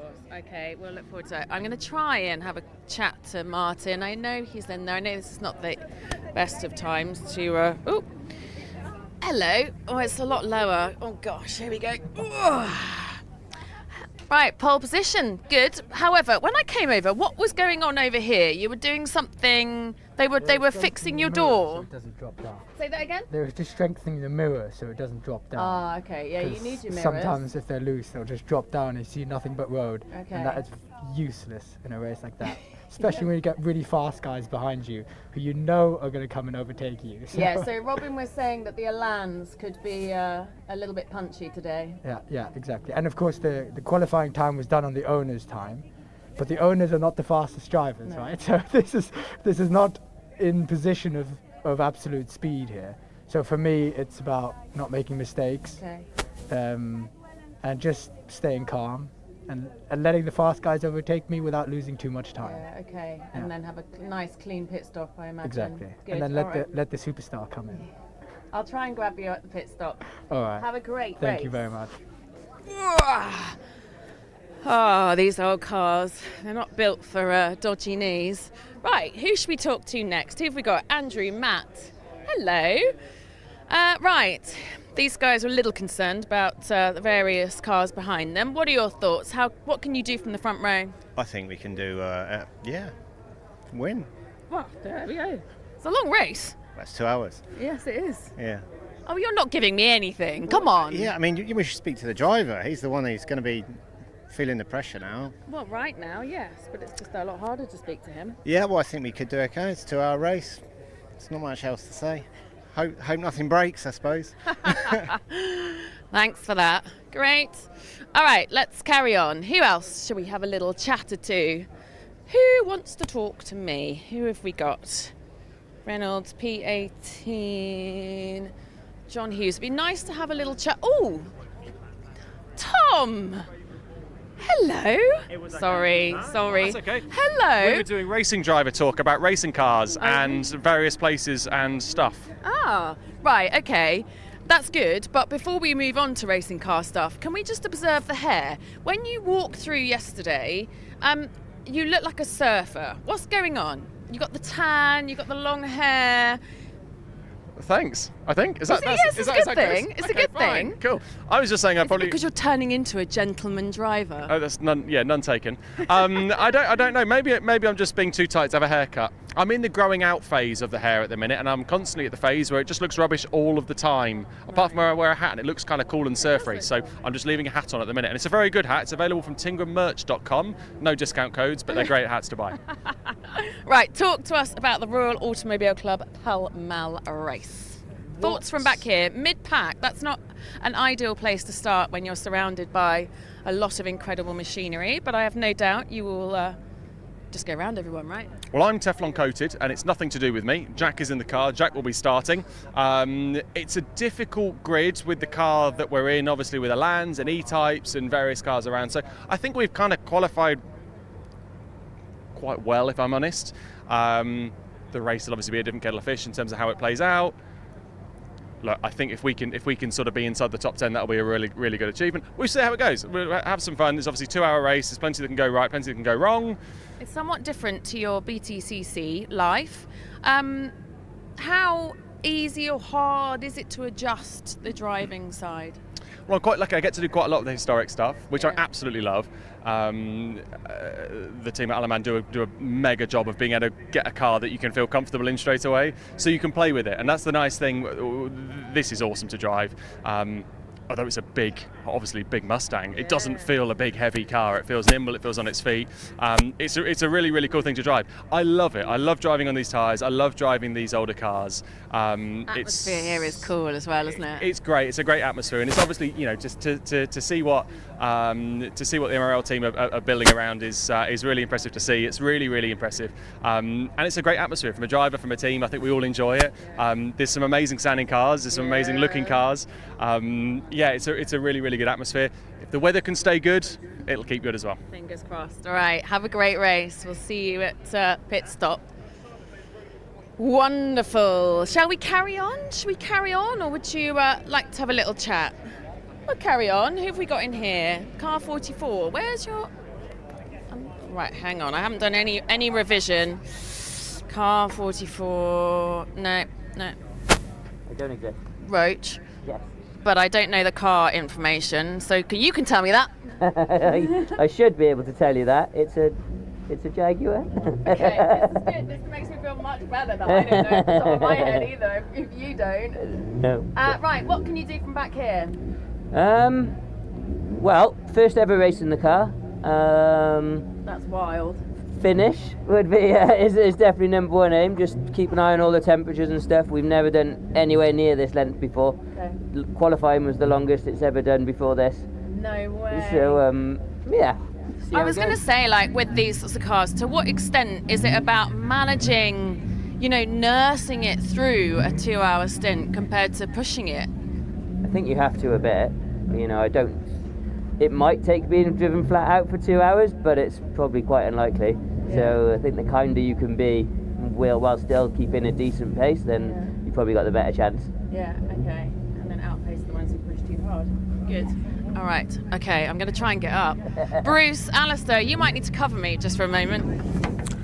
Yes, let's get the shot off Alex as she clambers up, her dodgy knees facing in different directions. But yeah, getting down low, drivers don't help things, they're already strapped up and ready. But that's the immediacy of the assembly area. Before, it's not a sprint race, it's a 2-hour race. There are 2 pit stops and you can see the officials rushing up and down the order. Some fantastic cars in here, brilliant qualifying session. But some of the drivers, they've got this dark cloud over them because they've got driver penalties. The more highly rated the driver is, the longer they're going to have to spend extra in their pit stop. But if you're a fan of Lotus Elans in racing, the Lotus 26R, we have one in pretty much every hue and livery imaginable, and we've got an amazing array of drivers. But a point made by one of the drivers, the grid was defined by the pace in qualifying of the car's owners, and they are not often as quick as their assistants, the pro drivers or the more highly ranked drivers alongside them. So this order will shake itself out as the field gets going, and then of course it'll shake itself out more as we go to the first and then the second mandatory pit stops. It's a 2-hour race for the Royal Automobile Pall Mall Cup, and look at the array of cars. Early Porsche 911s, that's the Porsche 2 litre, that's Franklin and Son sponsored car, and then in behind some of the cars we even saw in the Generations Trophy race, including the number 17 Watts family car. So getting double duty for them, and a lot of E-types, but really this is a circuit that has fantastic flow, and a lot of very well driven Lotus Elan 26Rs are at the front. If they were on a circuit more like Silverstone, which is more wide open spaces, you'd expect some of the other cars like the Jaguar E-types to have the upper hand, but that is the essence of this race. We have got an E-type right at the very, very sharp end of the field on pole position, which is the Lucas Halusa Alex Ames car. So the Halusa family have all their cars, well, certainly the vast majority prepared by Alex Ames, and he's a very quick peddler as well. So think cars of this vintage, we're really talking about cars that were competing in GT classes in the 50s, running into the early 60s, and basically the stage is all set. Look there, down at the back part of the circuit. There seems to be an Elan on every corner, and some famous cars in among that mix as well. But it's a lot of British machinery out there about to entertain. And further back, we've got some big American grunt as well. That's lovely to see, isn't it? The vast majority of these cars, as you say, British made. Even the Cobras, AC was the manufacturer of those on this side of the Atlantic. And nice to see those out there as well. Gold Bug, the Lotus Elan, always been that colour. Back there on about row 5 or 6. Yeah, for the Pall Mall Cup, I was just doubling back. It's for endurance racing cars from the 1960s for GTs and touring cars, but you're looking the vast majority clearly GTs.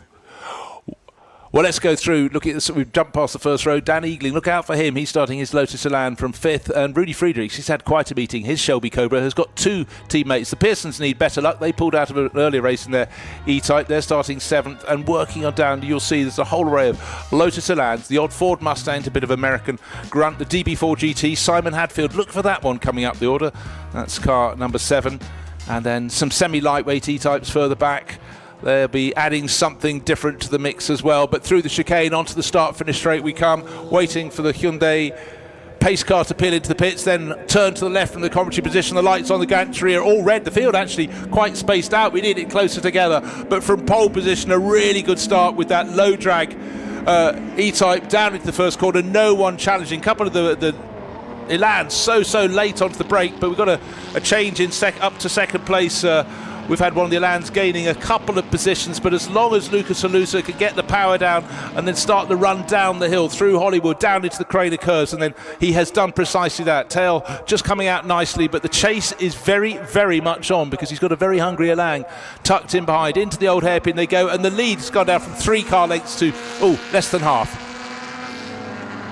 4 abreast in the background as they work their way through the old hairpin. Puts a smile on my face, and certainly some of the MGBs at the back don't have too much, but it's the K and Mooney number 173 Elan that's made the move from fourth at the start, up to second, and looking very serious in its chase of the race leader, the Halusa Ames E-Type, and is really pushing it because Lucas Halusa is getting the tail out on that car, which isn't necessarily what's required at every corner of every lap. But this race, of course, Alistair Douglas, is 2 hours. So just remember that thing about be kind to your tyres. That's it, and brakes, yes. And cars are going to be changing as the fuel load goes down. They can refuel during this race. They don't have to, and the Elans can certainly do the whole race without refueling, but they may well choose to, just to keep the weight down at the start. But Halusa comes through, and it's Connor Kay who has taken the wheel of the 173 Elan for this first stint.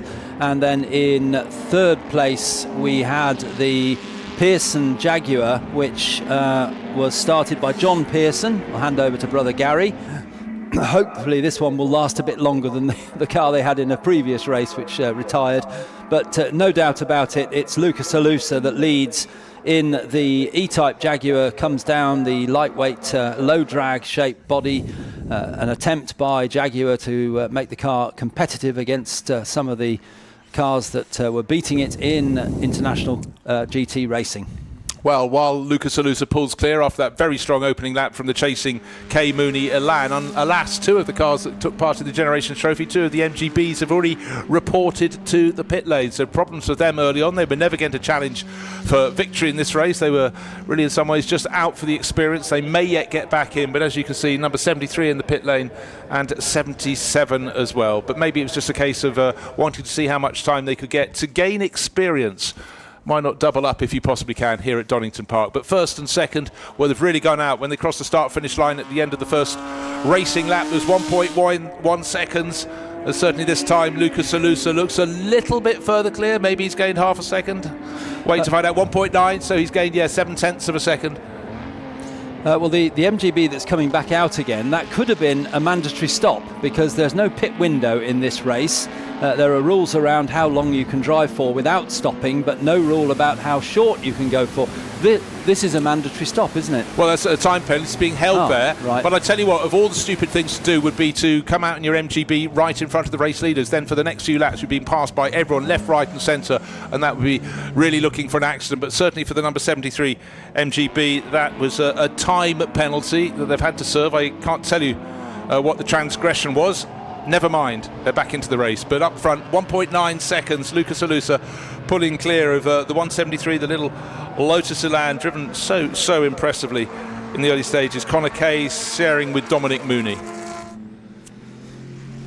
And the Elan number 63 going through, that's one of the potential front runners. Dan Eagling will be taking that over from the owner, John Davison.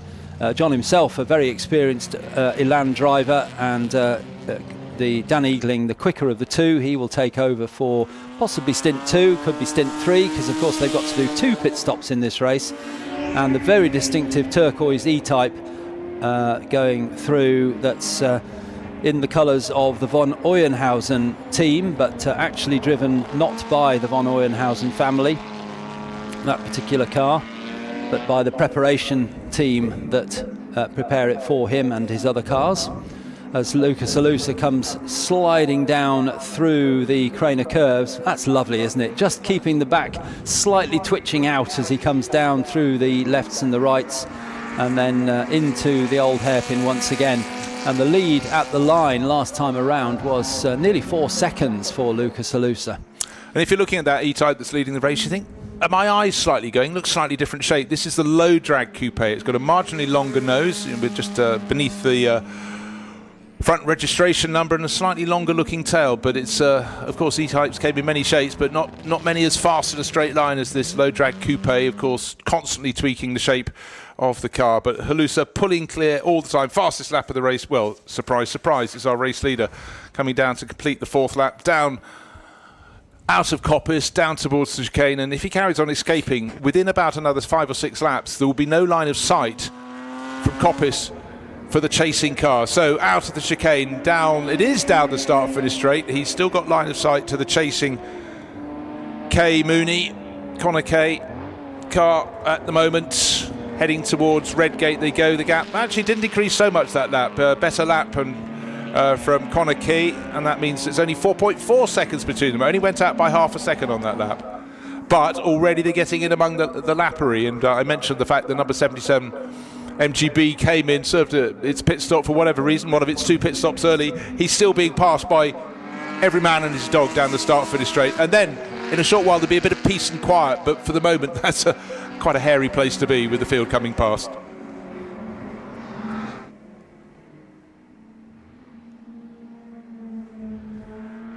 And Connor Kay making his way up to the top of the circuit, and here America versus UK in that particular battle, Austin Healey versus Ford Mustang, and the cars streaming through at the old hairpin, and an example of a Lotus there, slightly different, much earlier car than some of these. That's the Lotus 11 of Doug Muirhead, the silver car.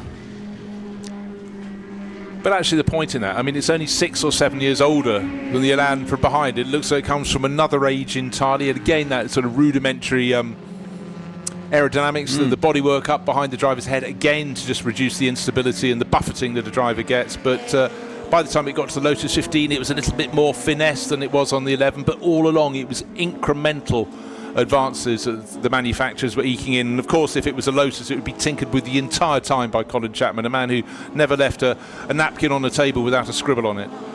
And good opportunity just looking behind that little Lotus, the 600 Elan, the light blue car just tucked in behind the Lotus, or the Lotus 11, the Lotus Elan. That's John Tordoff, Sam Tordoff's father, Sam Tordoff, ex-British GT and British Touring Cars. But John now becoming a very effective racing driver, but more to the point, he's handing over to Andrew Jordan, 2013 British Touring Car champion. So I think that the 600 car could come into play later on in the race. Yeah, and when he hands over to Andrew Jordan, there's a deficit, 30 seconds deficit, but that is as if nothing. It's only half of what Tom Ingram has to serve. He's got to have the full minute, so that gives time for a very weak cup of tea to be brewed, or not. But anyhow, it's certainly you get a feel as though you're almost watching the pages fly off those sort of Hollywood-style calendars, another day, and eventually he gets going. But it's that the stewards obviously think that the 2013 British Touring Car champion deserves half the penalty of the twice British Touring Car champion Tom Ingram.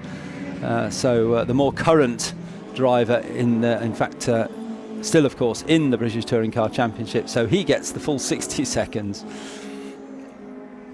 I think if you put Andrew Jordan in a modern touring car, he'd be right there. Oh, I have very little doubt of that. Great to see a few Mustangs in the mix, as well as a Shelby Cobra 289 coming down through the Craner curves. Looks so much taller and bulkier, even though it's not a big car, the Cobra, as it tucks in behind and shows us its flank and its tail end and into the gravel. Car number 8 looping around. So will that lead to any delays for everyone else? That was Wolfgang Friedrich's car. He's the owner. He'd have started it. Ice blue Cobra, rear wheels in the gravel. Oh, dearie me. Well, let's see if there's going to be any stoppage there. But he was running very nicely, running in 7th place at the tour, very close to the Jameson and the home Elan just up in front.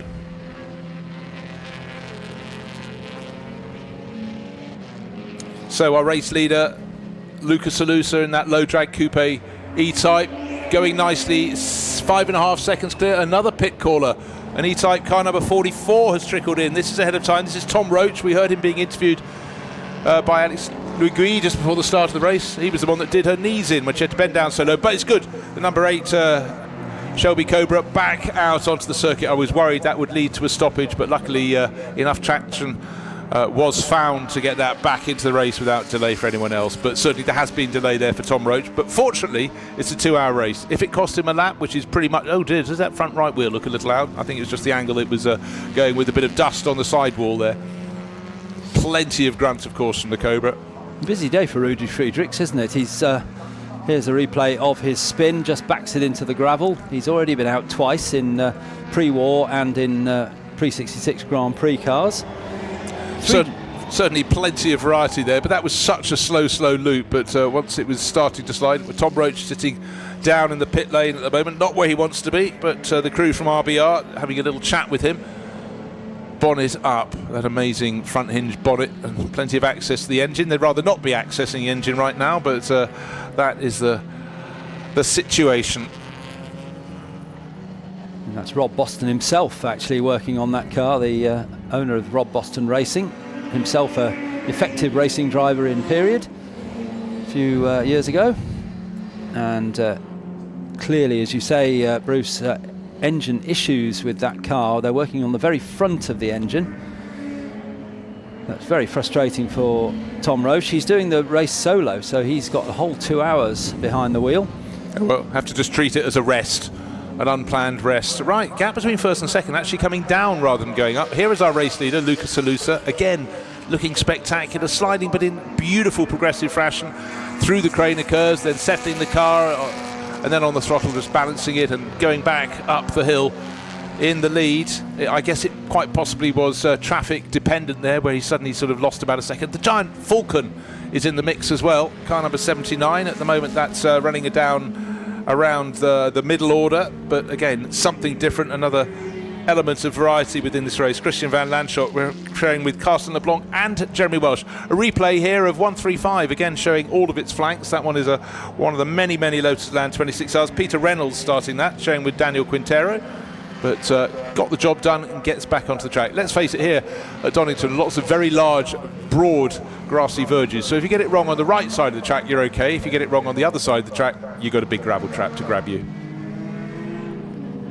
And another example of American muscle, the Mustang coming up towards... Hold on, suddenly the lead has been halved down to just 2.1 seconds. It went out to about 5 and a bit seconds, then 4, then down to 2, and it sounded coming off the start-finish straight as though Lucas Alusa was very ponderous going up through the gears. It was a much longer gear throw, and certainly the pace coming out of the chicane was way greater from the chasing K Mooney Elan. So I think we could have a change of foot. At first I thought it was bad luck in traffic. It might have been 2 laps running, but they're very close as they get up to McLean's, and it's looking as though as they go slightly out of our sight. Can we see when they get to Coppice who's going to be in front? Certainly great scraps going into Redgate, but all eyes, it could be a change of lead coming down this time, and the pace of our race leader suddenly having set the fastest lap of the race, he is running about 3 to 4 seconds off that pace at the moment. Yes, it might be traffic independent. All eyes as we look at the field going down the Craner curves into the old hairpin, but coming into the chicane any moment now, we could have a different car in the lead. Well, they're super close, but still waiting for the low drag coupe to come out. Is he going to be in front? Just waiting. Is it going to be our race leader number 16 in the lead, or is it going to be the 173? He is still in the lead. He's worked the traffic a little bit better. It looks as though the Bell Mooney car in the background of the shot, white with the black stripe up its middle, the little Lotus Elan. It's got clear of the rest of the traffic, but actually the lead has stabilised at 2 seconds. But I'm just going to watch the lap times, because they lap very identical times that time, but a couple of slower laps from the race leading Lucas Alusa driven low drag coupe. This time it sounded better through the gears as he accelerated out of the chicane. Keep an eye on this one, because just remember, elements you need to keep in good form, Alice. So let's go through that list again. Brakes, yes, tyres, engine and driver. Okay, that's 4. Let's just consider those for a moment. But certainly the early pace set by our first 2, they left the best of the rest, which is the Tilly Glazel number 18 Elan. They left them somewhere in their wake, but I will highlight the fact that the Carl Tilly car is going rather nicely in 3rd place, lapping identical pace to the front runners. And we haven't discounted the number 23 Jaguar E-Type as well with the Pearsons. Well, you'd be a fool to do so. And again, the traffic slightly in the way, and it's ebbing and flowing, and now 1 car length between them, and this time a much better exit from Coppice from the chasing Lotus Elan. He's giving away horsepower. They've got the Watts family MGB. That'll be no match for them, and whether it's Patrick or whether it's Amy on board, I think it's Patrick at the moment, is trying to keep out of the way into chicane, and sort of has run out of territory to do so. He goes out off the track to stay out of the way. Lucas Alusa goes, and on either side of him down the start-finish straight, the MGB minding its own business and keeping its line, which is exactly what's required when you're being lapped. And this time around, from a long way back, Connor Kay dives up the inside. Is he too deep into Redgate? He's taken the lead, and I think on the exit of the corner we're going to have Lucas Alusa going, thank you very much, I'm coming back through. Duck and dive, bob and weave, we've got the lot here. Side by side down through Hollywood into the Craner curves, and it's number 16 Lucas Alusa back into the lead again. 173 Connor Kay in 2nd place in the white Lotus Elan, slides the car through the old hairpin. He's probably at a slight disadvantage up the hill here. The more powerful Jaguar maybe gives an advantage to Lucas Alusa, but then when we get to the top of the hill, it's the run down to the chicane once again, where the Elan probably comes into its own, a little bit more nimble, much lighter. So they're going up now to Coppice Corner. Lucas Alusa just holding on to the lead. I must say the car sounds absolutely fine now, doesn't it? After that 1 or 2 laps where you were unsure as to whether there was a problem. But Connor Kay now right in the wheel tracks of the Jaguar. The Jaguar, I think, will pull away at this point with power, but now he's probably onto the brakes a good 2 car lengths earlier than Connor Kay as they come into the chicane, and they come out absolutely together, and there's some traffic in front of them.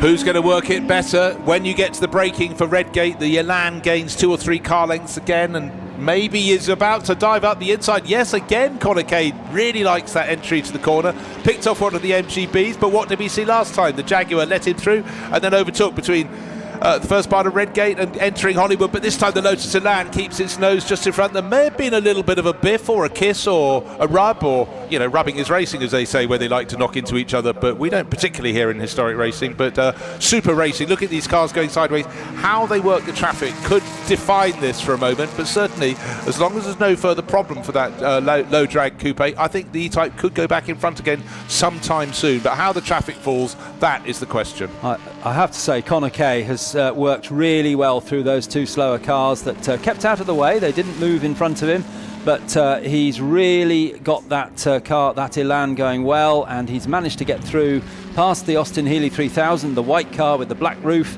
and the all-green E-Type Jaguar number 85, who have been lapped. And now we're into the section of the track where the advantage is with the E-Type. So Connor Kay makes sure that he's got the tight line into the chicane, holds off Lucas Alusa once again as they turn through the left-hander and onto the Wheatcroft straight once again, and across the line this time. I think it's the first time we've had Connor Kay in the lead on the timing screen. It is, but you know, sometimes you only need 2 cars to make a race. We have nearly 40 cars in this race, so there are plenty of races, but the battle for the lead is looking really rather spicy, enjoying that enormously. And again, 2 cars delivering their performance in very, very different ways, but just look how neat and tidy that 26R is, and certainly under braking just doesn't need to do as much. It's a much, much lighter car, shorter wheelbase, narrow wheelbase, more nimble, but Lucas Alusa is digging deeper and deeper into the old hairpin. Just remember, in previous races we have had people just lose it down there. Oh dear, smoky run, but I think that's just the gravel kicking up, and that is that the ex-David Mark Donoghue Ford Mustang, car number 11. I think that'd be Chris Jolly's car from Wren Classics, from very near where I live, near Shaftesbury. Chris Jolly and Steve Farthing in that car. Yeah, Steve is the man who runs Wren Classics. Now, good to see some early Porsche 911s in the mix. Of course, when we had big anniversaries for them, of course, suddenly there were a whole host, and now there's an entire grid of them racing around Europe in the summer, the 2 Litre Cup. Very, very popular indeed. 2 of them on screen. Well, sometimes things go right, sometimes things go wrong, and here's the Mustang going long in terms of its route around the circuit, and back towards the track goes Chris Jolly. And again, the good thing is we have a lot of cars running into the gravel at Donington, but they tend to be able to drive through. In the early days of gravel traps, often it was laid so deep that was it. You were stuck, and I do remember an experiment at Snetterton where they decided to lay it in waves, which is great until someone came in sideways, and that would then tip them over. But anyhow, it's all about evolution. And the 2 leaders coming down the hill into the old hairpin, and it's still 173 Connor Kay in the Elan that leads, 16 Lucas Alusa in the E-Type in second place, and at the moment seemingly nothing Alusa can do about the lead Connor Kay has. Track is absolutely clear, and they've had a pretty clear lap as well, and the Elan is still holding on to that lead. And you mentioned it last time around. I've noticed it at other corners as well. Lucas Alusa is finding it harder and harder to get that car to turn in and take the line he exactly wants. There again, look, he runs wide up at McLean's on the way up to Coppice, and just could not get the car quite where he wanted it on the apex of the corner. No, it's getting harder and harder, and just remember, it's a 2-hour race, and so they've got to keep their tyres sweet. And on they go. And we have another off-track moment. The Austin Healey 3000 car 33, started by Paul Ingram, sharing with George. Is that looks more like a retirement of the style we had with the Pearson brothers with their E-Type in an earlier race. But well done to getting it to the side of the circuit. Trying to work out where exactly that is actually. But anyhow, looked like the exit of Coppice, just at the start of the long straight back down towards us. Okay, where they just go out of our sight. But yes. The sides, as we have cars coming out of the chicane, the number 17 MGB, of course, that was one of many 30-plus cars that competed in the Generation Trophy, and back out for further action. Again, the same driver lineup for Patrick Watts and daughter Amy. They went so well. They've already had a podium. They're not going to get one in this race, running where they are. There's, of course, no disgrace there, of course. They're down in 28th. Not, of course, they're in 28th, but in MGB, you have no answer to the pace of the far more sophisticated and powerful rivals like the E-Types, like the Lotus Elan 26 Hours.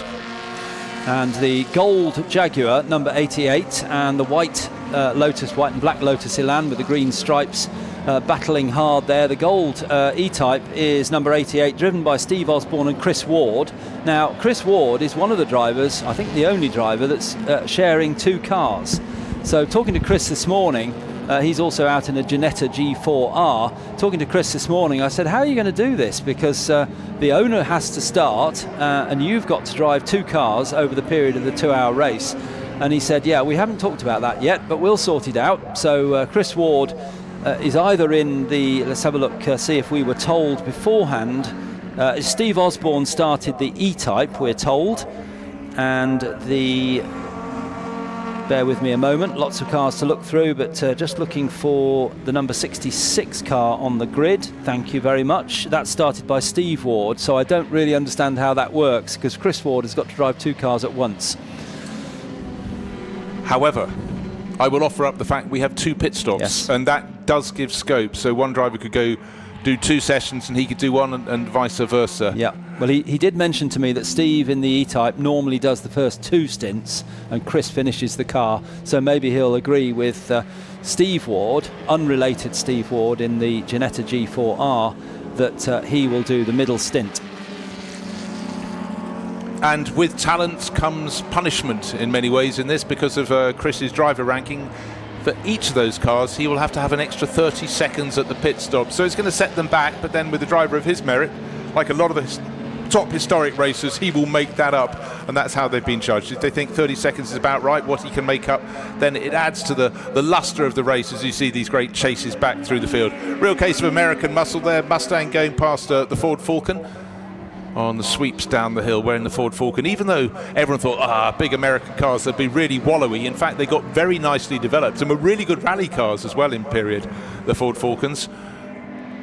And then the much bigger Galaxies came to have their role, with Jack Sears in particular driving the British Saloon Car Championship. But the Mustang and latterly the Falcon, very similar cars underneath effectively, they really added a bit of spice and international feel to the British Saloon Car Championship in the mid-1960s. So very, very welcome indeed. The 119 Mustang that you were just talking about there, the dark blue car, just coming through our shot on screen now. 119 is driven at the moment by Jack Riddell, the owner of the car, but he'll be handing over to Tom Ingram, of course, British touring car champion.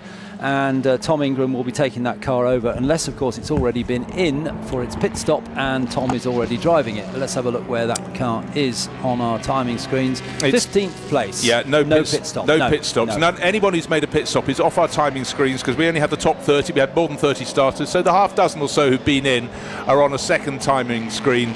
And they will be, well, let's say they started their fight back early. That's a polite way of putting it, I think, in many ways. But in the world of Lotus Elans, just to watch them around the circuit, so nimble, wonderful shots, 3 in a row, just drifting, and then an MGB off on one side of the circuit in the gravel, a bit of bodywork, and a Lotus Elan number 67 on the other side of the track, parked up near the Austin Healey. We think that's on the exit of Coppice. Yeah, the dust is hanging in the air over Coppice. The 67 was the Darren Edwards, Scott Redding Lotus. That gets going again, but rotating across the track in the middle of a gaggle of cars. That was a real sharp intake of breath, but the good news, that is going again. But the top of the hill has been a place of incident today up at Coppice, the highest point of the lap.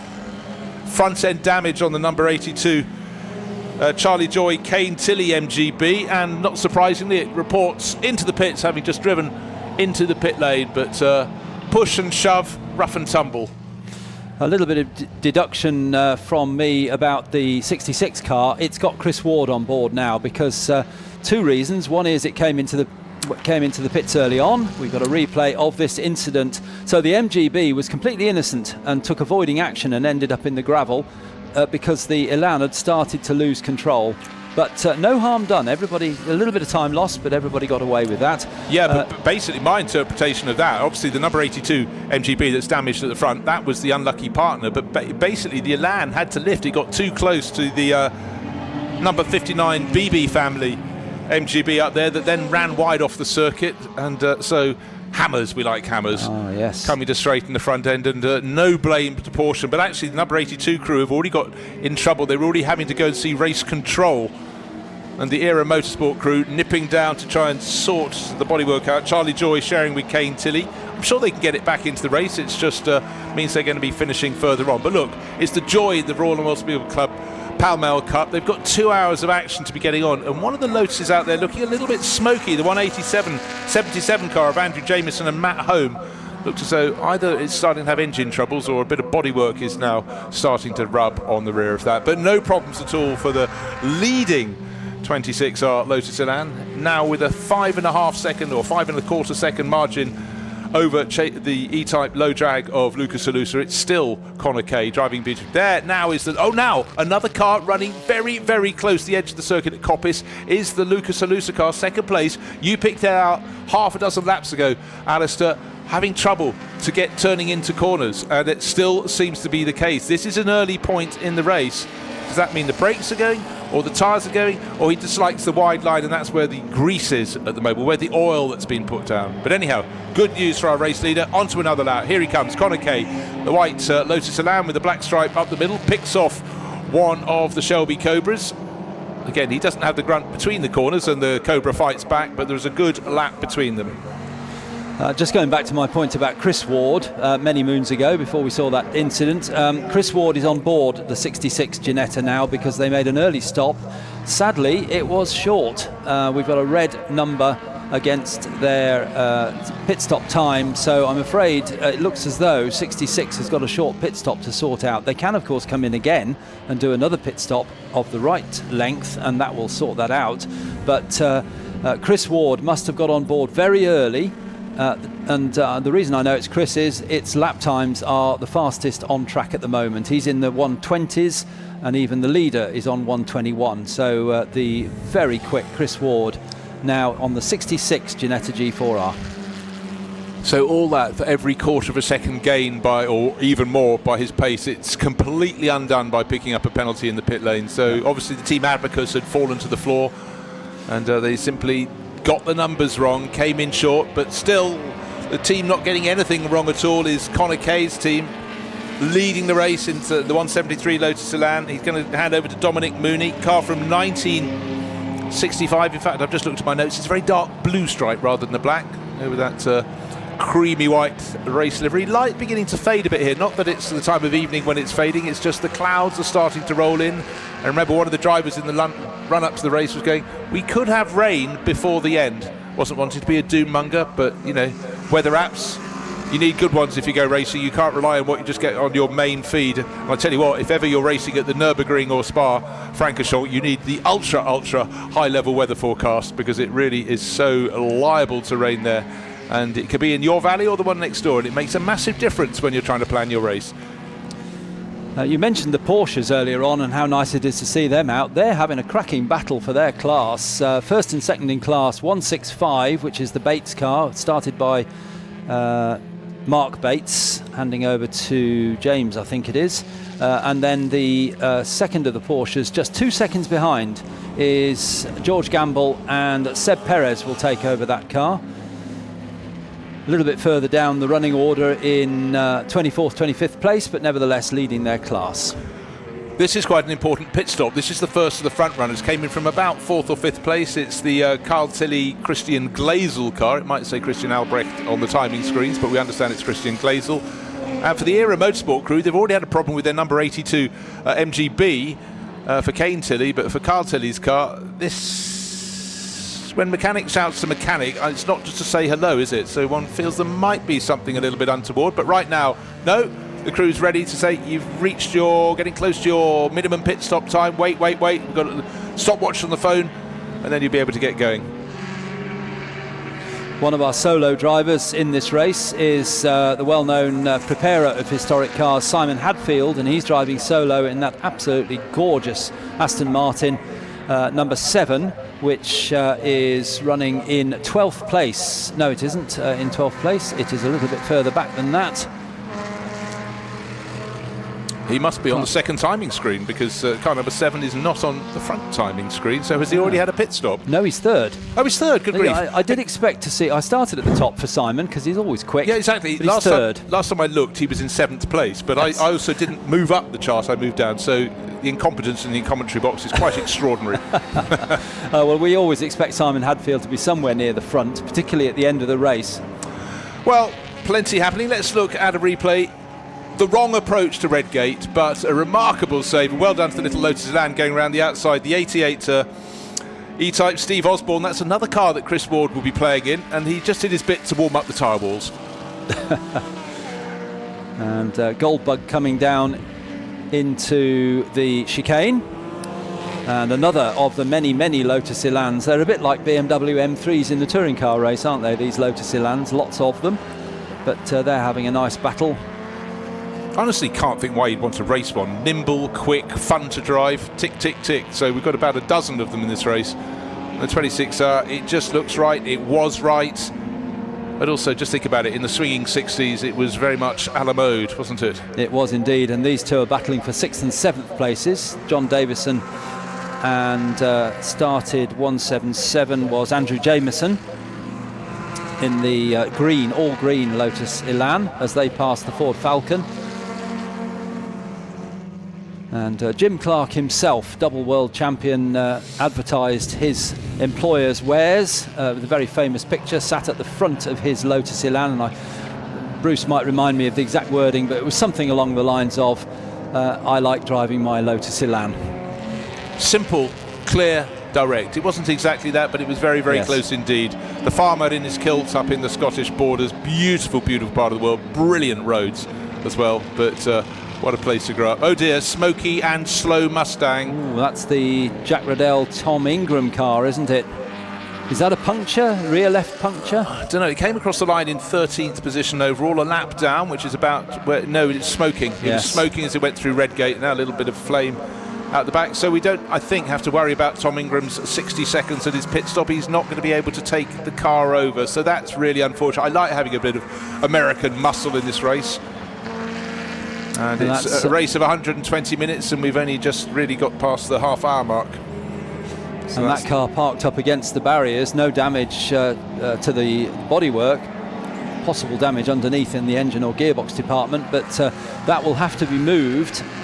Not a light car for the marshals to push. No, entirely so. I've been looking at the number 177 Elan, because that was one I sensed was having a little bit of a smoky moment earlier, but it doesn't seem to be the case now. Maybe I just spotted it when it had a little bit of a lock-up. Goldbug does look absolutely fantastic, but Simon Hadfield just sweeping through in 3rd place now. We're now in... Hold on, the transponder's got him back in 4th place. On the last lap, actually, the Pearson E-Type has moved ahead up into 3rd place. John Pearson starting.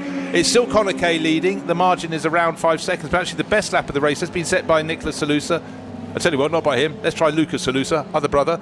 He's in 2nd place. Only 6 and 3/4 seconds between 1st and 2nd, not too much. The Pearsons in their number 23 E-Type had a problem with one earlier, and this one is going better up into 3rd place ahead of Simon Hadfield, who's going to feel quite tired at the end of a 2-hour race, driving that beautiful sleek-bodied DB4 GT, the racing version, if you will. Simon Hadfield, 4th place overall, but he's not too far ahead. He's got the von Oenhausen family car, Marcus and Christoph, Jaguar E-Type giving chase behind him.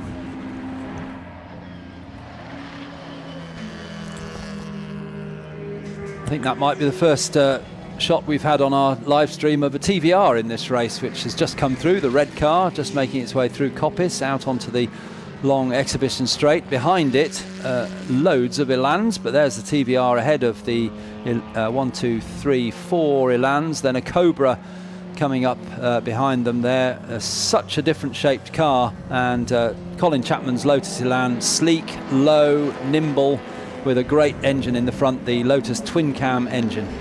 Yeah, I do love a TVR, and it's great to have something a little bit different. It's wheelbase every bit as short as the Lotus Elan, as you can see from the head-on shot, just a little bit wider, but it's not a big operating area, the office of a TVR. But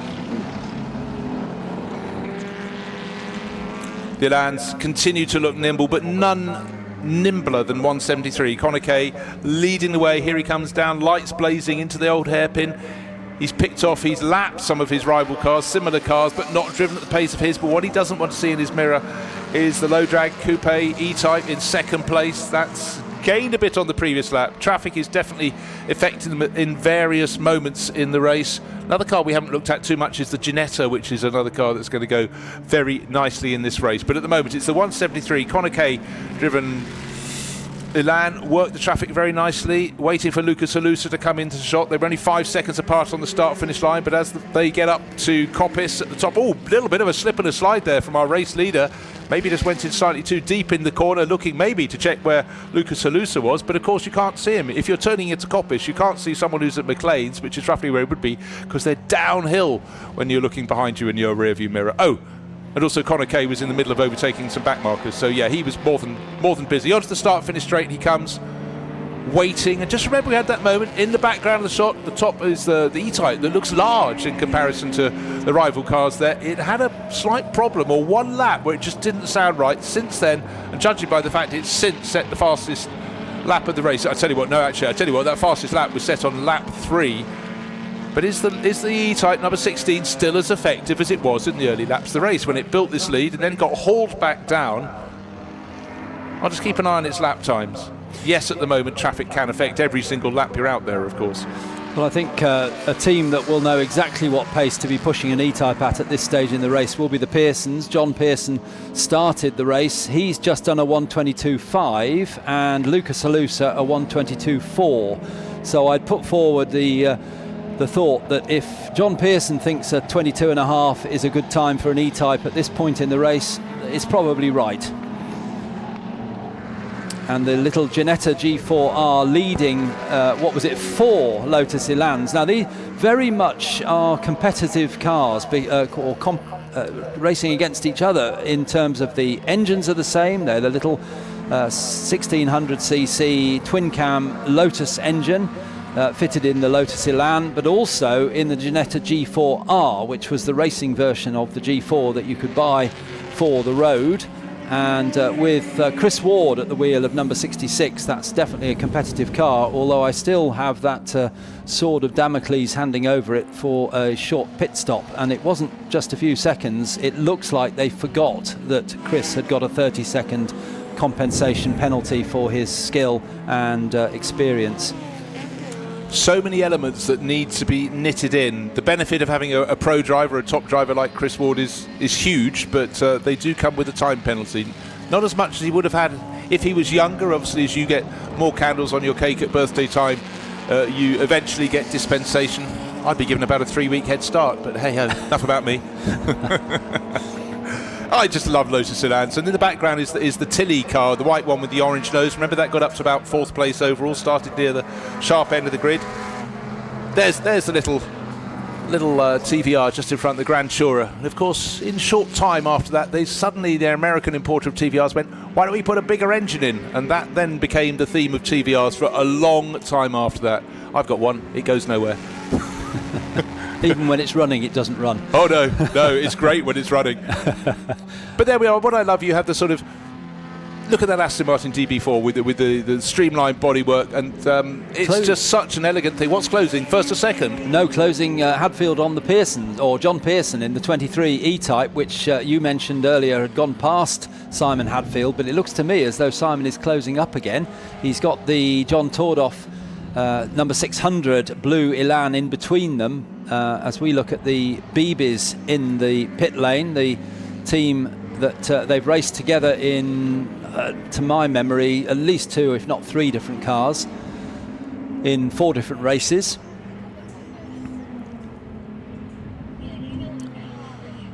You've just got to have your head really in the right place, haven't you, if you're jumping from one car to another around this circuit. But I must say, Donington Park is a great place to race, and the track conditions have been absolutely Foursquare dry for 3 days now. Well, more than that, the 3 days. People were testing on Thursday, testing and practicing on Friday, qualifying, even racing on Friday. We're on Saturday. We've got another full day of racing ahead. However, that might be kissed with rain. We'll see. May get away with it all. But you know what? We've all watched races that almost livened up sometimes when a smattering of rain comes down. But I'm really pleased today for the first of this season's Generations Trophy with family members racing identical MGBs. I'm very glad they had a dry racing surface, at least for round number 1, because we had 7 race debutantes in there. So, you know, make it as easy as you can for them. The number 13 Lotus Elan, the white car with the green stripe with the black roof, that's driven by father and son team Sean and Max Lynn. Sean Lynn is the man behind and he's the owner of Motor Racing Legends and very much the man behind this meeting and the others in their season. And this was the car that won this race last year when it was a 3-hour race. This very car, number 13, driven by Sean and Max, took the win in the race. Out of third place, into the pits, the Pearson family E-Type. So they're the first, the front runners to blink, if you will. Just remember this race, 2 hours long. We've already got through a little chunk of it. We've already got through, 42 minutes? But 2 pit stops per car. We did have some people pitting incredibly early. I wasn't sure if that was a mistake by them or if they were called in for penalties. But now you can see smattering of cars coming in. The bronze E-Type comes into the middle of the pit lane as well. The Ford Falcon sitting there. And this was a car that's one of a couple of cars that's got 3 runners in it. And the Pearson's in as well. That's the car nearest the front of the field that's come in for a pit stop. That's John Pearson, presumably handing over to Gary. Of course, he doesn't have to. He can carry on driving and take a second stint. But I suspect they'll probably switch around. So Gary will take over and then hand back to John. Or maybe Gary will stay in for the last stint. Who knows? There are rules around how long you can drive for between pit stops. But other than that, there's no pit window. Yeah, and I think, that's a very good point about the lack of pit window. But again, because the pit stop times are quite generous, there's no worry about getting a driver out and getting another driver in. So if I was John and Gary Pearson, I wouldn't want to do 2 hours solid. Well, I might, but it wouldn't be a good idea. And therefore, why not keep your drivers fresh? One does stint 1, one does 2, and then you decide who's good for 3. Probably put your start driver, John Pearson, back in. But then it depends who's around you, who's racing with you. And again, relatively quiet pit lane, plenty of space, but the fact you've got no pit window for 2 hours of racing, you can name your tactic. We've had 2 cars do their 5-minute pit stop, so one of the 2 pit stops has to be 5 minutes minimum and the other one 1 minute. If you want to refuel, it's got to be in your 5-minute stop for obvious reasons, safety reasons. But the Pearsons are back out again after a 1-minute stop, so looking at the crash helmet in the car, can't really tell whether that's switched to Gary or whether it's still John. It looked to me like Gary's white open face helmet, so I think it's switched from John to Gary for this second stint in this car. The next stop they do will have to be 5 minutes. Yeah, there are different ways you can skin this particular cat, to coin a particularly unpleasant phrase, but it's you can make your choice. 1 minute stop first or 5 minute stop first, but I think we're fairly sure we spotted a driver change from Pearson to Pearson, but it's always a bit of a guessing game if you're trying to see through a driver's window with light reflecting on it. You can often, open top cars are rather good, single seaters when people have definable helmets, liveries, again, that's a helping hand, but I'm fairly sure the Pearsons would be chopping and changing. John to Gary and then back to John at the end of the race.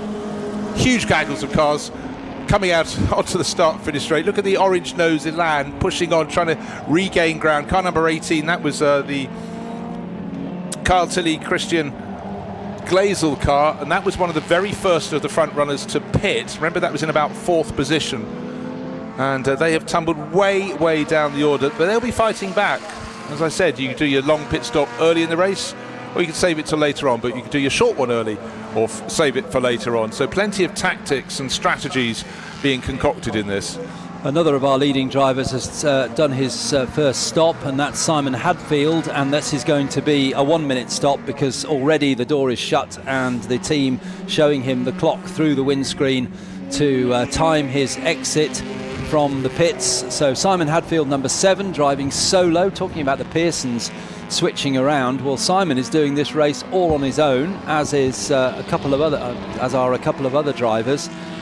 So quite hot work in that Aston Martin, I would imagine. Yes, I think until you've sat in a cockpit of a racing car, you just can't believe how much heat can be generated, particularly if you've got front engine. It's all wafting through the footwells towards you. And over the years, of course, oh dear, we've had a moment or two, the number 88 E-Type and the TVR Grand Tourer have obviously taken 2 to tango and had TVRs facing the wrong way. Now he should be able to move it across the track, and that's Malcolm Paul, who's got a lot of experience in that car. But that wasn't an experience he'd wanted, particularly getting, I think, yes, definite contact. There's the proof of the pudding, the 88 E-Type battered at the front corner. That's Steve Osborne's car. So, hold on, this is a car that's Chris Ward, the aforementioned Chris Ward, was supposed to be taking on. So it's all getting a bit complicated for Chris, and that's into the pits. No surprise there. Front left corner damage. Well, when the gold E-Type came into the pits a lap ago, it answered the question on Chris Ward, because Steve Osborne stayed in the car, and Chris is obviously still out in the Ginetta, so it was, as Chris told me, it was 2 stints for Steve, and then he'll finish the race in this car if they can get this fixed. Unfortunately, with the E-Type, the bonnet opens up forwards as a whole unit, and it looks to me as though it's damaged the mechanism that locks the bonnet into place with that incident, so they're going to have to sort that out as well. Oh, the team seem to be happy that they can get that bonnet back down again. Also in, it looks like the 88 E-Type, sorry, not the 88, the 86, is it? The dark green one. One of the others anyway, next to the Osborne E-Type. And the little TVR that had the spin up there in contact with the 88, or close proximity to the 88 E-Type, but we saw the damage to the nose. So clearly the TVR was given a push. That's come in, had an inspection. Maybe they've just taken it as a regular pit stop, but the lone Grand Tourer, out it goes back onto the track. And I think it was the 85 E-Type I saw in the pit lane there, the Reed Gom Andrew Keith Lucas car. But that little TVR making its way down, that's got the 1800cc engine. As Bruce said earlier, they shoehorned a big V8 into that, the Ford V8, as fitted in the GT40, the Mustangs, etc., etc. And it became a bit of a fearsome brute and set the tone for TVR for the next few years. Well, it certainly did. Well, why have 1800 when you can have 4.7 litres? It's just no question to be asked. And of course with the car, and it was famously snappy with all that grunt up front and all that weight up front, it made it quite tail happy. But from there, there's no small acorns. The manufacturer from Blackpool really spread its wings. But in terms of you look at the nobility out on the track, and certainly that Aston Martin DB4 GT with the Le Mans bodywork looks beautiful. The little Ginetta coming into the pits in the background, so that might answer the question about where or what is Chris Ward driving at the moment. So that is reporting. Maybe he'll have time for a bit of a break before he takes over after the third stint. Looking to see if there's anything untoward with that, because I would have probably not done the maths, and I'd have kept Chris Ward out there as long as humanly possible, because we know he's going to be quick. Yeah, definitely Chris getting out of the car, which is as we expected, with the red and yellow helmet. If it's going to be a refuel stop, which it looks like it is, so it's a 5-minute stop, and the driver has to be out of the car. The engine has to be switched off, of course, for safety reasons, and there has to be mechanics there with fire extinguisher, etc. So that's going to be the long 5-minute stop for the number 66 Ginetta. We now have got nearly 50 minutes done. We're getting towards the halfway stage in this 2-hour race, and the penalties are starting to come through. Of course, in a longer race you accumulate more, and I'm afraid for number 13, the Sean Lynn, Maxwell Lynn, Lotus Elan, that had been going very nicely, has just picked up a 5-second penalty for track limits, and the Watts family car is stationary, stopping to chat to the marshals, always friendly, Patrick and Amy Watts, but at the chicane they've basically run around the back of the gravel trap. Can't tell there's a little bit of damage on the front of the car. I think it's actually just some smuts of dirt, but doing double duty today. So busy day for their little MGB, but obviously outgunned in a race like the Pall Mall Cup. But the whole point of this race, with this enormous diverse field, is you have so many class battles to consider. And talking of classes, we have 6, and some of them have subdivisions according to age, according to whether you're drum brake, disc brake, and so on. However, in terms of ultimate class, it's the driver that's leading the race. Connor Key, just another sight. There's the number 88 E-Type back out. A little bit of well, the bodywork has been taped back down, and that lovely bronze livery but certainly looking a little bit battered up front. But right now it's just about working your way through the traffic for Konecki. His advantage isn't really growing at the moment. Let's take a little look at the back at what happened to that 88 E-Type, and he clattered into the tail of the TVR. There are the repairs. That's the proof there was contact, and the proof that teams can be very, very quick with a gaffer tape to get it in. It doesn't match the bronze, but it matches the black of the roof, so that's a good enough job from the crew there. And the class-leading Porsche, number one, or was the class-leading Porsche. I've just checked the timing screen, see if it still is. Yes, it is. The Bates Porsche is still leading its class, now 18th overall, number 165. And Mark Bates, a real expert in Porsches for many, many years.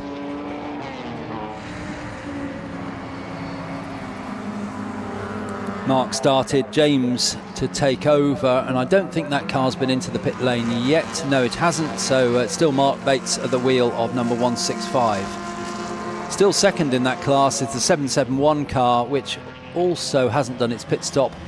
771 being the similar 2-litre, very early Porsche. Started actually by, I'm very surprised, by Seb Perez, because it should be the slower driver to start, I think, in this. But anyway, either way, Seb Perez started, handing over to George Gamble. Yeah, I mean, all we know is that the owner should start, but I don't think you can bet your house on that. Yes, fastest qualifying time by the owner of the car sets the grid position, but the owner must start. Yeah. So Seb Perez would have been quicker, I think, than George Gamble, but he's the owner. How do you like your Elans? How do you like your Porsches, the MGBs? A fabulous mixture of cars in the Royal Automobile Club. Pall Mall Cup, another Porsche tucked in behind E-Type, 2 E-Types, wonderful, wonderful mix of cars.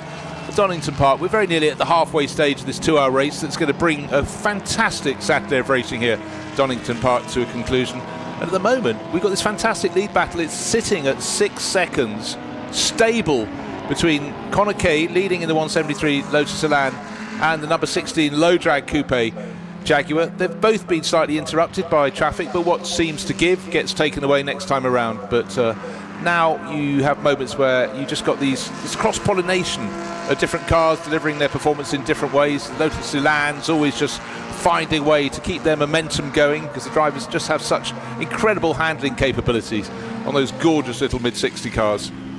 And the very distinctive turquoise of the von Neuenhausen family car. It's Marcus and son Christoph who are in that number 3 car, which is the Jaguar E-Type in the turquoise livery with the stripes down it. And they are actually running now without a pit stop yet, admittedly, but they're running now in 3rd place overall for car number 3. So it's Konecki in the Elan leading, followed by, in number 173, followed by number 16, Lucas Halusa in the green Jaguar E-Type, and then it's the number 3 turquoise E-Type, von Neuenhausen in 3rd place, as in comes Seb Perez in the 2nd placed class car for the 2-litre Porsches, the early 1965 Porsche 911s. He's into the pits first, ahead of the 2nd car in that class, number 165. We now have only about 10 of the 40 or so starters who haven't made their first pit stop, including our race leader. Here he comes, yet again, fought his way to the front. Konecki, again, had his advantage into Redgate because he could brake so much later than the low drag coupe. And just waiting to see who's going to be diving into the pits this time around. It's the moment that Konecki comes in from the lead of the race. He had actually got to 7 seconds clear. He gained a good second on the last lap, but it's been fairly regular and safe between them. But just remember, about 10-15 minutes ago, the Jaguar was coming in as well. That was starting to look a little bit loose on the track, but we've got to 40 laps elapsed. Here comes the number 16 Jaguar down the pit lane. Now, is this a short stop or your long stop, or do you just match exactly what the number 173 Lotus is doing? That's still at a standstill. There it is, caught on your screen. Phone held up, not to show a cartoon, it's a stopwatch setting on the phone. They're also hoping there's lots of clear space around them in the pit lane, and which there is. But just remember that margin, it was sitting on 6 seconds, and the last lap was a very good one from our race leader, so it took it out to 7 seconds. That was Connor Key. Connor Kay, he's handing over to Dominic Mooney, one thinks. Have we seen him get out the car? Yes, we have. There's confirmation. He is going to do maybe what the Pearsons did. I do the first stint, you do the second, I will do the third.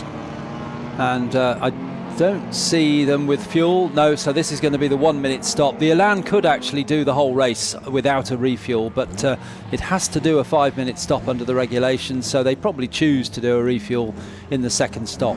Yeah, why start with a full tank of fuel if you can split it up? So that was a nice, short, tidy pit stop, and hopefully within 7 seconds, which was the margin between our race-leading Elan and the Halusa Alex Ames E-Type, that will get going as well, but it's still at a standstill. And it's doing its long stop. Okay, that was the big question. How do you do it? So it does mean they will run bulk at the rest of the race with a fuller tank, but we will see. But I must say, just the way they've been racing together, it's a question though how Dominic Mooney settles into this car, what sort of pace he can run at.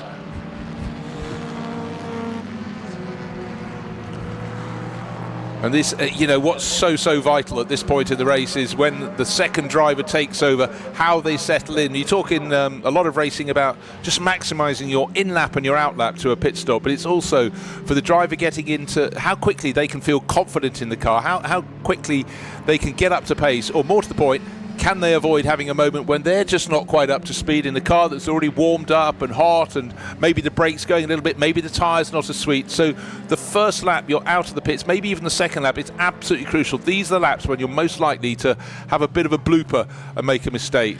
But right now it looks as though Dominic Mooney's doing a very, very nice tidy job in that number 173 Lotus Elan. I don't want to put the commentator's curse on it, so I might withdraw that last comment. Oh, actually running quite wide on his way into the chicane to get the widest line. On the exit, neat and tidy though, so already confident enough to go right to the edge of the circuit. We're just watching that pit stop for the number 16, which is a critical pit stop for them. They were second by only 6.5, 7 seconds, and it looks to us as though the driver about to get back in once the refuel's been done has yellow and green helmet. That's Alex Ames. So we think that Lucas Halusa will switch to Alex Ames for a stint 2. But 5 minute stop required. They're still refueling. It seems like eternity when you see a pit stop that long, but the fact everyone has to serve one balances it out. But again, it's a safety measure. But yeah, it looks as though the car's almost been abandoned sitting down there. Behind you can see the refueling has just been completed. Hand up, job done for the refueler. So now there's Alex Ames, the yellow and green helmet, getting into SEMA on the back. That's the team that he runs that prepares these cars for the Halusa family. Alex Ames we saw take a dominant win in Formula Junior yesterday. He's now getting on board the E-Type of the Halusa family, getting himself strapped in. And SEMA, for those aren't paying attention, is Ames backwards. Clever, eh? Right. Car looks still magnificent. a while to go for that pit stop, by the way. Oh, I'm just having a little look. I need another close-up shot. I suddenly thought I saw some little drops of rain droplets on the roof. No, that's me just trying at the halfway point of the race, trying to add a little more excitement. But there's plenty of excitement. This is a wonderful way to spend a late afternoon, early evening at Donington Park. The start of May. Still, wait for it. Do not go early. Well, their time at the moment is 4 minutes 18, so they've got another minute to go or so. 5 minutes plus the time to drive through the pit lane, which is 15.3 seconds, and there is no compensation penalty for that car. So Alex will now be waiting to get the thumbs up from the team to set off towards the pit exit. They're very close to the end of the pit lane, so it's pretty easy to calculate how long you need to get there so you don't breach the time limit.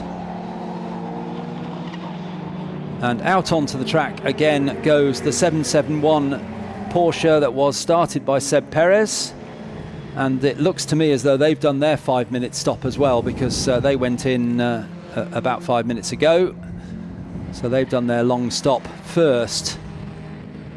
Right, let's just throw one into the mix. Carl Tilley's car, the number 18, it's always 18 or 81 for Carl Tilley with his cars from Era Motorsport. Fastest lap of the race, up to 5th place overall. They were quite early among the top cars to make a pit stop, and almost 1 minute 20 seconds on the nose. from Carl Tilley in that car. Presuming it's still Carl and it's still listed as Christian Albrecht, but we're fairly sure it was Christian Glazel who's showing so we that were with told, him. yeah. So we Yeah. were told, but there've been quite a lot of chopping and changing. The initial entry list was Lucas Halusa and Nicholas Halusa at the low drag E-Type we're looking at the moment. But sometimes it's who pulls the best straw out of a clutched hand when you're trying to decide in historic racing who's going to be taking the start or taking something to the finish. Well, the stop time for the number 16 car was comfortable 5 minutes 22 seconds, so around 6-7 seconds longer than it absolutely needed to be, but build in a little bit of leeway just in case. So that car back out on track. The 173 that was leading, Connor Kay, that handed over to Dominic Mooney. Well, in fact, we're sure are, because Ian watched through the binoculars, so that's now Dominic Mooney driving number 173. And Elans, they never spin apart from when they do, and 118's just had a little bit of a rotation. It's the red one, Paul White, probably now in the hands of Simon Watts, unless they've decided to go for 2 stints followed by 1, but picked up literally and put back onto the circuit, continuing on its way. But it's so tempting to go a little bit too deep into the chicane. Have that wonderful run, you have clear line of sight, you can see the end of the pit building, the Wheatcroft suite at the far end. You just don't want to join the people in there. So another of the leading cars in the pit lane doing its long stop is the von Euenhausen father and son team. Car number 3, the very distinctive turquoise E-Type with the blue stripes, and it looks to me as though it's son Christoph getting in. Father started, son takes over. Yeah, and he would have a 20-second time penalty to take over. Let's have a look at what happened to 118. Oh, locking up, turning down into the chicane, and then round it went. But that won't be the last rotation in this race. We've still got an hour of play to come in the Pall Mall Cup. 2 hours of race to conclude what was happening on a Saturday evening here at Donington Park. But still, the number 173 Lotus Elan, it went for the short stop, so its advantage over the chasing Halusa and Ames Jaguar will become enormous, but in turn at its second pit stop it'll have to return the favour. Just remember, and then he will have the extra 5 minutes at a pit stop, whereas the rival Jaguar will have just the 1, so suddenly there's been a 4-minute buffer. But if at the end of this period, when they do come with their final pit stops, the gap is still at 6 or 7 seconds between them, then there will be no gain. But I feel the later you go into the race, the more of an advantage will swing towards, unless I'm greatly wrong, the Elan. It's lighter on its tyres, it's lighter on its brakes. We will see. Well, it certainly proved to be the car to have last year in the longer race. 3 hours it was last year, but it was the Max and Sean Lynn Elan that took the win last year, so that was the car to have against the Jaguars, the Cobras. Okay, we heard about the orange nose white Elan just turning into Redgate, setting the fastest lap, and Carl Tilley is now up into 3rd place overall. So we've got an Elan listed in fact 3 Elans listed at the top, because the Graf von Wedel car has yet to make its pit stop. That is leading the race. That will then peel in, and Dominic Mooney will be in the lead of the race, chased by Carl Tilley. So it'll be 173 from 118, white with a dark blue stripe, chased by a white with a bright orange nose. And the von Wedel family car, Lando will hand over to Alexis, one presumes, and that will fall away from its temporary lead. Car number 24, running Florida green, which is sort of turquoisey green. Imagine how people like to think of the sea off the coast of that southern American state. Ian, our admin assistant here, just pointing out that there's been a change of driver in one of the cars, and it's now Andrew Jordan driving the number 600 with I'm afraid another of our Generations Trophy MGBs retiring from the race, number 73, which is the car of haven't got that on my list, but can we read the names on the side? I can't, Bruce, but I can't quite, actually. I'm doubling back to check the Generations Trophy list, and it could be the Fraser Kerrs. That's it. It was a double barrel name. Yeah, didn't they retire in the Generations Trophy as well? No, anyway, they came in after 1 lap of this race. That's what happened to them. That was it. Yes. Thanks for reminding me. Well, yeah, just going back to what I was saying, out in the number 600 car, we think now is Andrew Jordan, and we think that because suddenly the car is not that owner of the car, John Tordoff, is slow, but Andrew Jordan is incredibly quick, and he's just done a 1:20.221, which is only 2/10 slower than the fastest lap of the race. And I wouldn't be at all surprised if Andrew Jordan gets that fastest lap over the next few minutes that he's in for his stint. And that car is already climbing up the order. It's now up to 12th place overall. Car number 600, the light blue Elan. Look out for that one coming round. Dominic Mooney about to start another lap. The white Elan with that dark blue stripe up over its middle, still in second place, still waiting for the Graf von Wedel family car to make it first of its 2 planned pit stops, but he's lapping in 1:24s at the moment, Mooney, versus Carl Tilley, who is lapping 4 seconds faster, giving chase in the number 18 Elan that will assume second place when the Graf von Wedel car makes its pit stop. So changes are coming, not straight away, because the gap between second and third on the charts is 14 seconds, but if you keep chipping away by 3 or 4 seconds a lap, that is going to change big time. So Dominic Mooney, don't know what the plan is, how long he has to run before he can hand it back to the driver who took it into the lead, which of course was Connor Kay. So it depends how it's divided, the 3 stints between 2 drivers, how long those stints need to be. But right now they are probably thinking on their feet and trying to decide. And there's another light blue Elan you can follow if you like watching cars being driven extremely quickly. Is Nigel Greensall in it? No, well, he could be, yes. I'd be very happy to watch Nigel Greensall, but the one I'm talking about is number 6. Nick Jarvis has handed over to Scott Mulvin, who regularly was one of the fastest cars in British GT racing when he was doing that. Scott Mulvin taken over number 6. He hasn't done a complete flying lap yet, so we'll wait and see what times he can put in. But again, Nick Jarvis did a good job in that car in the first stint. Scott Mulvin taken over. That will start climbing up the order when we'll see what his lap times are like. But I would suggest they will be very similar to Andrew Jordan's times. Here it comes, actually. Number 6 crossing the timing line now, the light blue car, and his lap time, a 1:20.739. So just a 10th slower than the time set by Andrew Jordan. And those two, if they were together on track, would duke it out for lap after lap. Both exceptionally good professional drivers. Just seeing Scott Mulvin coming down through the Craner curves, number 6, this slightly lighter blue than the John Tordoff car that Andrew Jordan's in.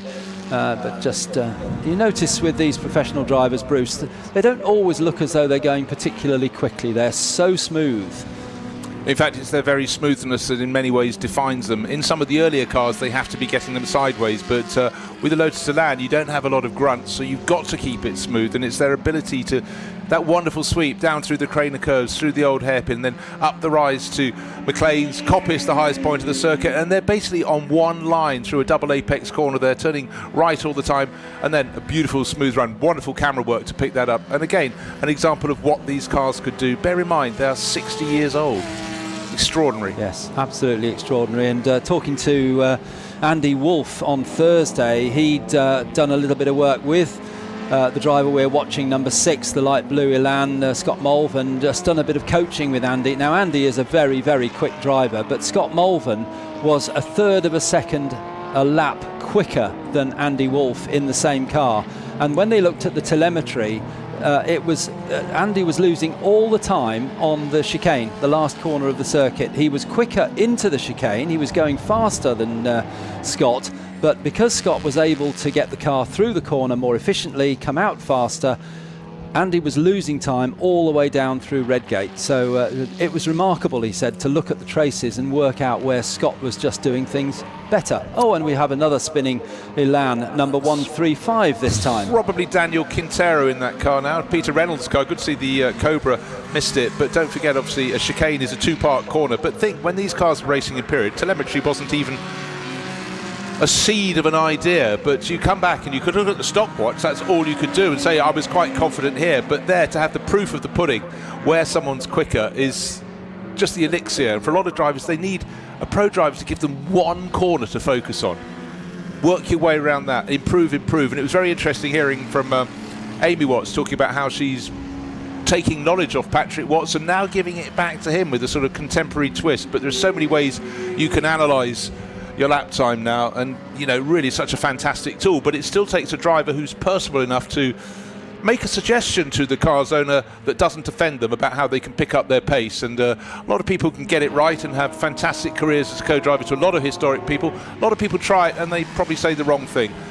But still cars coming in and out of the pit lane. But what we've had the last few laps is a series of quick laps from the Tilly Albrecht car, or possibly the Tilly Glazel car, the 18 Elan white with the orange nose, and the gap to the race leader is 7.3 seconds, but it was a much slower lap from the Tilly 18 car. It was lapping in 1 minute 20s and 21s. The last lap may be traffic dependent. It was nearly 1 minute 24. So let's hope that's not the start of something that with that one slowing. It still holds the fastest lap of the race, that car, with it's Kyle Tilley, isn't it, rather than Kane? Yeah, Kane Kyle was in the MGB. one. Yes, so Kyle Tilley, a 1:20.026 in car number 18 when he was doing his stint earlier in the race. Meantime, Andrew Jordan has moved up another 2 places. He's up to 10th now, and his fastest lap, a 1:20.221, which he set a few laps ago. And our race leader has just come back in for pit stop number 2. So it's a short run for Dominic Mooney. That was my question. How long would his stint be? But it's going to be the 5-minute pit stop now before, well, maybe Dominic will go to the end of the race. But if I think you want to win, you want to put Connor Kay back in, because he proved he was the fastest driver in the early stage of the race when he moved to the front in that number 173 Elan. Looking to see who's in the treble 3, because that's Ben Snee sharing with Nigel Greensall. And Nigel is one of the top historic drivers. He's sure to make that go well. But it looks though we are going to have a driver change in the 173 Lotus Elan, and therefore, ergo, they're doing what seems the sensible thing to do. If you want to get victory in this race, you put your faster driver on board. And what we've seen is some of the second drivers have been appreciably faster than the starting drivers, which is the flip for the Kay Mooney car. And the right thing to do right now, as the gap was coming down all the time with Kyle Tilley giving chase, is make that second pit stop. And just for reference, the number 16 E-Type that had that long 5-minute pit stop has got it done. The car that came in from second place, Alex Ames, is back on the track, might be down in 18th place, but as soon as everybody has served both of their pit stops, done the long one and the short one, he should be back surely in challenging for victory in this race. Came in from second, of course. And the car that was leading, that you were talking about, Connor Kay, or Dominic Mooney brought it in, Connor Kay, to take it out. I think that will have to do its 5-minute stop. From memory, that was a 1-minute stop. No, absolutely so. Yeah. So because that's so that's going to tumble down the order. Yeah. The big question is how good the laps are from Alex Ames. He's down in 18th place at the moment in that low drag, but they've done their 5-minute stop. Their next stop will be a 1-minute stop. So it's really, you go ahead and I'll come after you. But how the driver pairings balance up across 2 drivers and sometimes 3 drivers and 2 pit stops. Carl Tilley still pushing on. He's trying to get past the Perez family Porsche. Does that very neatly. It's the white. Actually, as the light gets a little bit paler at the end of the day, white Elan with the orange nose, Dayglow orange nose, stands out very nicely. But also in terms of consistently fast laps, Carl Tilley is doing a fantastic job there. His best lap was a 1 minute 20.0. Last lap was a 1 minute 20.1. So he had one slow lap where he lost about 4 or 5 seconds. It must have been down to an incident, possibly a yellow flag, but certainly pressing on all the time.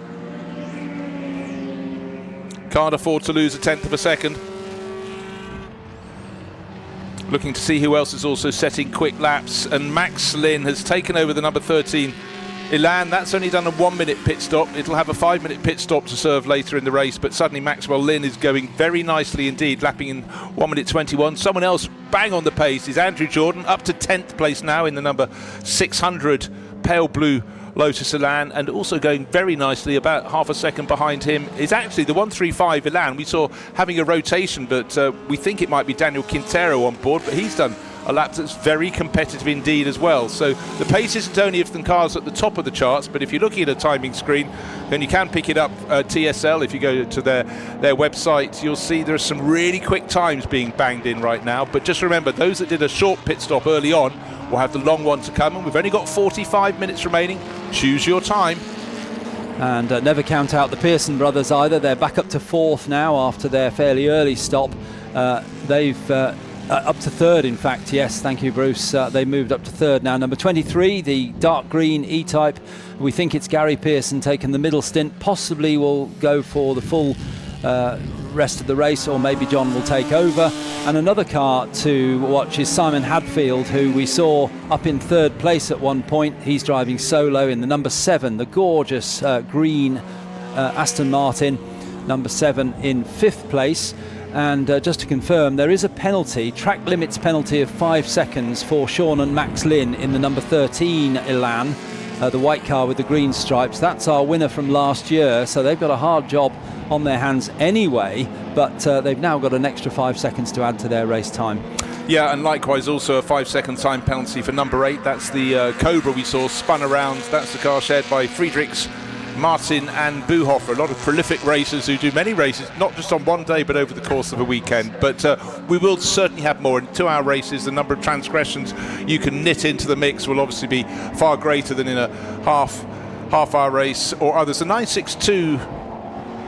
Well, let's go down and join Alex in the paddock and find out what's happening, because it's busy on track but busier down there as well. Alex. Oh no, sorry Bruce, sorry Alistair, I'm far too busy. I'm down here at the MRL Members Lounge, loving champagne with Duncan, the chairman of the Royal Automobile Club. That's what this is all about, isn't it, Duncan? Well, it's all well and good going racing, but this is really why we're here. It's wonderful hospitality up there. I think this underlines the spirit of the whole weekend. Wonderful, wonderful stuff. Wonderful, wonderful stuff. I completely agree. So sorry, Bruce, Alistair, it's back to you. Cheers. Oh, you break our hearts. We just made do with instant coffee, but hey, we're going to carry on. We've got the best view in the house, but you know, it's another side of the sport, and it's absolutely encapsulated down there that a lot of people come, and it's a long day at a racetrack. Why not have a little chance at a point where you could look down on these amazing cars in the Royal Automobile Pall Mall Cup? And let's face it, the man at the top of the Royal Automobile Club, Duncan Wiltshire, has chosen his spot very nicely. Alex, I hope we'll get back down to the paddock for the end of race interviews. Maybe, maybe not. But our sympathy about her creaky knees, it's dissipated. It's gone away completely. Absolutely gone, yes. Evaporated. Yes. We need a bottle on ice, please, for tonight. So we're into the last 3/4 of an hour, 42 and a bit minutes to go. We're still not really settling down. I can't really say to you, yes, it's a race to the flag now, because we've still got lots and lots of cars who need to do their second pit stops. And we know that some of them will be 5-minute stops, some of them will be 1-minute stops. So even that is another element into this wonderful way of racing, which is long distance, 2 pit stops, 2 drivers, 3 drivers in some cars. It's absolutely brilliant. Love it. Okay, this isn't a caveat that commentators like to knit in. We're not saying we haven't a clue what's going on. Far from it. But this is a mix. It's not over until the last of the front runners has served their pit stops. And then we'll know for sure everyone has done a 1-minute and a 5-minute pit stop. But Carl Tilley, who's been building fast lap after fast lap, he's dived in for his second pit stop. He was one of the front runners who did their first pit stop early. Now, I'm fairly sure that was a 1-minute pit stop, and now they're going to serve their 5-minute pit stops. They will fall back, but the last half dozen laps that number 18 Elan has put in have been super fast. One was slightly slower because of traffic, but that was the sort of stint that puts a car right in the mix. And I predicted a few laps ago when Andrew Jordan and Scott Mulvin got on board those Elans that we'd get a new fastest lap. Well, it took a few laps, but Scott Mulvin got there. There are 2 cars running in the 1-minute 19 bracket, and those 2 cars are number 6 Scott Mulvin, who has the fastest lap of the race with a 19.926, and Andrew Jordan in number 600 in the similarly light blue coloured Elan, a 119.938. They are a 1/10 of a second apart. Now, is this a story unfolding in front of us? A crew looking at an engine in the pit lane? Well, you check it out, but quite simply, you've got a 5-minute pit stop. Why not? But is there something to worry them, or is it a simple case of the Era Motorsport crew going, we will do everything we can? We've got the driver change going on in the background of the shot, and it's chopping and changing, but that was a really strong stint. But is there something untoward under the bonnet of that number 18 Lotus Elan? Let's wait and see. But actually, I must say, looking at the body language, Alistair, the 2 drivers in the background, they look remarkably relaxed as the driver change was about to be manifested. They did, yes, and there was some tape being put ready to go on the front of the car. So again, that's probably something that the driver noticed in one of the stints, that the bonnet was maybe just lifting a little, so they'll just put some extra tape on that. Okay, so into the lead of the race. We actually have hardly talked about this car. It's Dan Eagling, John Davison, number 63. It was one of the late entries, running in blue with a... No, it wasn't. It's running... Sorry, it's the Gold Bug. Of course it's the Gold Bug. There it is, going down the slope. And that is looking neat and tidy. They too will owe us like a good 20 of the cars in this field have yet to make their second pit stop. And just remember, you can have a 1 minute pit stop and a 5, or you can do a 5 minute pit stop followed by a 1 minute pit stop. But it's how the teams have decided to do it, how long their second stint would be as well. And just for confirmation, whenever talking about the Tilley car, it's Carl Tilley and definitely Christian Glazel, yeah. not Chris. It was Christian. Two confusing Christians, but not Albrecht, but Glazel. Here's the Gold Bug that's now leading the race, and in period, this was a car that just mopped up win after win in the mid 1960s. And of course, in those days, you also had the ones with the sort of the streamlined bodywork that Ian Walker Racing used to enter as well. Cars, once they took them to the mall, racing around most British circuits, one with a regular hardtop like this was absolutely fine, but when you needed to speed down the Mulsanne straight, a little more bodywork, much as the Shelby Cobra had to turn into the Shelby Cobra Daytona Coupe with a much longer bodywork. Beautiful looking car, I must say. Peter Brock doing the bodywork design on that, but I'm not sure entirely with the Elan it was an improvement, because to me that is almost perfection as we look at it in this hardtop form. I absolutely agree with you. I think this shape is just right, isn't it? You can't really change it, can't improve it. And the Gold Bug on its winning way again, but I suspect that will lose its lead because it's only done one pit stop, so another one to come for the John Davison Dan Eagling car. The Pearsons are now up to second, but they also owe us a pit stop as well. John and Gary Pearson in the E-Type number 23 in second place, and Sean and Max Lynn still going well in third place, but with that 5-second time penalty to be added for track limits, but they also have to do their second stop.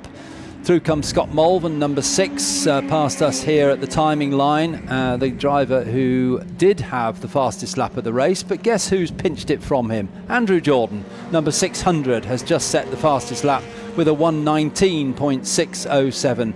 These drivers are just unbelievable. Day in, day out, they can set such quick times. But it's also how close they can be. Andrew Jordan's last 3 laps, 1:19.9, 1:19.8, 1:19.6. There may have been a bit of traffic in there as well. That is where you understand someone is completely on top of their game. They're getting the maximum out of their car, maybe the maximum out of themselves, but it's about efficiency. A 2-hour race, things can go wrong. It's about giving a car to your teammate in a decent shape and form. One person who doesn't have any teammates is Simon Hadfield, car number 7, that glorious Aston Martin. Look at it now, going ahead of the TVR Grand Tourer. Talk about totally different cars, different ways about going racing. And the long-nosed Aston Martin DB4 GT coming down to still in 4th place, lapping last time around 1:23, but the best lap for that car, about 1.5 seconds faster. But Simon Hadfield, above all people in this race, knows how to pace a race. If you look at his career, the number of races he's won where he sort of got it together in the closing stages to build by saving his tyres. You know, he's a very clever guy, very clever engineer as well. And if you're clever and have the mechanical understanding in a longer distance race, it really, really does pay dividends. He worked in a Formula One team as one of the mechanics, didn't he, in his early days, Simon Hadfield, before he set up his own business. Do you want to name the team? I'm Surtees? No, wrong one. I could tell by your face I was wrong there. Well, only because it was remarkably obscure. He worked with Arturo Merzario on a car that Arturo had the cowboy hat, the cigarettes, and the eternal enthusiasm, but his car was not quite the sharpest tool in the box. But hey, you need the people who don't win as well as, and in fact, I tell you what, it probably gave Simon an enormous amount of experience, because things were going wrong more than right in that car. Simon Hadfield driving solo. He's up to 4th place, but he does still owe us a pit stop, but he is leading his class quite comfortably, as are the Pearsons. And the leader overall, of course, Eagling and Davison, they are leading their class. So it's not just about overall wins, but that is the main aim of most of these top drivers. They want to win the race, the very prestigious Pall Mall Cup. And you can see on our live stream here, Seb Perez standing there looking at the team working on the Porsche, and in comes the aforementioned Simon Hadfield for his second stop. Of course, you sort of have an advantage if you can do all three, because every time you hand over from one driver to another, the other one will get in and have to take a while to just get the feel of where we are in the race, where the car is in the race. But Simon Hadfield, not just the first pit stop, but the second pit stop, knows absolutely what the condition of the track was, what the condition of the car was, so he can attack to maximum effect as soon as he goes back out. He's right up at the pit in end of the pit lane, just a little bit of tyre pressure adjustment. Absolutely cool, calm and collected from Dean Corpus's crew down there. And I think if it's possible, even from a vertical view of that car, looking straight down on top of it, it is absolutely gorgeous. Perhaps even more pretty than from the side. Actually, it's true, because I've never really looked down at it from above, and it's very sleek, obviously, with that longer nose, but from above, yeah, it's interesting view down from our commentary box. But if you're out trackside or watching live streaming from wherever you are in the world, either good morning or good evening to you. But I tell you what, closing Saturday with a battle between these Lotus Elans is always exciting. The little TVR Grand Tourer in that mix as well. A 2-hour race, the Royal Automobile Club Pall Mall Cup, and they've got another race tomorrow, not the Pall Mall Cup. When we move into Sunday, we go to the sort of race with two classes. It's the Royal Automobile Club Woodcut Trophy and Stirling Moss Trophy. We will come to that tomorrow. One of the Lotus Elans down there, a little bit tatty at the front end, number 24. It's on the left-hand side of your screen. You can see it's aquamarine in colour, and that's the one shared by the Graf von Wedel family. And it's not the only car with a tape on its flanks, as you can see, that number 88 E-Type that had its little moment high on the hill up at Coppice, the very point they are right now. Bodywork got damaged in the rotation that involved the TVR, and that's the one shared by Steve Osborne and Chris Ward, but it's not at the sharp end of the field. But don't forget, we're now starting to get people doing their second pit stops, including Simon Hadfield. New fastest lap of the race, identity of driver. Step forward, Andrew Jordan again, 1 minute 19.5, and his car, the number 600 Elan, is up to 4th place overall. And Scott Mulvin, who we know as quick as Andrew Jordan, 1:19.6. So they're both well below the 1 minute 20, which nobody else has done. They are the only two drivers anywhere near sort of mid 1 minute 19. And as fast as Andrew Jordan sets the fastest time, Scott Mulvin follows it up with almost as quick a time. And Andrew Jordan, now with other drivers making their second stops, is up to 4th place and in number 600, and number 6 is up to 8th place, just taken another spot as Simon Hadfield sits in the pit lane. And yet, of course, when all the teams, all the cars have done their 2 pit stop, a 1 minute and a 5 minute pit stop, all be plain, but just down in 19th place, you might think disaster for the Elan that led the race.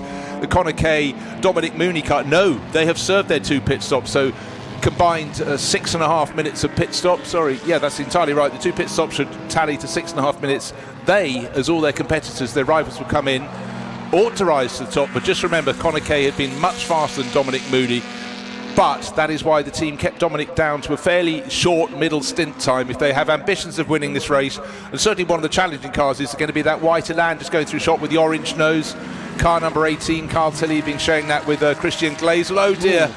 Running a little bit wide, actually trying to keep out of the way was the 84 Steve Jones Chris Atkinson Elan, the grey one there, and simply ran out of track. Had a little bit of a rodeo ride across the grass, but I think should rejoin the circuit. That's what happens if you're kind and polite.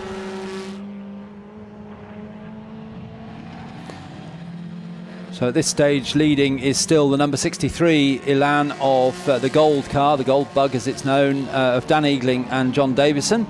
Second place is the Pearson brothers in the dark green E-Type number 23, which was up at the sharp end right at the beginning of the race and is still there now, but that yet is to do its second stop.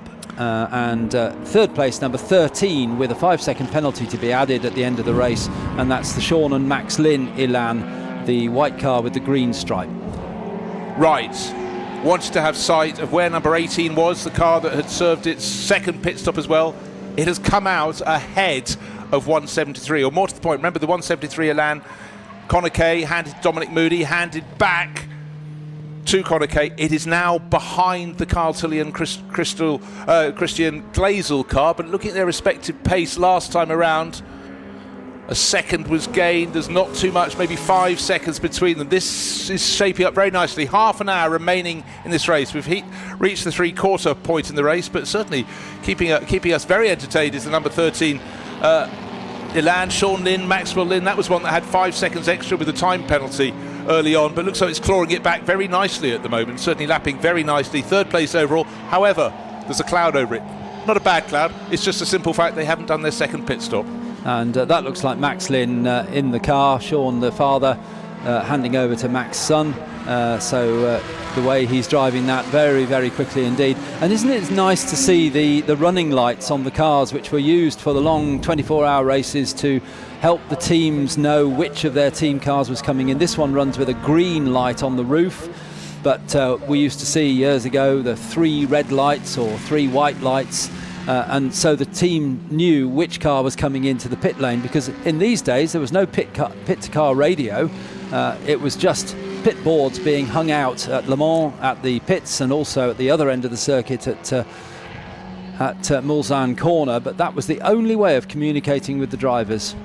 Yeah, and quite simply, the pit lane wasn't as brightly lit as it is. The pit building was a fraction of the size it is now at Le Mans, but it meant the crew could stand up and go, this is where you need to come in. They could see the light, the green light, that's one of our cars. Let's let him know precisely where we're standing and waiting. And certainly Maxwell Lynn is pushing very, very hard indeed. Adjustment beautiful on the exit of the chicane there, and setting very tidy lap times indeed. 1 minute 20, just under 1 minute 21. So that's that car's best lap. It seemed as though he's definitely getting in the groove. No wonder the TV director is sitting on him, because he's really swinging that around at the moment. Running 3rd, but does owe us a pit stop. Best place of those that's done 2 pit stops is car number 6. Just got to check it is back out on the track, and that is the Nick Jarvis, Scott Morvan driven Elan 26R, running in blue like so many of them are. But we're already in the countdown towards the finish. 2 hours on the clock when we started the race. Only 28 minutes remain between now and the falling of the checkered flag. Who will be in front? Can't tell you as yet. Last lap time for the number 6 car that you've just identified as the leading 2-stopper was a 1:20.4, so I suspect that is still Scott Mulvan on board, with perhaps a bit of traffic slowing him down. He's normally in the 19s, but could be that he was just caught some traffic at an inopportune moment. But that's done its second stop. When did it do that? It's a little while ago now. Again, I think it's maximising the time that Scott Morvan be in the car, because of everybody else who's done 2 stops at the moment. As they settle back in, he is the fastest runner who's got the pit stops done, and he's rising up the order all the time. It was about 25 minutes ago he came in to do that pit stop, so yeah, it's definitely been Scott Mulvan since then, so he's still in the car. And if he's in the car now and it's done its 2 stops, that means, by my reckoning, that Scott's going to finish the race, because they're not going to come in again. Suddenly, you mentioned earlier, watch out for number 16 coming through. Well, suddenly it's up into the top 10. So the car that led early on, it still has to do another stop, but the number 16 E-Type of Lucas Halusa that led early on, then was passed by the Elan. Alex Ames on board at the moment, and he's got that car up to 9th place, number 16. Yeah, and just remember, 5 minutes, they did that at the first pit stop, 1 minute, so it's not going to be a big stop for them at all. But it's a look, as cars are coming out of the pit lane, the last thing you expect is to be 3 abreast into Redgate as the number 85 Jaguar E-Type comes back out, but still Scott Morvan pushing on. Number 6 Lotus Elan looking very, very tired. Fastest lap of the race. 1 minute 19.482. Hold on, I'm getting on the phone to Andrew Jordan. You've got to pull your finger out, mate. You've had all those quickest laps, and you know, it doesn't matter who you are, you've still got that competition. At the end of the race you go, what, I had the fastest? No, on the last lap they beat you. You could imagine the stamping of the feet and the little huff from pro racing drivers, all in the best possible taste and spirit, of course. So Scott Mulvan, fastest lap of the race, done the 2 stops for that car. So again, can't be absolutely sure because we don't know what's gone on. But as far as we know, that will not stop again. Scott will take that to the flag, and that car suddenly becomes a contender for the win. Now, as the race unfolds, 7th place at the moment, number 6, the light blue Elan. And the number 16 E-Type, just mentioned that's starting to move up through the order with Alex Ames at the wheel. It's now in 9th place. It's done 1 stop, so another stop to do for that car. But it's the short stop that they've got to do, isn't it? You watch them take the long stop, number 16, so not too long. They'll lose about 1 minute and 20 seconds. What I would say, though, in this stint, the Alex Ames-driven low-drag coupe Jaguar is lapping in the 1 minute 22s, and those pesky little Elans are doing... Well, now we've got into the 1 minute 18. Scott Morvan, oh no, not enough to outperform Andrew Jordan. He's now rubbing his nose in it. He's gone half a second faster. That's remarkable. But is that going to be good enough? He's moved up into 7th place overall, the number 6 Elan. Who's got anything left in the box? We will see. Still a lot of the front runners, still probably half of the front end of the field yet to serve their second pit stop, so that'll certainly swing things around. But right now, Scott Morvan, the number 6 pale blue Elan, just starts another lap. How far? Oh dear, it's 1 minute 20. He's obviously feeling a little bit tired right now, but that's simply the case of traffic, because what you see with the top drivers, they are metronomic in their accuracy, but a little bit of caution going past a group of gaggle of, 4 or 5 cars. Of course you're going to have a bit of caution. Giving chase is the Carl Tilley car. That has made 2 pit stops. It's white with the orange nose, working its corner there. But that's down in 12th place. But only 3 cars ahead have done 2 pit stops. And in fact, I tell you what, I think one of them is still in the pits. Carbon 135. It's a long pit stop. It's a 5-minute pit stop for the Quintero car. So suddenly things are changing. And look, what we have out on the track is the car that led early on, the 173 Elan, back in the hands of Connor Kay, is very close indeed to the Tilly Glazel car, just 0.6 of a second between them. Certainly the way the pendulum is swinging, it's back in the favour of the chaser, the hunter, if you will, going after the hunted. In this case, it's Carl Tilley who is being hunted down. All the fronts of these Elans starting to wash away as they get down to the old hairpin. So a battle within a battle, hidden just outside the top 10. But once everyone's done their 2 pit stops, that could be battle for top 3 positions, I would suggest. Absolutely, yes. That's happening a little bit lower down the order, but that will become one of the lead battles that we'll see develop as the race continues. Andrew Jordan is still out there in number 600 and still setting good times. In fact, his last lap time was a 1:22, positively pedestrian for Andrew. But there's so much traffic out there that he only needs to catch a car in a sequence of corners and he'll lose a couple of seconds. And also still out there is Scott Mulvan with the fastest lap of the race, still in 7th place, but closing in quite quickly on the car ahead, which has yet to do a pit stop. So that's a dead cert for Scott Mulvan, moving up 1 more place, and that's the 99 car of Andrew Cahill and Sam McLeod, another of the many, many Lotus Elans. But Scott closing in very, very fast indeed on 6th place. Now, the big question for me, certainly the last 2 laps for Alex Ames in that number 16 low drag coupe E-Type that ran right at the sharp end of the field in the early laps, it's not going to be enough. If your rivals are lapping in 1 minute 20s and 1 minute 19s, even in the case of Scott Morvan in the number 6 Elan, 1 minute 18s, you are losing time. So maybe the Lucer family is going to say, Alex, come in. Alex, oh, hold on, you're the team boss. What are you doing? Call yourself in. Call yourself in, because Lucas has made that number 16. Oh, what a wonderful shot. We're talking of the 16 E-Type, the one with the low drag bodyworks just behind the graphic there, but catching up with Simon Hadfield. Simon driving solo, and he's down in 17th place, Simon Hadfield, but he's putting in a series of very decent laps. And both these cars we're looking at, the 16 Jaguar that led early on is faster, it's catching him. They're going to change position, but once those final pit stops are made, they will both vault into the top 10. But the big question is, where in the top 10? Will they be in the top 5 or just outside? And Elan battles continue. We saw some on our live stream screen there, which was some of the cars that we expect to be near the top by the end.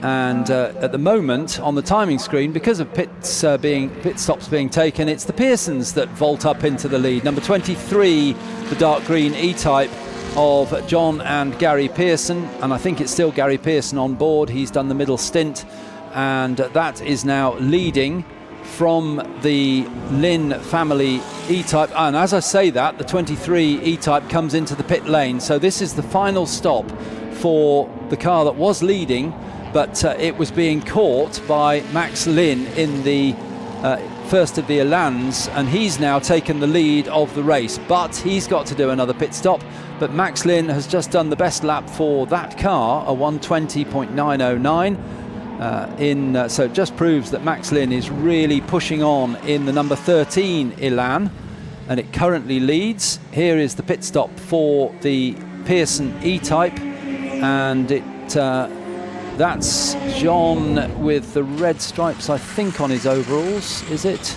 Soon tell you. No, that's Gary.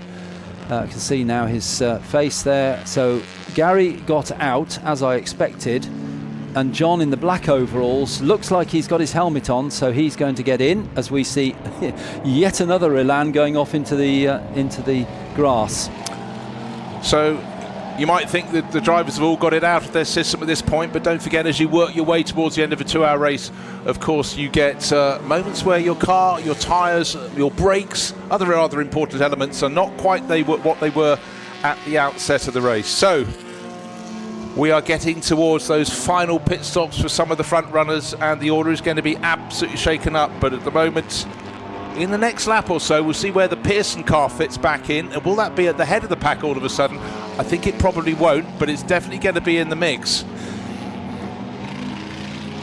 We're following at the moment the Lynn Elan. Now, around about this time in the race last year, that was leading, and it had done its stops and it won the race. But I think we're going to see some changes yet, because they still owe us a pit stop.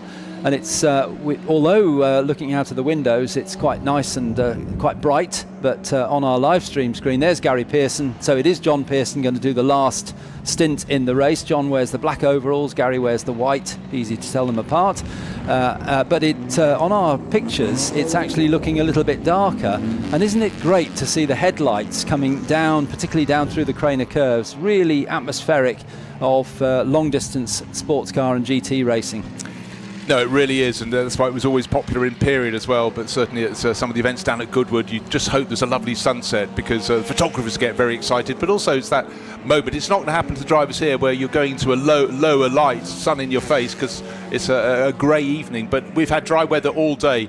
The car that's always entertained has been the Lynn family, number 13 Elan, in the middle of a battle, but just being blasted past down the start-finish straight by the grunt of that number 8 Cobra. Now we've got Alex Ames out and Lucas Halusa in. This is a car that led in the early stages of the race, was hunted down by the 173 Elan, the Kay Mooney car, but Kay went to Mooney. Mooney quickly went back to Kay. Alex Ames had quite a long middle stint, and then Lucas Halusa is going to go back out. This is a short pit stop.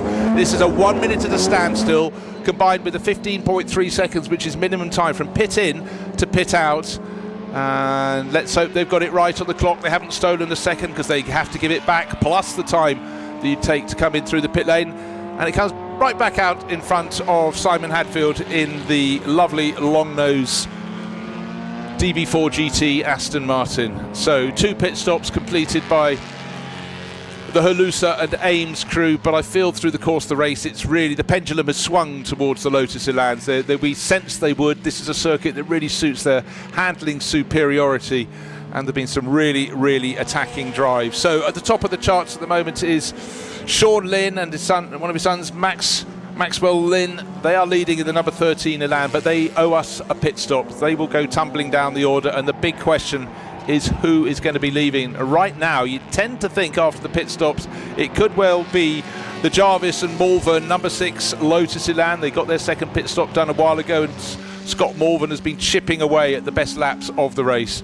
Have we mentioned that he's now in the 18s? Yes, we have. Oh, sorry, yeah. Bruce, I didn't hear you say that. No, he had a low 19 to just make his presence felt, and then thought, actually, frankly, I've just got to get a move on. Suddenly found another half second.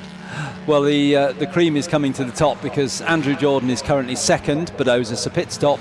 Third is Scott Malvern, and he doesn't owe us a pit stop. So that's a very interesting dynamic between those two. And one of the things is about not having an offence during your pit stop, not undercutting the minimum time. I'm afraid the number 8 Cobra, that already had a little spin early in the race, got back out of the gravel, they have undercut, so they will have to give back the time they gained, plus the time it takes to drive into the pit lane at speed limit to exit, 15.3 seconds.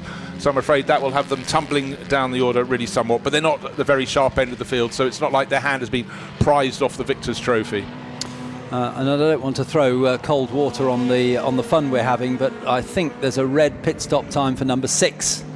But that's up to the stewards as to whether that was a breach of the rules. But I can't believe you told them this is the car we've just suggested might be heading to victory in the race. But maybe there's a good reason. Maybe if they undercut the pit stop, it gave them a few seconds advantage. Certainly, it's been the fastest car in the race, with Scott Morvan doing a fantastic job at the moment, chasing down the Jordan Tordoff car.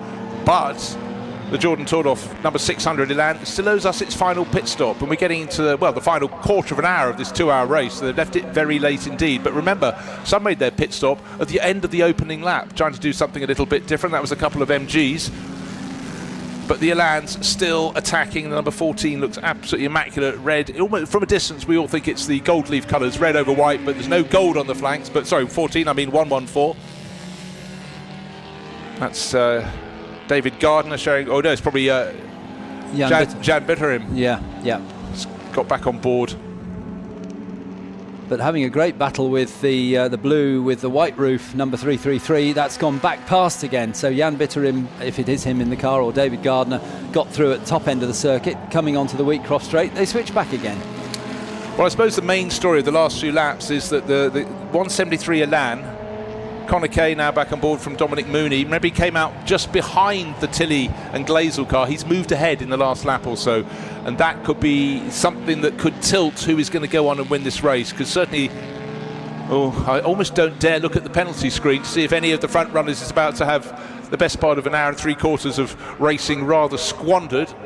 Into the pit lane now to serve a drive-through penalty comes the number 8 Cobra, looking at the sister Cobra out on the track, but it's about not losing any momentum in your Elan. Number 600 is up into second place overall, but you know what, Andrew Jordan, great job along with John Tordoff, but he has to owe us one more visit to the pit. So maybe this time as he comes down to the chicane, he's thinking, right, maximise my in time, don't fluff your run through the chicane, get it in neat and tidy, turn back round. And is it about to dive into the pit lane?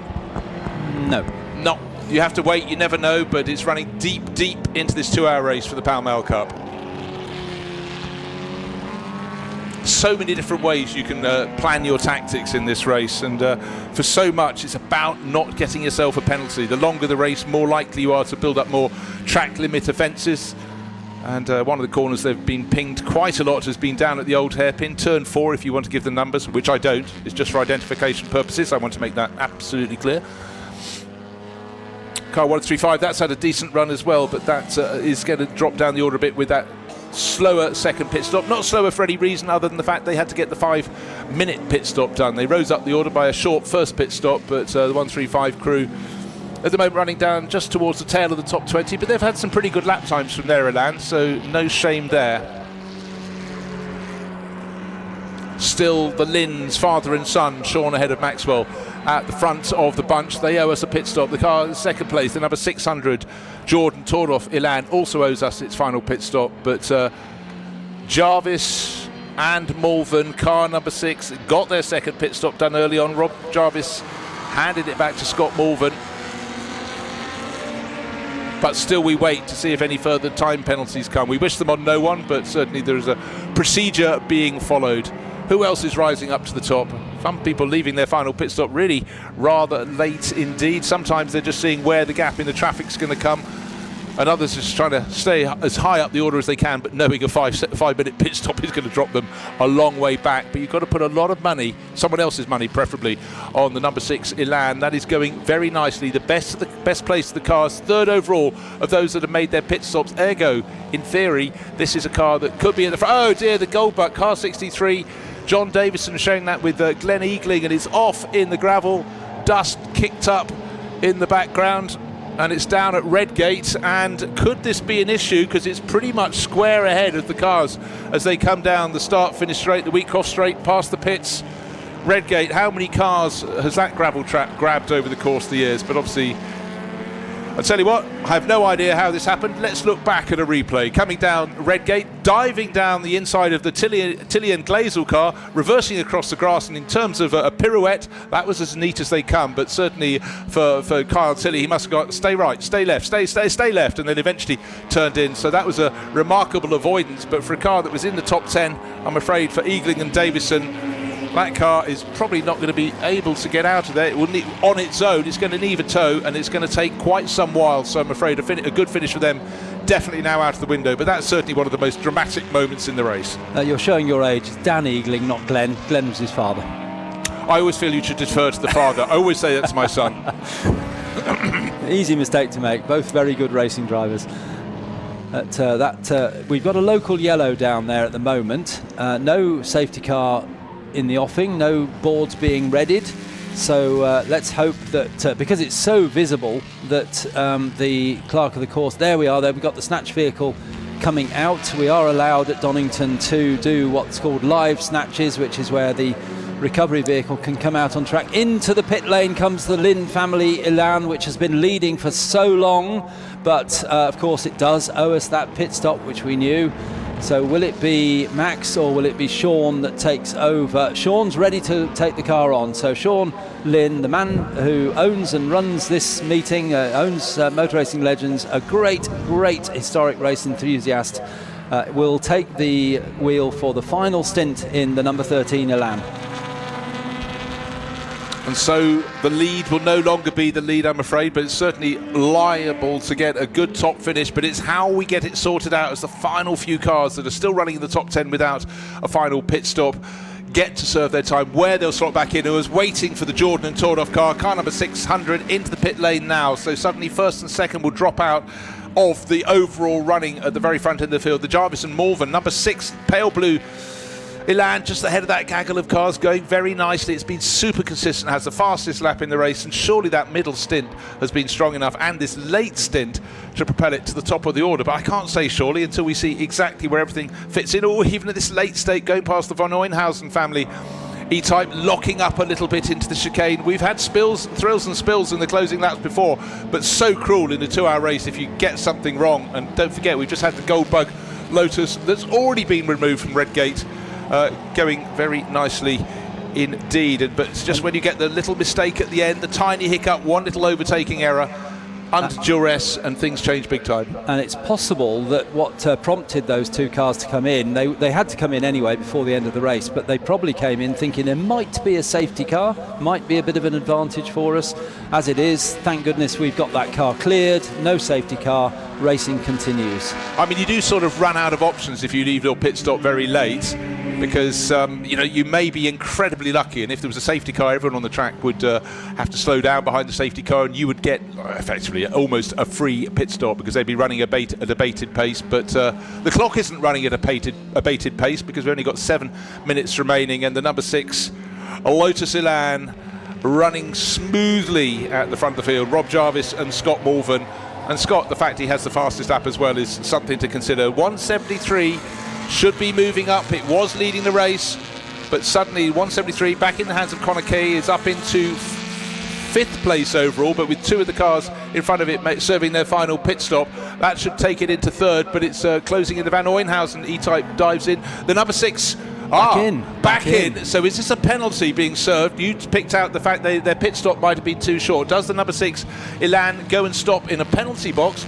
No, it started. But because it's done a short stop, but as long as it does the right stop, it won't have a penalty. It can do 3 stops if it wants to.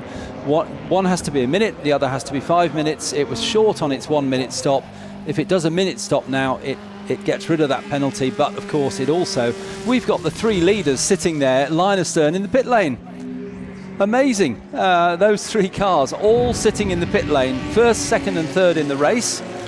We've got Scott Malvern going to stay on board. There's a smile there from the team member who's looking after the clock. So there is the owner of the car, Nick Jarvis, just talking to Scott Malvern.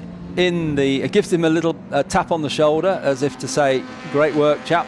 You're going to potentially win this race for us." But how interesting that we've got all 3 leaders in the pit lane at this very late stage of the race. Only 5.5 minutes to go. Yeah, but don't forget, by dint of not having served their final pit stop till late, that did propel them up the order. The big question is the Halusa Ames car. Oh, we heard before the race there might be some rain. We're just hearing up at Coppice. Don't worry, only about the trickiest corner of the lap. Highest point it's because it's close to East Midlands Airport. It always rains at East Midlands Airport, but no, drops of rain. Will that be a factor? I saw some on the flanks of this number 16 low drag coupe. Started by Lucas Halusa. Alex Ames did the middle stint. I didn't at the time, but is that going to catch someone out? And Halusa, is it Halusa in the car? It is. Yes. He's taken it back over, so he should now have gone into the lead of the race, surely. No, he's still unlapping himself. He was a lap down on the lead, so he's coming round to do lap 79, so they're all now on the same lap. Halusa goes through, he goes on to lap 80, and the other three in the pit lane have all done lap 79. What we have to look for is when that pale blue number 6 Elan gets going. He can get going now, but he gets in all sorts of trouble because he's got to serve that pit stop time. Meanwhile, the low drag coupe is halfway around the lap here at Donington Park, going down through the Craner curves, tail still out, pretty much as it was on the opening lap of the race. Maybe the distinctive style, but that's the Lynn car going out. The Lynn car number 13 going back out. You said winner last year. The number 6 car, the number Elan in the background, still waiting to be given the signal. So definitely the battle between those particular Elans is settled in the favour of the Lynn family car rather than the Jarvis Malvern Chaser. The car that had the fastest lap of the race still has the fastest lap of the race, but we did say we wouldn't know how things would be until the final pit stops would be served. I didn't think we'd be sitting here with under 4 minutes remaining in the race before we still saw the outcome of that. But for those that completed their second pit stops, things are different. But to choose and do things 3 times in the pits, I'm still trying to get my head around that one, because we sensed there might have been a penalty coming the way of the number 6 crew, but nothing has appeared on the screen as yet. But they've served the third pit stop, still sitting there, but wait to see. Down the start-finish race straight comes Lucas Halusa, so he moves ahead of the number 6 Jarvis and Malvern car back into the lead of the race. Yes, effectively into the lead now, because the Jarvis Malvern car still in the pit lane. So how interesting that things have changed around. I would put money on an Elan winning this race about 5 minutes ago. But it's now, we think, the Halusa Ames car that will have gone into the lead, because the Jarvis Malvern car is still in the pit lane. But until we get confirmation from the timekeepers, TSL timing on that, out goes the 600 John Tordoff Andrew Jordan car, and it'll still be Andrew Jordan in that car, so he'll take it to the flag. Must be very frustrating for Scott Malvern. He's been running in the 119s and the 118s for so long, and now he's been sat there for so long, and it looks like they're doing a 5-minute stop. So perhaps that's why we didn't spot the fact that they hadn't done their 5-minute stop. They did 2 stops, but maybe they were both around a minute. One might have been a precautionary, maybe they got it completely wrong, but maybe a precautionary stop. I mean, certainly once Scott Malvern got in the car, there was nothing wrong with the car. However, a 2-hour race, different ways you can plan your pit stops, and the 173 crew, Conor Kay and Dominic Moody, deserve plenty of applause. White and green their car is, running in 3rd place. The clock is counting down. 2 minutes and falling in this 2-hour race remains. And the number 6 car has been in the pit lane now for 5 minutes, so another 15 seconds and it can leave the pit lane.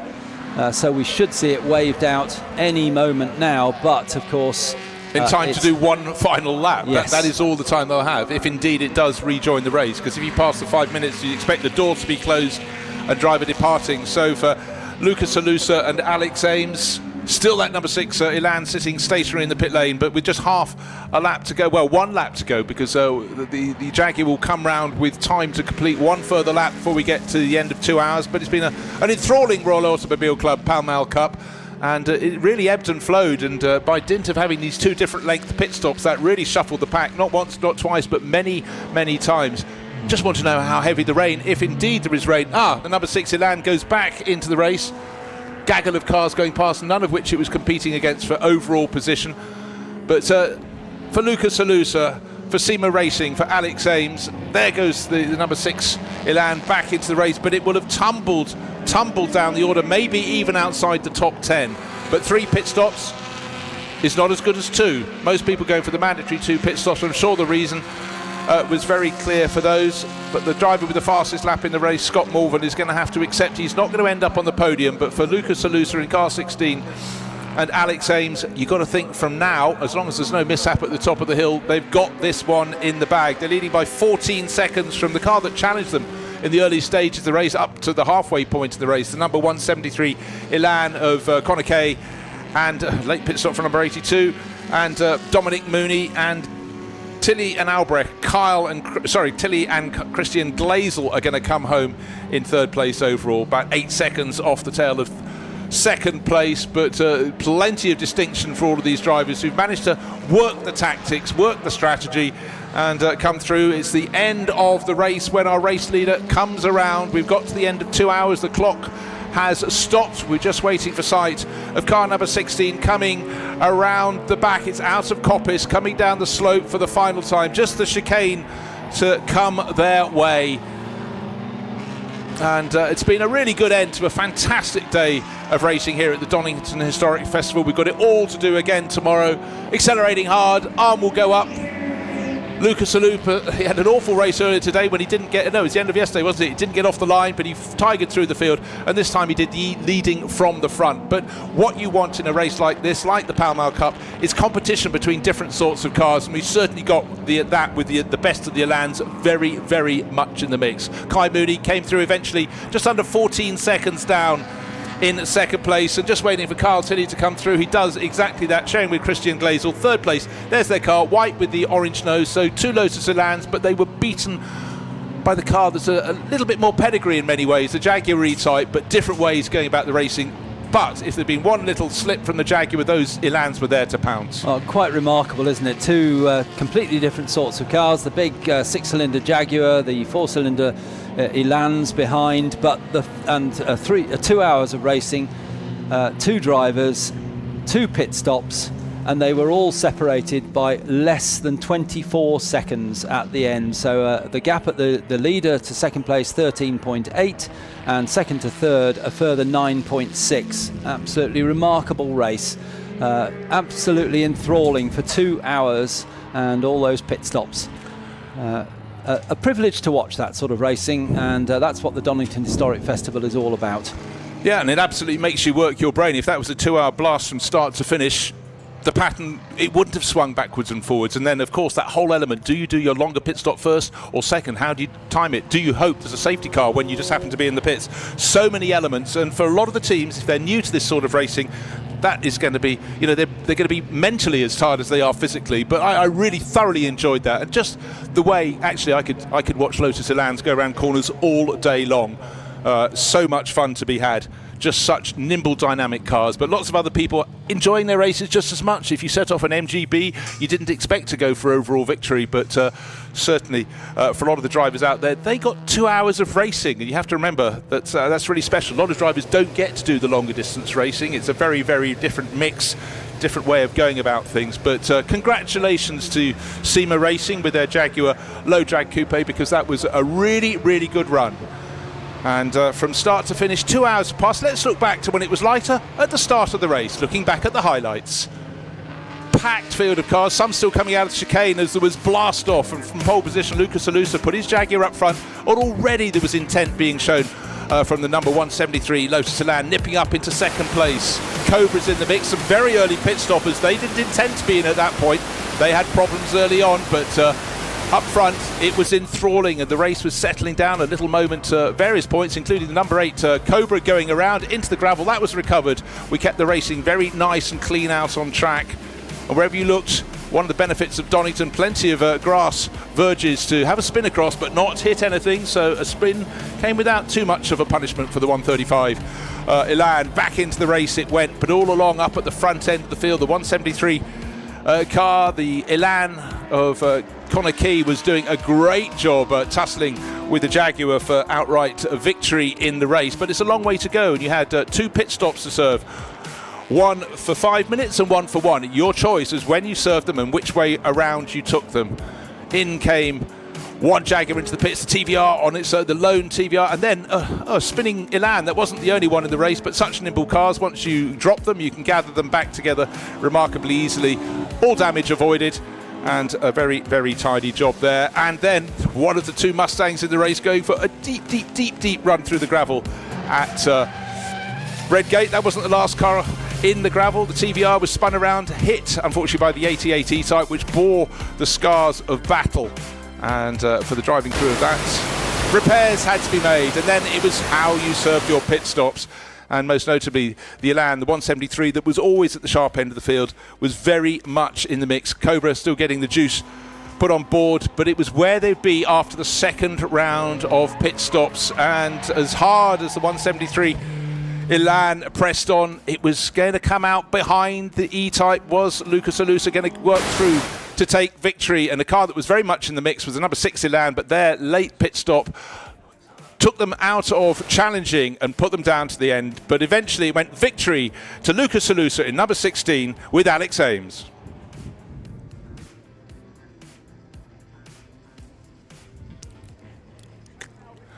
And so as the cars gather in Parc Fermé, there is the winning number 16 Jaguar E-Type, and there is Alexandre Le Guy going down to speak to the winning crew, but they had to work hard there. And certainly Lucas Alusa and Alex Ames looking very pleased indeed. Lucas in the green and Alex following around in blue. And Alex has double duty, not just a driver, he's also the preparer of that car. And the Alusa family, Martin in the background, hugs to his son. And that's good. That's a real medal to be hung around a neck. And last year it was victory in the slightly longer Pall Mall Cup when it was 3 hours, and that went to an Elan. But today it was the Jaguar E-Type that took victory, chased all the way by the Elans because they came home in second and third positions, but eventually by the margin of nearly 14 seconds over the 173 Elan. It was a number 16 low drag coupe, the Alusa car, with Alex Ames completing the job. There they are with Father Martin in the middle, looking very, very chuffed with his son's son. So let's go down and join Alexandre Le Guy for the final people in Parc Fermé. Oh, boys, what a race. When I spoke to you down in the assembly area, you were like, no, the Elans, they're going to get me. But no, you held them off. Brilliant race. Well, I mean, you did see that they were on one lap faster than us, but the two of us were just similar speed and consistent.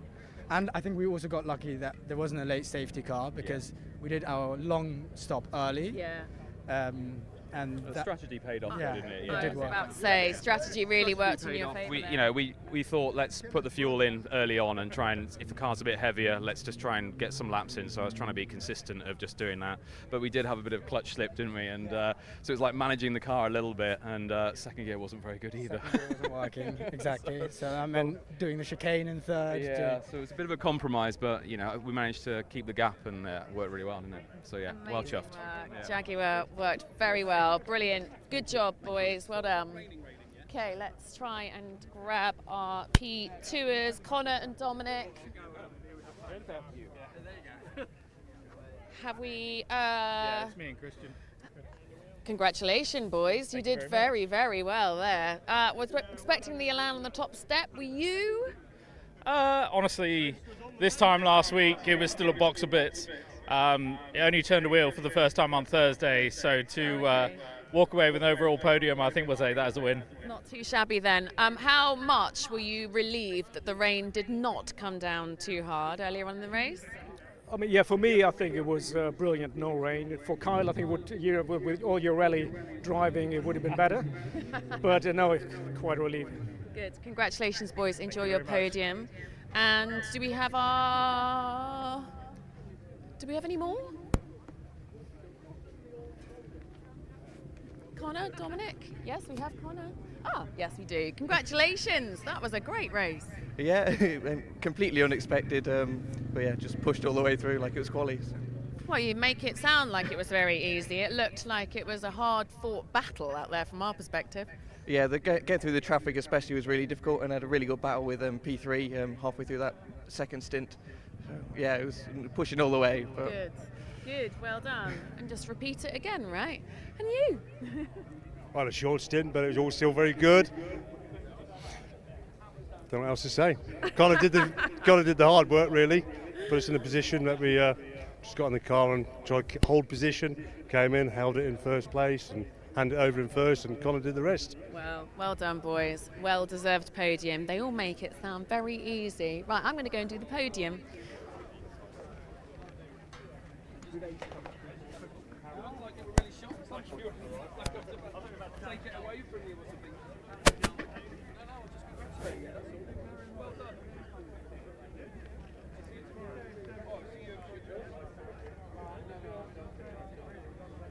Ladies and gentlemen, there we have it, race 10, the Royal Automobile Club Pall Mall Cup. And what an incredible race it was. What a way to end our first day here. So please put your hands together. Let's have a huge round of applause for our third placed podium entry. Kyle Tilley, Christian Albrecht.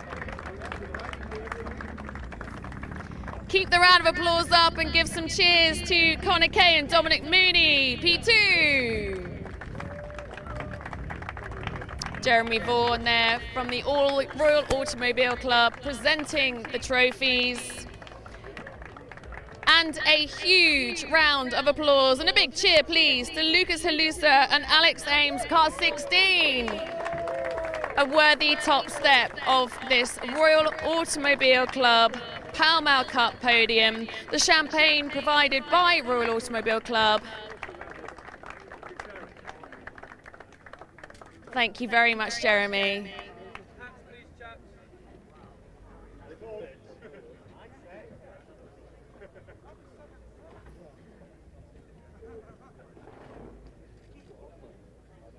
Somebody's shaking their champagne.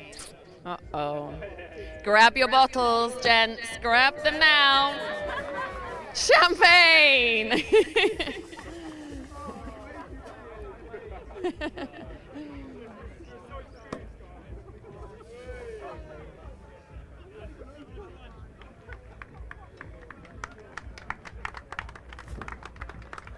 What a way to round off the day.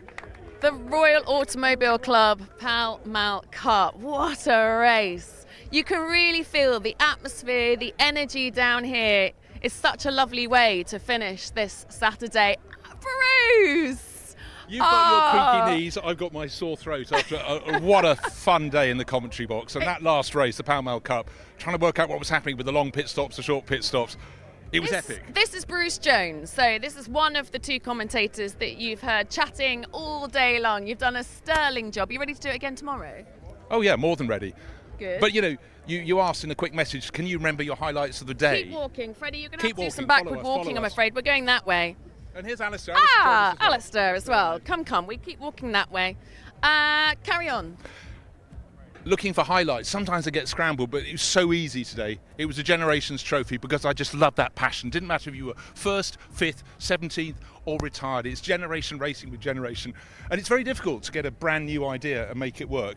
But they've absolutely nailed it with that one. And the passion, you know, for people to say that was the greatest race I've ever done, you think that was 20 years of racing for some of these drivers. Yeah. And yet the emotion that was encapsulated in that, in cars that are equal, they're not the fastest things out there, doesn't matter one jot. So I absolutely love that. I think we're all going to go for the Generations Trophy. That was mine. You stole it. Alistair, how about for you? The highlight of the day, the Pall Mall Cup. Absolutely. I love long distance racing. I like strategy. And to see the lead change right at the end like that, perfect. Absolutely perfect. Now, you boys have been stuck in the commentary booth all day, but as you can see here, this is the driver's lounge. So the fun continues, even though we've been in action all day long. We've got the pizza tonight. There's a band. There's a DJ. It all continues well into the evening. I'm sure the drivers will have lots of fun.